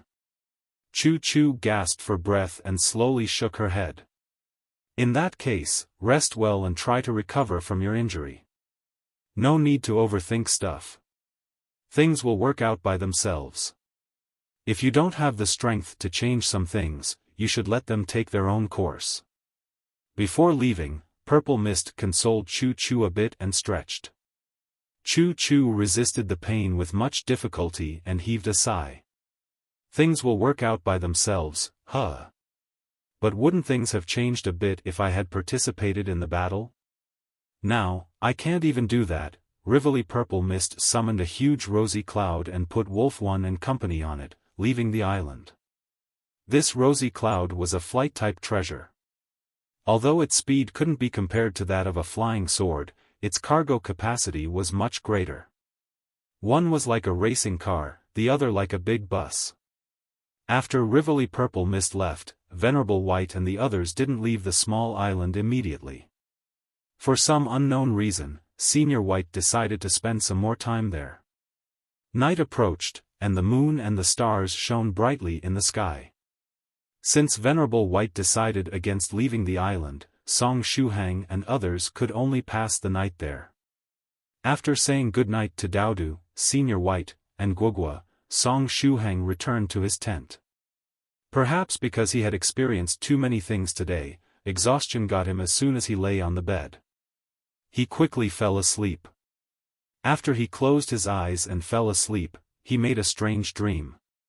In the dream, he had changed into a cute and adorable little girl and was standing in the middle of the room all by himself. The room was decorated with simple things, but if you were to look carefully, you would notice that these things were somewhat old. For example, the TV was as big as a cupboard and had a black and white screen. It was currently broadcasting a stupid advertisement. After experiencing it a few times, Song Shuhang was already used to it. As soon as he saw this lifelike dream, he knew that he had carelessly entered another dreamland and was going to experience someone else's life experiences. Although he didn't know why he kept dreaming about other people's life experiences, he had gotten used to it by now. Now then, after experiencing Altar Master, Li Tiansu, and Lady Onion's lives, whose life would he experience next? Did someone curse him lately? Or did something happen on the mysterious island? Just as he was in deep thoughts, the gentle voice of a woman echoed in his ear, "Choo choo, it's getting late. It's time to rest. Teacher's wife, I just finished practicing. I'll go to sleep after I watch the TV a little." In the dream, Song Shuhang replied with the lovely voice of a little girl. "Choo choo? Choo choo from the Chu family? Does it mean that I changed into the flattened Miss Choo choo from the nearby tent? Why am I dreaming about her life? I dreamt of Altar Master's experiences because he cursed me. I dreamt of Li Tiansu because the ghost spirit swallowed some of his energy and also due to the ancient bronze ring. I dreamt of Lady Onion because I ate her green onion shoot. But why am I dreaming of Miss Choo choo? I don't think we have such a close relationship, and I didn't receive any gift from her either. Forget it, regardless of the reason, I'm already in her dreamland. Then, what will I experience this time? Take a good rest. Tomorrow, you'll start practicing the sword technique handed down in our family. You must be in good condition, the woman said with a smile. I'm going to practice the sword technique? The same sword technique that the Chu family and the illusory sword school are fighting over? And Choo choo will start practicing it tomorrow? Teacher's wife, I understand. I'll try to be in my best condition. I'll surely learn the sword technique and bring glory to our Chu family, the small Choo choo said full of confidence as she clenched her fists. Aha, I believe you. The woman with a gentle voice patted Choo choo's head. Choo choo was the most outstanding disciple of the family in the last 200 years. Perhaps the family would really flourish under her leadership. However, let me watch some TV first. Otherwise, I won't be able to sleep in peace. Choo choo acted like a spoiled child. The teacher's wife didn't know whether to laugh or cry. She patted Choo choo and said, "Sure. But you aren't allowed to watch for too long, go to sleep soon. If it affects your practice tomorrow, I'm sure your teacher will directly throw the TV away." I understand. I'll pay attention to my condition. Choo choo made a fist. Although I know that it's just a dream, being in the body of a little girl and using that cute voice to speak is rather creepy. Song Shuhang thought to himself. In the dream, the teacher's wife seemed to have a lot of faith in Choo choo. After that last warning, she left Choo choo alone in the room, not fearing that she would be mesmerized by the TV program. The screen of the TV was somewhat dim, and the small Choo choo was watching attentively. Half an hour later, the TV program ended. Choo choo switched the TV off and climbed onto the bed, quickly falling asleep. Sleeping inside a dream. That was a rather peculiar feeling. In the dream, the next day, Choo choo got up very early in the morning and meditated to strengthen her mental energy. Afterward, she started to practice a small fist technique in the middle of her room, moving her body around and activating her qi and blood energy. Next, her teacher's wife came over and spoiled her with a very rich breakfast. Soon after, a man with a dignified face arrived in front of the small Choo choo. He explained to her some matters with a serious look on his face. This portion of the dream was all in fast-forward mode. Unlike Lady Onion's hellish dream where he stayed as a green onion for years, Choo choo's dream seemed rather succinct. All the daily routine matters were quickly skipped. This is how these dreams should be. More content and less fillers.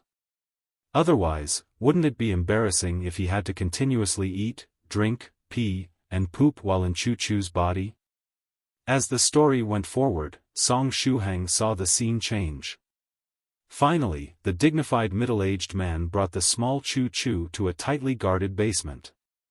"Choo choo, this room contains the greatest secret of our Chu family, inside lies a mysterious sword technique. The origin of this sword technique is very mysterious, and even we of the Chu family don't know its real name. Its power is incredible, and according to the senior member of the Chu family that obtained it, it's a sword technique that can allow you to reach even the 5th stage golden core realm. Once you enter the room, make sure to calm yourself and carefully comprehend the technique. As for how much of the technique you'll be able to comprehend, it depends on your ability. Chu, go inside, the dignified man said in a grave tone. He didn't bother to tell Chu about the details of the sword technique because there was no point to it. This sword technique wasn't like those ordinary techniques that were passed down in written form.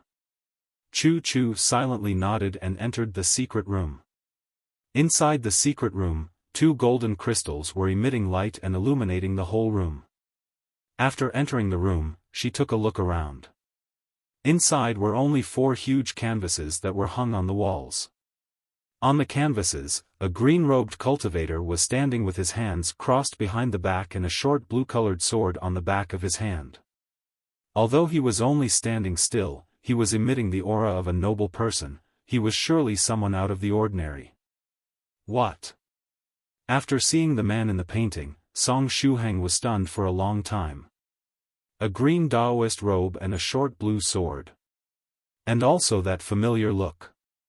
If he wasn't mistaken, the person in the painting should be surnamed Li and named Tiansu. A loose cultivator of the 5th stage spiritual emperor realm. Song Shuhang remembered that he also had a seriously ill daughter.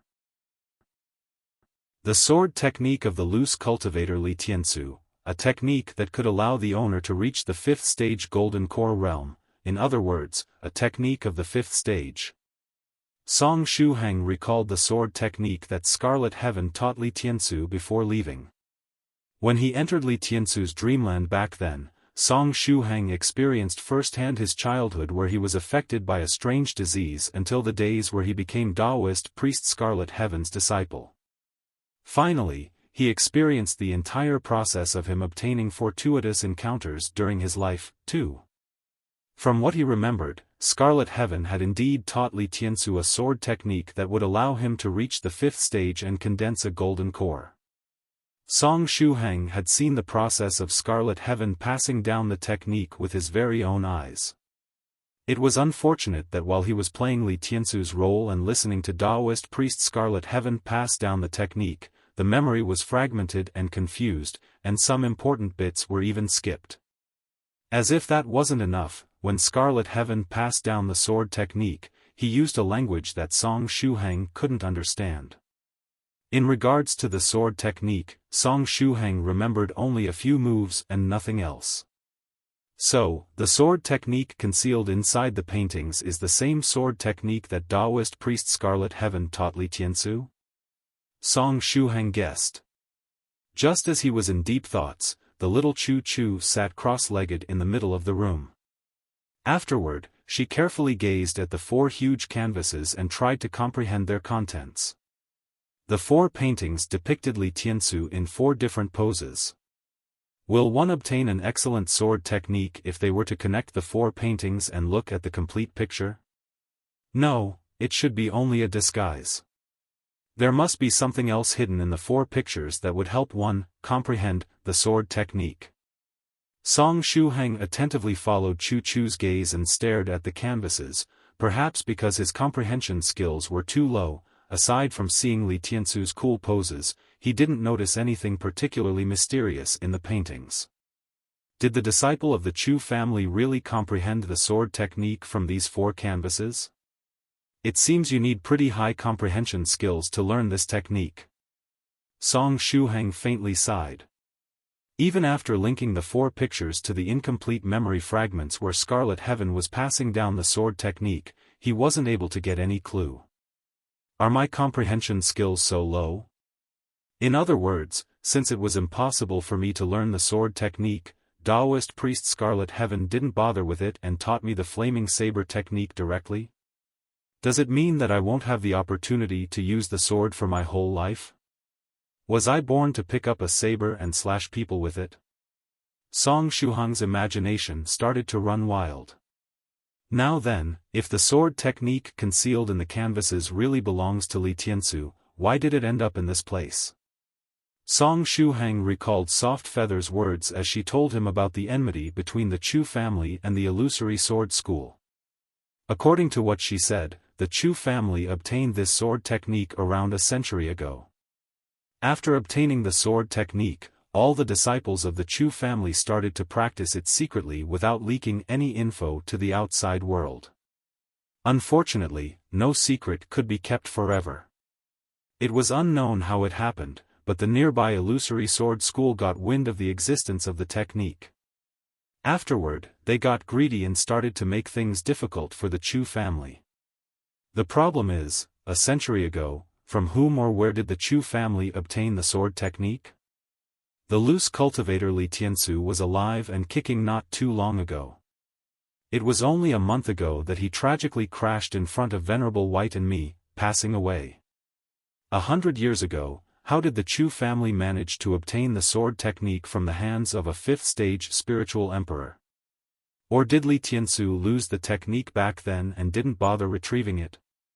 Song Shuhang tried to carefully recall Li Tiansu's life experiences in the dreamland, but no matter how hard he tried, he didn't find anything even remotely related to the Chu family or these 4 canvases before his eyes.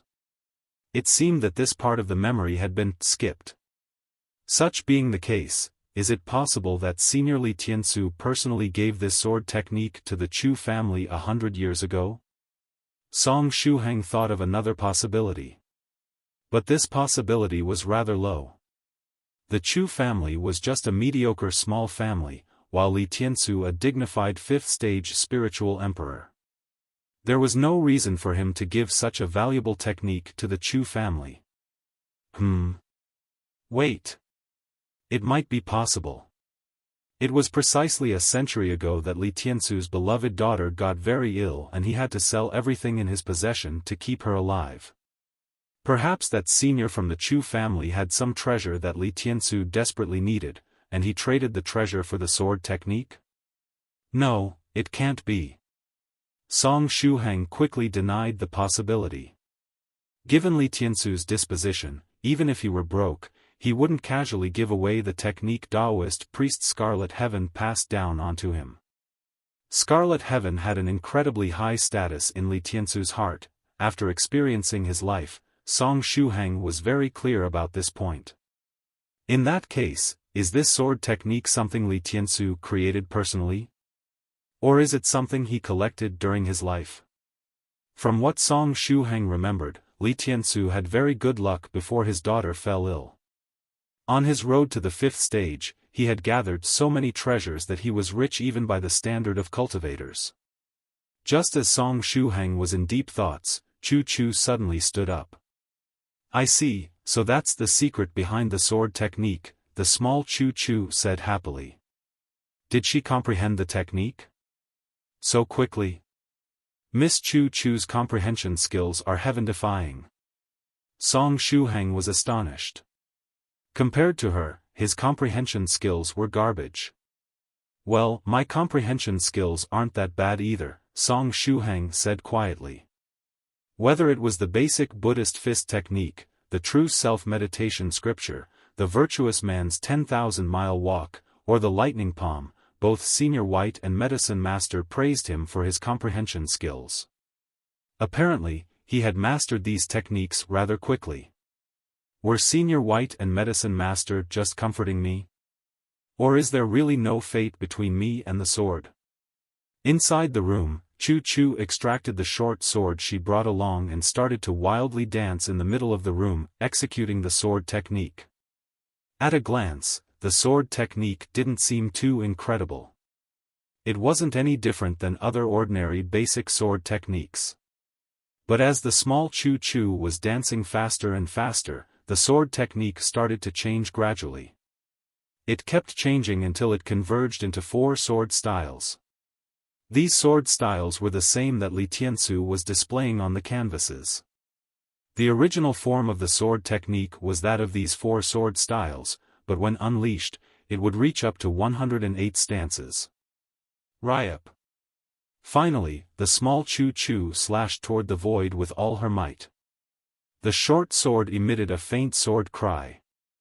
"The sword of my life, appear," Chu-Chu said in a low but firm voice. When she said these words, the cry of the short sword in her hand became even louder. Song Shuhang could feel Chu-Chu's blood and chi energy pouring into the short sword, and as though the sword had accepted this energy, its sword light became even brighter and sharper. At this time, Song Shuhang felt his own heart speed up. It wasn't Chu-Chu's heart that was speeding up, it was his own heart that started to beat crazily. Thump. Thump. Thump. His heart was beating so fast that it felt as though it was going to jump out of his chest. Something inside his heart aperture was trying to break out. It was the ghost spirit. From its actions, it seemed it wanted to enter the dreamland and approached the small Chu-Chu in the dream. The sword in her hands had aroused its interest. It wasn't only Chu-Chu, the ghost spirit wanted to approach those 4 pictures as well. Since their senses were interlinked, Song Shuhang could understand the intentions of the ghost spirit. In the next moment, Song Shuhang opened his eyes. The dream had come to an end. He looked outside the tent and saw through the cracks that the sky was still dark and full of stars. The moon and the stars were both shining brightly. "It's still night?" Song Shuhang forced a smile and stretched his hand to feel his chest. His heartbeat was still unstable, and the ghost spirit in his heart aperture was acting up as though it had received a strong stimulation. The fact that the ghost spirit was this lively wasn't really a bad thing. It would just give Song Shuhang a large quantity of qi and blood energy.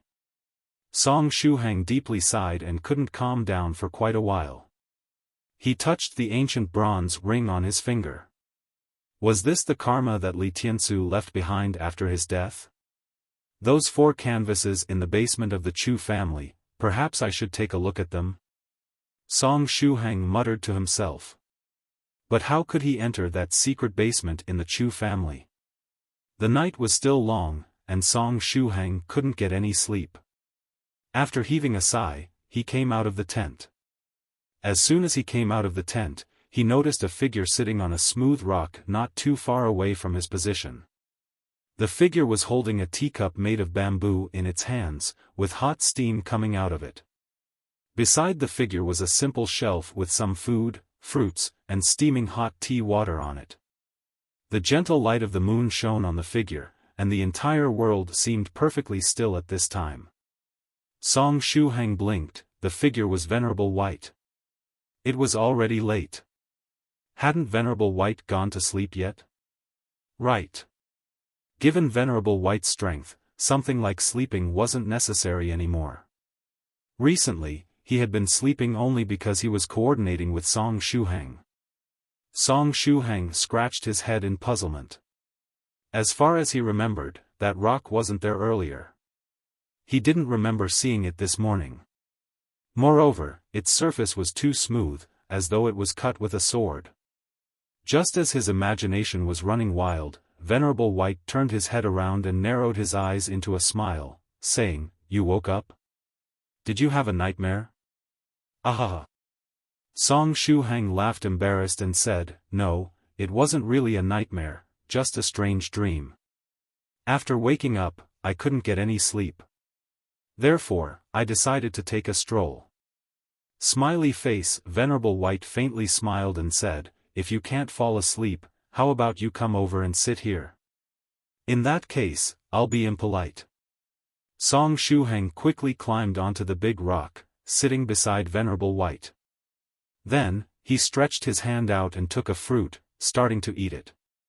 Venerable White lightly smiled and poured some tea for Song Shuhang, placing the cup on the shelf. Soon after, he picked his own cup and gently blew on it, taking a sip. After slowly lowering his eyes, he asked, "What was the dream about?" Song Shuhang took the cup of tea from the shelf and imitated Venerable White, taking a small sip as well. "I dreamt about Miss Chu-Chu's life, as well as some matters regarding Daoist priest Li Tiansu." Li Tiansu is that cultivator that came crashing at us when I was contracting the ghost spirit. Oh, I remember him. Venerable White slightly nodded. If you don't mind, can you share the details with me? I don't mind, however, the dream was a bit strange, said Song Shuhang, somewhat embarrassed. He hadn't told anyone about his ability to dream about other people's lives. Let's hear it then. Venerable White laughed. Song Shuhang nodded and started to tell Senior White about what happened in the dreamland. Venerable White was silently listening to Song Shuhang's story, slightly nodding his head from time to time. That's the gist of it. In the end, the ghost spirit in my heart aperture started to act up, and I woke up. After narrating the matters related to the dreamland, Song Shuhang drank the tea in one go. Ah! Hot, hot, hot. He spat his tongue out and gasped for breath. At the same time, he felt that the flavor of this tea was excellent. Several times better than the spirit green tea. The flavor was so incredible that his taste buds were in ecstasy. Venerable White shot a glance at the lively Song Shuhang and said with a smile, "Do you feel better now?" "Yes, after talking to someone, I indeed feel better," Song Shuhang replied. His heartbeat had slowed down, and the ghost spirit in the heart aperture had also settled down. "If you have calmed down, you should go back to sleep. We'll leave the island tomorrow." Venerable White gazed at the bright moon hanging in the sky. Then, he lowered his head and blew on the tea. "Senior White, don't you find it strange? The way I have these dreams, as well as their contents?" Song Shuhang asked. "They are indeed strange," Senior White said with a calm expression on his face. "But it's not like they're causing you harm, right?" "That's also true." Song Shuhang scratched his head and laughed. Soon after, he stood up and waved his hand to Senior White. "In that case, I'll go back to sleep." "Good night," Venerable White said. "Good night," Song Shuhang said as he jumped down from the rock. Now then, who thought that Senior White had such a womanly side? He's really gentle and understanding, Song Shuhang thought to himself. Womanly side? Venerable White calm voice transmitted from the rock. "Shuhang, I feel that it won't be bad for you to impersonate a woman." For example, Miss Chu Chu." Did I carelessly blurt out what I was thinking? Just when did I say my thoughts out loud? Song Shuhang felt things had taken a wrong turn. Being straightforward was one of his merits that he had been trying to change, but he didn't expect that apart from being straightforward, he also had the tendency to accidentally spill things he had on his mind. Song Shuhang stiffly turned his head around and made a hollow laugh. "Senior White, could it be possible? What did I exactly say earlier?" He. Senior White did not answer Song Shuhang's question. He smiled and sipped on his tea before calmly saying, "In the midst of your dream, didn't the ghost spirit in your heart aperture want to get closer to the 4 canvases in the Chu family's secret room? That should be because you inherited Li Tiansu's karma. Such being the case, you should look for an opportunity to go to the secret room and personally come in contact with the 4 canvases. And if you want to get closer to the room, then wouldn't it be a good idea to transform into Miss Chu Chu's appearance? I remember you have a brooch that can transform one's appearance. So I've indeed spoken out loud earlier." At this time, Song Shuhang really wanted to slap his face as hard as he could. Was Senior White saying that he should transform into Miss Chu Chu and infiltrate the Chu family? Then wouldn't he have to become Miss Chu Chu for a long period, even imitating her when eating, drinking, and going to the ladies' bathroom? No way, he definitely didn't want to do that. The topic of being a woman and living life as a woman was too perverted for his tastes. Hence, Song Shuhang resisted for the final time and said, "Senior White, the brooch can only change one's appearance, but my aura and that of Miss Chu Chu are entirely different. If others were to sense it carefully, they would be able to tell. Hence, isn't it useless? Don't worry, I will help you resolve the issues pertaining to the aura and bloodline, said Senior White as he lightly blew on the steam above his tea. Song Shuhang clenched his teeth and continued looking for loopholes. Senior. I think that my build is very different from Miss Choo Choo's. Even if I look like her, when someone she is close to gets near to me, he or she would definitely notice the difference. Don't worry, I can teach you a bone-shrinking technique, which is what Immortal Master Copper Trigram used to change his physique when changing appearance. There is definitely no problem. Senior White looked at Song Shuhang with a tranquil expression and said, Do you have any other issues? Senior. Song Shuhang opened his mouth, but he could not think of any other problems despite using all his brain cells. If there aren't any problems, then you should sleep early. It's late, Senior White said in a gentle voice. Also, let me give you an advice, do not worry about tomorrow, for tomorrow will worry about itself. Each day has enough trouble of its own. Song Shuhang had nothing to say to that. Song Shuhang's face was filled with tears as he ran back to his tent. In the still of the night, most people were already asleep, but there were still some people who were working hard. For example, extremely fast-typing internet writers, who got more inspiration at night. Or such as a lot of present-day Chinese journalists, who had to work overtime all the time. That was because whenever there was good news material, they had to rush to publish it first thing in the morning. The case of the airplane that was lost 3 days ago while flying towards the island resort in the East China Sea finally saw a new development. It was said that the entire crew of the plane safely landed on some small island in the Pacific Ocean after the aviation accident, even though it was not known why the passengers landed in the Pacific Ocean when the plane was headed toward the East China Sea. However, this wasn't the problem was that everyone was safe and sound. The passengers, captain, and flight attendants all landed on a private island owned by a mysterious nouveau riche in the Pacific Ocean. Yesterday, all the passengers and flight attendants one by one contacted their family members through a private communication facility on the island and reported their safety. They had a great time on the private island. Also, that mysterious nouveau riche had guaranteed them that in a month, his luxurious private cruise would arrive at that mysterious little island. By then, that luxurious private cruise ship would transport all the passengers and crew members back to China. It was a piece of news that stirred up a lot of emotions.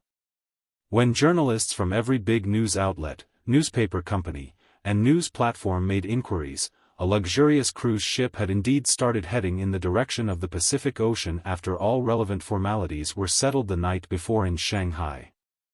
Evidently, that luxurious cruise ship was the one that belonged to the mysterious nouveau riche. Statements such as meeting a benefactor, who sent charcoal in the snowy weather, etc., were all used by reporters to describe that mysterious nouveau riche. And on the other hand, all the relatives of the passengers and cabin crew of that plane heavily heaved a sigh of relief. The great burden resting on their shoulders had been lifted. At this time, on the primitive island in the Pacific Ocean, Palace Master Seven Lives Talisman calmly crossed out an oath written in his small notebook. I want to rescue the passengers that met with the misfortune in the vast ocean and safely send them home. Palace Master Seven Lives Talisman remembered that entry from over 20 years ago. Back then, he was watching a Western movie named The Cruise in the Pacific Ocean, in a theater that revolved around the plot of a sinking cruise ship and swore an oath when his brain wasn't thinking straight. God damn it, I was just watching a movie, why did I swear an oath? F***ck, F***ck, F***ck. Phew. Luckily, I managed to conveniently fulfill my oath in one go. There is no end to virtuous achievements, he. Palace Master Seven Lives Talisman put his small notebook into his Cosmos bag and chuckled. Finally, he thoughtlessly added, I swear, I will never swear an oath so lightly again. After the end of his statement, Palace Master Seven Lives Talisman suddenly went into a daze. Thereafter, his eyes began tearing up slightly. He took out his small notebook once again and wrote a new oath. From today onwards, I won't swear an oath so easily. Once again, He closed his small notebook with a lot of strength and tightly clenched his fist as hot tears trickled down his face, inside the tent. Song Shuhang fell asleep again. Thereafter, he entered his sweet dreamland once more. When he opened his eyes, he realized that he was in the small room again. At this moment, he was making funny faces at the mirror. The reflection in the mirror was little Choo Choo's adorable lowly face. Song Shuhang was speechless. The dream about Miss Choo Choo has not ended? The dream even has a self-pause function. The dreamland started again. As the little Choo Choo understood the mysterious sword technique from the hidden room, she became the treasure of the Choo family. Her family poured in all kinds of resources to help her in her cultivation. And in the later part of the dream, Song Shuhang got to know a lot of people. He got to know all the people Choo Choo came in contact with through the dream. Something felt amiss.